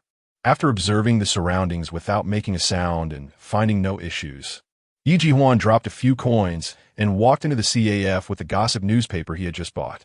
After entering the CAF, Yi Jihuan did not head straight to the agreed corner. Instead, he took a leisurely detour. When passing table number 3, Yi Jihuan seemed distracted and accidentally dropped the newspaper he had tucked under his arm onto the ground. Sorry. After realizing, Yi Jihuan politely greeted the customer at table 3 and naturally bent down to pick up the newspaper. After doing all this, Yi Jihuan sat down in the farthest corner at table 13 and waved to the waiter. A cup of coffee, no sugar, with milk. At this moment, Yi Jihuan, both in appearance and expression, resembled a white-collar worker stealing a moment of leisure after a busy day. No one could know that just a moment ago. As this man bent down, he had discreetly placed a palm-sized, inconspicuous mirror in a hidden corner under table 3. Yi Jihuan's caution and attention to detail were once again vividly displayed. He had already studied the layout of the CAF in sufficient detail, so he knew that in this layout there would be blind spots in every location. Therefore, he needed a mirror placed in a specific location that would allow him to inadvertently observe all the corners behind him. The coffee arrived quickly. Yi Jihuan squinted his eyes and slowly savored the sufficiently bitter liquid, still not relaxing his vigilance. The man observed all the customers for any signs of incongruity or details that might raise his suspicions. Years of violence in the underworld had made it impossible for him to trust anyone except Yi Guohuan. Zhang Yun arrived punctually. Just as Yi Jihuan was about to finish his first cup of coffee, he walked into the CAF surrounded by 4 tall bodyguards. Unlike the last time he went to the tea house, this time, Zhang Yun returned to his usual attire. His crisp black suit and elegant gold-rimmed glasses made him appear somewhat scholarly, but Yi Jihuan's gaze was fixed on the visibly large hands of the other party. "Mister, he still looks as good as ever." Zhang Yun politely extended his hand, smiling broadly. "I don't like shaking hands with others because my reaction will slow down by a fraction of a second if my palm's controlled." Yi Jihuan replied expressionlessly, "Besides, your hands should have practiced grappling, which increases the risk. Hong Kong is a land of opportunity, filled with gold. Over the years, many dragons and snakes have crossed the river to make a living, but among so many, Mr. Yi is the one I admire the most." Zhang Yun did not get angry. After retracting his arm and sitting down, the smile on his face remained unchanged. "No need for pleasantries." Yi Jihuan coldly replied, "You pay. I kill. After the job is done, we go our separate ways. If someone hires me to kill you in the future, I won't hold back. If you want to kill me later, don't hesitate." "That makes sense." Zhang Yun nodded, snapping his fingers at one of the bodyguards behind him. The latter immediately placed a black leather case in front of Yi Jihuan. "I know your rules. Half payment before the job is done." Zhang Yun rotated the black case and opened it to reveal old banknotes, not in sequence, totaling 3 million federal dollars. "Mr. Yi, you can count it." "No need." Yi Jihuan shook his head. "I don't believe anyone would dare to cheat me. Since Mr. Yi has no doubts about the money, can we discuss the specifics of the job?" Zhang Yun said. After closing the case, Yi Jihuan nodded and gestured for him to continue. "The time is 3 days from now. The location is Stanley Prison, and the targets are several youths and a celebrity." Zhang Yun lowered his voice. "This is all the task content. If Mr. Yi has any questions, you can ask now." "Stanley?" Yi Jihuan narrowed his eyes. "Yes, Stanley." Zhang Yun nodded. 6 million federal dollars is equivalent to 30 million imperial dollars. We are willing to pay such a high reward to kill a few defenseless targets precisely because the location is in Stanley. The atmosphere suddenly turned cold. "Are you asking 2 wanted criminals to kill someone in prison? Are you looking for death?" As he spoke, Yi Jihuan slightly leaned back, causing the expressions of the 4 bodyguards to tense up, and 2 of them instinctively reached for their waists. "I'm not provoking you. Rather, you underestimate power." Zhang Yun waved his hand to the few people behind him, still smiling. Chapter 63, Dragon and Tiger Fight. Mr. Yi does not understand power. What seems impossible to you is not difficult for us. Zhang Yun shrugged and continued, "We will arrange everything." "I want to know the specific arrangements." Yi Jihuan had an incredulous expression, but still maintained enough patience for the sake of 6 million federal dollars. "There are 4 prisons and 7 correctional facilities in the port city." Zhang Yun continued, "According to a judicial regulation enacted 6 years ago, if disasters or highly infectious diseases occur in these places, the inmates will be temporarily housed in the nearest prison. And 1 day later, there will be some problems in the 3 correctional facilities near Stanley Prison. As long as before that, Mr. Yi, you casually violate some public security regulations under another identity, you will become one of those inmates. I believe your identities are not few. Don't worry, these inmates will not be transferred to Stanley. After all, we have that power." Seemingly aware of Yi Jihuan's concerns, Zhang Yun smiled and provided an explanation. "As for how to kill the target after entering Stanley, I believe with your skills and the help of those big circle boys inside, it won't be difficult. It was only at this moment that Zhang Yun finally revealed the true intention of hiring the Yi brothers. Even if there are some minor issues later with your prestige, naturally, Big Circle boys will come forward to take the blame. Yi Jihuan's eyes showed some interest. That's right. Dealing with a few powerless youths and a celebrity is all it takes. If handled properly, he might not even need to make a move. After the temporary housing, you will naturally return to the correctional facility that has no problems. As for whether you leave the correctional facility with money or continue to roam the port city, that will have nothing to do with us. Zhang Yun, who had relaxed his mood, even made a joke, saying that the speed of making money for the wealthy is faster than robbing, so I don't mind if you do a few more jobs. This way, our newspapers can sell a bit more. Anyone who has stood firm in the underworld for so many years is certainly not a fool. I've always wondered why you didn't ask the gang to do this after mentioning Stanley Prison, why you went to such lengths. Now I understand. After thinking for a long time, Yi Jihuan smiled. So you want this killing to become an accident? An accident for the Big Circle boys to take the blame, which can guide public opinion. I like dealing with smart people. Zhang Yun did not avoid the topic raised by Yi Jihuan, but directly revealed the answer. Not choosing the gang is because they're too entangled with local wealthy families and various forces, making it impossible to keep secrets. And the Big Circle boys, who have no entanglements with any forces, became the best choice. Even if the news leaks in the future, who would believe the words of a wanted criminal who kills indiscriminately in the port city? We are not afraid of spending some effort to lay out, but we are afraid of things being uncovered. Zhang Yun tried to slow down his speech to make his tone seem particularly sincere. I have done my best to answer your questions. Now I need your response, Mr. Yi. The last question. Yi Jihuan stared into the other person's eyes and slowly spoke. How can you guarantee that you won't silence us after this? That's why I ordered 2 cups of the Hong Pao. Zhang Yun shrugged with a smile. In the port city, no one will believe the words of the Yi brothers. So we want to take the risk of being sniped by Yi Guohuan from a kilometer away to do this. As he spoke, Zhang Yun waved his hand, signaling the bodyguard blocking his left side to move further away, then pointed toward the overpass outside the window. Yi Guohuan should be up there, right? For years ago, when you robbed Zhou Ji Jewelry Store, he shot and killed the elite of the Serious Crimes Unit from 800 meters away. And that scene was recorded in the files. There is no way to guard against thieves for 1,000 days. This is our greatest sincerity. Zhang Yun demonstrated the responsibility that allowed him to rise to the second highest position in Guo Baochuan's power at such a young age, pointing to his temple. Now it would be easy for him to kill me. I accept. Yi Jihuan finally nodded. Meanwhile, Wang Fati also met Lu Xiankai, an inhuman existence. This was Wang Fati's definition of Lu Xiankai after being frightened by his lethal power last time. But even with this psychological preparation, when Wang Fati saw the other party through the thick bulletproof glass again, a deep-rooted fear surged within him. The man, although only quietly sitting across from him, emitted a beastly aura that hit him head-on. The heavy shackles not only failed to provide Wang Fati with any sense of security, but instead made Lu Xiankai appear as if he were about to pounce on someone.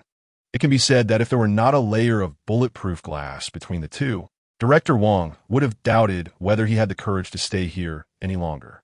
Interesting. Lu Xiankai's instinct in his white gloves still made him sense the opportunity that this fat man would bring after his arrival. Although he understood that things would not be simple, the man now completely did not care about the consequences of his involvement. He had already believed everything the system said, so Lu Xiankai's only goal now was to become even stronger. Grabbing every opportunity that could make him strong was the right choice. Lu Xiankai stood at the pinnacle of this world, wanting to see sights that no human had ever seen before. You want me to protect the filming crew? After hearing Director Wang's description, Lu Xiankai did not refuse. What kind of reward can you offer? I don't know what you need, but I understand one principle. Wang Fati smiled widely, trying to appear very sincere. If you want someone to work for you, then offer them a condition they cannot refuse. Aside from releasing you, which is impossible, we have ways to satisfy everything else. If you need women, I can also let those aspiring little stars come in. That could be arranged. When Wang Fati said this, several constables in the visiting room had serious expressions, like statues. Even the cameras hanging in the corner shifted direction, making the big characters written on the wall behind him fair, and just filled with irony. I don't need women, but I need a lot of drugs. Lu Xiankai looked at Wang Fatty. If you can provide the drugs I need, I don't mind doing something for you. Sure, any kind of drug is fine. After receiving the promise from a powerful figure behind him, Wang Fatty had the confidence to say this, taking people's money and helping them with their troubles. Lu Xiankai nodded. I will pull together a list for you, if possible. Help me find the best massage therapist outside, and I will write the specific requirements on it. These drugs are very valuable. Lu Xiankai added with a grin. But I guarantee you will get your money's worth. Lu Xiankai did not know that after making this decision, he was destined to engage in a dragon and tiger fight with the Yi brothers, a fight that would determine both victory and death. Chapter 64, just like you bullying. A word that is dirty enough plays out everywhere in the world. But if you were to ask where this word appears most frequently, it's not the workplace, not schools, but prisons. In prison, the survival of the fittest is a belief that everyone subscribes to. Both the bullies and the bullied engrave these two words into their very bones in this brutal hell. No one feels that anything is wrong. In prison, everyone's thought is simply to climb up from the bottom and become a bully, and absolutely no one naively tries to disrupt this structure, except for Lu Xiankai's predecessor, a guy who was strong enough but very foolish. But even Lu Xiankai's predecessor died under the backlash of breaking this rule. There will always be some anomalies in this world. Just like Sean, in the eyes of this former financial elite, what he saw was not bullying, but opportunity. In recent days, Sean, who had gained a little weight, quietly sat in the northwest corner of the square, observing everything with a cold gaze. Although Lu Xiankai had either been in solitary confinement or in the infirmary during this time, the northwest corner was still occupied by only Sean and Hamster, both recognized as the king of hell's underlings. In a crowded square, this particularly empty corner seemed quite striking. Yet even so, not a single inmate dared to encroach on this territory, which clearly shows that the ferocity and dominance of the king of hell have deeply rooted themselves in everyone's minds. This is a good phenomenon. At least that's what Sean thinks. In the deification plan, everyone's fear is just the first step. Ironically, this step is the most critical foundation. And now it is obvious that this foundation is very solid. Sean understands that it is time for the next step of the plan. What are you planning to do? Looking at Sean, who was focused, Hamster couldn't help but curiously ask, have you not grown tired of watching the gangs bully the newcomers for almost 10 days? Recently, Hamster completely couldn't understand Sean's behavior. In his eyes, this guy seemed to be possessed, desperately recording the words and actions of the prisoners in the square, and even conducting some investigations. Hamster had even seen the notebook Sean used for recording, filled with names, identities, backgrounds of prisoners, and some things they had said. And behind these names, there were Sean's analyses of their personalities and behaviors. Before I went to the investment bank, my best subject wasn't finance, but psychology. Sean's answer left Hamster puzzled. So I need to analyze some things to serve our boss. You just need to help the boss make money. Hamster, who wasn't as smart as Sean, pouted and said, in this prison, all 4 major gangs give face to the boss. What's the use of researching this garbage at the bottom of the food chain? You must be going crazy. You wouldn't understand. Sean shook his head, because you're not smart enough. Then tell me, if you say it, I will understand. Hamster's tone was somewhat dissatisfied. God needs followers. Hamster's expression was complex and confused, as he knew Sean's answer wasn't deceiving him. But he still didn't understand. Lu Xiankai was unaware that Sean was evolving into the second step of deification to demonstrate his value. Right now, all his thoughts were on the drugs that had already been sent in. Power, these 2 words once again demonstrated their might. The drugs that used to cost 3 times the price and required navigating through multiple obstacles to obtain were now blatantly placed in his ward. And to please Lu Xiankai, these drugs had even been made into massage cream according to his requirements. Lu Xiankai picked it up, sniffed it, and, after tasting a bit with his finger, his eyes sparkled with uncontainable excitement. The consistent flavor and the numbing spiciness on his tongue confirmed it was genuine. It seemed Wang Fatty had really spared no expense. This time, not only had the restorative evolution drugs been sent in sufficient quantity for a whole year, but the even more expensive Ironclaw shirt massage cream could also support Lu Xiankai's training for 3 months. This means that barring any accidents with these things, His body would undergo rapid enhancement. Don't worry, it's good stuff. Looking at the drugs, an old man with somewhat graying hair curled his lips. 2 of these medicines are from my pharmacy stock. I never wanted to part with them, yet they ended up cheapening you, a prisoner. From his words, it was clear that the old man was quite displeased with Lu Xiankai. This wasn't surprising. As one of the top massage therapists in the port city, Zhang Shoulin not only had his own top-notch conditioning clinic, but the price he charged for his services was exceptionally high. In fact, due to his age, he rarely served others anymore. This led many to seek his services in vain. But now, just because his fame-seeking son forced him to lower his status to serve a prisoner in a jail, how could he have a good attitude? I will trouble you for a while longer. Lu Xiankai, seen by others as a beast that only knows how to kill, was particularly humble in front of this skilled master. Facing the old man's sarcasm, Lu Xiankai didn't mind and even bowed slightly to express his gratitude. Unnamed herbs to wash away the dust. Nameless herb, mother of pearl, frankincense, myrrh, earthworm, sandalwood. Zhang Shoulin's expression softened a bit. Although I don't know where your prescription came from, just from these few herbs, it's clear that they are for strengthening the body. What are you practicing? Iron cloth shirt or the 13 Tai Bao's horizontal training? You understand these? Lu Xiankai was somewhat surprised. My massage clinic is the only designated training location for martial arts sects in the port city that can open and accept disciples.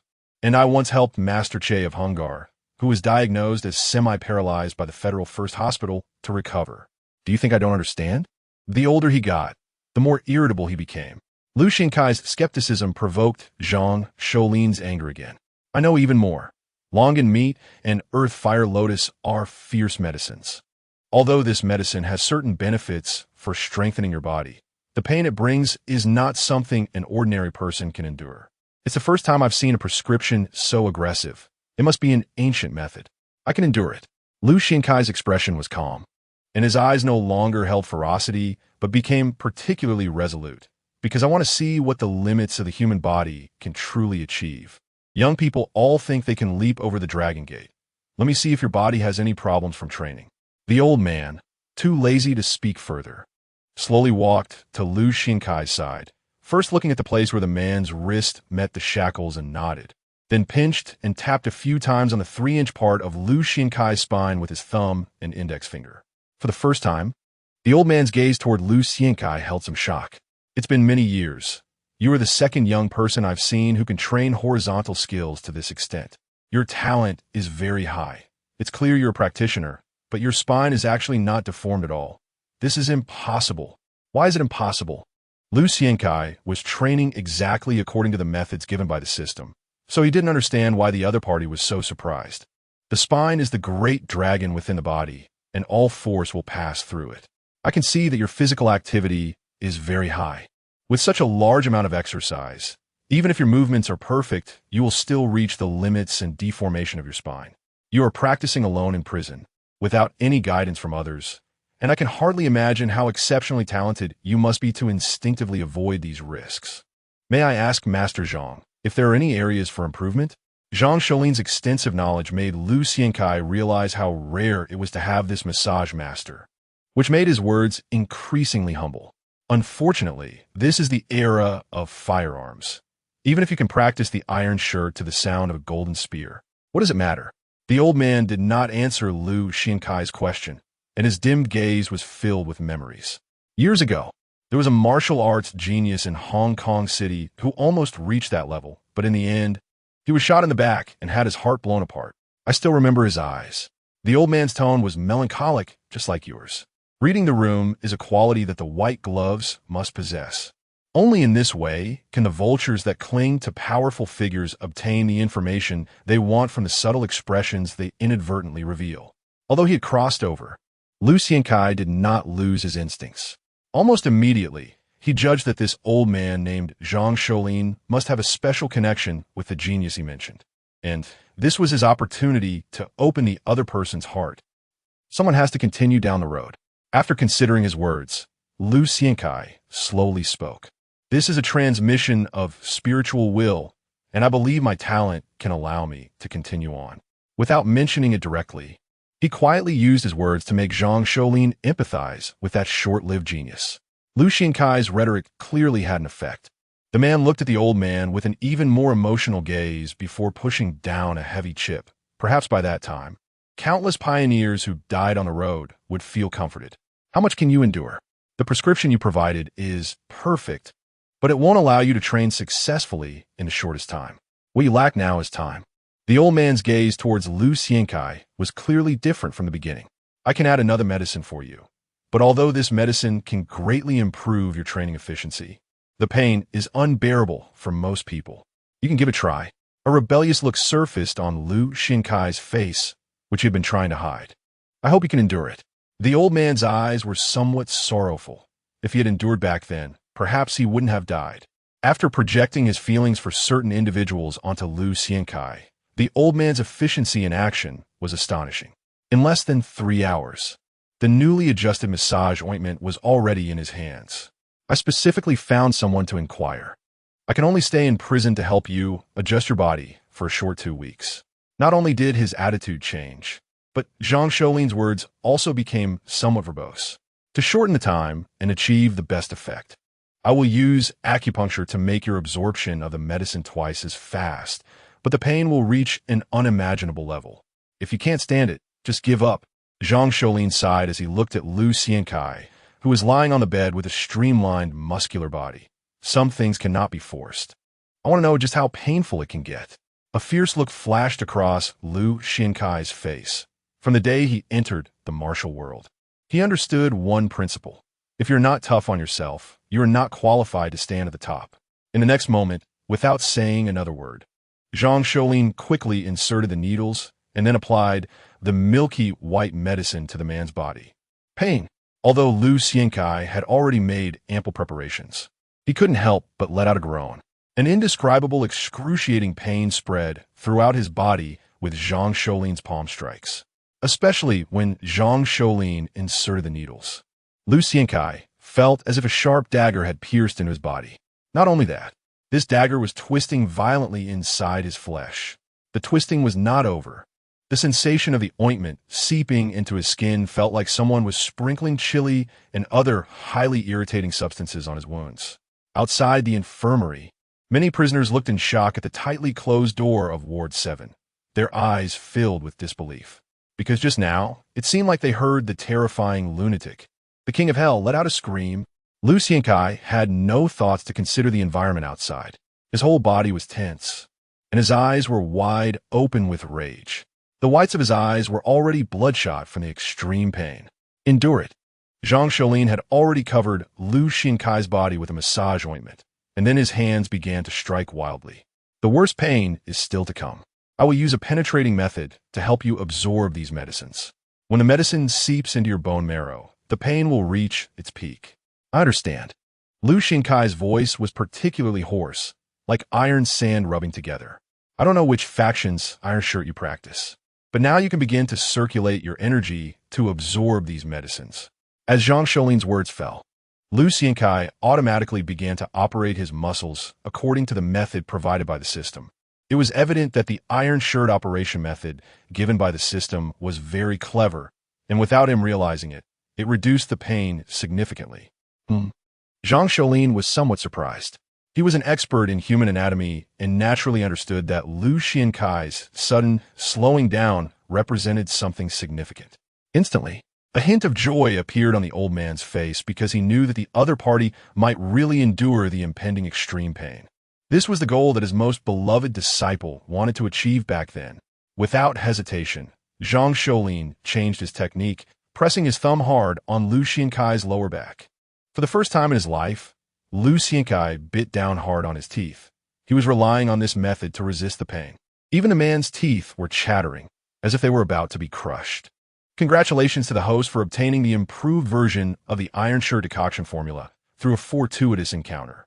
According to calculations, the time for the host to achieve the Iron Shirt mastery will be shortened by 3 times, just as it seeped into the man's bones. The system rarely took the initiative to appear in his mind. Without giving Lu Xiankai any time to react, green letters began to flow and dance wildly in front of him, like a green waterfall. According to the simulation, The side effects of this improved version will cause the hormonal reactions generated by the biomechanics between the host's body cells and skeletal muscles to become abnormal.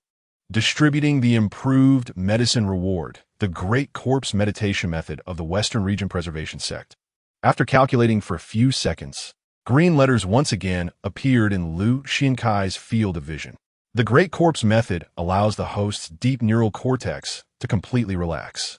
In this state, any adverse cortical reactions caused by the drug stimulation will be restored. The Great Corpse method can bring the host's endocrine to a perfect state, adjusting the degree of cells and metabolism to the most suitable speed, thereby extending lifespan. Note, the Great Corpse method has a certain chance of enhancing the host's sixth sense, and if it reaches a perfect realm, it may undergo a qualitative change. Without giving Liu Xiankai any chance to react, a strange cultivation method flooded into his memory like a tide. Meditation? Yoga?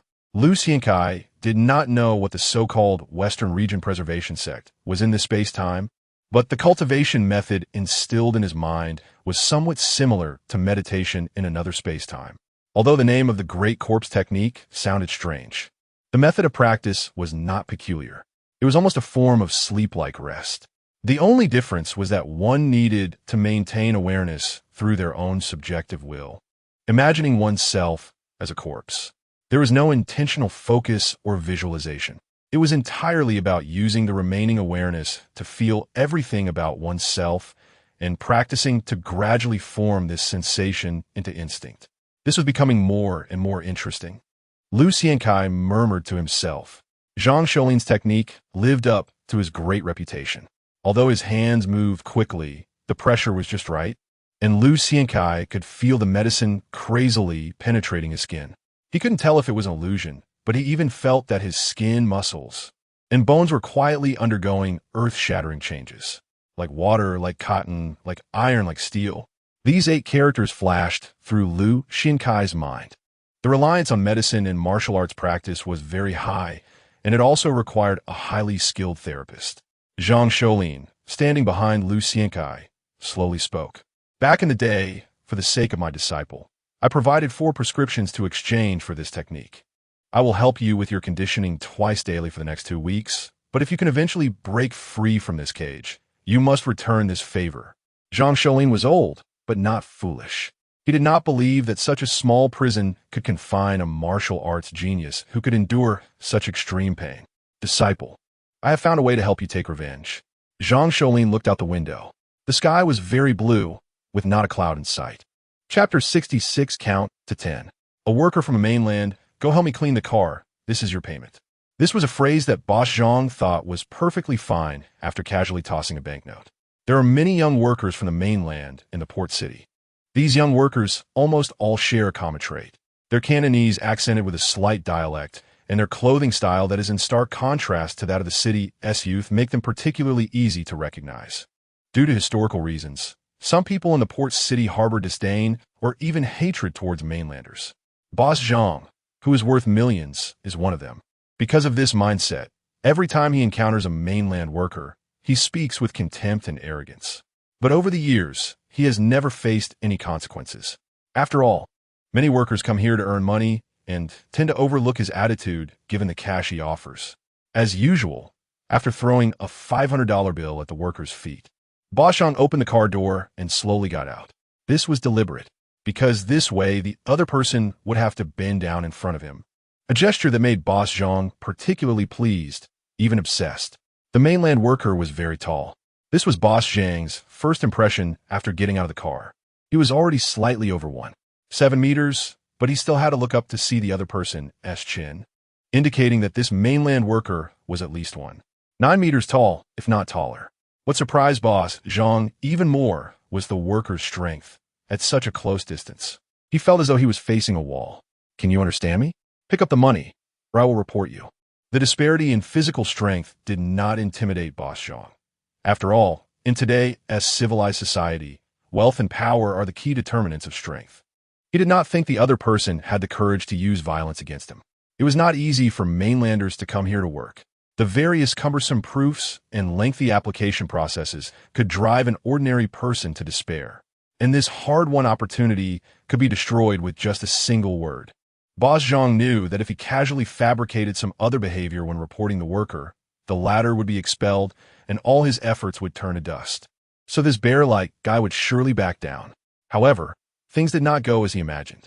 The mainland worker said nothing, just stared at Boss Zhang with a strange look, like a drowsy tiger watching a barking poodle in front of it. You. The mainland worker uttered a phrase that Boss Zhang did not understand, rubbing his chin while observing the somewhat overweight target, muttering, "I can't kill you, and I can't hit you too hard, otherwise." It would lead to other legal proceedings instead of just going to the correctional facility, which is really annoying. You should apologize immediately. Boss Zhang felt a bit unnerved under the other person's gaze, losing his initial high and mighty tone and stuttering instead. Is that your daughter? The mainland worker ignored Boss Zhang and instead looked at a little girl holding a fluffy rabbit toy who had just gotten out of the car. Yes. Boss Zhang didn't even know why he responded obediently. The mainland worker crouched down in front of the girl. Shall we play a game? Okay, brother. The little girl replied sweetly, revealing 2 dimples on her face. You go back to the car, then close your eyes and count to 10. There will be a surprise for you. The mainland worker gently patted the girl's head, his expression exceptionally tender. 1. The girl obediently walked back to the car and closed her eyes. What are you doing? I'm going to call the police. You're abusing a minor. You're finished. Boss Zhang, feeling humiliated by the unexpected obedience, became furious, but the next second, the mainland worker lunged at him like a cheetah. 2. The little girl continued counting with her eyes shut in the car. Bang! The mainland worker's right hook struck Boss Zhang's abdomen like lightning, while his other hand, like a claw, firmly grasped Boss Zhang's throat, choking back his scream. Boss Zhang's body hunched over like a shrimp thrown into boiling water. The cramping pain in his abdomen made his eyes bloodshot. Big brother. In the face of absolute violence, Boss Zhang's pride vanished like snow under the scorching sun. He desperately tried to plead for mercy, but the inhuman strength gripping his throat made it impossible for him to utter a word. Seeing the other person's face turn pale, the mainland worker grinned and single-handedly lifted Boss Zhang off the ground before smashing him down hard. Bang! The pain in his lower back caused Boss Zhang to lose consciousness immediately. This power should suffice. It will cause some problems with the spine, but the charge won't be severe. The mainland worker slowly bent down, casually patting Boss Zhang's cheek. Call the police. As Boss Zhang slowly regained consciousness, the mainland worker uttered a word that he never expected. I don't have money to compensate you. I can only spend a few days in the correctional facility. He pulled out Boss Zhang's phone and dialed 999, then tossed it to him. At this moment, the little girl had just counted to 7. Boss Zhang was worth millions, and the incident took place in the bustling commercial district of Mongkok, so the police arrived swiftly. Within minutes, the mainland worker was escorted onto a police car, flashing its lights, by several uniformed officers. No one noticed that before he got into the car. He glanced at the left side of the sidewalk. Among the crowd of onlookers, Yi Jihuan nodded at Yi Guohuan, who was looking at him, revealing a reassuring smile, before turning to blend back into the crowd. The man went left, the police car went right. Soon, the crowd of onlookers dispersed, seemingly as if nothing had happened. Only one of the Yi brothers could go inside. The reason Yi Jihuan let Yi Guohuan take the risk was simple. First, Yi Guohuan had mostly been responsible for long-range sniping during previous robberies and rarely showed his face, so his photo was not in the Six Doors database. Secondly, no one knew that Yi Guohuan's fearsome sniping skills all came from Yi Jihuan. In the arrogant and reckless eyes of the Yi brothers, it was not difficult to kill a few people in prison. The real challenge was how to leave after accomplishing the deed and collect subsequent payments. Therefore, having Yi Jihuan stay outside was the greatest assurance. What of Guo Baochuan? Even if he was a big shot in the port city, who would dare deceive a century-old thief king skilled in sniping and assassination hidden in the shadows? Chapter 67. Perception Enhancement. I'm on the right path. Lu Xiankai, who was in prison, had no idea that the infamous Yi Lauer had begun his murderous scheme. He was currently filled with excitement, his mind occupied with the gains from the past 2 days. The Great Corpse technique had given him the greatest surprise. As the old saying goes, The talent of this body in cultivation is simply astonishing. The meditation method provided by the system is most difficult in terms of intent, visualization, and completely allowing oneself to become a thoughtless corpse. However, during Lu Xiankai's practice, everything came naturally. There were no difficulties. It was as instinctive as breathing. The repair of the tiny injuries that Lu Xiankai could not perceive was not something many men could feel, but what truly awakened him was perception. Yes, it was perception. This mysterious thing actually allowed Lu Xiankai to sense its existence and enhancement after experiencing extreme pain, followed by extreme relaxation. To put metaphorically, many ordinary people might be able to perceive the gaze of someone staring at them from behind in certain specific environments or emotional states. This is the most rudimentary application of perception. However, this mysterious intuition in ordinary people does not exist all the time and can sometimes be incorrect. But in just 2 days, Lu Xiankai had already discovered the difference in his intuition. A few days ago, he absolutely could not perceive the gaze of others looking at him from 3 meters away in his visual blind spot. But now, Lu Xiankai was surprised to find that as long as someone's gaze lingered on him for more than 5 seconds, an indescribable feeling would surge within him. This was not an illusion. Lu Xiankai was very certain of that. Of course, the enhancement of perception brought Lu Xiankai benefits far beyond this. Although Lu Xiankai was still practicing one life, becoming two with heavy shackles, he had gained more insights rather than feeling obscure like before. His talent allowed him to notice his shortcomings. Although he had mastered this technique through nearly 10,000 practices each day, many tricks were still in the exploratory stage. For example, some methods of utilizing power still felt a bit rough. However, after the enhancement of perception, he found that these methods gradually became clearer. Lu Xiankai was very certain that as long as his perception continued to improve, then his one life becoming two, which merged the essence of the 12 intentions, would reach a perfect realm. What did Lu Xiankai consider perfection? It was engraved in his bones, making attacks with every movement become as instinctual as breathing. Lu Xiankai imagined that by then, the 18 methods of exerting force would make his attacks so fierce that ordinary people could not comprehend them at all. However, Lu Xiankai was still not satisfied. In another time and space, he liked to say, attack must overcome, defense must be solid. He wanted not only to make his fists invincible, but also to ensure that his defense was as solid as a rock. There were many defensive methods within the 12 intentions, and these methods were gradually being integrated into his boxing technique as Lu Xiankai practiced his punches. A starting move could protect the head, and a turning move could dissipate force. In the small space of the hospital room, the man moved his hands like lightning, chanting incantations in his mouth. When he retracted his hands, it was a form of evasion, and the twisting and striking methods could protect his entire body. The heavy chains swung, and the cold metal rings began to collide, producing a series of crisp and rhythmic sounds. The sound echoed in the small room like a demon softly chanting. As long as he could control these key points, he should be able to enter the door of mastery. Lu Xiankai stopped his movements and slowly retracted his fists. Though he retracted his fists, he did not lose his power. The man's muscles continued to tremble rhythmically, and the shackles on him coiled around like a giant snake, looking particularly eerie. Lu Xiankai stopped practicing not because he had reached his limit, but because just now, his perception had actually allowed him to sense that someone had arrived at the door during his intense exercise. Sure enough, the next second, the door was suddenly pushed open. Several constables looked at the man, whose chains seemed to come alive, with astonishment, speechless for a long time before slowly speaking. Brother Xiong, we are here to take you out. The film crew has arrived. They want to meet you in the visitation room first. Okay. Lu Xiankai let out a long breath before slowly replying, I will do my job as long as the money is received. Compared to the last time, this time the film crew entering Chizhou was much more low-key. They did not attempt to make the second batch of children participating in the program experience the full prison process. Instead, they quietly entered the prison through official channels. No one opposed Wang Pengzi's decision. Clearly, Everyone had been frightened by the craziness of those prisoners facing the prison van last time.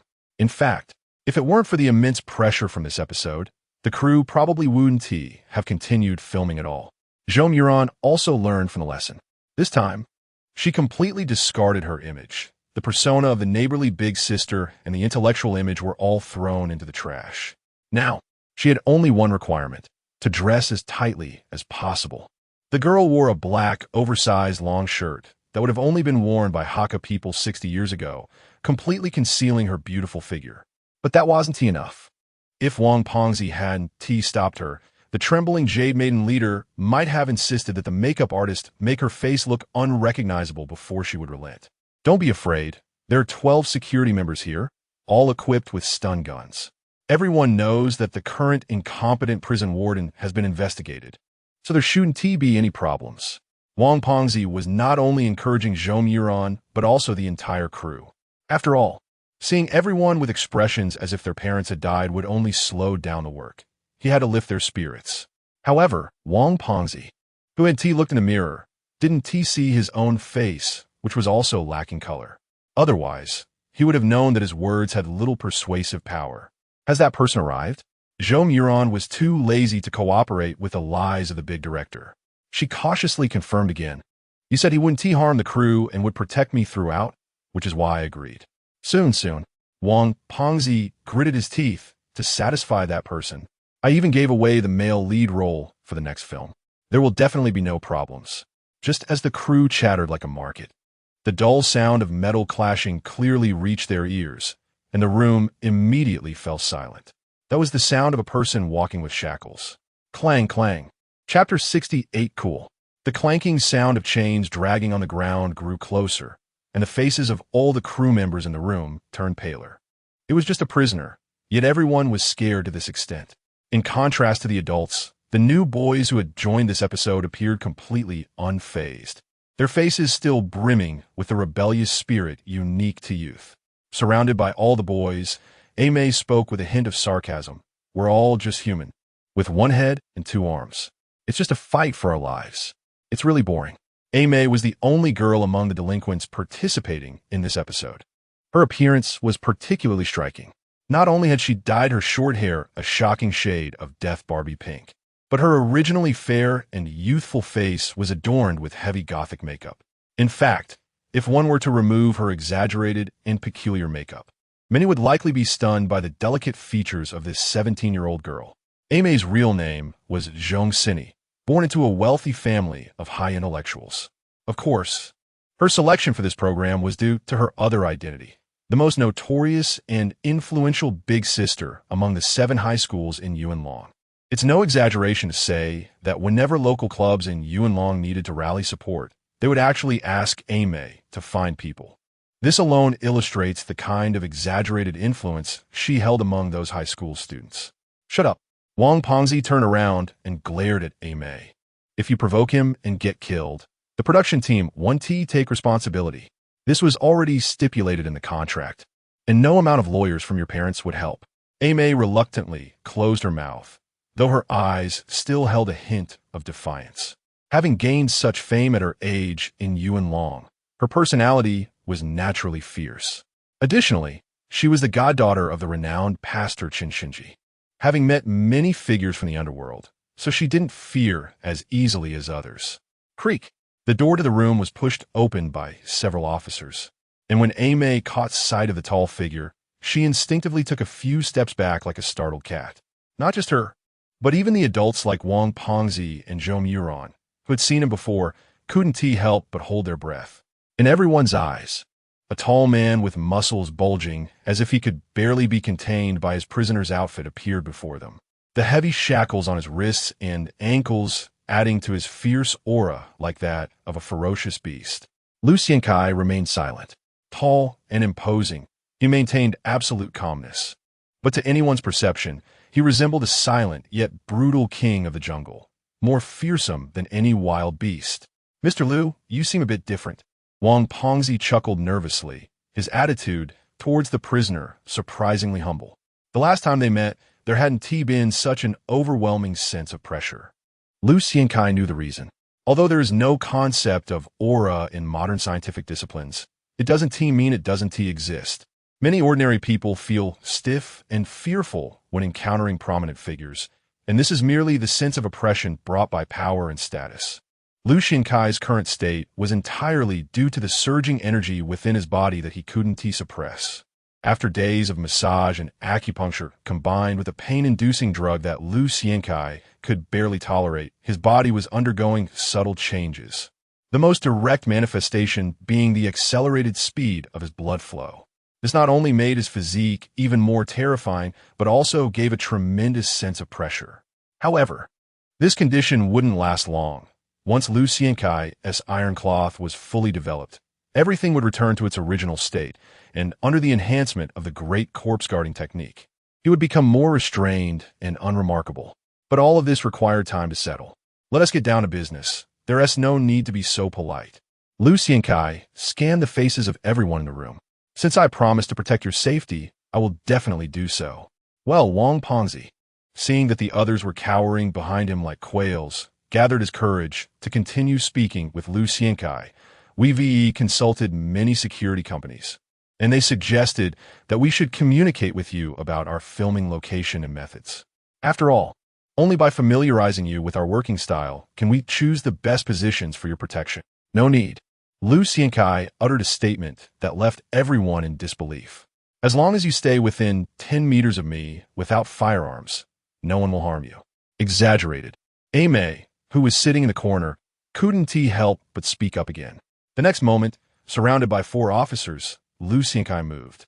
The entire crew only felt a massive shadow flash before their eyes, and by the time they reacted, Lu Xiankai had already appeared before Aimei like lightning. The beast-like man simply used 2 fingers to lift her chin and hold her aloft. From a distance, it looked like a fierce tiger grabbing a rabbit. The short, powerful sound of a bullet being chambered immediately rang out, and several tense-looking officers raised their firearms in alarm. King Yin, don't do anything rash. One officer, a trusted aide of Chun Xiong, spoke nervously. You know what the consequences will be. Lu Xiankai once again experienced the changes brought about by his heightened senses. He could actually feel a prickling sensation on his back. Clearly, his body's instincts had detected the threat of death. Relax. I'm just teaching these kids a lesson about following the rules. I don't want anything to happen because they don't know their limits. Lu Xiankai casually tossed the now pale and bloodless Aimei, weighing over 90 pounds, as if she were a piece of trash, landing her 3 meters away on a chair. Even more astonishing was that the girl seemed to sit down on the chair, as if she were on a cushion, not only avoiding any collision, but also causing the chair to barely move. After days of practice, Lu Xiankai's current strength techniques were beyond the comprehension of ordinary people. Their only feeling was encapsulated in 2 words, miraculous. I can only protect you within a 10-meter radius, Lu Xiankai explained to Wang Pengzi, lowering his hands. You don't need to say how much temptation a blossoming girl poses to those prisoners. Once she runs off, do you believe that someone would still act? Knowing they'd be beaten by me afterward, Wang Pengzi nodded in agreement. What no one expected was Aimei's reaction as she sat on the chair. The admiration in the eyes of the girl was almost overflowing, and she unexpectedly shouted something that no one could have anticipated. Cool. Chapter 69, The Instinct of Beasts. Reality shows, at their core, are just a performance. After the last incident, both Wang Fatty and the entire production team were scared out of their wits. Therefore, Wang Fatty did not intend to take any real risks this time. He had made ample preparations. Not only did he quietly leverage his connections to secure a guarantee from the higher-ups at Wireless TV that they would not expose any fraudulent behavior, but he also signed contracts ensuring that the stars they promoted would play major roles in his upcoming productions. Although he knew this might lead to other consequences, he felt it was bearable compared to dying in prison. So, when the production team entered the prison this time, Wang Fatty abandoned the idea of seeking authenticity, and everyone else fully agreed with his decision. The entire crew tacitly kept their mouths shut. They not only had to deceive Jade TV, but also conceal the truth from the participating youths. However, compared to Jade TV, these young boys and girls were much easier to handle. They looked fierce, but they were just clueless fledglings. As long as the production team kept quiet and found a few intimidating-looking guys with tattoos and scars to act like lunatics, they could easily achieve the desired effect for the show. If it didn't scare the kids, then they could let the prisoners play rough. After all, the contracts were signed. As long as no one died or was severely injured, the production team could maintain control. Finally, they would create a script for the prisoners to follow, ensuring that the educational content was not only heartfelt and tear-jerking, but also produced excellent show results. The first day of filming went exceptionally smoothly under this understanding. First, Liu Xiankai once again proved his worth. He remained unusually quiet, simply standing on the periphery of the crew, and none of the prisoners in the square dared to break the rules, making Zhou Muron and Wang Fati wonder if their previous experiences were merely illusions. The show was also progressing well, with several prisoners putting in a lot of effort. 2 children had already been scared to tears. They would probably never guess that those they deemed the most terrifying murderers were actually the lowest of the low in the prison hierarchy. Very good. If the lighting for this shot could be a bit dimmer and focus on the child named Bing's face, showcasing how helpless he looks while crying, and how sincere his remorse appears.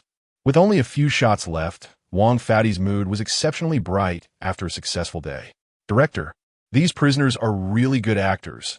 I think they rival seasoned veterans without a hint of acting, Zhou Muron commented as she watched the screen. Definitely good. How could there be any issues with 1,000 doors and 8 generals in a supporting role? Wang Fati lowered his voice. Do you know that a few years ago, the Zhao family's young master was scammed out of 29 million by these guys?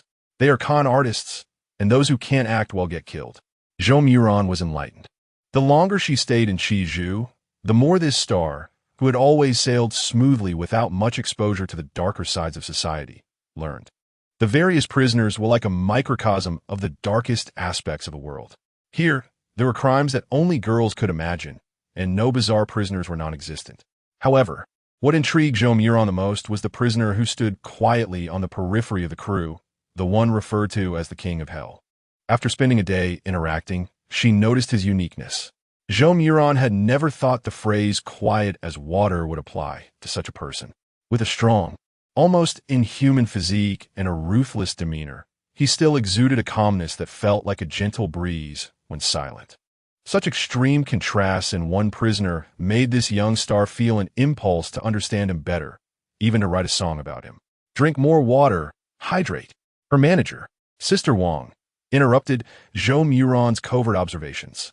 Like a mother hen, Sister Wang applied expensive moisturizing lotion to the girl's cheeks while continuously nagging. After this recording, you'll have a fan meeting. If your skin is dry, not only will the fans be unhappy, but it will also affect your negotiations with several cosmetic brands. Got it, Zhou Muron replied obediently.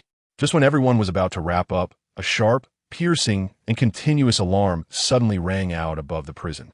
The previously relaxed expressions of the guards changed to tension, and Zhou Muron even saw several guards at the watchtower grabbing their sniper rifles from their backs. What is happening? The anxious director, Wang, displayed agility comparable to Liu Xiankai, almost instantly jumping from in front of the camera to behind Liu Xiankai. It's nothing. Chun Xiong, who had been responsible for maintaining order, surprisingly showed no signs of tension. He smiled and said, I just received news that there have been fires in 2 juvenile detention centers, and we need to temporarily transfer the inmates here for a few days. No need to be afraid. Chun Xiong even patted Wang Fati's shoulder. Those guys from the detention centers can't even be called criminals. They're just like little quails. They have no courage to cause trouble here. Wang Fati's expression finally relaxed. Don't pack up the equipment yet. Let's film this. It could be useful material. A few minutes later, prison transport vehicles drove into the Qizhou prison corridor. As usual, the prisoners roared and cursed, with many gesturing various threats and obscene gestures at those who got off the transport. There is a hierarchy, even in imprisonment. The offenders from the detention centers, who had committed minor social security offenses, were indeed like little lambs compared to the prisoners in Qizhou. Initially, Liu Xiankai did not feel that anything was wrong. In his memories, such situations were not uncommon. These prisoners would be temporarily assigned to Area A of Qizhou for a few days before leaving. Moreover, during this time, they would behave so well that one might wonder if the 6 doors had arrested the wrong people. Until a man stepped down from the transport vehicle. Lu Xiankai's previously calm demeanor suddenly sharpened like a knife. It was as if a fierce beast had suddenly spotted another beast entering its territory. Instinctively, Lu Xiankai sensed the presence of the other party. At the same time, the hunched-over prisoner seemed to feel Lu Xiankai's gaze. He stopped for the first time and turned around. Chapter 70, He Wants to Kill You. Before Lu Xiankai focused on this prisoner, no one noticed anything unusual about him. Although he was tall, this prisoner deliberately hunched over and kept his gaze lower to the ground. He walked slowly in rhythm with the others in the line. Even when another prisoner shoved him from behind, he did not turn around or resist. From these characteristics, he seemed like an ordinary, run-of-the-mill criminal. But the moment Lu Xiankai's gaze landed on him, the man stopped in his tracks. A tiger that doesn't intend to hunt won't attack a rabbit hopping in front of it, but when this tiger senses a provocation from its kind, the suppressed ferocity in its blood will erupt immediately. The prisoner slowly straightened up and then looked at Lu Xiankai. Damn it! Just a moment ago, another prisoner who had shoved this prisoner was cursing and trying to throw a punch. But when this gangster named Jean saw the look in the other man's eyes, all his anger and dissatisfaction vanished without a trace, replaced by a chilling sensation that surged from his heart, causing him to involuntarily take a few steps back. In his eyes, when this prisoner stood up straight, it was as if he had transformed into a completely different person. It was like a sheep suddenly turning into a carnivorous Tyrannosaurus Rex. Especially that pair of eyes. De Jean swore he had never seen such a gaze. He was certain it was not something a normal person could possess. A beast. The gaze of some kind of beast. The gaze of a fierce predator looking at its prey. De Jean's hands trembled, ultimately falling helplessly to his sides. He had a gut feeling that if he really threw a punch at this man in such a state, he might die the next second. Yi Guohuan ignored the bug behind him that could be easily squashed, instead frowning as he looked at the figure that made him feel uneasy, his eyes filled with a whirlwind of ferocity. He never expected to encounter such a person in Chaiwan prison. Why would a guy who made him feel a sense of crisis appear next to the targets of the filming crew? Yi Guohuan scrutinized the tall figure standing beside the filming crew, still shackled with heavy chains. He didn't know the person's identity, but his instincts told him this man would be the biggest stumbling block in this mission. No more disguises. Yi Guohuan's gaze intertwined with Lu Xiankai's, and both of their faces simultaneously broke into sinister smiles. Interesting. Knowing what he was there to do, Yi Guohuan sighed. He glanced at the filming crew's targets behind Lu Xiankai, slowly lowered his head, reining in his oppressive aura before stepping into the line. Lu Xiankai also withdrew his gaze, returning to a state of calm like still water. It was as if nothing had happened. Idle, that guy seems pretty formidable too. Although Lu Xiankai and Yi Guohuan only exchanged glances for a few seconds, two members of the filming crew noticed the man's momentary abnormality. The first was Mei, who had never taken her eyes off Lu Xiankai. This recognized big sister in Yuanlong High School completely changed after Lu Xiankai tossed her aside like garbage. Not only did she lose her initial sarcasm, but she also began to behave exceptionally well. The girl remained quiet almost all the time, watching Lu Xiankai from about 3 meters away. She didn't dare get too close to him, but her mouth never stopped moving. By the end of the day, Mei had bombarded Lu Xiankai with hundreds of questions about his height, weight, hobbies, and tastes. Unfortunately, Lu Xiankai never gave a single response. The man was as silent as a stone that wouldn't talk. Was his gaze a challenge to you? Mei was already used to Lu Xiankai's indifference, and even felt good about the fact that he hadn't tossed her into the trash again, considering it a sign of improvement. I'm pretty, right? Mei didn't mind the lack of response to her words. Instead, she boldly took a small step forward and playfully lifted her bangs, saying, I've done some research. Guys your age like how I look without makeup. Lu Xiankai still didn't turn his gaze to Mei. The man was like a robot, continuously swinging his right hand, with various techniques derived from the principle of 1 becoming 2, causing the iron chain on his wrist to tremble slightly. Lu Xiankai didn't pay attention to Mei, but many other members of the filming crew had their eyes fixed on the girl's face. The girl wasn't lying. After removing her frightening gothic makeup, she looked stunning. With a high nose bridge and delicate features, her pink hair made her skin appear even more fair and tender, smooth as jade. She had a great base. Nearby, Wang Pengzi gestured with his hands to form a frame similar to a camera lens and interjected, "She's pure," with a bit of playfulness. Definitely the type many people like. Interested in developing in the entertainment industry? I know a good talent agency. TCH. May shot Wang Pengzi a middle finger. I don't want to be a star. Don't think I haven't seen how you guys act behind the scenes in the entertainment industry. Do you really think I want to turn into that ghostly figure? The girl didn't care about the middle-aged men present, complaining that many uncles approached her to flirt, which was extremely annoying. Ignoring Wang Pengzi, May turned back to Lu Xiankai and earnestly said, "I'm not a problem girl. I'm very smart. Please don't ignore me. Are you not interested in what I'm saying? Then let us change the topic. How about I help you escape from prison?" Saying this, May's expression became serious. "I have a way to get the prison's blueprints and then use software to analyze the vulnerabilities. Oh, I forgot to tell you. I'm a genius with computers and have won many awards. Mr. Liu, I'd like to ask you a question." Nearby, Zhou Muruan stood not far from Lu Xiankai, interrupting the girl's incessant chatter. Her gaze was also fixed on Lu Xiankai, and she had noticed the fierce man's abnormality as well. However, unlike the frightened Zhou Muruan from last time, who was simple like a May, this big star inexplicably felt that the gaze of the prisoner just now resembled that of the pervert who had tried to attack her in the prison van. "He wants to pay attention to you. Don't think being a big star matters." May obviously felt displeased by Zhou Muruan's interruption. Zhou Muruan didn't mind the problem girl and continued asking, "Why do I feel he has a lot of malice towards the filming crew? Perhaps I'm overthinking it, but I've always had a good sense about these things." Zhou Muruan felt a bit embarrassed, as she also thought she was being overly paranoid from the last scare. "Your sixth sense is quite good." To May's surprise, Lu Xiankai, who seemed as unresponsive as a stone, actually replied, "He wants to kill you." The man stopped swinging his fists, seriously thought for a moment, and then continued, "My perception shouldn't be flawed." Chapter 71. The Reason for Standing Alone. When Lu Xiankai spoke these words, everyone seemed to be cursed, abruptly stopping their actions. The members of the filming crew had expressions of surprise, but more so, disbelief. They acknowledged that Lu Xiankai was a terrifying prisoner. But could he really determine he was going to be killed just from a glance? That seemed far too fantastical. What exactly happened? Wang Pengzi didn't notice the exchange between Lu Xiankai and Yi Guohuan, so he was still a bit confused. "Just now, a transferred prisoner looked at us a few times." Zhou Muruan cautiously spoke, looking quite fierce.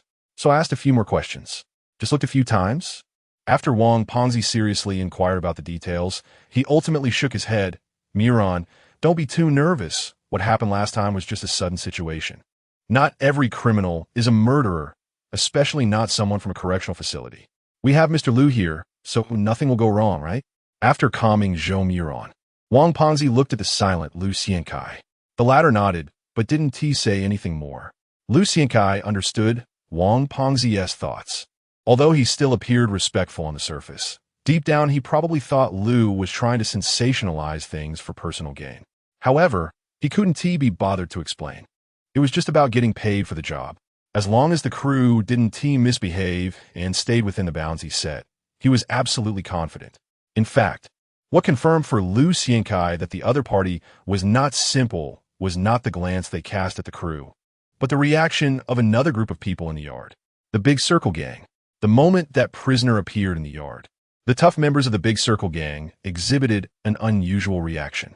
Although those guys quickly adjusted their expressions to appear nonchalant, Lu Xiankai still noticed their momentary reaction. Whether it was Li Zhendong, the leader of the Big Circle Gang, or his several fierce subordinates, their expressions were as if they had seen a ghost.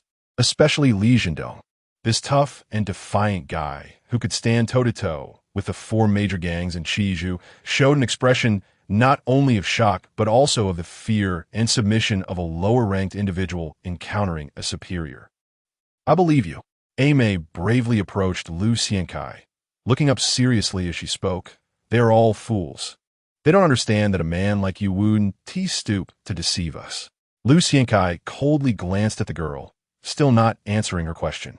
"Why do you care about that big star? Women are a kind of creature that men can never fully understand."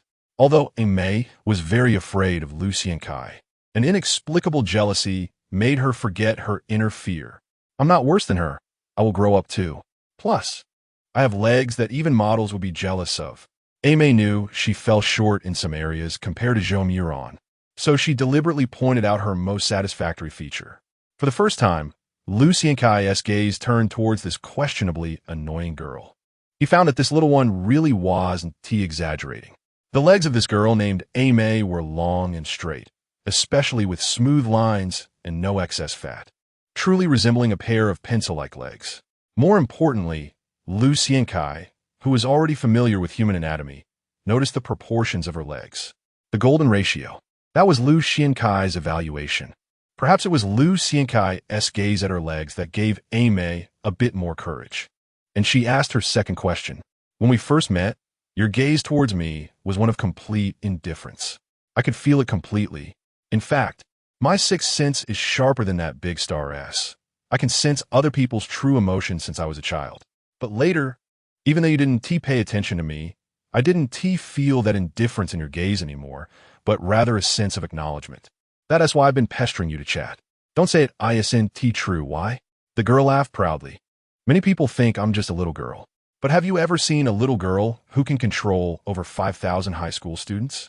I'm pretty impressive.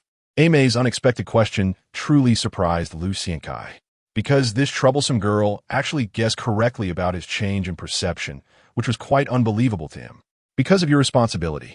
After pondering for a moment, Liu Xiankai finally faced this girl with multiple facades and gave his answer. Responsibility? Aimee was genuinely taken aback. 5 hours ago, some prisoners deliberately used violent behavior to intimidate that boy. Liu Xiankai pointed at a boy sitting there alone, crying with a dazed expression. You instinctively stood in front of him. That surprised me, so I gave you the respect you deserved. He asked my little brother, quite pitiful. Aimee felt a bit shy as she fixed her bangs, so I have to take care of him. What is Brother Yi coming in for? While Liu Xiankai was chatting with Aimee, Li Zhendong in the southeast corner of the yard also voiced his biggest doubt. He was a seasoned figure in the underworld and knew very well that Yi Guohuan would never be caught in the correctional facility under his real identity. This was easy to analyze. Leaving everything else aside, based on the crimes committed by the Yi brothers in Hong Kong, the 6 doors would definitely not allow such a dangerous individual to be imprisoned in a place that was almost defenseless to them. Just now, Brother Yi made a gesture, indicating for us to meet in the infirmary. One of the Big Circle members lowered his voice. There must be something urgent they need us for. Who is going? Li Zhendong looked at the few absolutely trustworthy brothers around him. I will. A dark-skinned, somewhat thin man replied. I've been performing well in Shizhu. Those cops 1T suspect me. A Bing, thank you for your hard work. Li Zhendong nodded and patted the man's shoulder. The next second, A Dao, behind Li Zhendong, swiftly pulled out a weapon hidden under a chair and stabbed it into A Bing's abdomen, twisting it forcefully. Dark red blood immediately gushed out. Don't worry. I struck with precision. A Dao whispered in A Bing's ear. But this thing has left quite a bit of rust. We need to have them disinfect it right away in the infirmary. I understand. A Bing nodded, enduring the excruciating pain, and then suddenly let out a heart-wrenching scream towards the still unaware prison guards not far away. Help. Someone's trying to kill me. This is why the Big Circle gang can stand alone in Shizhu. These guys are not only brutal and desperate, but also possess a unity that no other gang in Hong Kong has. Chapter 72. 20 knives are not enough. Night falls. The crescent moon hangs in the sky, its cold light spilling over Stanley Prison. Under the moonlight, the glimmering barbed wire adds a chilling terror to this place, which outsiders consider hell. Brother Yi indeed came in with a purpose. A Bing, who had just returned from the medical room, could not help but lower his voice, even though he knew all the brothers in this cell. He wanted to move the filming crew, to kill those protected by the King of Hell. Li Zhendong fronat. Yes, a Bing nodded, saying that Brother Air had promised that for every person who died, 1 million would be sent to the family. Upon hearing this, everyone's eyes, including Li Zhendong's, lit up. They trusted the credibility of the Yi brothers. Over the years of cooperation, the reason the Big Circle of brothers were so submissive to the Yi brothers was not because of their ferocity, but because of the fairness in their dealings and their unwavering promises. A promise is worth 1,000 gold pieces. Yi Jihuan. This was everyone's evaluation of Yi Jihuan. Over the years, Yi Jihuan had never broken a promise, no matter how difficult the situation was. Last time, when so many brothers died on Nathan Road, Yi Jihuan not only took very little profit for himself, but even disposed of the firearms left on the mainland to meet his promised numbers. This is also why Li Jindong, after being captured, stubbornly refused to say a word.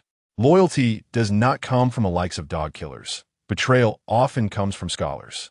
The big circle of brothers are criminals, fugitives. But one thing is undeniable. These people are among the few remaining gangs that strictly uphold the code of brotherhood in a world that increasingly values profit. Brother, you must have been sent by Huang Ge. He said that 1 million per person is definitely guaranteed. There should be no doubt about this. Li Jindong looked around at his brothers. I know your families need money now, but there are some things I need to say up front. All eyes turned to him. Not doing this, we can live comfortably inside. Even if the empire changes emperors, we might be pardoned for some crimes. We might even get to see our parents one day. If we do this, we can never go out again. And the prison will definitely use the power of other societies to suppress us, leading to many deaths before we can stand firm again. Dongge, I still have a few brothers at home. One representative of the big circle gave their most honest answer. The only thing this ungrateful son can help my family with is money. A Biao looked out at the crescent moon with a sigh. Perhaps it's better for everyone not to meet. Without me, my mother wouldn't have to worry anymore. As for whether people would die, a Biao grinned. Since the day I picked up a gun to eat, asked the brothers who planned to see this through. Li Jindong scanned the faces of everyone. Not a single person showed fear or hesitation. Instead, they were indifferent. Indifference to life. Since they had decided to take action, there was one crucial question remaining. Li Jindong's muscles twitched slightly. What about that madman, the king of hell? Kill him. Under the moonlight, all the men in the cell had a somewhat sinister expression. The top fighter among the big circle, Zhou Kuang, had an unmistakable madness in his eyes. I don't believe he can handle all of us. In close combat, a sharp weapon can cause maximum damage. I know he is very good at fighting, and he is fierce. But what about 20 knives? Everyone laughed. In street fights, the role of a single knife is well understood by these ruthless men. They do not believe that anyone can reach inhuman levels. Xiao Lu, knowing that everyone had made a decision, Li Jindong looked at a young man on the outer edge. Our weapons are not enough. You need to get some angle steel from the processing plant and sharpen it. The latter nodded. Bing, get some quicklime. If we can find a chance to blind the king of hell, it will be much easier for us. In that moment, Li Jindong felt as if he had returned to the fierce bandit he once was. Biao, contact the 4 major societies. After instructing the first few people, a cunning and sly expression appeared on Li Jindong's face. Use the reason that the king of hell disabled Xiangzi's arm to unite them to kill this madman. Those guys are sharper than ghosts. Will they believe it? Biao asked. No one knows we will move against the filming crew. They cannot guess our true purpose. Li Jindong sneered. That madman, the king of hell, clearly wants to be the king of Stanley.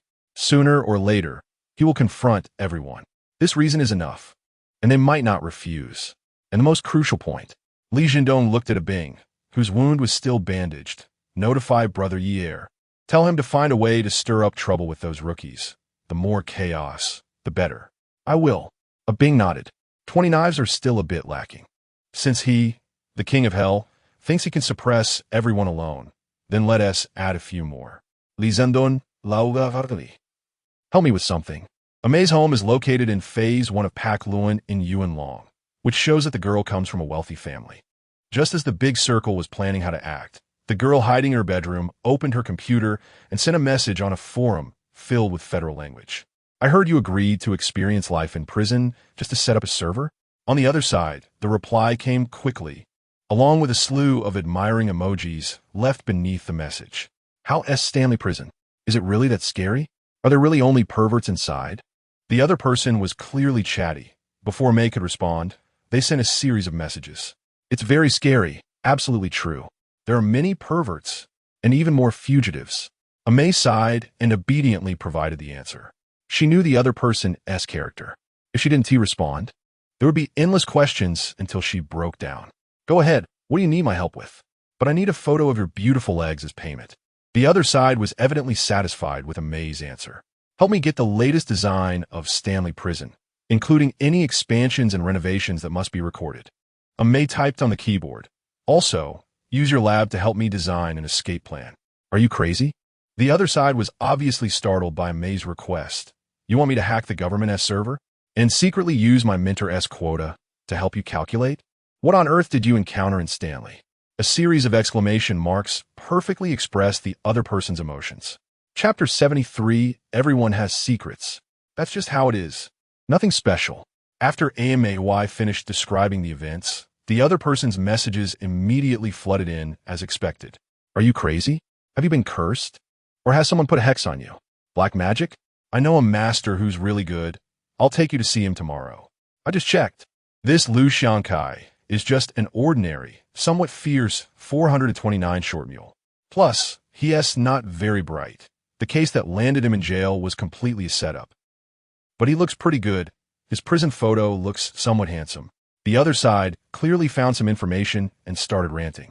May couldn't help but cover her eyes as she watched the messages scroll wildly on her screen, letting the other person unleash their imagination. It was until she stopped hearing the sound of incoming messages that she looked back at the screen.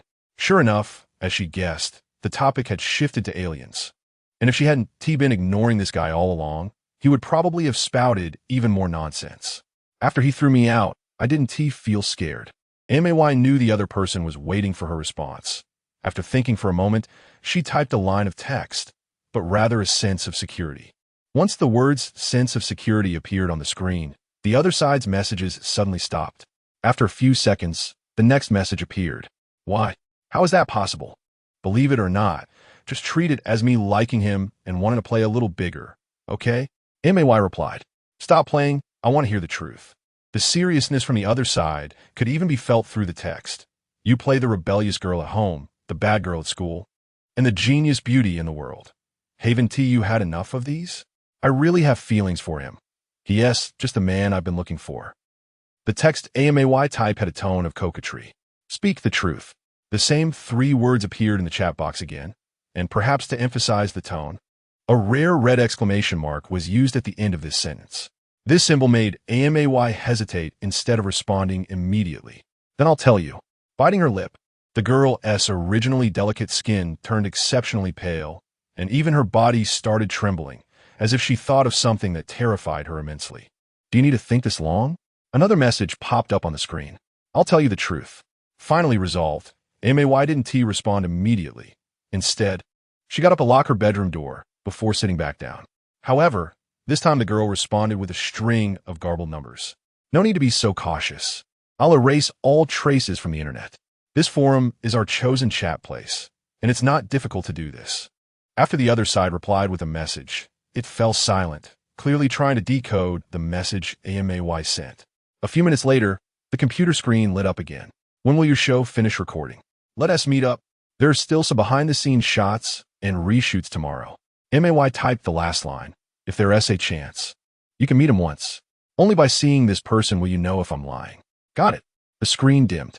May got up, turned off the computer, and then turned on all the lights in the room before lying on her bed with her pet Abu. The girl stared blankly at the ceiling, her body trembling slightly under the pink blanket due to fear. Abu seemed to sense its owner's fear and gently licked May's hand. The girl tightly hugged Abu, as if this could bring her a bit of security. The night grew deeper. May gradually fell asleep amidst fear and anticipation. Everyone has their own secrets. May is no exception. Tonight is destined to be a sleepless night for many. Who's calling me at this hour? Woken by the phone ringing, Chun Xiong answered with a somewhat angry tone. You'd better have something important or else. After all these years, you haven't improved at all. The voice on the other end didn't get angry due to Chun Xiong's attitude. Instead, it teased him with a laugh. No wonder you've been a captain for so many years, but can't get promoted. Boss, why are you calling? All of Chun Xiong's dissatisfaction and drowsiness vanished instantly, replaced by surprise. Change your demeanor in the world. I've told you many times before. The man on the other end corrected Chun Xiong's title. I'm no longer the warden, nor your superior. Now we're just old friends who used to work together. No need to be so polite. If you want, call me Big Brother. If not, just call me Lawyer Ding. Boss, is there something you need me to do? Chun Xiong grinned. I was promoted by you. You'll always be my boss. Tomorrow is my daughter's 18th birthday. I suddenly miss you old friends. Lawyer Ding chuckled on the phone. So I'm planning to invite you all over for a gathering. By the way, I remember to call Xiao Wang and a few others to join the fun. Tomorrow? Chun Xiong hesitated. There are quite a few people on duty tomorrow. Many big shots from the judicial system will be there. Aren't you interested in moving up? The former warden, now Lawyer Ding Ming, interrupted Chun Xiong's explanation. I remember the prison regulations. You all should have and use vacation days this month, right? What? Is there something else? Lawyer Ding's tone had already cooled down. No, nothing else. I'll definitely go. Chun Xiong forced a smile, exchanged a few pleasantries, and then hung up the phone. His expression immediately darkened. The former Ding Ming was a warden, someone he couldn't afford to offend. And now, after retiring from the judicial system and becoming a partner at a big law firm, Ding Ming is even more someone he cannot offend. In this timeline, only those with enough connections in the judicial system are hired as partners by those big law firms. One could say that in certain matters, these people's power has not diminished, but rather become more terrifying. A birthday party? Chun Xiong sneered a few times. He wasn't a fool. He naturally knew what his brothers meant in Ding Ming's eyes.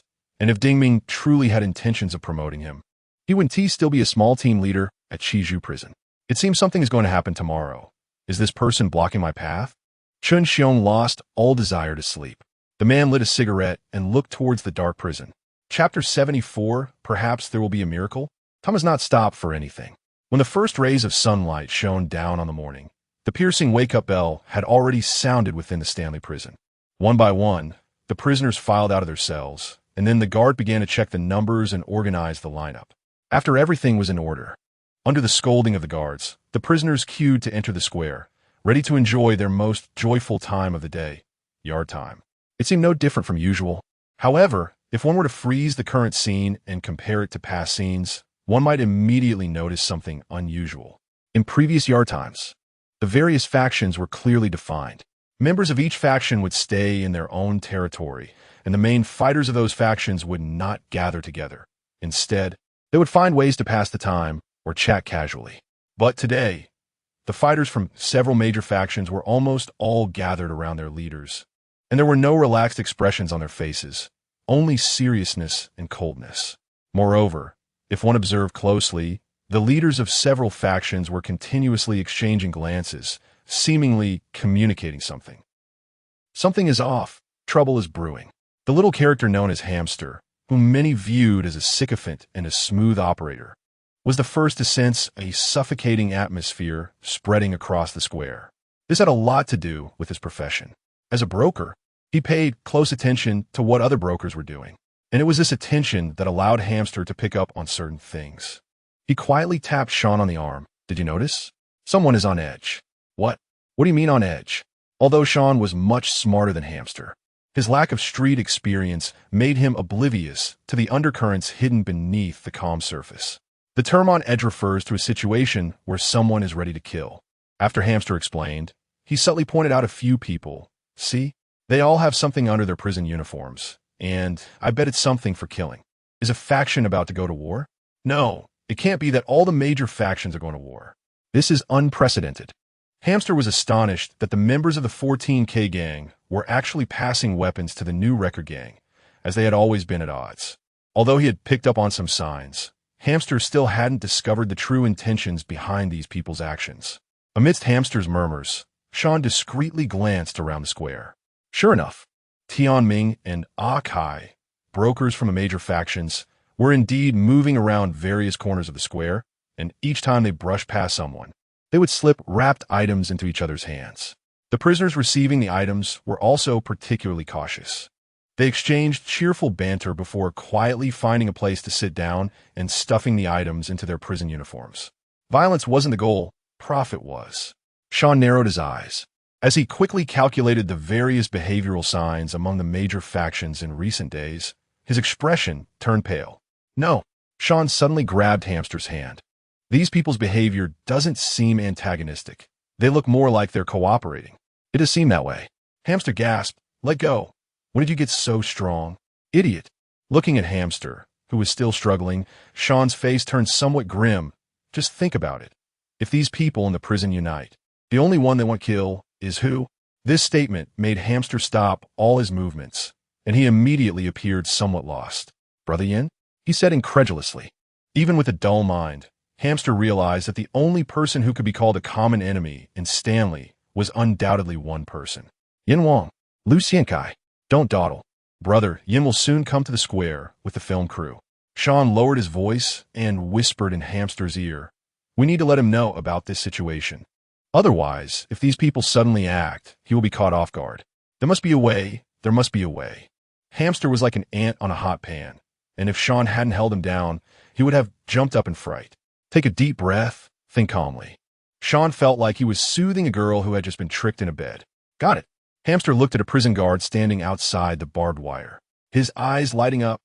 All the members of the film crew were in high spirits today. After all, they only needed to reshoot some footage and behind-the-scenes shots, and not having to stay in this hellish place all day was the best news for them. Moreover, Jade Television had already handed out a big red envelope in advance, and everyone was eagerly discussing how to spend the money that would soon be in their pockets. Unlike others, Ame today had abandoned her previous act of being a rebellious girl and focused her attention on Lu Xiankai. The girl could see that he seemed somewhat weakened. In Ame's eyes, this man, who was terrifyingly strong, had a pale face, and he appeared somewhat dazed as if troubled by some issue. Are you okay? Ame boldly approached Lu Xiankai, standing about a meter away, and asked. I'm fine. Lu Xiankai, snapping back to reality, glanced at the girl, acknowledging her concern with a response. Before the film crew entered, the old man had once again increased the dosage of medication due to Lu Xiankai's strong physique. This caused the pain, which he had gradually begun to adapt to surge again, and although he could feel the benefits of the medication boiling and merging within him, the mental fatigue still made Lu Xiankai's expression somewhat unpleasant. But this wasn't his greatest gain. His biggest takeaway today was the insight he gained from Zhang Shoulin's acupuncture technique. Initially, Lu Xiankai was not surprised. Although the old man had completely showcased his skills, especially his acupuncture level, those techniques that appeared lightning fast and precise in the eyes of others were merely the result of years of practice. What truly changed Lu Xiankai's expression was that he surprisingly perceived an unexpected rhythm in the old man's acupuncture. A subtle, almost Tao-like rhythm. 50 years. I've been practicing acupuncture since I was 7. It's been exactly 50 years. Perhaps Zhang Shoulin sensed Lu Xiankai's astonishment, and he revealed the secret of his acupuncture technique. I used to think my acupuncture was already perfected with no room for improvement. But last year, after seeing a dance performance by a blind dancer, I suddenly realized what I was missing. Dance? Lu Xiankai didn't understand the connection between the two. The Great Road is the same in different paths. After muttering this, the old man continued. This blind dancer had no fame. He was just performing for a living in a traveling troupe. However, he had reached a state of forgetting both self and the world. I suddenly understood what it meant for spirit, energy, and essence to be unified. Since that day, my acupuncture has truly had spirit. Looking at Lu Xiankai, who was deep in thought, Zhang Shoulin expressed his perspective. Although I haven't seen how you fight, I can understand that your martial arts are nearly perfect. But perfection is merely a skill, not the Tao. After thinking for a while, the old man spoke words that struck Lu Xiankai like a thunderbolt. Only when you have your own path can your martial arts attain a divine quality. Perhaps then you will truly be able to step into a new realm.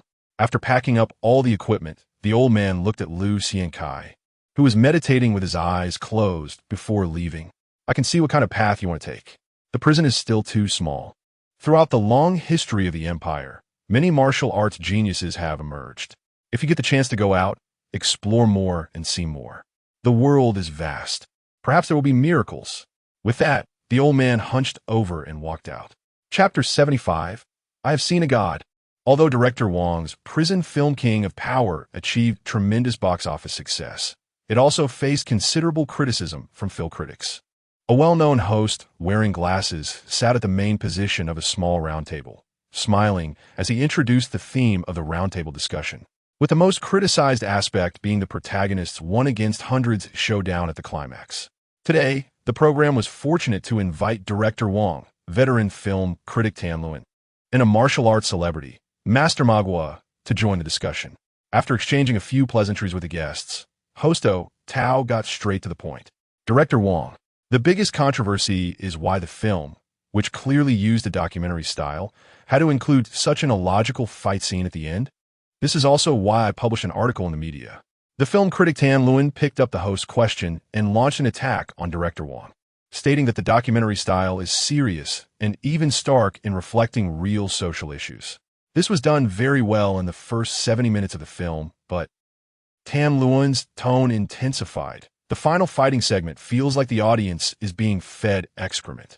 It not only completely destroys the film's structural rhythm, but also turns what should have been a pearl in the film industry into a commercial film that is a mere afterthought. Director Wong sneered. Also, I disagree with Director Wong's viewpoint that it is possible for one person to fight dozens of people. Therefore, his film is still recording the cruel realities of the world. Seeing Director Wong silent, Tan Luan's words became even sharper. That's why I specifically asked Do Tao to invite Mars.What. Everyone knows that Master Ma is the founder of the Hunyuan Tai Chi School and has achieved great success in the Sun Never Sets Federation. Tan Luan looked at Master Ma, who was dressed in a mystical outfit, and asked, Master Ma, can a person unarmed and shackled with heavy restraints defeat dozens of armed assailants? Impossible, absolutely impossible. Master Ma shook his head and replied, I admit that traditional martial arts are profound, just like my lightning 5-section whip can. At its highest level, enable one to fight multiple opponents. But no one can practice martial arts to such an extent. Are your views always accurate? Director Wong finally spoke, looking disdainfully at the two in front of him. Can your ignorance represent that such people do not exist in this world? A skilled fighter can handle 7 or 8 ordinary people without issue. Master Ma rebutted, but if these people are armed with blades, he might not even be able to take on 3. 2 fists can't fight 4 hands. In a chaotic situation, the opponent can stab from any angle with a fatal blow. Ignorance. What if I say there is? The expression on Director Wong's face completely enraged Master Ma. Then that person is not human. He is a god. Master Ma shouted angrily. Then I've seen a god, Director Wong remarked, delivering the final line of the program. After saying this, Director Wong's expression remained strange. He seemed to be recalling something, but no matter what, he was unwilling to reveal where he encountered this event or saw the so-called god. This answer gradually became a topic of speculation in the entertainment industry. It was indeed time to speed up. The prison was too small. Lu Xiankai withdrew his thoughts. Through his conversation with Zhang Shoulin, Lu Xiankai had come to understand one thing. The prison, this tiny space, was not just obstructing him due to the source of drugs, but also due to knowledge and experience. The system he possessed could provide countless people with the perfect training methods they dreamed of. But the enlightenment akin to understanding the Tao required him to experience and accumulate personally. Time passed quickly as the film crew communicated with several prisoner actors. Just as the group confirmed the shooting content and was about to exit the passage, Lu Xiankai suddenly stopped in his tracks. In front of him, a hamster rat, looking pained, brushed past him with the support of a constable. It hurt so much. The hamster rat, suddenly stumbling and falling, wore an exaggerated expression, even waving his hands wildly to grab Lu Xiankai's arm to prevent himself from hitting the ground. Be careful. Lu Xiankai cooperatively helped the sweating hamster rat up, who quickly whispered in the man's ear the message he wanted to convey. The gangs outside have united to kill you. Don't go out. Lu Xiankai's expression showed no sign of fluctuation. He merely patted the hamster rat's shoulder, smiled, and then turned to leave. The hamster rat stared blankly at his boss's retreating figure. Majestic mountains and lofty peaks. This was his feeling. Always timid as a mouse, he could not understand why his boss remained so calm. But at that moment, in the eyes of this hamster rat who had lived a life of struggle, regardless of the outcome outside, he could only acknowledge one result. Lu Xiankai was undoubtedly the king of Qizhu. Even if someone were to kill him or torture him by any means, it would not change his view. The figure already walking in the square under the sunlight was more defiant and fierce than anyone else. The king of Qizhu. Today's weather was excellent. The sun was shining, with not a cloud in the sky. The crew still did not detect any problems, and the little girl, Aimee, followed Lu Xiankai as usual. chattering on with various boring small talk. Lu Xiankai stood quietly in the square. With just one glance, he noticed everything was wrong. Chen Xiong was absent. Not only him, but his trusted subordinates, the prison guards who had fiercely guarded the prison van last time, were also missing. The man, lost in thought, turned his gaze towards the watchtower. Sure enough, many of the constables up there, armed with firearms, had changed. The guy who came in yesterday, the gang's alliance, the strange behavior of the Big Circle gang. Lu Xiankai turned and glanced at the oblivious and busy Director Wang and others, shaking his head. It seemed that the political struggles in this world were even more brutal and bloody than in the past. The man murmured to himself as he began to move. The sound of heavy shackles clanking echoed clearly in the square, catching the attention of all the crew members, who couldn't help but look at Lu Xiankai. Throughout the filming, everyone had never seen this usually quiet man display such a terrifying gaze. No longer calm, but rather condescending. Zhou Muran and Aimei stared blankly at the man who had suddenly transformed into a fierce beast. In their eyes, Lu Xiankai was like a tiger ready to roam the mountains and start hunting. Chapter 76, The Final Defiance. Fat Wang also stopped directing the crew. What's wrong? Could it be something's happened? Fat Wang looked at the man in front of him, twisting his neck, his tone growing weaker. He swore he had never seen a person's neck make such a crisp and dense cracking sound while twisting. Coupled with the chains on the other person's body quivering like waves, a chill surged within Fat Wang. Do you see that spot? Lu Xiankai pointed to the corner at the north end of the square, urging everyone to move over there. Why? Fat Wang was somewhat puzzled. That area was narrow and poorly lit, because that corner is the only place where I can completely shield you from view. A madness that Fat Wang would never forget appeared on Lu Xiankai's face, because someone was about to make a move, and this time the commotion would be significant. I immediately ordered everyone to stop filming and organized everyone to leave. Fat Wang had one good trait, which was to trust people he used and not doubt them. He didn't question Lu Xiankai's reasoning, but immediately tried to organize everyone to leave. There's no time. Lu Xiankai grinned and revealed a piece of news that nearly made Fat Wang faint. Do you know why I'm only saying this now? Why? Fat Wang made a stop gesture to a few assistants while dazedly speaking. Because I find it troublesome, this way will be quicker. Lu Xiankai replied. Fat Wang's vision immediately went black. Before he could react, Lu Xiankai pointed to the surroundings of the crew and stated an even more chilling fact. Do you see? Not a single constable is around. Even those maintaining order are down by a third. I bet when chaos ensues, these guys will only be acting. I don't know about other places, but it seems your backing in the judicial system or Chaiwan prison has clearly lost utterly. Lu Xiankai spoke with disdain. In this political struggle environment, they actually lost the judicial system as a base. Fat Wang, I advise you to switch allegiances when you have the chance. His capabilities are lacking. Ignoring Lu Xiankai's mockery, Fat Wang's legs had already started to tremble. From his expression, it seemed he was resolutely deciding to flee and never return. Don't be foolish, you can't escape. Lu Xiankai appeared exceptionally relaxed. The man leisurely pointed to the only path leading to the prison exit. Do you see those prisoners squatting over there? When you pass by them, they'll surely draw their knives to show you what it looks like when your insides are spilling out on the ground. Although Lu Xiankai's voice was not loud, the entire crew heard it. Everyone stood there like puppets, and Zhou Muran was the most distressed. The girl tightly hugged the equally pale Wang Jie, her eyes shimmering with tears. And don't try to shout. Look around. How many constables have you seen these past few days? I know you've definitely been communicating with some constables behind the scenes. Lu Xiankai's words extinguished the last spark of hope in Fat Wang's heart. He desperately scanned his surroundings, and sure enough, none of the constables he had previously seen were there. The vast square, with hundreds of constables. But those prison guards who had guaranteed him safety while chummy with him and the big boss's secretary had indeed vanished without a trace. Along, call Li Rubin and tell him we're in trouble. Everyone head to the north corner. Fat Wang, who had seen the world as a director, immediately made the correct decision.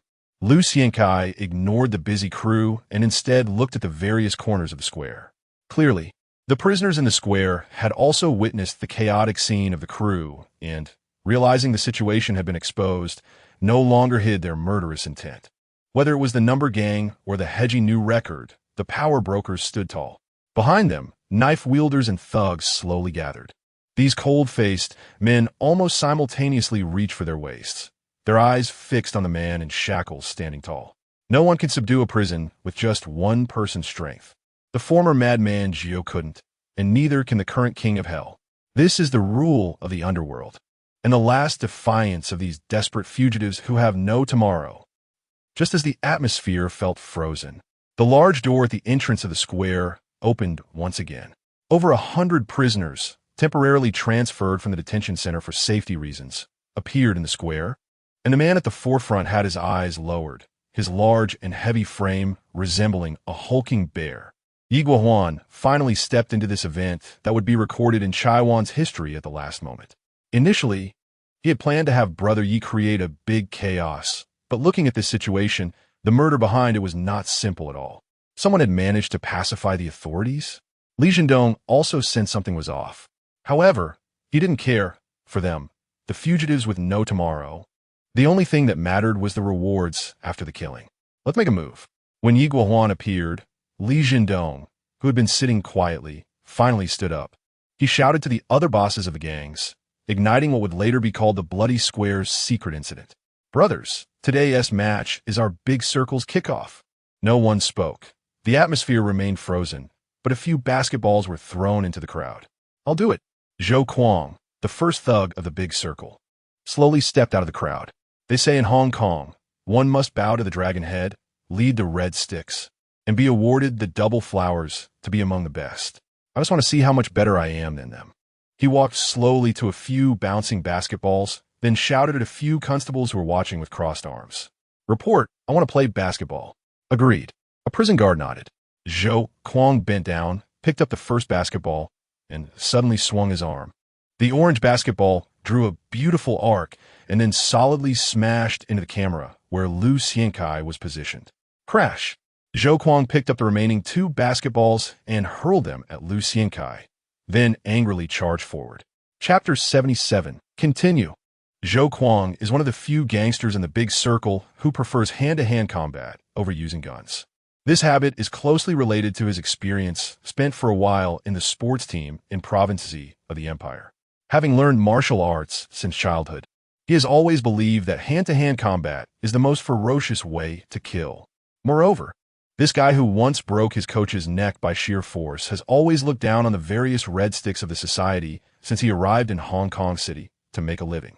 Paying respect to the dragon head, leading the red sticks, granting double flowers. All that fancy stuff, it's just that I wasn't born in this place. Otherwise, with my martial arts level, I would definitely be the fiercest one. This is a phrase Zhou Kuang loves to say. Thus, he has always had the idea of having a good fight with those infamous guys in the Hong Kong City gangs. Unfortunately, due to Yi Jihuan's ironclad rules, he never got the opportunity to realize his thoughts. Otherwise, this guy might really have considered robbing a ticket from Max Jun or Li Kuang too. After all, with Zhou Kuang's arrogance, only these 2 mountains towering over the heads of millions of short mules in Hong Kong City could qualify as his opponents. Today, Zhou Kuang feels the opportunity has come. He looks down on the talkers in prison, and the only one who caught his eye, his left hand, was brutally killed by Lu Xiankai. If Lu Xiankai could kill the left hand, then if he could kill Lu Xiankai, it would prove everything. Zhou Kuang wants to use the death of the King of Hell to tell everyone that the Big Circle Gang does not only rely on heavy firepower and reckless behavior to dominate Hong Kong and Kowloon. In fact, when it comes to seizing territory and fighting for supremacy, the Big Circle Gang is truly unique. Zhou Kuang's arm muscles bulged. The 2 basketballs he smashed towards Lu Xiankai actually emitted a piercing whistle. It shows that this guy's explosive power is absolutely astonishing. The orange basketballs, with a residual image, struck towards Lu Xiankai's face like lightning. At the same time, Zhou Kuang's right foot suddenly exerted force, and in the blink of an eye, he was already less than 5 meters away from Lu Xiankai. Lu Xiankai's expression still had a smile. The man simply raised his right hand, flicked his index finger lightly, and the first basketball immediately flew back at an angle. His hand did not drop. Instead, he continued to extend his middle finger, and at the moment of contact with the basketball, his shoulder gave a slight tremor, The originally violent basketball immediately turned docile and landed on his middle finger, spinning crazily like a top. This left many people in the filming crew, despite their trembling legs, staring in astonishment. Outsiders watched the excitement, while insiders see the tricks. In the eyes of the crew members, they saw Lu Xiankai, like a ghost, turning the basketball into a juggling act, and they could feel only one sensation. Cool. However, from a distance, Yi Guohuan saw something different. He saw the power, an incredibly mysterious technique of force, rising and falling, inhaling and exhaling. Yi Guohuan was sure that this prisoner, known as the King of Hell, had just used at least 5 different forces through a slight tremor of his spine and shoulder. Ignoring the gazes of others, Yi Guohuan's massive body suddenly stood up, his eyes sharp as knives, fixed firmly on Lu Xiankai's waist. Punches must watch the shoulder. Power must focus on the waist. This is a phrase his dead master often reminded him, although Lu Xiankai's waist was hidden under the oversized prison uniform. Yi Guohuan still believed that he could discern the opponent's foundation from the amplitude of his body movements. Zhou Kuang was doomed. Yi Guohuan had already concluded this when he saw Zhou Kuang striking out his first blow without holding back. As Zhou Kuang was 5 meters away from Lu Xiankai, he exerted force once more, the explosive power generated from his developed Achilles tendon making his already fast speed even more astonishing. No one expected that I could go even faster. Zhou Kuang had already drawn the blade hidden at his waist, slashing towards Lu Xiankai's throat with a reverse grip. This slash, both in angle and force, could be considered extremely fierce. A person's name makes their shadow. Zhou Kuang did not think Lu Xiankai could dodge this slash. He had already prepared for the next step after the opponent dodged. He judged that the opponent would definitely retreat. As long as he took the initiative, Zhou Kuang would use a storm of elbow strikes and knee hits to completely suppress his opponent. In such a frequency of attacks, if he found a flaw in the opponent's defense, then his blade would make the opponent understand what it means to seal the throat with blood. Yet, Lu Xiankai did not retreat. The only thing he did was raise his left hand. Clang! The sound of Zhou Kuang's blade, forged from angle steel, striking against the handcuffs on Lu Xiankai's wrist rang clearly in the large, noisy square. Astonishing eyesight and prediction. In the next second, Lu Xiankai moved. His left hand, which had blocked the opponent's strike, trembled slightly and, like lightning, grasped Zhou Kuang's throat. Too slow, too slow. Lu Xiankai roared angrily. The angle is wrong. The force is not right. You are not qualified to duel with me. Crack. In the astonished gazes of everyone, the man actually twisted Zhou Kuang's thick neck with just one hand. Demon. This was the feeling Zhou Muran had when she saw murder for the first time in her life.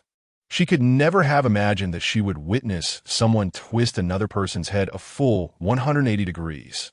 What was even more unbelievable to everyone was that until Zhou Kuang collapsed to the ground like a pile of mud, the basketball in the man's right hand was still spinning steadily.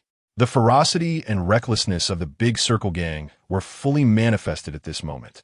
Following closely behind Zhou Kuang, a Biao actually showed no fear or hesitation, but immediately rushed close to Lu Xiankai and swung his knife in anger.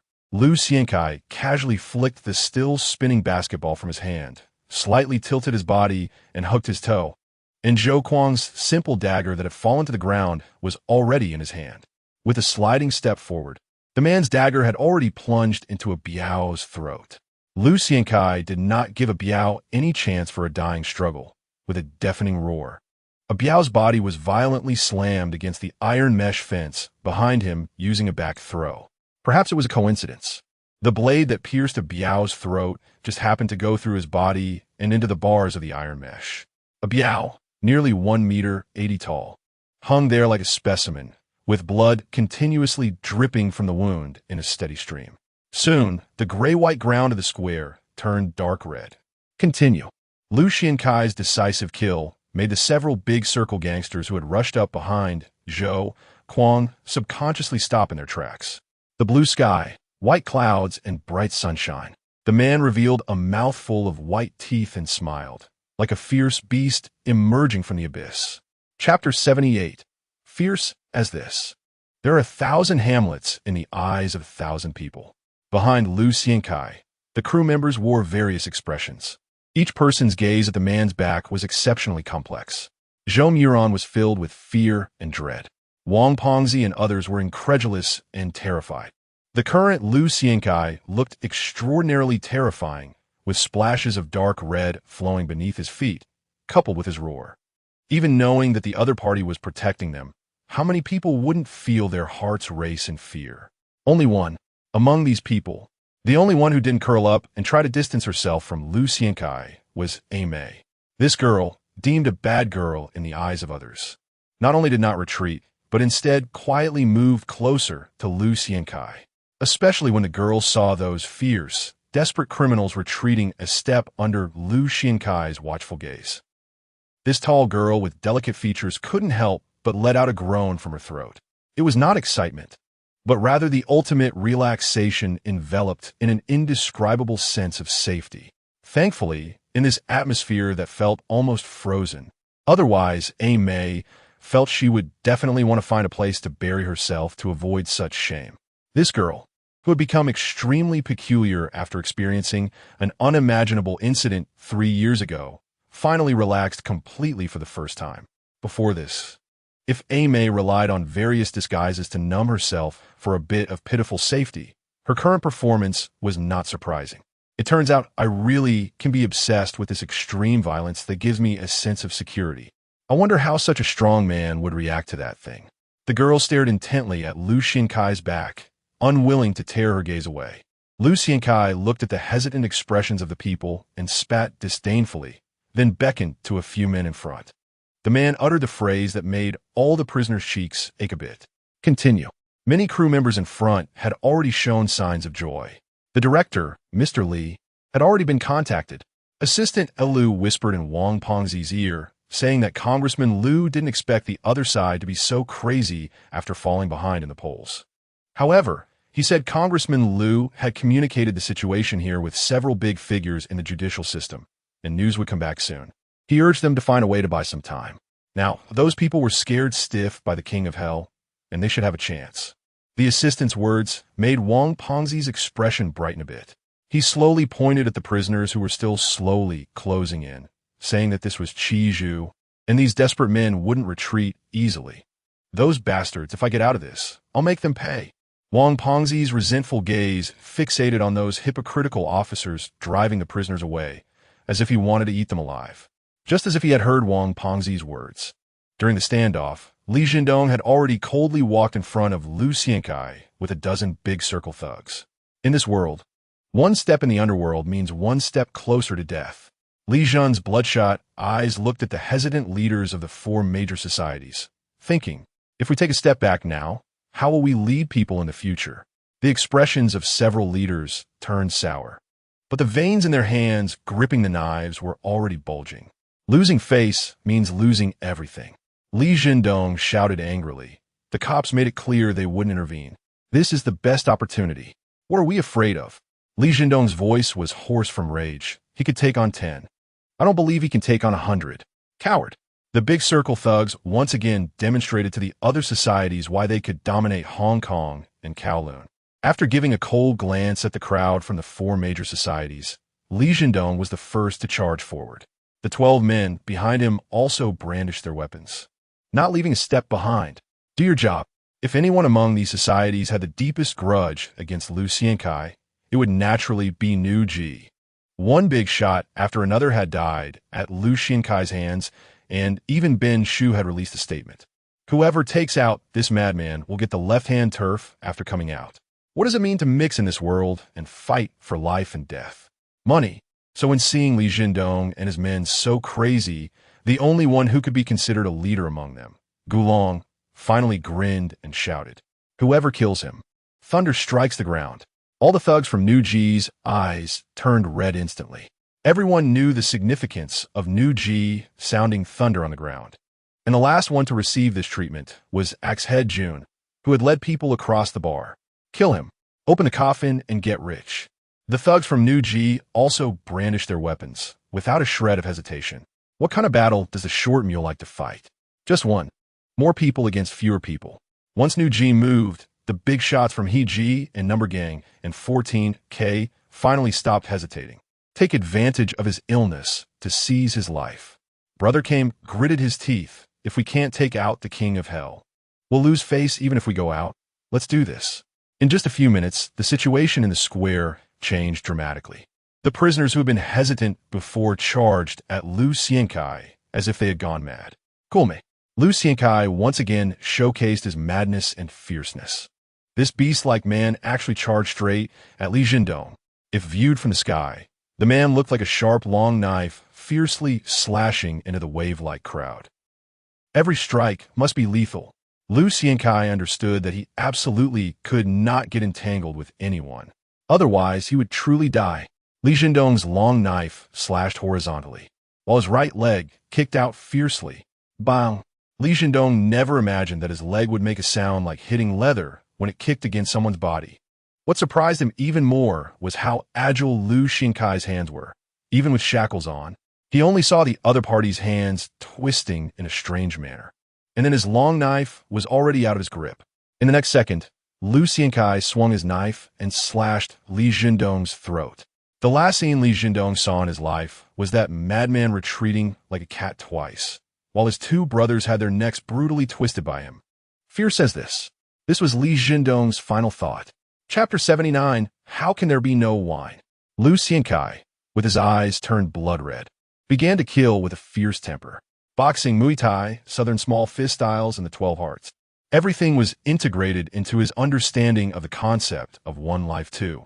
With every strike, his comprehension deepened, and by the end, each of the man's moves was as elusive as an antelope's horns, leaving no trace behind.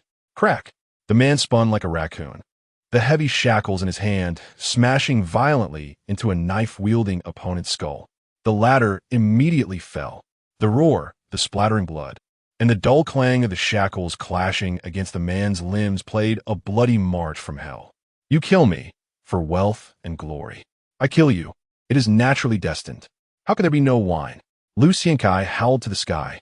The emotions within the man surged, and, for the first time, he felt an overwhelming impulse and desire to drink strong liquor. But one must know that as a white glove, he despised alcohol for making him lose control of his emotions. But now, what he wanted was clarity of thought. He wanted to be reckless. Killing would transform a person. This former white glove, who was skilled at scheming and using power to gain benefits, had ultimately become a madman attempting to oppose the entire world alone. Around Lu Xiankai, the bodies of more than a dozen men lay sprawled in disarray. In just 2 minutes, the fiercest group of knife-wielders in Qizhou had been completely slaughtered by Lu Xiankai. The other prisoners, who were still rushing forward, finally felt fear. Many couldn't help but take a step back, and it was this step that brought several gang leaders in front of Lu Xiankai. Come on, bro. The killing made Lu Xiankai's strikes even more frenzied. Instead of retreating, he stepped forward, pressing against the already fearful figure of Brother Lai from the Number Gang. The latter's soul seemed to leave his body, and without thinking, he swung his long knife down fiercely. Fierce but untrained. Seeing the opponent's unstructured attack, Lu Xiankai provided his assessment. The man's right hand moved swiftly, lightning-fast grasping Brother Lai's prisoner front. Exerting force, Brother Lai immediately leaned forward, and Lu Xiankai's left elbow struck heavily against Brother Lai's temple. This lightning-fast combo caused blood to gush from Brother Lai's mouth and nose, and he collapsed to the ground instantly. After killing Brother Lai, Lu Xiankai executed a common boxing move, the slide step. The next second, the twisted face of Bone Dragon appeared in his line of sight. Don't kill me. The ferocity in Bone Dragon's expression had vanished, replaced by fear. A fear that penetrated to the marrow. This fierce man, who had dared to collect debts in Kowloon City before entering prison, was actually scared out of his wits. Despite knowing that saying this would cost him everything, Bone Dragon instinctively shouted it out. Looking at Bone Dragon slowly kneeling before him, Lu Xiankai's fierce gaze showed no mercy, only disdain. The plea and this kneeling brought a tremendous impact on the others. The fighting suddenly stopped. Everyone collectively maintained a suffocating silence, staring blankly at the blood-soaked man, shaking his head slowly at the figure kneeling before him. before suddenly snapping the opponent's neck. It was this cold and merciless strangulation that completely shattered the courage of the others. The remaining two gang leaders dropped their knives and turned to flee. Instantly, the tide of people that had surged toward Lu Xiankai receded like a retreating tide. Only the man stood there, alone like a rock left behind after the ocean recedes. "I know you have wine." Ame dropped all pretense, anxiously grabbing a crew member with a wine-soaked nose. "I've seen you secretly drink several times. Bring it out. I'll pay you." The girl felt an inexplicable impulse in her heart. Ame didn't know whether this man would have any future intersections with her, nor did she know what kind of ending this man would have after the slaughter. But she wanted to be part of this man's story. Even if this man disappeared from her world in the future, Ame felt she could leave an unforgettable memory. 10,000, no. Ame shook her head, her delicate, fair face filled with pleading. 50,000. Give it to me. The wine-soaked crew member glanced at the still-dazed Fat Wong, then at the girl with a handful of crumpled cash, and tremblingly pulled out an iron bottle and shoved it into the girl's hand. "Hey!" In the silent square, a girl's clear voice rang out. Lu Xiankai turned around. "How can there be no wine?" The girl smiled sweetly at Lu Xiankai, then threw the bottle of wine with all her might at the man. The blood-soaked man caught it, then with a slight twist of his index finger, easily opened the bottle. Immediately, a somewhat pungent smell of alcohol wafted into Lu Xiankai's nostrils. Strong liquor. In another time and space, having dealt with too many social occasions, Lu Xiankai immediately judged that this bottle of alcohol was of low quality, but definitely strong enough. "Thank you." The man tilted his head back.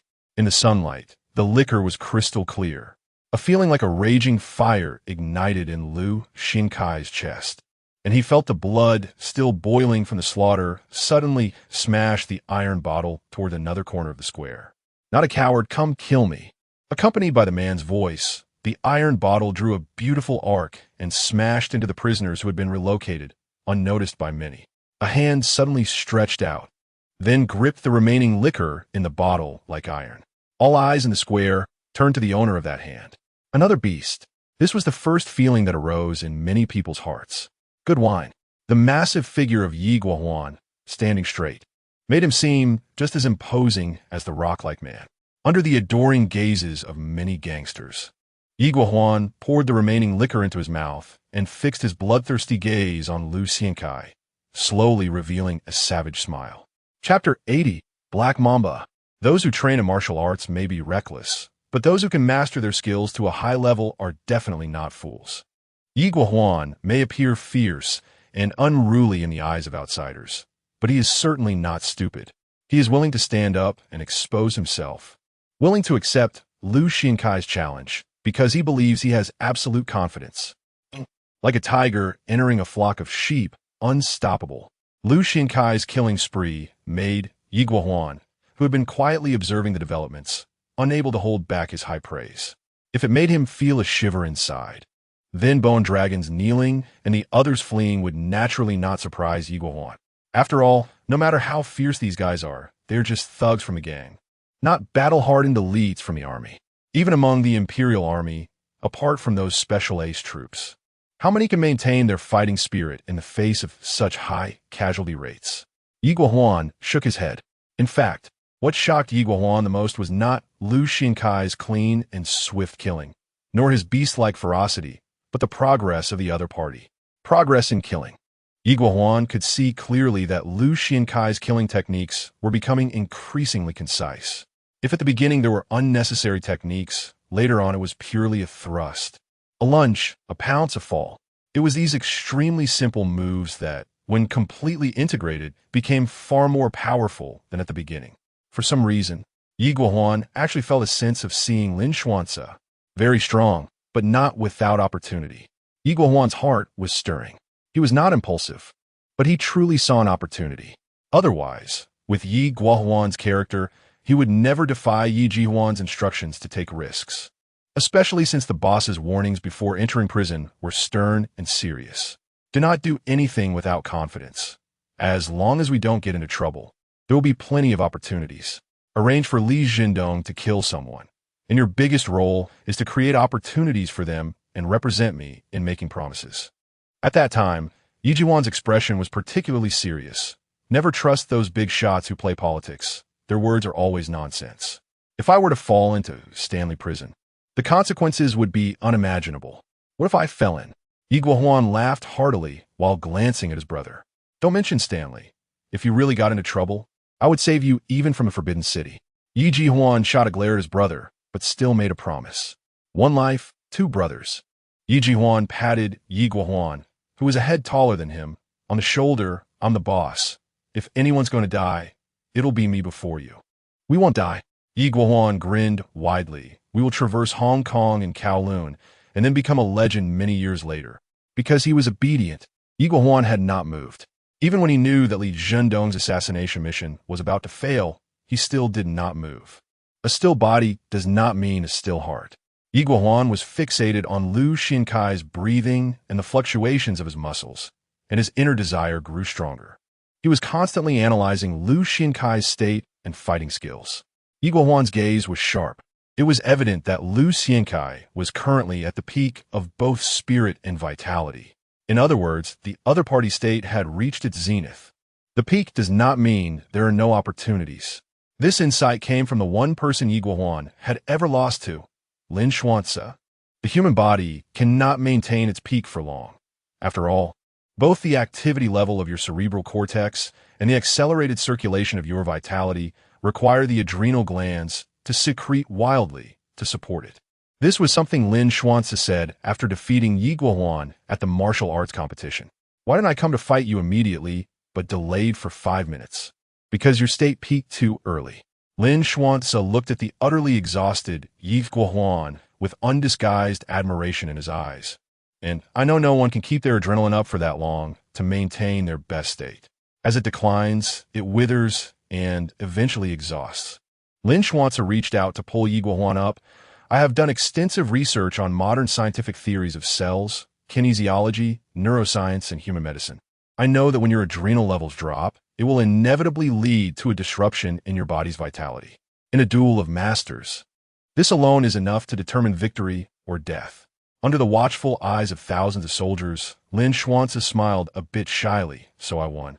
Yi Guohuan can endure, but not everyone else can. Just as Yi Guohuan was hesitating in his mind, a constable standing behind him suddenly lowered his voice and spoke. The boss sent you here to kill, not to watch the show. You make your move. I'll find an opportunity to shoot. The constable behind him gritted his teeth and continued. After I kill Lu Xiankai, you take the chance to hold a few crew members hostage. I will arrange for you to leave Stanley. Remember, a few from the crew must die. Don't worry, I won't lie to you. Seeing that Yi Guohuan still showed no intention of moving, the constable behind him played his last card. You two brothers can only come in one. I won't risk being killed by Yi Jihuan to deceive you. This statement made Yi Guohuan slowly nod his head. After seeing his movement, the square-faced constable slowly stepped back, as if nothing had happened. The next second, Lu Xinkai's wine bottle flew through the air. Yi Guohuan caught it. How did you know I was going to kill you? Yi Guohuan walked slowly. He was waiting for Lu Xinkai's adrenaline secretion to return to normal. Waiting for the moment when the other party's breathing rhythm became chaotic. Intuition.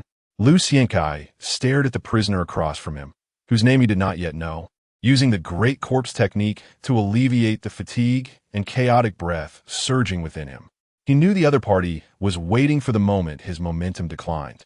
From this point, Lu Xiankai knew that this person's fighting style was definitely not the bold and domineering type he appeared to be on the surface. Intuition? Yi Guohuan saw Lu Xiankai's nostrils slightly flare, and he almost instantly pushed his speed to the limit. Lu Xiankai guessed right, because when Yi Guohuan threw his first punch, his gaze changed, no longer like a fierce tiger picking its prey, but rather sinister as a venomous snake, like a highly toxic black mamba hunting.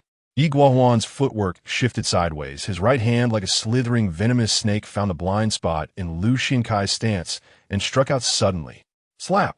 The punch thrown by this beast-like man did not produce a whistling sound, but rather a crisp snap like a whip. All eyes were focused on the two intersecting figures, and naturally, no one noticed that a constable had quietly moved a few steps. This square-faced constable, after reaching the best position, first glanced around before quietly reaching for the Imperial Black Star gun at his waist. Chapter 81, Perception of Death, were the essential qualities a superior must possess.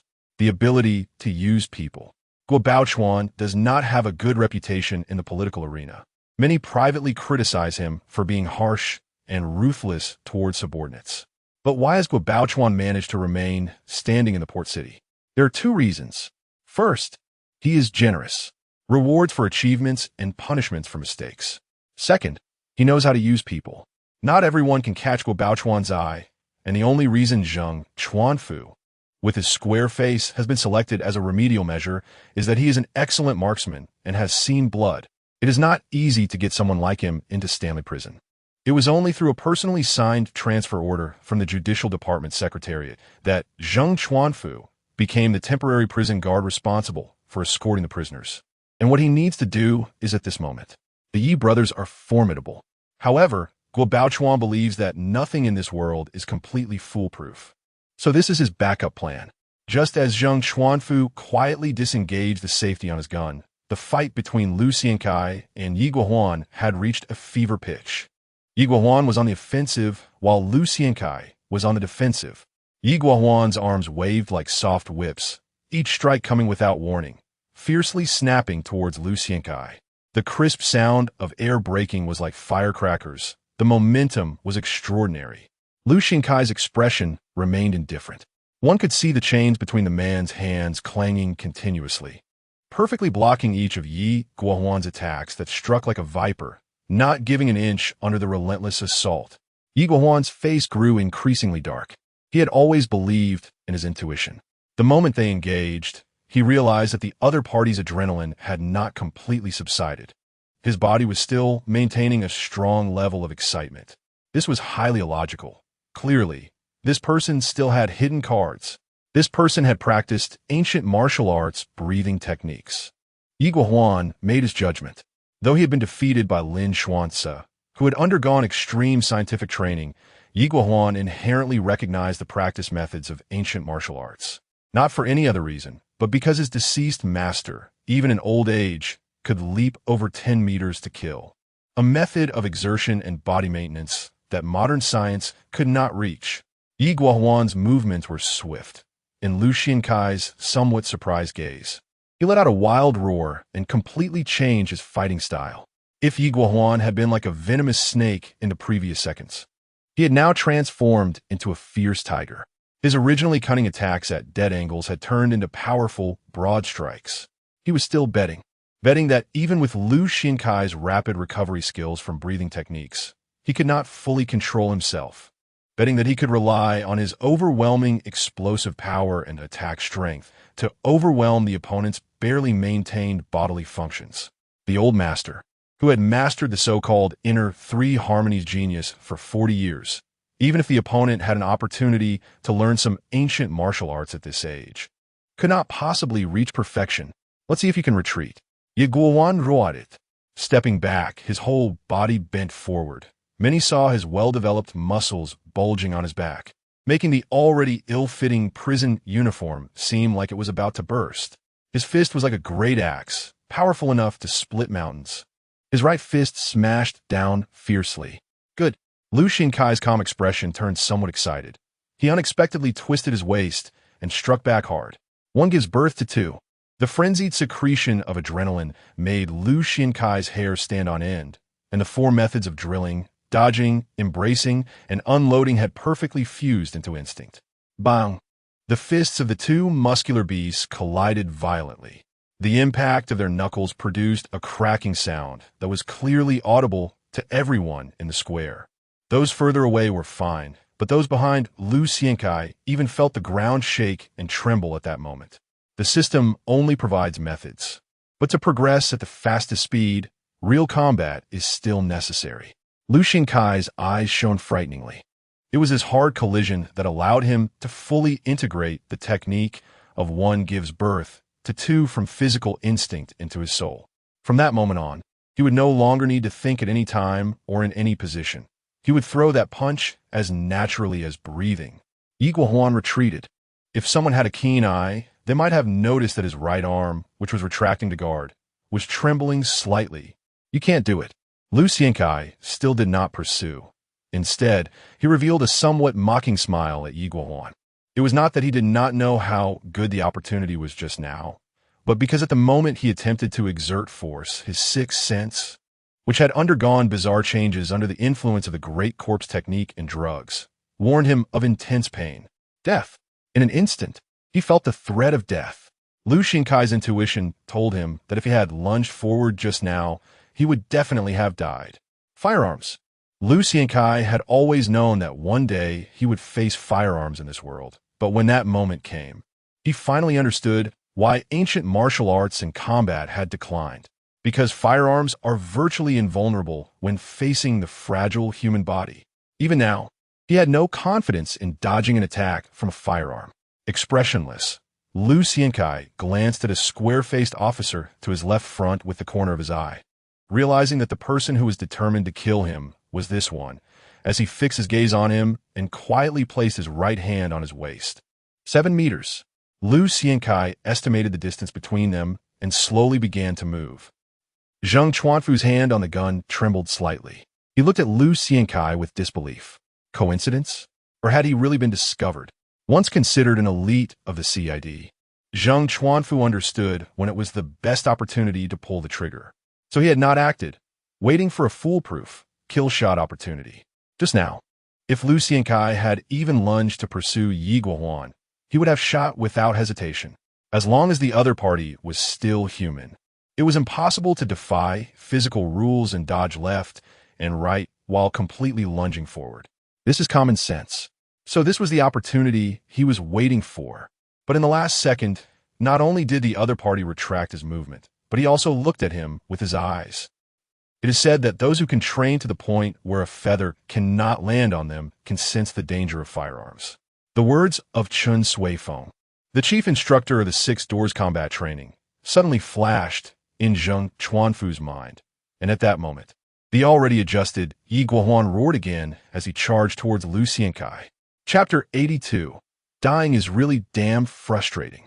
Once again, Yi Guohuan charged at Lu Xiankai, clearly in a state of rage. Anger has its benefits and drawbacks in a fight. The benefit is that it causes adrenaline to surge wildly within the body, temporarily boosting both strength and resilience. The drawback, however, is that it can cloud the mind's usual agility. Yi Guohuan's approach could be described as a lunge, but was more accurately a slow, heavy step. It felt as though he was carrying an immense weight on his back. In contrast, Lu Xiankai remained calm, extremely calm. The great corpse technique placed him in a state that was neither fully alive nor dead, allowing him to silently calculate everything. Yi Guohuan was about to unleash an attack as fierce as thunder, and there was also that square-faced officer who could fire a bullet at any moment. Lu Xiankai's absolute calm allowed him to face the terrifying specter of life and death with composure, enabling him to find a chance for a turnaround in such a dangerous situation. For the first time, as Yi Guohuan charged, Lu Xiankai took a step back. To everyone watching, it seemed as if the furious Yi Guohuan was exerting such pressure that even the king of hell had to yield. Yet, few noticed that with his step back, Lu Xiankai's right foot was perfectly positioned on the right hand of a corpse from a large gang. On that corpse's wide-open right hand lay a packet of quicklime that had not yet been spilled. "You said I couldn't do it, right?" Yi Guohuan's voice was particularly deep. The old man said I was as thick-headed as a wooden log and that it would take me 30 years to achieve unity of strength and intent. But I don't believe it because I can feel. He didn't finish his sentence. In the moment Lu Xiankai's attention seemed to waver, he immediately launched his attack. Yi Guohuan's right arm swung out like a monkey's, and everyone couldn't help but widen their eyes in disbelief. The afterimage. That bear-like man's punch was so fast, it left an afterimage in people's eyes. Lu Xiankai instantly felt the overwhelming momentum of that punch, not to mention anything else. Just the gust of wind from Yi Guohuan's punch made the skin on his cheeks sting, indicating the immense power behind it. One becomes two. Lu Xiankai instinctively swung his fist to meet it. The reason he didn't retreat was simple.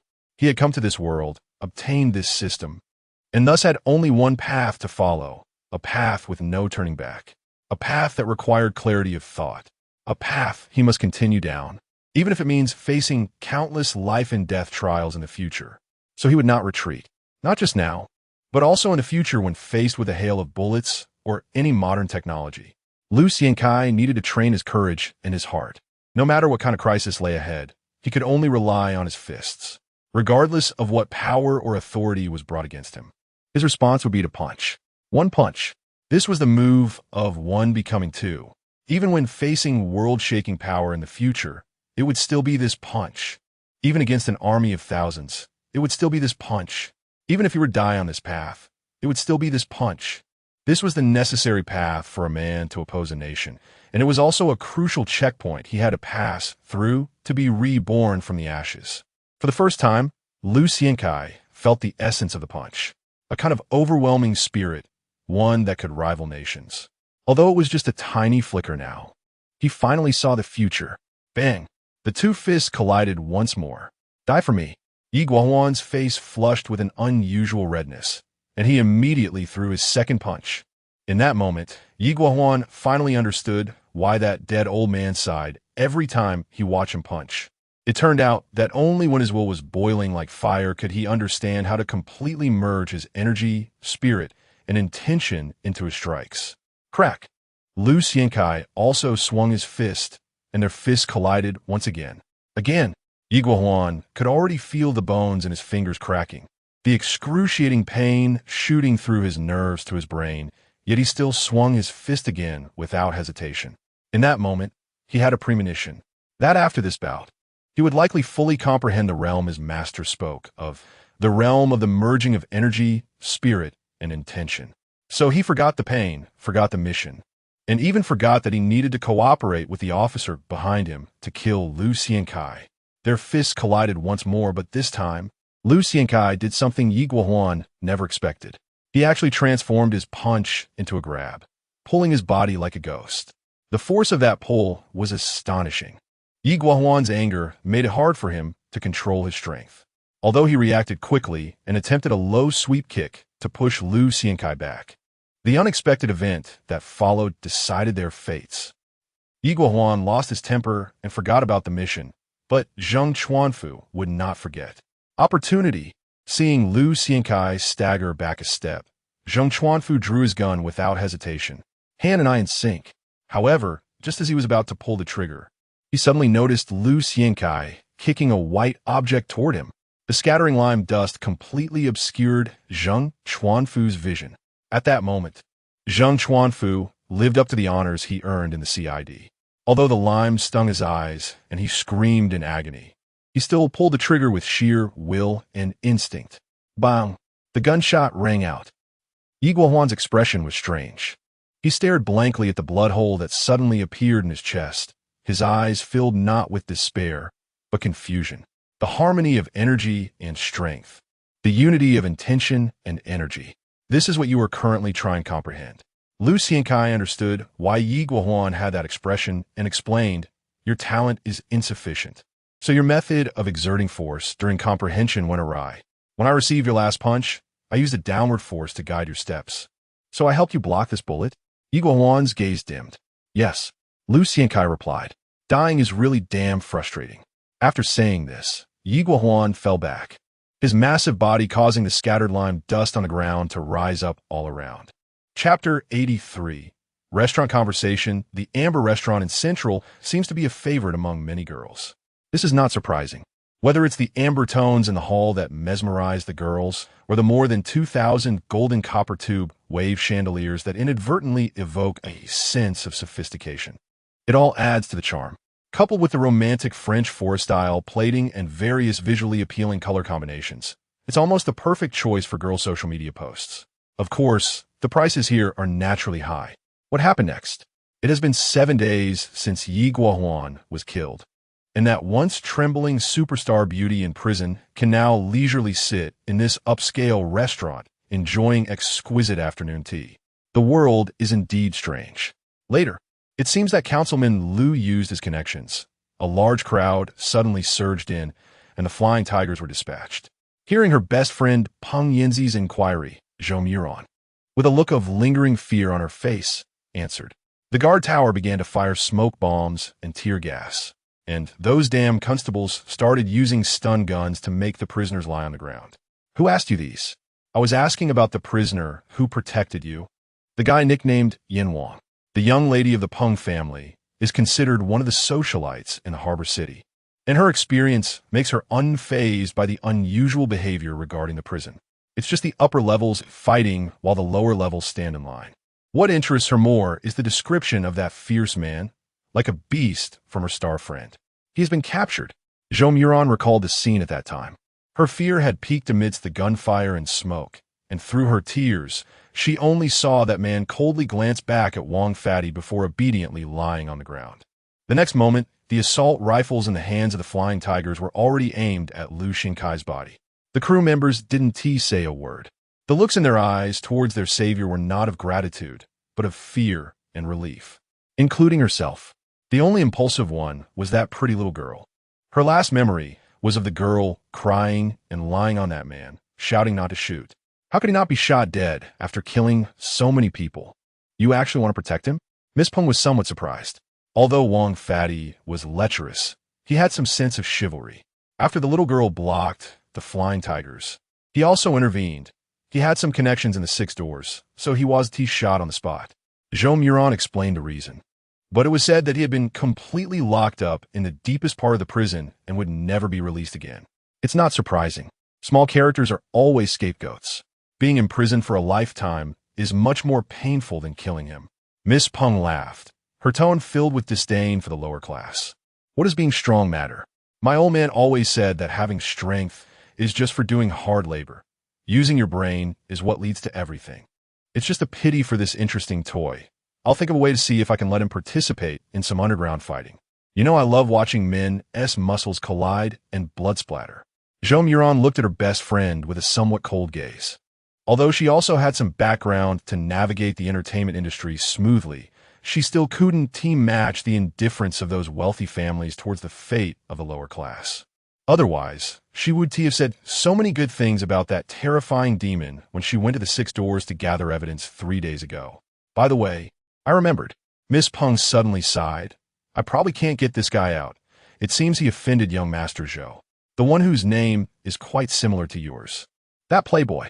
A few days ago, I heard that he specially donated a set of electronic shackles worth $1 million to Stanley Prison, apparently for someone to use. At that time, I laughed at him for being boring. It turns out this prisoner is so terrifying. Zhou family? Zhou Muran knew who she was referring to. The only heir of the Zhou family, one of the top families in the harbor city, has recently made headlines in financial magazines. It's him. Miss Peng lowered her voice. This guy changed completely after staying in Stanley for a while, no longer chasing girls or doing drugs. My old man even thought about sending my useless brother to stay for a while. By the way, it was during this time that Yin Wang offended young Master Zhou.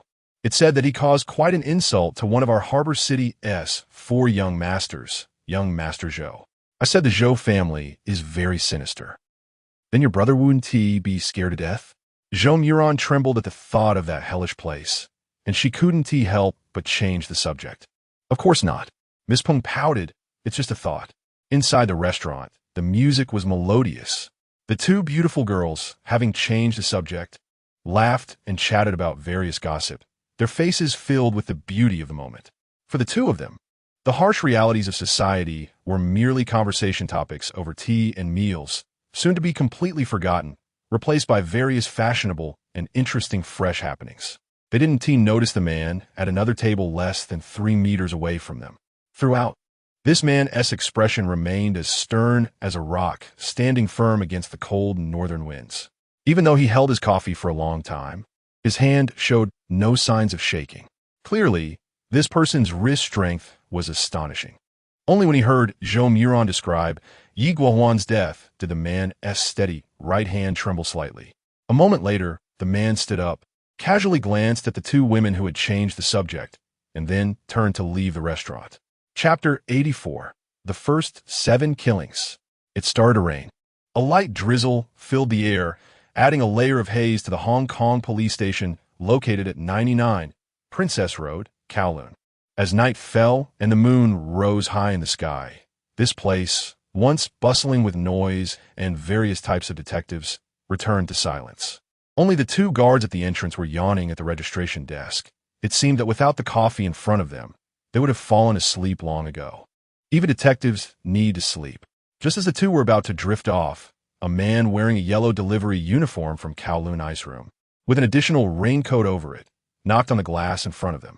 One of the thin-faced detectives, visibly irritated, looked up, wondering why someone was knocking so loudly. 2 portions of fried beef, ho fun, and 2 cups of coffee that I specially ran 3 kilometers to bring you. Is there a Constable Lou here? Where is he? The delivery man's temper was equally high. He showed the contents of his delivery box, revealing the food inside, and spoke with noticeable irritation. Have you guys ever considered that we also need to sleep at this hour? Did you think about the rain? I suggest you be nicer. Or the next time you order, watch out for extra charges. Saying this, the delivery man spat heavily. Under the dim light, the delivery man, wearing a baseball cap pulled low, had his cheeks completely hidden in shadow. All right. Hearing the complaints, the thin-faced detective was not angry. Instead, he casually waved his hand, saying, "The order is probably for Lou, sir, in the forensic room on the 3rd floor. There have been quite a few bodies lately, so you might want to expect a $10 tip. It's not easy for anyone. Those forensic guys are really weird. They can eat in front of a corpse."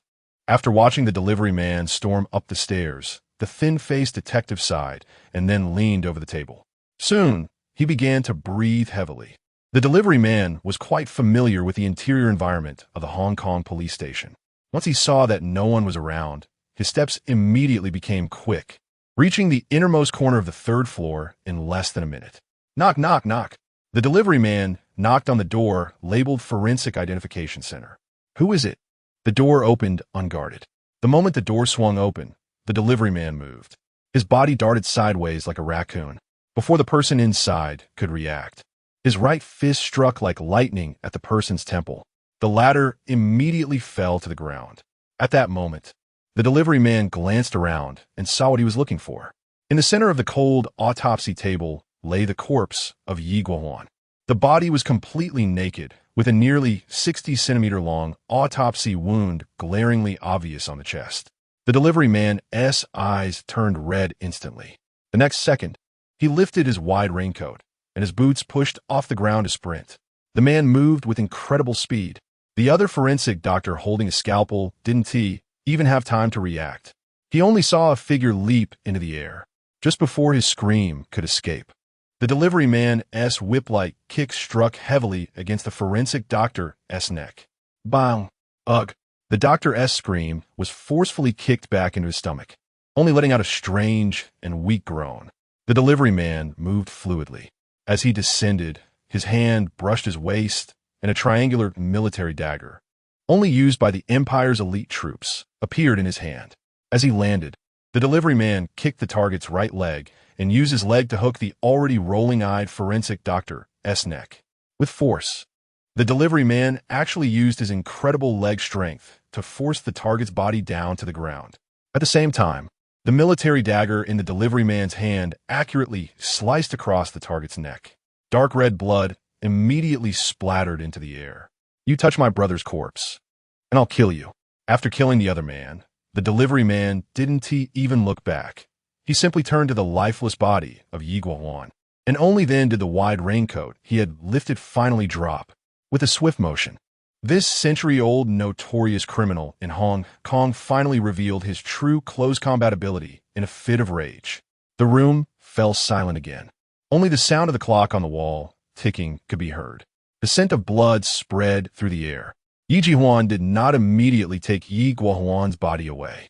He stood there, staring blankly at his brother's familiar face, which was already turning blue, in deep silence. "Today is your first 7. I'll take you home.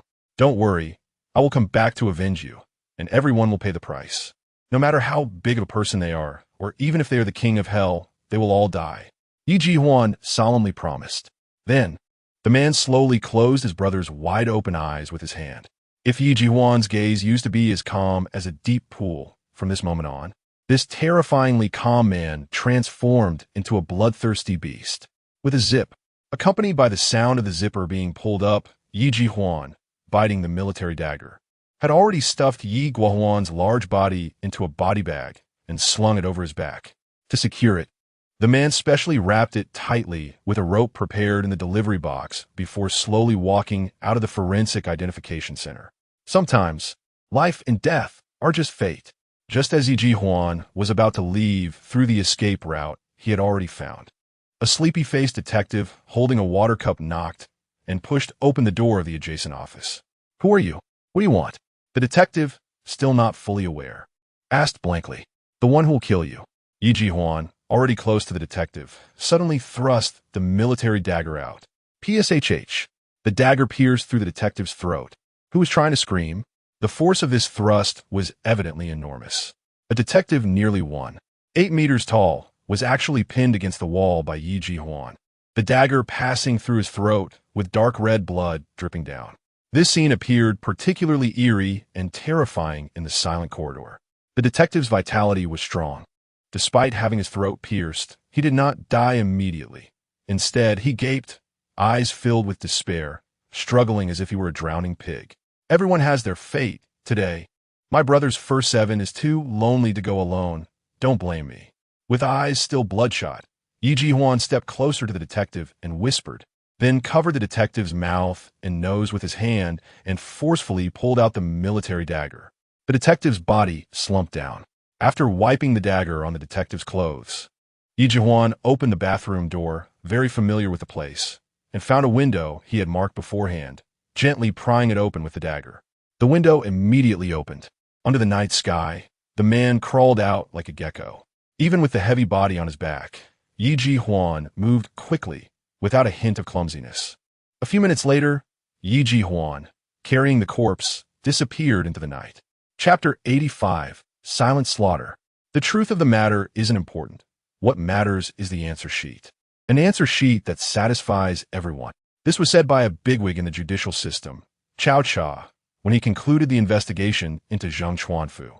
It was this statement that not only freed Zheng Chuanfu from any guilt in the shooting of the prisoner without any warning, but also made him a benchmark for the prison's correct response in the report. The punishment he originally deserved turned into a reward, if everything went smoothly without any setbacks.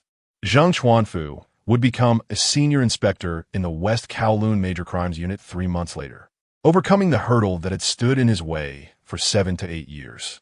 Struggles are everywhere.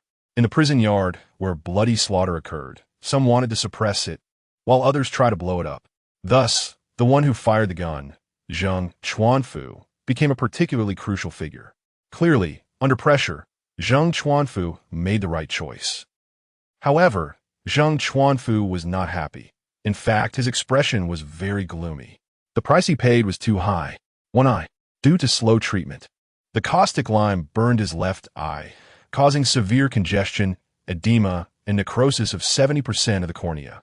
In simpler terms, he was blind in his left eye. Yet, despite such a painful price, the bigwig behind it all, Guo Baochuan, was still unhappy. This time, Mr. Guo helped you not because of your eye, but because you kept your mouth shut during the investigation. This was a message conveyed by Guo Baochuan's personal secretary, Zhang Yun, who said Mr.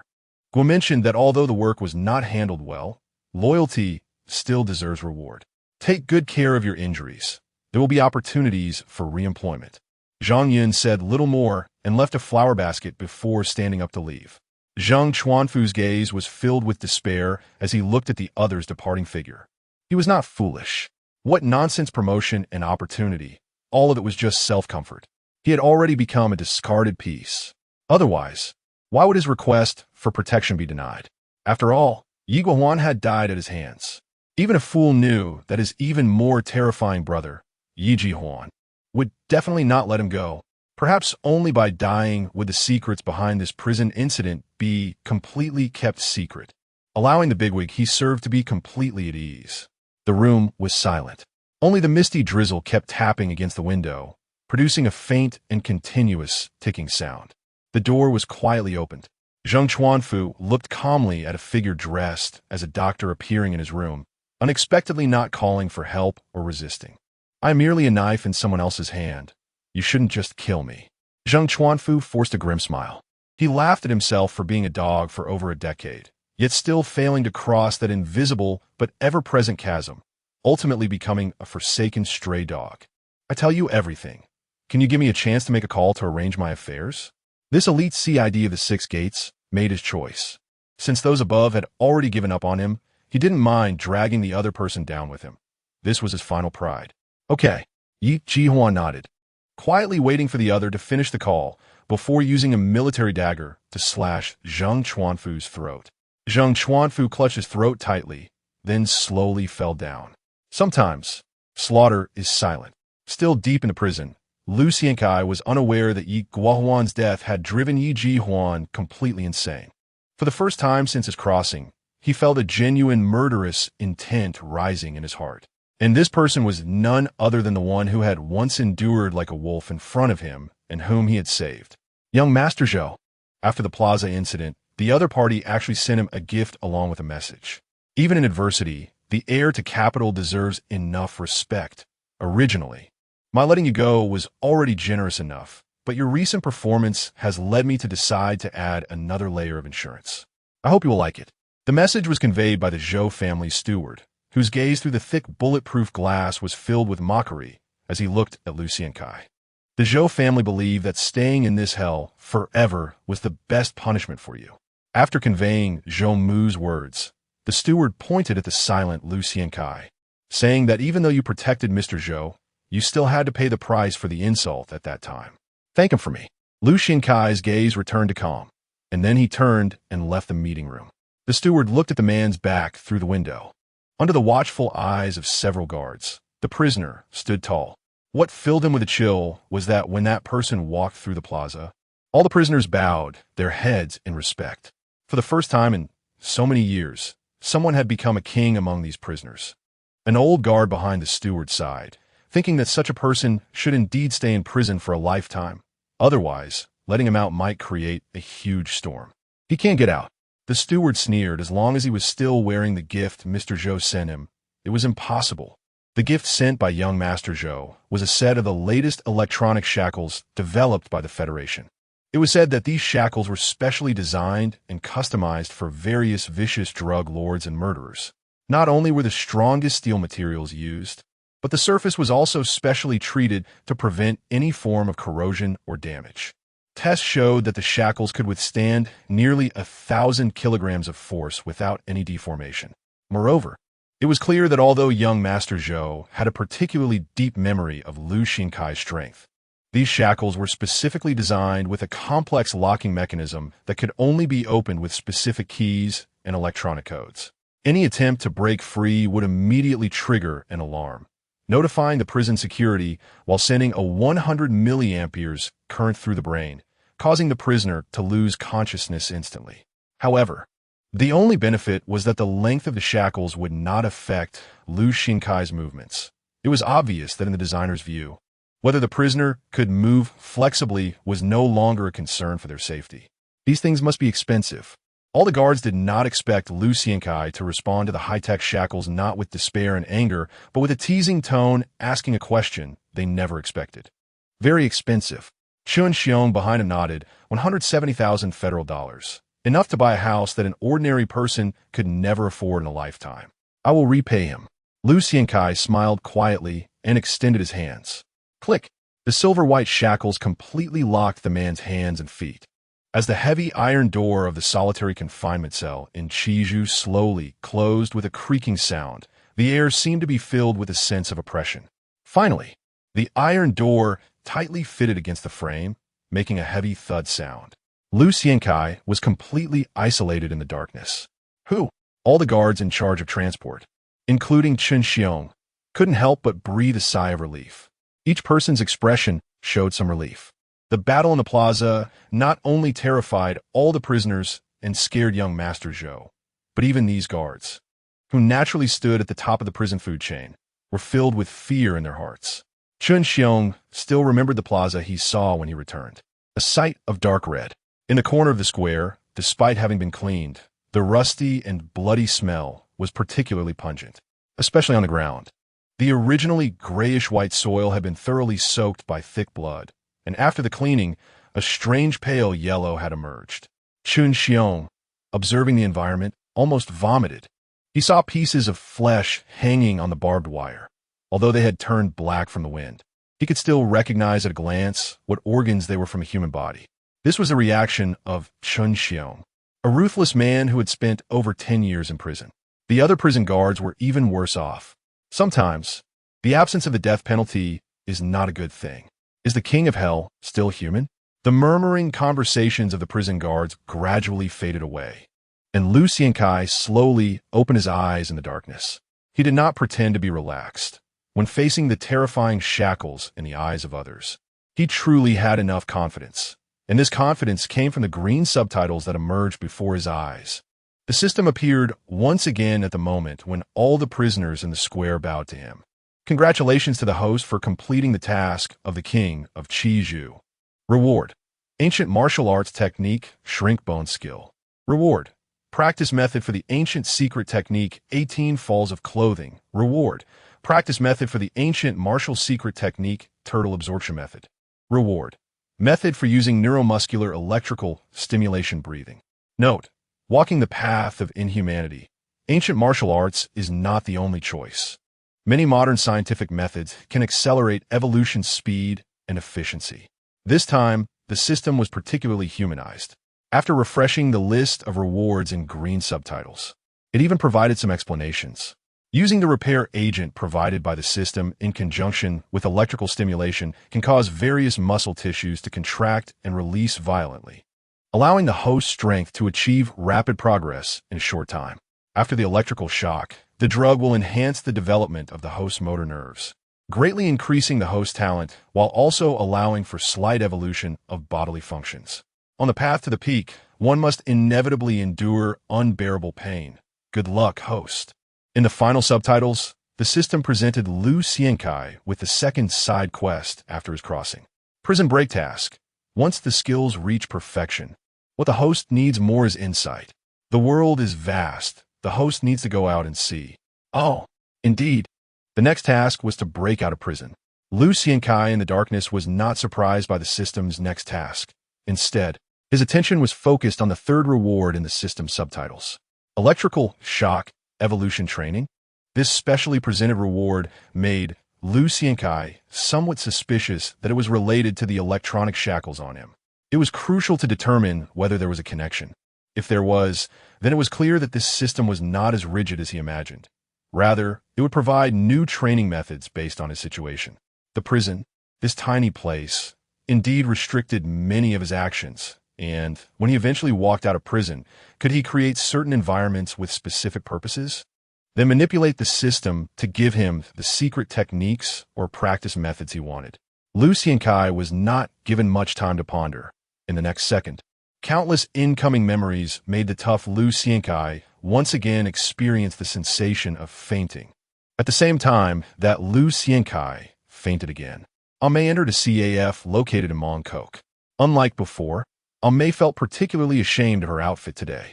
The girl did not wear her usual gothic makeup that concealed her emotions and appearance, nor did she wear her school uniform.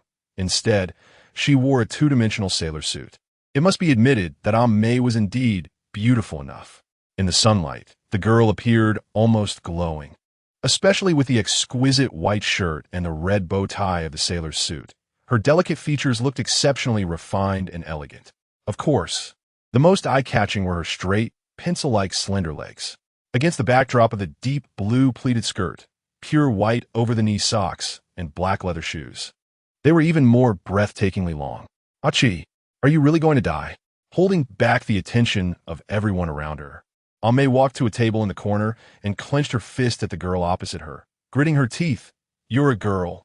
Every day, you either stare at my legs or make me wear these damn things. When will you be normal?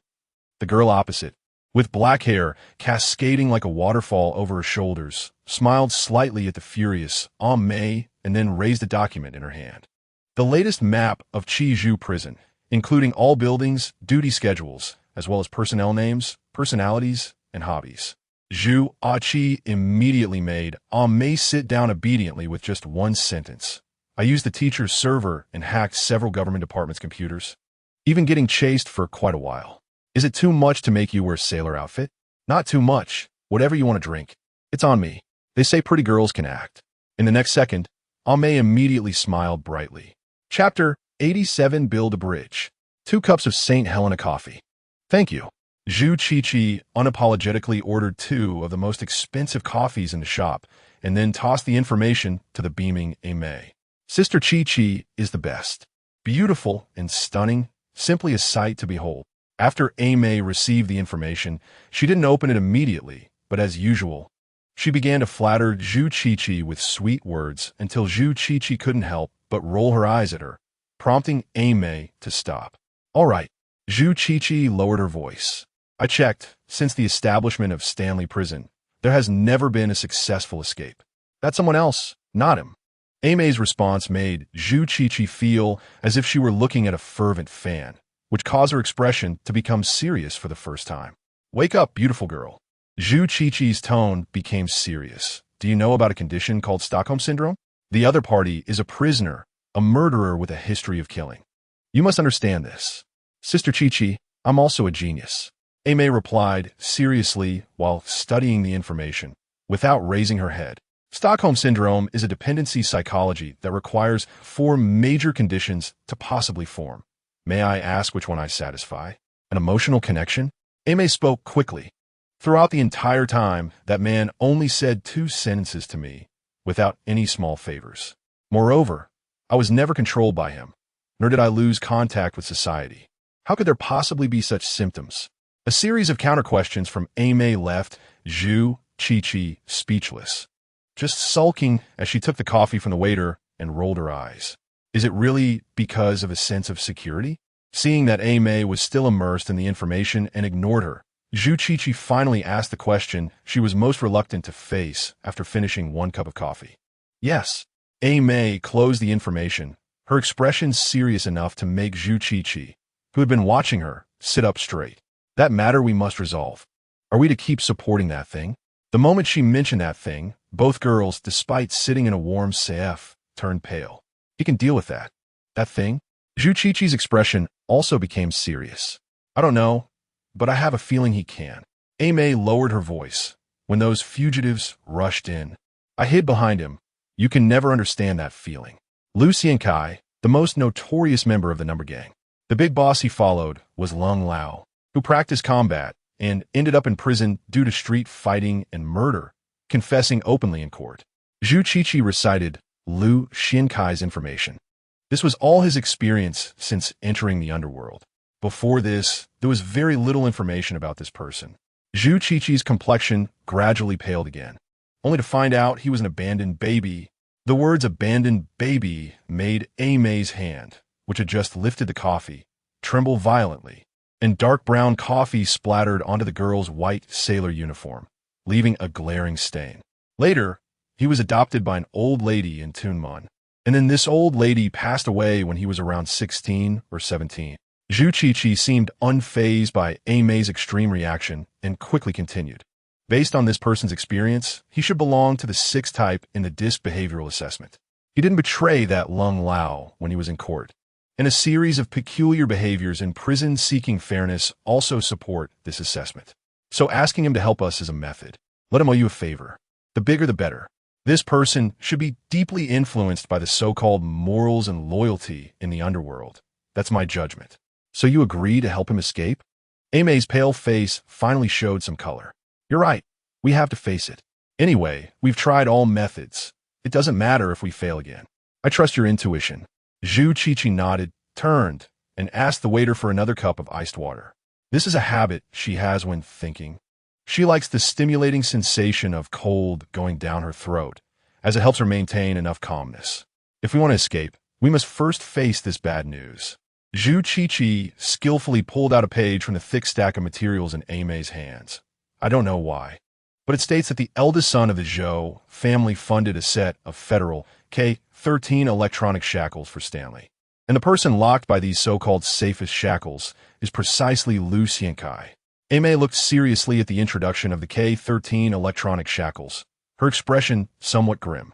We must resolve any potential issues with the K-13 before we can discuss the next steps. Zhu Qiqi's gaze was always exceptionally clear when discussing serious matters. After all, The power the two girls controlled could not forcefully break into Stanley, therefore providing information to help Lu Xiankai. This prisoner is the correct choice. But to get him moving, we must resolve this thing. Starting from the person holding the keys? Mei raised her eyes. Everyone has weaknesses. Controlling a person is not difficult. It's worth a try. Zhu Qiqi replied, this is a breakthrough point, but we also need to do one more thing, and that is to build a bridge. A bridge that can communicate with Lu Xiankai without attracting anyone's attention. In the afternoon CAF, soft music echoed in the air. People spoke softly, enjoying the rich aroma of coffee and the sweetness of desserts. No one would know that in the corner, two girls basking in the sunlight had already planned a prison break that would shock the harbor city. Stanley Prison. Many prisoners heard the screams coming from the confinement room deep in the prison, which they had come to call the land of demons. It was a scream of extreme pain, even through the heavy iron doors. Even at such a distance, the screams could still be faintly heard. Chapter 88. Leaving amidst the fireworks. The roar indeed came from Lu Xiankai. This tough man had anticipated the pain would be intense, but he never expected the electric shock training method would hurt this much. No wonder the system noted a phrase, on the path to the peak, one must endure unbearable pain. Good luck, host. Initially, Lu Xiankai was somewhat dismissive before triggering the electric shock, as the pain from massage and acupuncture was certainly not small. If it weren't for the great corpse guardian technique and his innate talent, he wouldn't have been able to endure that level of pain. At that time, Lu Xiankai believed he had reached the ultimate in suffering, but now he realized how wrong he was. The pain surged through his entire body like tenfold or even 20-fold under the electric current. If it weren't for the great corpse guardian technique having brought Lu Xiankai to the realm of the living dead, he would have definitely fainted again. Endure. Under the excruciating pain, the man's teeth were grinding. He could sense the benefits the electric stimulation was bringing him. The repair potion provided by the system was being absorbed frantically by his body, and many nerve endings were experiencing numbness and itching, seemingly strengthening his nerve units and muscle fibers. The training breath and visualization method given by the system were also quite miraculous. With each breath, his muscles and organs were transitioning between tension and relaxation, and this change under the electric stimulation surprisingly produced a sense of qi. Yes, it was a sense of qi. The dizziness from the pain did not cause Lu Xiankai to lose his rational judgment. He firmly remembered this feeling with his physical memory. No matter how harsh the training was, there were always areas that couldn't be trained. The current was strengthening his nerves and exercising his fascia and tendons. After gradually adapting to the pain, Lu Xiankai's brain gained insight into the training method. The breath refinement method provided by the system should be akin to meditation in ancient martial arts. Obviously, meditation is very rigorous for practicing blood circulation, so the current served a guiding role. Supernatural power stems from mental training and spiritual strength. The system's green subtitles once again appeared abruptly before Lu Xiankai. But unlike the previous cascading flow, the subtitles were particularly brief and disappeared again after just a second. Although the electric shock was dangerous and extremely painful, it quietly opened another door for him. If he could integrate the method of generating the qi sensation into his instincts, Lu Xiankai's eyes shone terrifyingly bright in the darkness. He slowly closed his eyes, letting his mind become less cluttered, starting from his breath to adjust. Gradually, the man fell into an exceptionally mysterious state amidst the intense pain. Some small characters often discover big secrets inadvertently. The world is indeed full of coincidences. Xiong was very happy today. As a salesperson in an electrical store, he finally managed to ask his crush, Ali, out, and he had prepared a surprise. Fireworks. To make Ali happy, he took an afternoon off and set up dozens of firework rockets that cost him half a month's salary at a remote dock in Saigon. Although he felt a bit sore, just thinking about the dazzling display after he lit the fuse and Ali's happy smile made Xiong feel it was worth it. What could be more exhilarating for a 19-year-old boy than love? At first, everything went smoothly. Under the silver moonlight of the crescent moon, the young couple strolled side by side along the beach, quietly observing each other and feeling the excitement brought by the release of hormones. Everything was so beautiful. I have a surprise for you. Xiong led the smiling Ali to where he had placed the fireworks. Okay, when a girl is willing to walk with a man on the beach at night, many things already have answers. The girl replied happily, but just as Xiong excitedly ran towards the fireworks, he stopped in his tracks. Who are you? Xiong looked at the man in a red jacket under the night sky, his tone somewhat fearful, although the other party did not speak. The aura emanating from him made Xiong feel as if he were facing a fierce beast.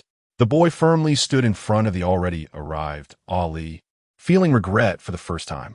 In the port city, large-scale fireworks displays were prohibited. That is why Xiong specifically chose this abandoned and sufficiently remote port. Only here could he have ample time to quietly leave with the girl if someone saw the fireworks.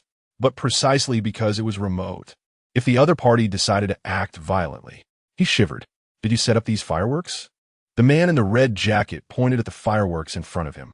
Yes, although Xiong didn't understand why the other party was interested in the fireworks. He still answered obediently.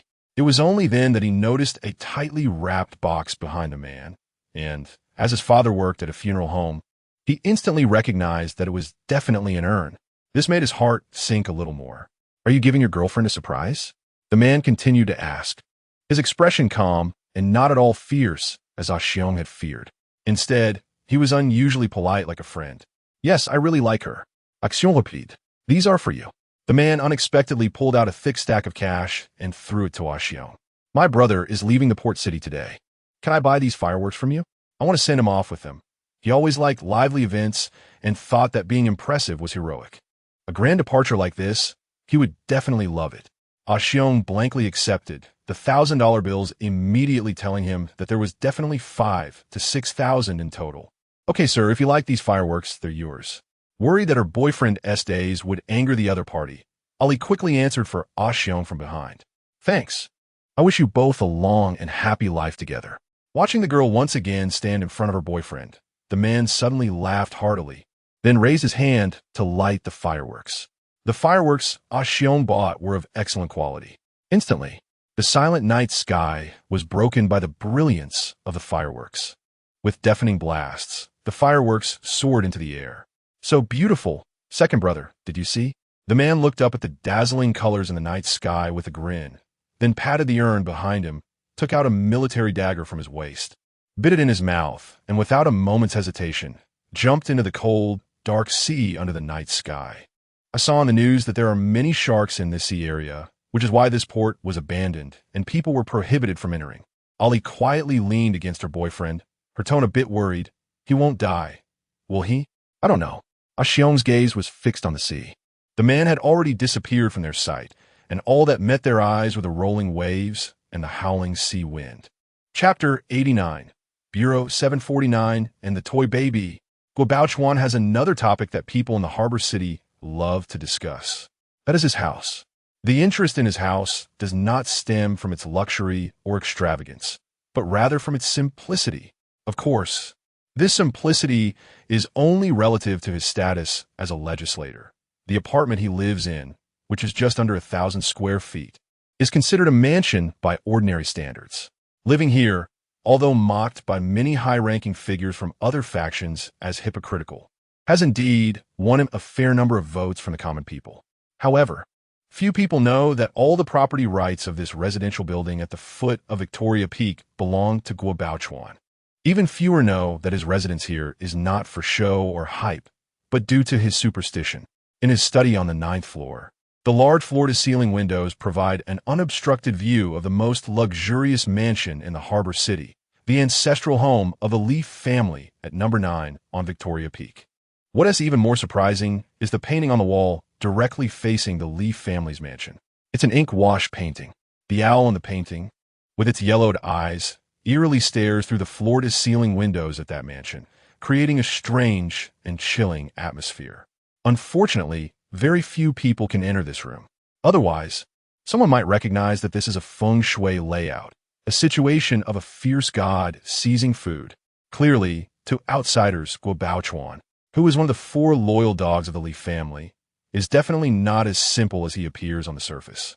Mister, Lee said you've been too eager for quick results lately, and you've gone a bit overboard.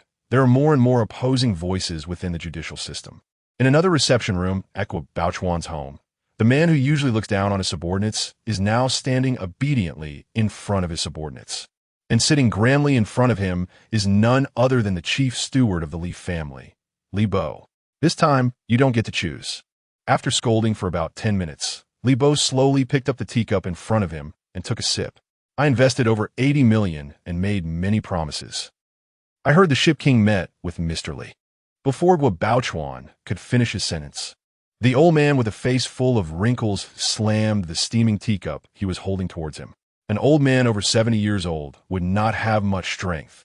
The cup filled with hot water drew an arc in the air and then smashed hard against Bauchuan's arm, causing hot water to splash everywhere. And it was visible that the skin on Bauchuan's arm immediately turned red and swollen. I will withdraw from the election. The intense burning sensation did not change Bauchuan's expression in the slightest. Instead, he bowed respectfully. The financial market is doing well lately. As compensation, you will take the position of director of the financial department. Li Bo trembled as he stood up. With your skill, you can get all this money back in a year. There will be another opportunity in the next election. After saying this, Li Bo slowly walked out of the reception room with the support of a strong man. At the door, the old man paused. Your tea is not good. The entire Empire Ishan produces less than 10 pounds of Wu Jin Mao Jian from the 12 mother trees. If you want to drink it, go ask Mr. Li for some genuine product. Understood. Bauchuan's bow remained humble as he quietly replied. By the way, I heard you provoked that so-called top thug in Harbor City? The old man shook his head, showing no concealment of his disdain on his face. Only when you can change your mindset from a humble background will you have a chance to achieve greatness. Mr. Li has invested heavily in you, so, for safety reasons, a bodyguard will come to protect you for a while. There are only 3 bodyguards trained in Bureau 749 in the entire Harbor City. So you must remember this favor from Mr. Li. You can only take what is given to you. You cannot take what is not given. The old man's voice grew fainter and gradually became inaudible. Minutes later, in the tightly closed reception room, muffled and furious screams echoed, like the wails of hellish ghosts. The same blue sky and white clouds, the same soothing music. But within the Qingshan Psychiatric Hospital, the feeling is completely different. Besides the absence of the usual relaxation, the strange behaviors and manic expressions of the patients in this environment give a chilling sense of dread. She here, Ms. Zhao has been doing quite well lately, much better than before. She is no longer afraid of strangers approaching and takes her medication obediently. The nurse in charge of reception smiled at the not-so-good-looking Aimei and Zhu Qiqi, saying, she is on the 4th balcony sunbathing now. Very quiet. You can see her. Aimei nodded, gripping Zhu Qiqi's arm tighter. Although the girl had been here many times, each time she saw the patients locked in chains in the room, she couldn't help but feel afraid, especially now, with a drooling patient staring at her through the window. This gave Aimei goosebumps all over her fair skin. Don't scare people. The nurse, in her 40s, raised her notepad and heavily tapped it against the glass. The patient, dressed in safety clothing and wrapped like a mummy, immediately scurried back to the corner like a frightened mouse. Delusional disorder. Always claiming to have traveled to another world, frequently self-harms. The nurse shook her head, saying that the societal pressure is too great nowadays. There are all kinds of strange patients. There is nothing to be afraid of. The 2 girls forced smiles and nodded. Under the nurse's guidance, a few minutes later, Aimei saw the woman she was both familiar with and a stranger to. On the balcony, enclosed by a finger-thick barbed wire, a woman in a white hospital gown sat quietly in the corner, staring blankly at the drifting white clouds in the blue sky. Although the woman's face was pale and unmade up, her still exquisite features indicated that she had once been a beautiful woman. In the woman's arms was a plastic baby toy. However, what was chilling was that the cheeks of the toy baby were covered in numerous bite marks, looking as if it had grown many eyes. Auntie, we've come to see you. After the nurse reminded them a few times and left, the 2 girls quietly approached the woman who was still gazing at the sky. Whether intentional or not, the 2 girls never had the courage to look at the toy baby in the woman's arms. I found someone. Believe me, you'll be fine. Aimei spoke with extraordinary gentleness. As usual, the woman did not respond, only slowly turned her head. staring at the two girls with lifeless eyes that resembled those of a corpse. Chapter 90. The chattering genius girl's Lu Xiankai is unaware of the various entanglements that will arise with the outside world in the future. The man who remains quietly in the depths of the Stanley prison focuses all his thoughts on electric shock training and practicing the latest acquired secret techniques. Lu Xiankai truly embodies the four words, single-minded and undistracted. In the solitary confinement cell at the deepest part of Stanley, with the most advanced technological shackles, enduring an hour of electric shocks each day. This is a situation where an ordinary person would despair to the point of suicide. Yet it is the best environment for Lu Xiankai's evolution and transformation. The man's strength increases day by day. In just 7 days, his enhanced intuition has allowed him to identify which prison guard is on the other side of the heavy iron door from a distance of 5 meters. This is merely an enhancement in his mental acuity. By throwing punches tens of thousands of times each day, Lu Xiankai has fully grasped the realm of unity of mind and intent that Yi Guohuan has longed for. In this state, his boxing technique evolves astonishingly like that of a teenager, experiencing remarkable growth every day. The iron cloth technique also undergoes remarkable changes. Under the electric shocks, the drugs he has absorbed fully integrate into his body. When Lu Xiankai attempts to rub his exposed skin against the protrusions on the mottled wall, he surprisingly hears a faint sound akin to the clash of gold and iron. Incredible talent, astonishing training methods, and the effects of electric shocks. In just this short week, Lu Xiankai has made progress that others might not achieve in several years. The man is tough on himself. After each recovery, his training the next day doubles in intensity, continuing until he reaches his limit before pausing to recover using the great corpse preservation technique. Lu Xiankai is now certain of one thing. The rewards given by the system are indeed related to his circumstances. For example, this time S reward is the bone shrinkage technique. This secret skill is still exceedingly cruel, a cruelty to the body. During the practice, Lu Xiankai must use muscle strength to vibrate and dislocate the bones in his body, allowing his skeleton to bend to an unimaginable degree under conditions of spontaneous dislocation and subluxation, thus enabling his body to shrink. The dislocated joints are not the main issue. The internal organs also need training. Following the breathing and muscle exertion methods provided by the system, Lu Xiankai must reposition his internal organs to ensure he can still function like a child without any side effects. Lu Xiankai has marveled more than once at the miraculous nature of the system's restorative potions. He can feel that during this self-harm-like training, the connections between his internal organs, ligaments, and bones are continuously strengthened through damage and healing. Although he does not have tools to measure his height, Lu Xiankai can be certain that he has shrunk by about 2 centimeters. The astonishing training methods have made his muscles and bones tighter and more solid through repeated torment. If the bone shrinkage technique is meant to evolve his body through self-harm, then the ancient martial arts technique 18 falls of clothing trains the exertion and attack of every part of his body. Withdraw and change position, leverage momentum, transform and shift. Draw in and drop empty. Avoid sharp points and conceal strengths. Spin and move. Strike diagonally to counter the direct. Break the direct with the lateral. And outsmart the clumsy. This is the exertion method summarized by the system for the 18 falls of clothing.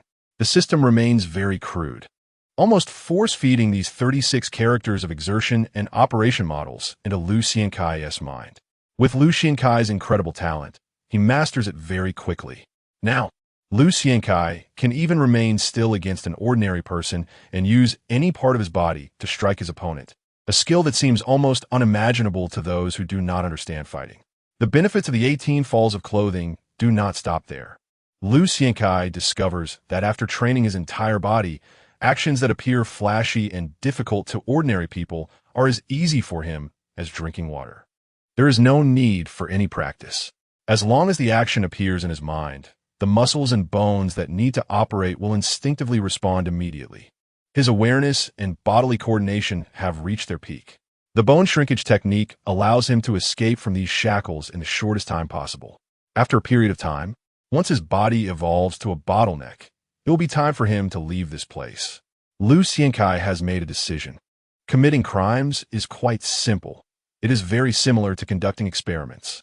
Just as Lu Xiankai has made his decision in Zhu Qiqi's bedroom, two genius girls are also starting their plan. It is simply a matter of finding a target, seeking a solution, and then reasoning through and resolving all obstacles in the path. One wonders how those foolish criminals who get caught can be so brainless. Zhu Qiqi habitually uses her sharp tongue to disdain the stupidity of the ruthless figures in the martial world. Her expression proud like a swan that has just learned to fly, looking down at the ground monkeys. The first step is to build a bridge for communication with Lu Xiankai. Zhu Qiqi feels as if she has returned to her teacher's laboratory. The only difference being that the senior assistants have been replaced by the excited-eyed Aimei in front of her. I created software and inputted all the information about the prison guards and inmates. After analyzing the big data and conducting a series of investigations, this person should be the most suitable. Zhu Qiqi turns her laptop around, revealing all the details of a prison guard named Liang to Aimei. It's him. Zhu Qiqi continues. His financial and family situations are in crisis. I also analyzed his daily behavior using the computer, and the conclusion is that his personality is very prone to taking risks for profit. Controlling a person is simply about leveraging fear and profit. I've calculated that it would only take 1,400,000 to sway his interests. Zhu Qiqi strokes her pointed chin, but at this step, we need to solve a problem. What problem? Aimei asks. Any criminal action must prioritize protecting our own safety. We need to use this person to communicate with Lu Xiankai, but cannot expose ourselves. In other words, we need to establish several firewalls for safety. Only then can we avoid being found by the 6 doors, even if we fail. That's not difficult, Aimei responds.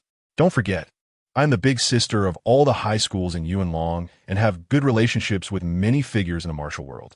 So I can find some people to help. What do you mean? Zhu Qiqi looks at Aimei. Set up a ring layout, in which we are at the center.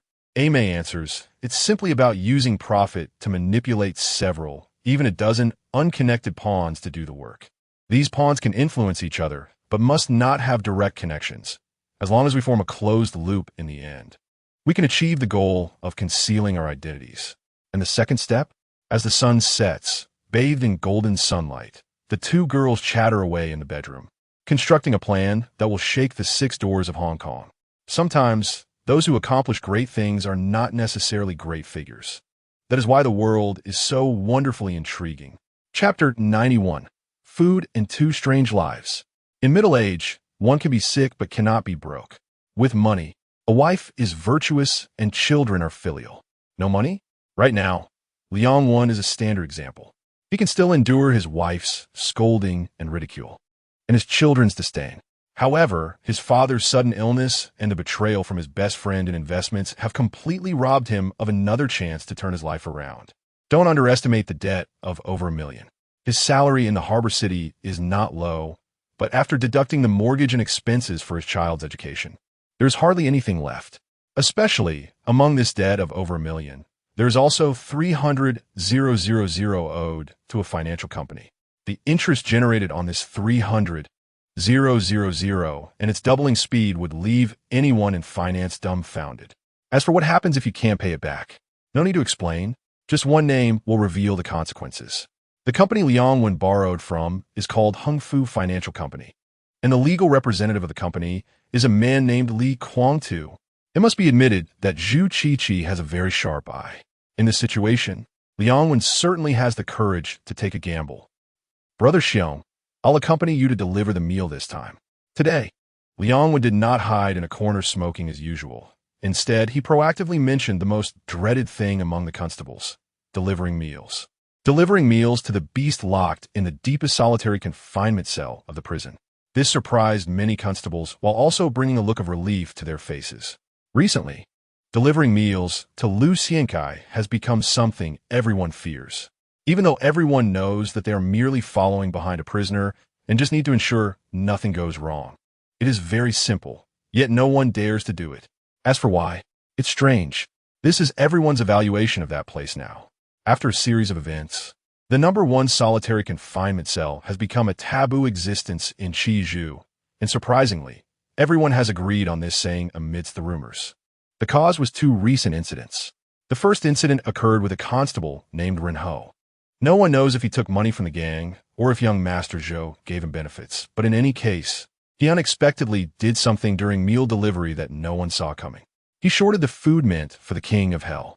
You must know this is not only aimed at the King of Hell, but also at Chun Xiong. Now, with the help of the King of Hell's henchmen, Chun Xiong has almost secured all the transaction channels and has recently taken to browsing expensive Porsche cars on his phone during his leisure time. Clearly, he is making a considerable profit. So why can Chun Xiong make all the gangs obey? For one reason, to release the King of Hell.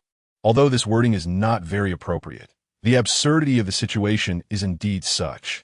Initially, some gangs were unconvinced.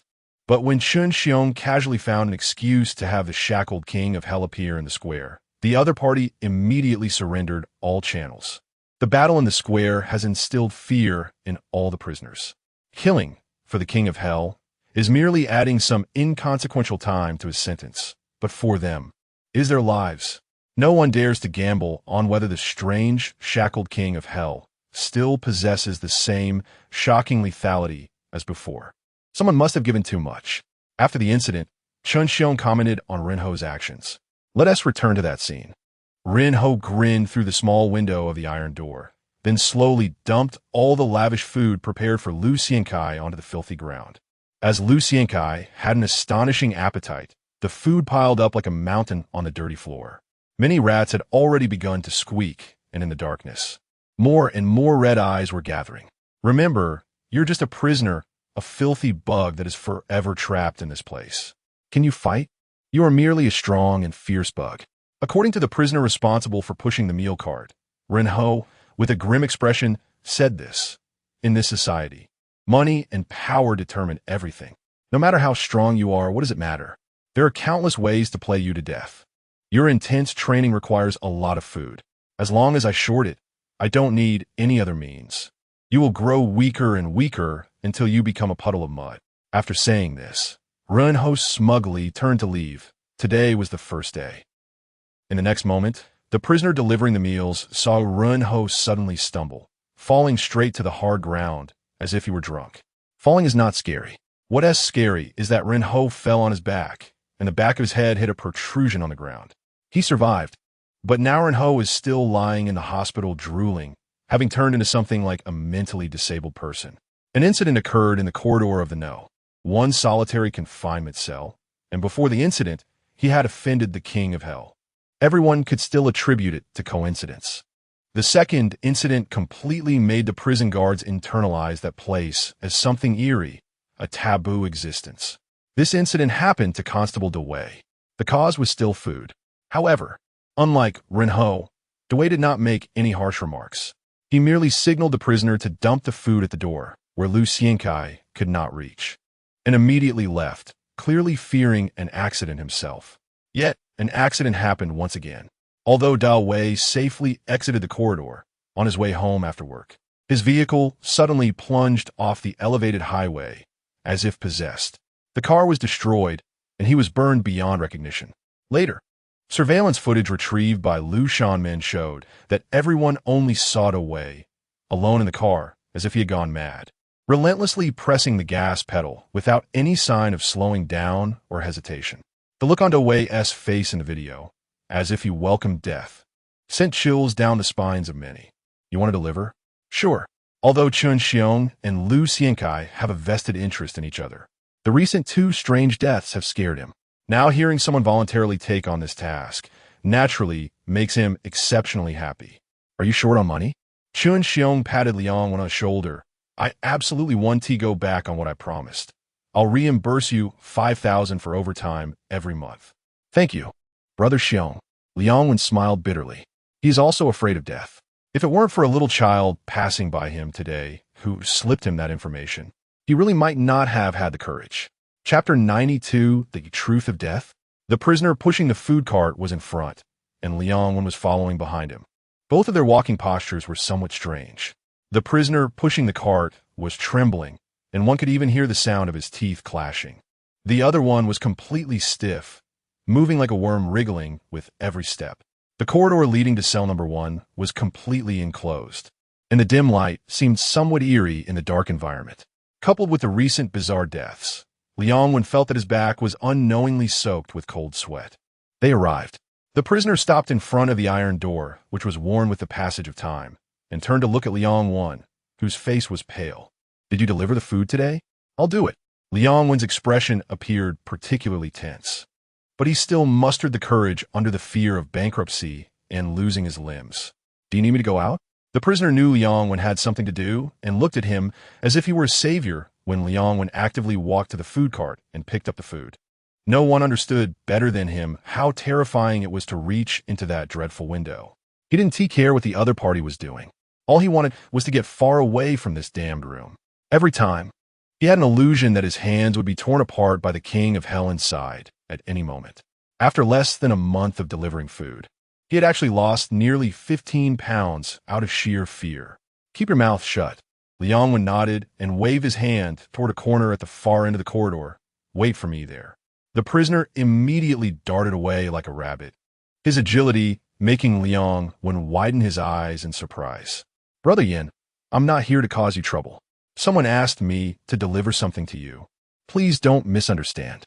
Liangwen muttered in a low voice while tremblingly pushing the food tray through the 30-centimeter window. At the same time, he placed the tray down. A crumpled piece of paper he had been holding in his palm silently fell into the corner of the tray. With the dull sound of shackles clanking, a hand reached out and took the tray. After standing up, Liangwen didn't leave immediately, but remained quietly waiting there. "Are you delivering food again tomorrow?" A voice came from the other side of the door after a few dozen seconds. "Yes," Liangwen replied. "Thanks." Lu Xiankai inside the iron door didn't say anything further. Only then did Liangwen push the food cart away. And he never knew what he had given to the king of hell. It didn't matter to him. A wise person should understand one thing. When you cannot see through the essence of matter, the less you know, the better. Lu Xiankai ate slowly. This was in stark contrast to his strong physique. Eating was also a form of cultivation. This realization didn't come from the system's hint, but from his own feeling. Through day after day of rigorous training, Lu Xiankai's control over his body had reached an unimaginable level for ordinary people. He found that chewing his food into a fine paste before slowly swallowing, it was the moment he felt most relaxed. Ethereal. Lu Xiankai felt this was the only time he could actively enter this state during the day, and what was even more surprising was that in this state, his sixth sense or intuition had a slight enhancement. The incidents involving the two constables were indeed related to Lu Xiankai. His demand for food had now reached an astonishing level. He would not hesitate to act against anything that threatened his food. Causing Run Ho to have an incident appeared bizarre and terrifying to outsiders. But in reality, it wasn't very mysterious. All Lu Xiankai needed was just a shard that had fallen from the wall.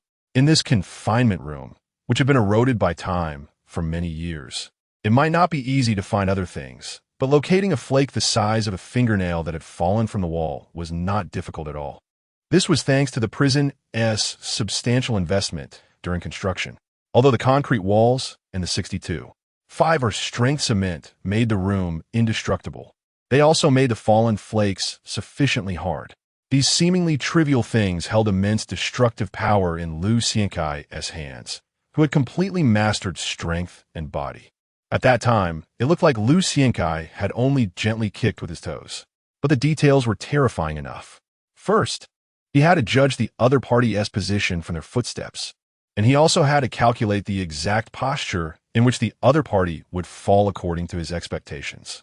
No one knew that after he kicked, Lu Xiankai felt as if he had completely collapsed.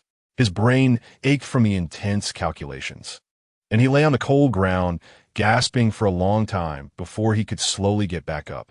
As for the second constable's death, it was also thanks to that kick.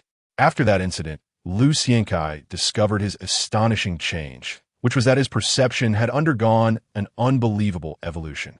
When his spirit, energy, and mind were united, he actually felt as if he had a substantial sense of existence. So he conducted a bold experiment. He transformed his immense fear of life and death into a bullet and heavily shot it toward Awei's brain. Since it was just an experiment, Lu Xiankai didn't feel too dejected when he saw the other party leave unharmed. However, he never expected that the other party would really have a car accident. Nevertheless, the price Lu Xiankai paid was also severe. Since that day until now, he had been experiencing dizziness in his brain, and even slight exertion would cause a stabbing pain. Now, Lu Xiankai completely ignored the pain in his head, his gaze fixed tightly on the crumpled paper Liang Wen had delivered. The paper had been spread out on the ground. Just at first glance, Lu Xiankai confirmed that this was a detailed map of Stanley Prison. Although the map wasn't very complete, this small piece of paper had marked all the routes, environments, and guard positions in the corner where he currently was. "I will help you escape." A phrase suddenly echoed in Lu Xiankai's mind, reminding him of what that girl, who had pounced on him in the square, had said. A perfect experiment requires review and summary. This time, the meeting point for the two girls was an ice cream shop. In a corner, Zhu Qiqi licked her vanilla ice cream with an expression that even Mei found embarrassing while lowering her voice to speak. Crime also requires during my interaction with Liang Wan, I set up 3 firewalls. Mei, with no semblance of a noble girl, was gulping down her favorite dark chocolate. "Didn't you say that the best way to control someone is through fear and temptation? I've done that. He can't lose his job now. So I had someone give him some evidence that would scare him to death." The girl scratched her head. "Then I used letters to give him some temptation. A sum of cash that would let him breathe, but wouldn't allow him to surface." Chapter 93. 100,000 Cries. This world will not stop for anyone or anything.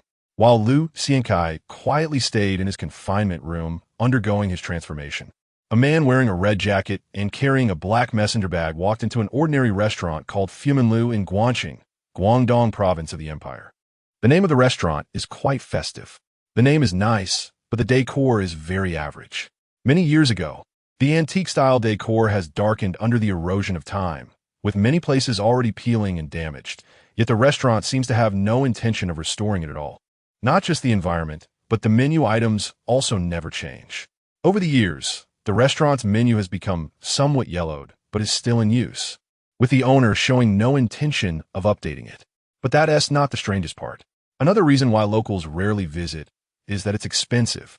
Dishes with average taste and portion sizes cost 10 times or even more than those outside, and the waitstaff's attitude is also very poor. Yet, strangely enough, the restaurant's business has always been good. Not just good, but exceptionally so. Especially on Wednesdays, it can be described as packed to the brim. Locals have never understood why those outsiders prefer this overpriced and poorly serviced place to eat. Some curious folks have tried the food and came out with just one word to say: expensive. A diner exclaimed after fleeing from the menu.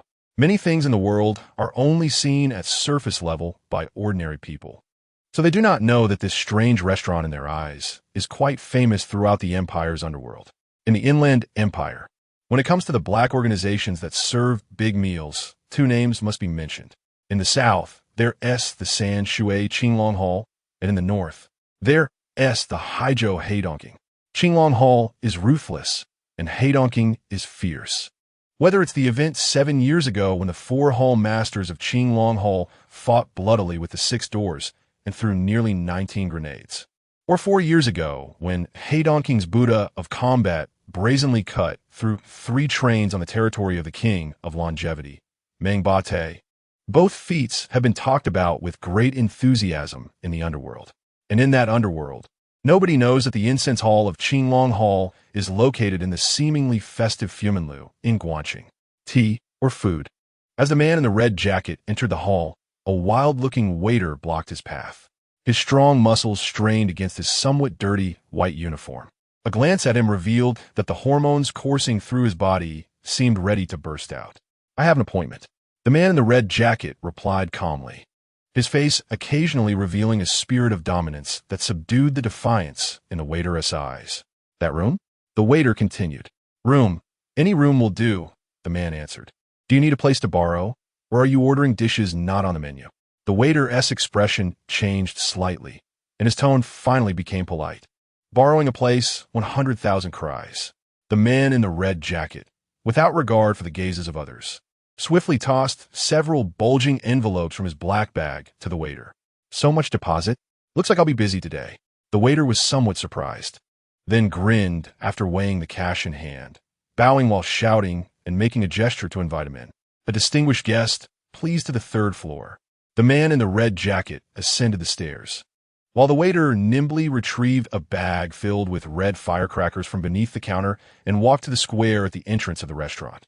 A few minutes later, the sound of firecrackers erupted. The crackling fireworks instantly made several men dining in the hall tense. Is blood going to be shed? One young man lowered his voice to speak, noticing someone had bought firecrackers. Eat your meal. Another man tapped the young one on the head with his chopsticks, then discreetly disengaged the safety on the short gun at his waist. The so-called room in Fumanlu still had a simple decoration. Directly facing the door was a folding screen painting the image of celestial maidens, followed by a round red lacquered table and 8 chairs. Interestingly, these 8 chairs were not the same. Aside from 7 round chairs, there was a Grand Master chair prominently placed at the main position. After entering the room, the man in the red jacket leisurely surveyed the area, his gaze briefly sweeping over the triple-layered soundproof windows and the sealed gaps. A very nice place. The man smiled at another waiter who followed him. The walls are double-layered, right? How much soundproofing material is inside? To kill someone, it naturally needs to be done a bit more meticulously. The waiter replied with a smile, there's a reason for the price. Serve the dishes, I'm hungry. The man in the red jacket laughed heartily and walked straight to the master chair. The waiter nodded and bowed before leaving. 20 minutes later, a bald man wearing a black t-shirt and a gold chain as thick as a finger walked into the room, surrounded by 4 young men. Brother, sorry for being late. I'll drink a cup as a penalty. The bald man entered with a beaming smile, immediately putting his hands together and bending down respectfully. Sit down, old friend, why be so polite? The man in the red jacket didn't look up, still quietly chewing on a plate of bright red special char siu in front of him. One must not lose decorum. One must not lose decorum. The bald man touched his head, walked to the table, poured a full glass of wine, and tilted his head back to drink it all before turning to the young man behind him and shouted, Call for Brother E. Brother E, hello. The young men immediately bowed, their voices somewhat uneven. Ajeng, Ashui, Abai, Injingwang. The bald man didn't greet the young men, but instead sat directly next to the man in the red jacket and spoke, all chosen, as you requested. Skilled with firearms, have killed before, possess certain combat abilities and counter-surveillance skills. What is the settlement fee? The man in the red jacket didn't look up. 300,000. They're all good kids from our area, not expensive and not afraid of death. The bald man replied with a silly grin while eating. What kind of guns are they playing with? For the first time, the man in the red jacket looked at the 4 young men dressed in cheap labor clothes. Imperial Black Stars. The responses from the group were remarkably unified. Oh, the man in the red jacket lightly acknowledged, then put down his chopsticks and pulled out a handgun with a glossy blue finish from his waist. Can you disassemble and assemble it? 30 seconds. Bang! The man threw the gun onto the table, his cold gaze locking onto the young man. Let me make it clear. If you deceive me, you want to leave this room today, and I will still pay the settlement fee. Don't. Brother E. The bald man's face turned somewhat pale. The firecrackers outside are what I want to sound. Do you understand what it means to set off that thing in Fumanlu? The man in the red jacket grinned and interrupted him. Old Gio, you've been calling me Brother E, but you should have guessed who I am long ago. The man's eyes were disdainful. That's right. I am Yi Ji Huan. Chapter 94. 10 million each. The silly smile on the bald man's face froze. His cheeks, slightly flushed from alcohol, quickly turned pale. Nicknamed Old Nine, the bald man was a broker, but his brokerage was not in the political or financial fields, but rather active in the realm of crime. In this timeline, after the Empire won 3 consecutive victories against the Federation in localized wars, the world finally returned to calm. The soaring military expenses and technological advancements made the Empire's massive army seem somewhat bloated. Thus, a large-scale disarmament began. Hundreds of thousands to millions of Imperial soldiers laid down their weapons and returned to their hometowns. Returning home is not scary. What is scary is poverty.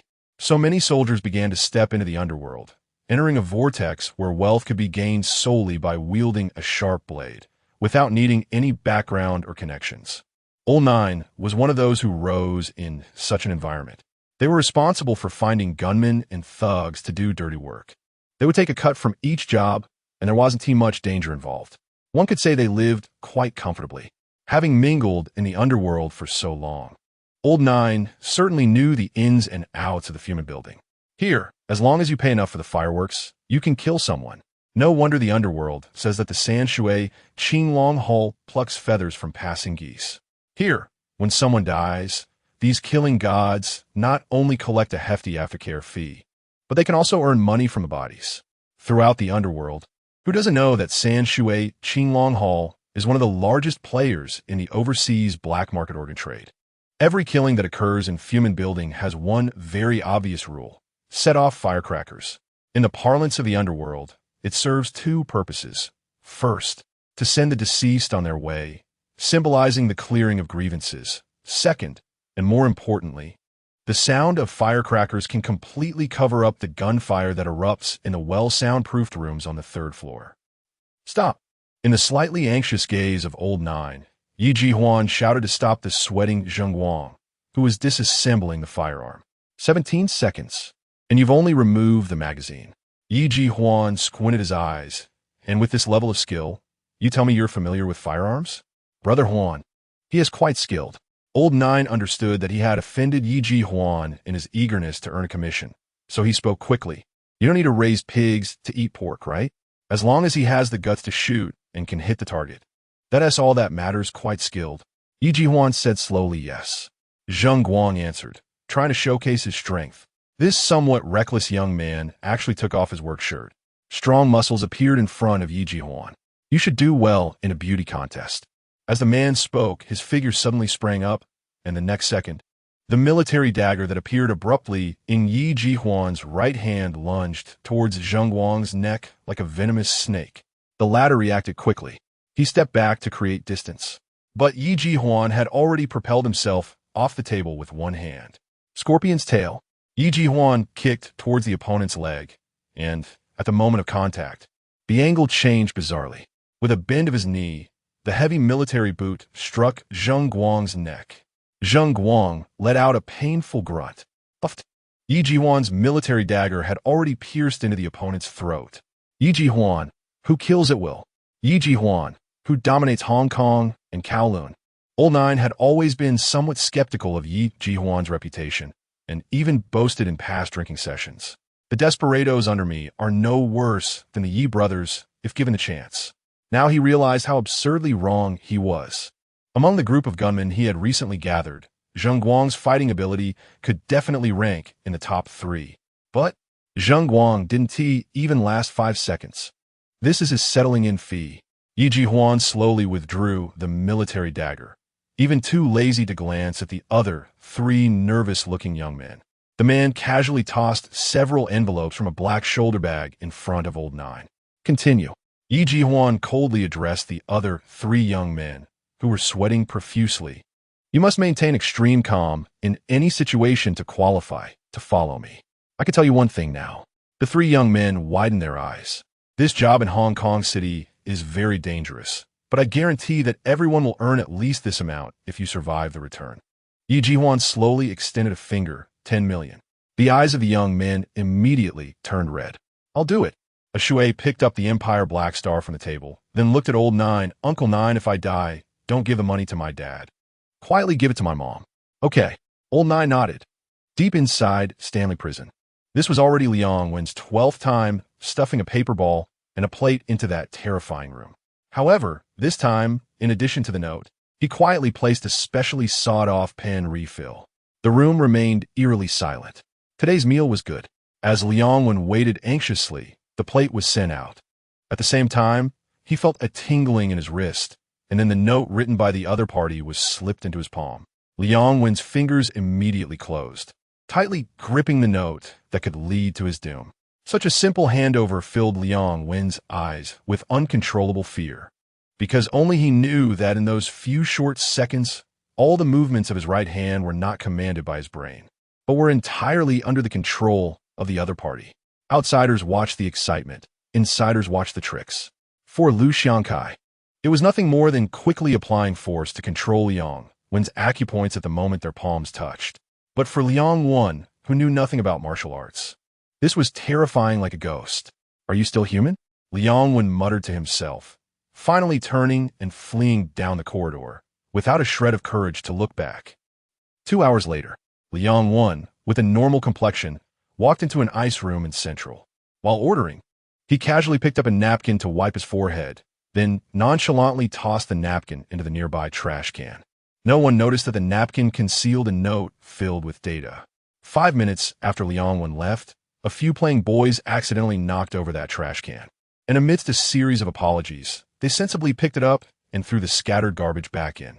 Naturally, no one would know that the sweat-wiped napkin had quietly disappeared. In a CAF across the street from the ice room, May pulled out her phone to send a message. At the next intersection, there's an old lady's newsstand. Hide the goods in the second row of the Star Fun magazine. After sending the message, the girl calmly stood up, quietly tossed the phone card she had just used into the trash can at the back of the CAF, and walked into the bustling crowd with her backpack.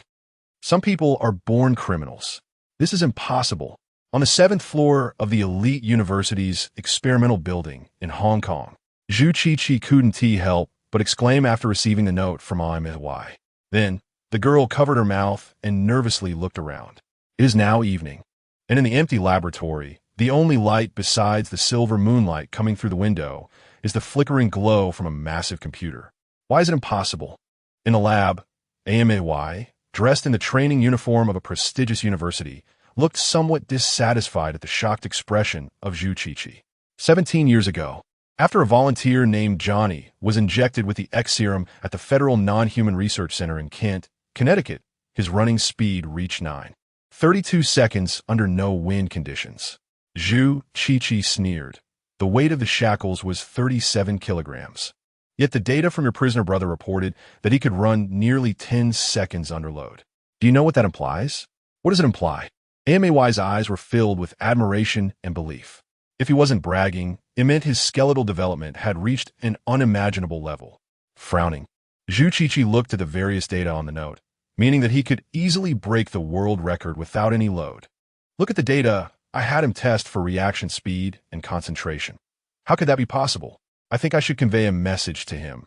Some things must be scientifically rigorous to be possible, rather than him habitually expressing his toughness with exaggerated claims from the underworld. Unlike Mars, who had personally witnessed Liu Xinkai's ferocity, Zhu Qiqi clearly believed more in the human limits data from various journals. You haven't seen this man, so you'll never believe that miracles are the marks engraved on him. Mars countered. The girl didn't think there was anything false about the data on that note. After all, Liu Xinkai's almost godlike figure had deeply imprinted in her mind, and she had long regarded him as a non-human existence. Sister Qiqi, since that thing can exist. Although mentioning this topic again made Mars' face turn pale, she still seriously expressed her opinion. Then what is impossible? Zhu Qiqi was silent for a long time. Mars, there is only one chance. Her gaze kept wandering over the note, and after a few minutes, she slowly spoke up. Don't underestimate the prison's defense system.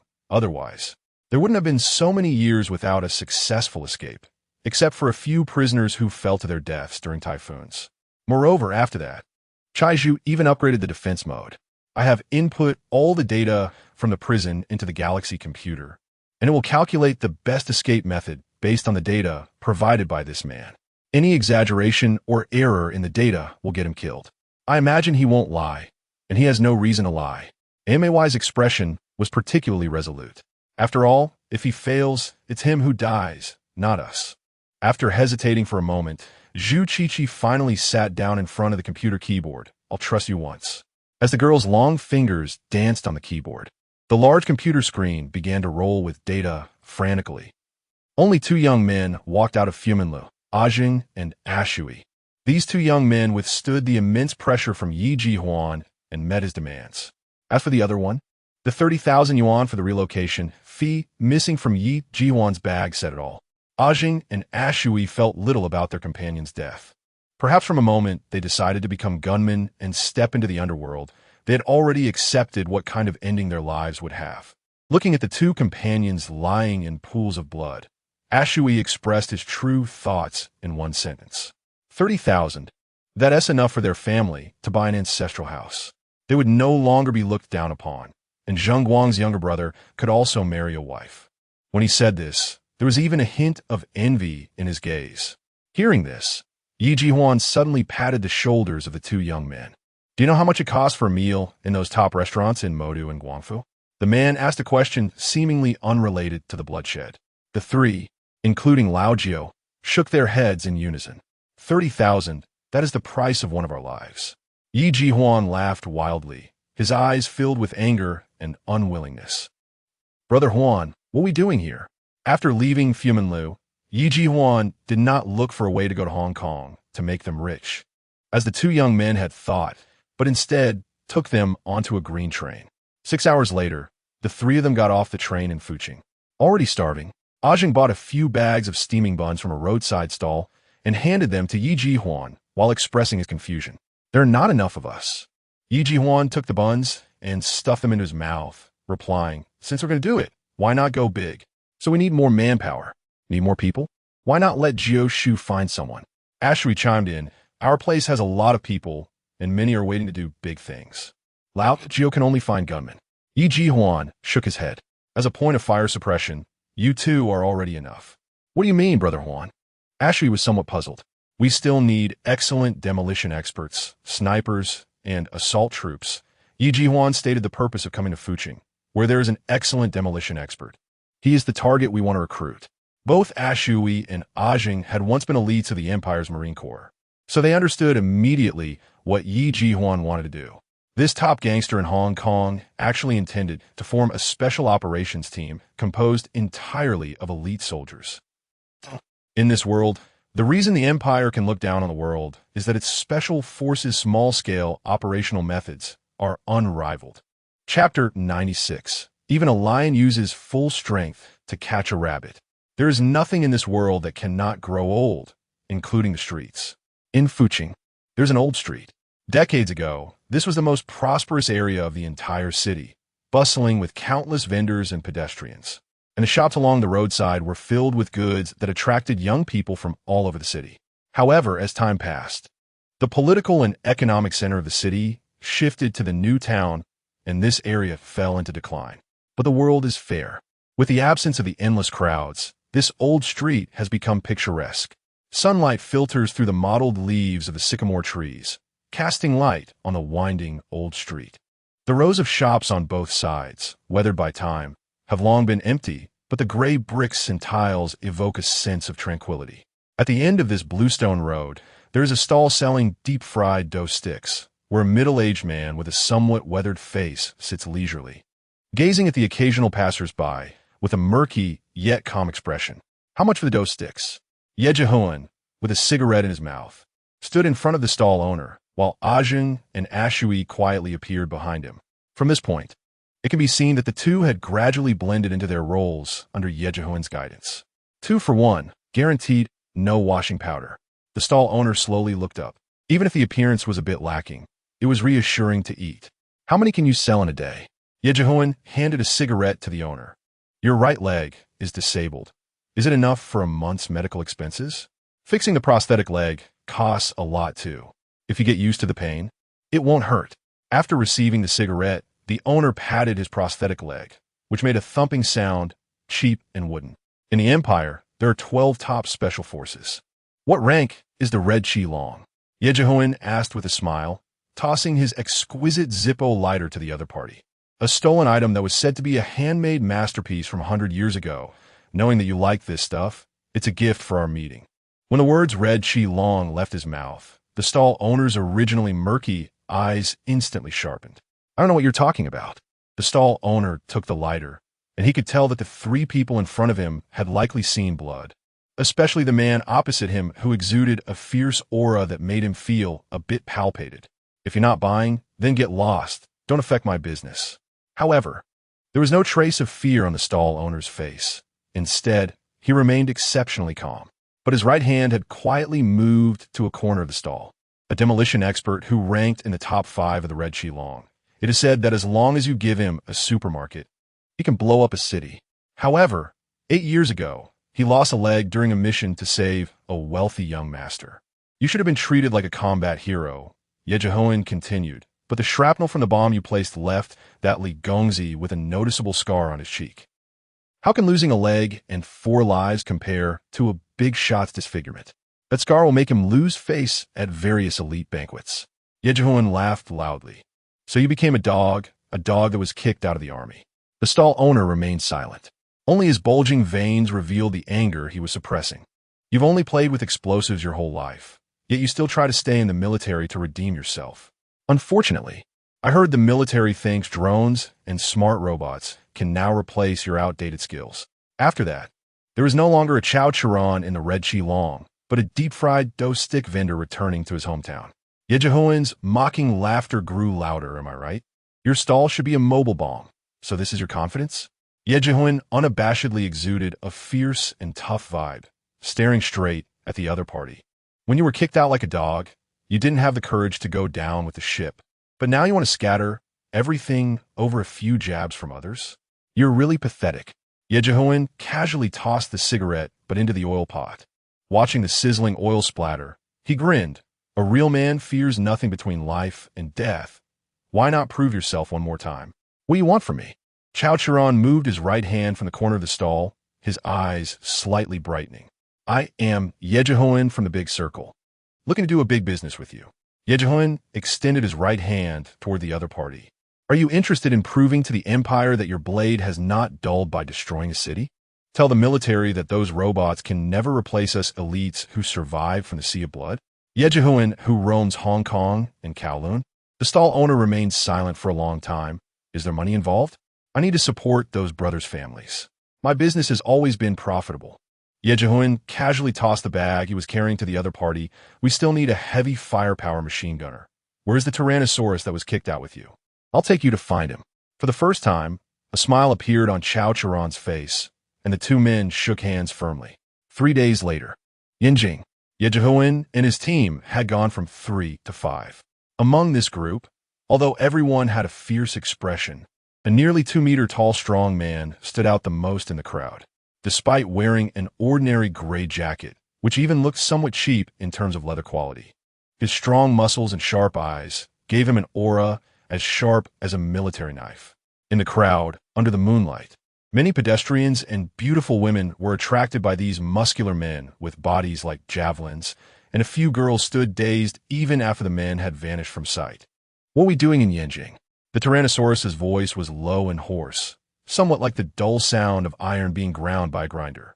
Besides making money in Hong Kong, I want to kill a few people. Yejehoan did not hide his thoughts. One of them is in prison, hard to kill.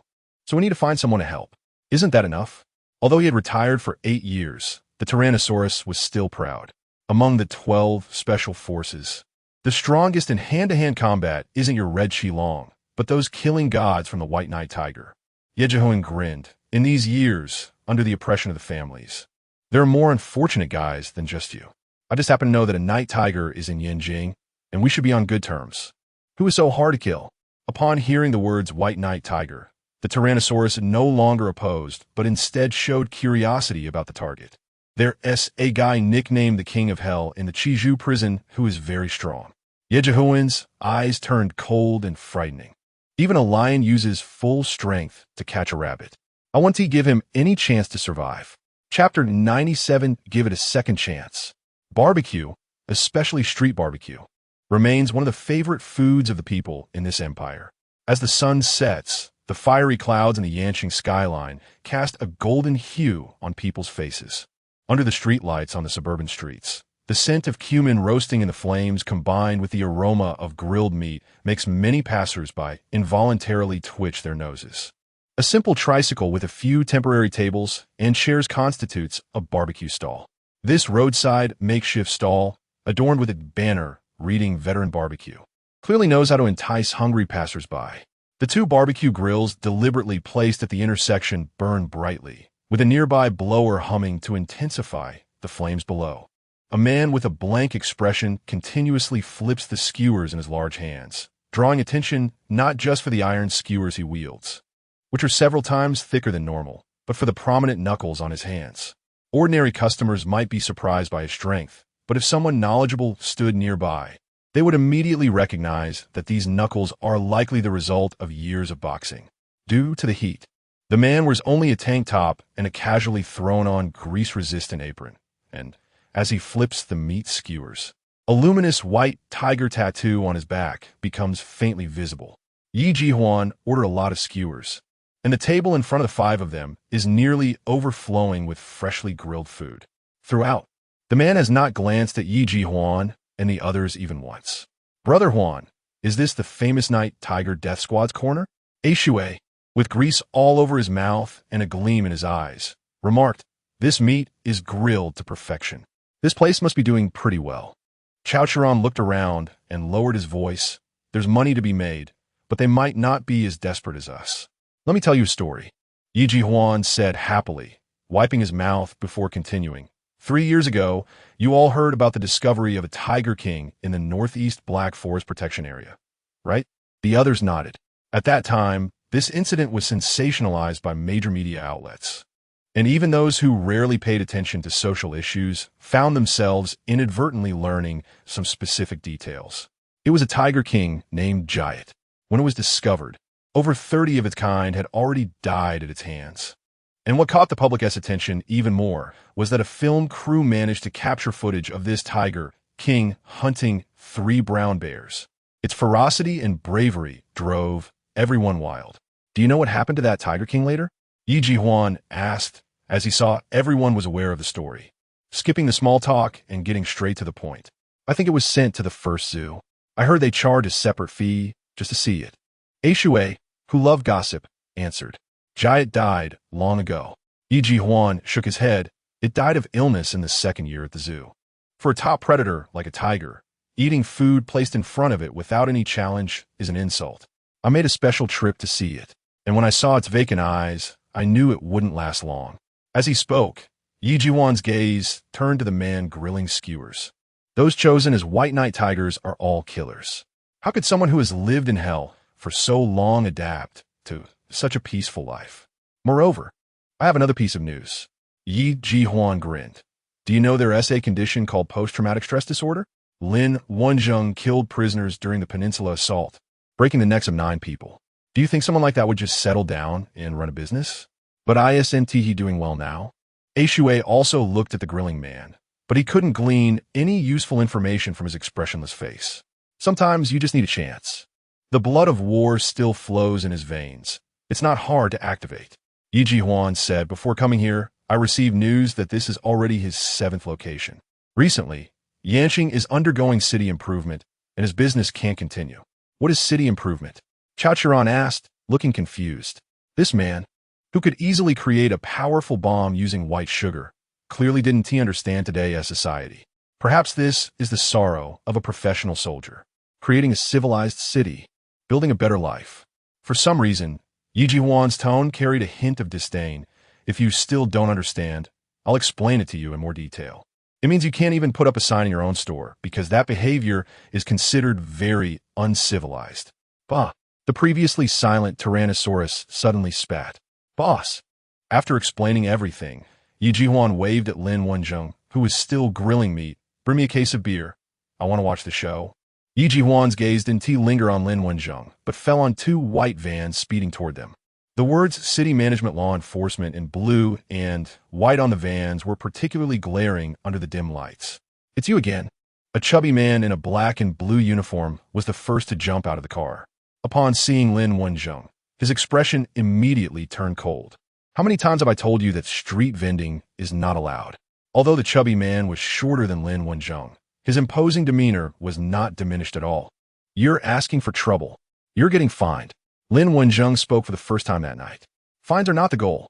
The chubby man's gaze instinctively darted away from Lin Wenzheng's bear-like physique, and his tone involuntarily softened. Then, perhaps feeling a bit embarrassed, he glanced back at the 7 or 8 colleagues who had already gotten out of the car, and his tone rose again. "Seize it. Everything is to be seized." The chubby man waved his hand behind him. "Xiao Chui, go put out the fire. All ingredients are to be confiscated. Let's see his supply list. These vendors are trying to make money. Who knows where they got their inferior meat? This time the fine will be the maximum. It's not a blackmail." just as a few subordinates were pouring water from the nearby basin to extinguish the charcoal fire. The chubby man quickly wrote up a fine ticket and handed it to the increasingly pale Lin Wenjung. "Pay up." Lin Wenjung did not move. The cold liquid made contact with the charcoal fire, and a plume of white steam suddenly rose, making the man look particularly disheveled amidst the white dust. "I have no money left. You fine me 7 times. Lin Wenjung, who had never shown any resistance, gripped the still-hot grill as if it were cast from iron. "You can't seize this. It's all I have. Without it, I can't make money. Let go." The chubby man sneered. "Do you want to spend a few days inside? Give a second chance." Lin Wenjung took a deep breath and hunched his back. "I'll leave right now. Get out of here. Your words are just hot air." The other spat. "You tell me, how many times have I caught you?" Many diners had already gotten up to leave, but Yi Ji Huan and his group remained seated, eating meat and drinking beer, though all their faces wore an inexplicable silence.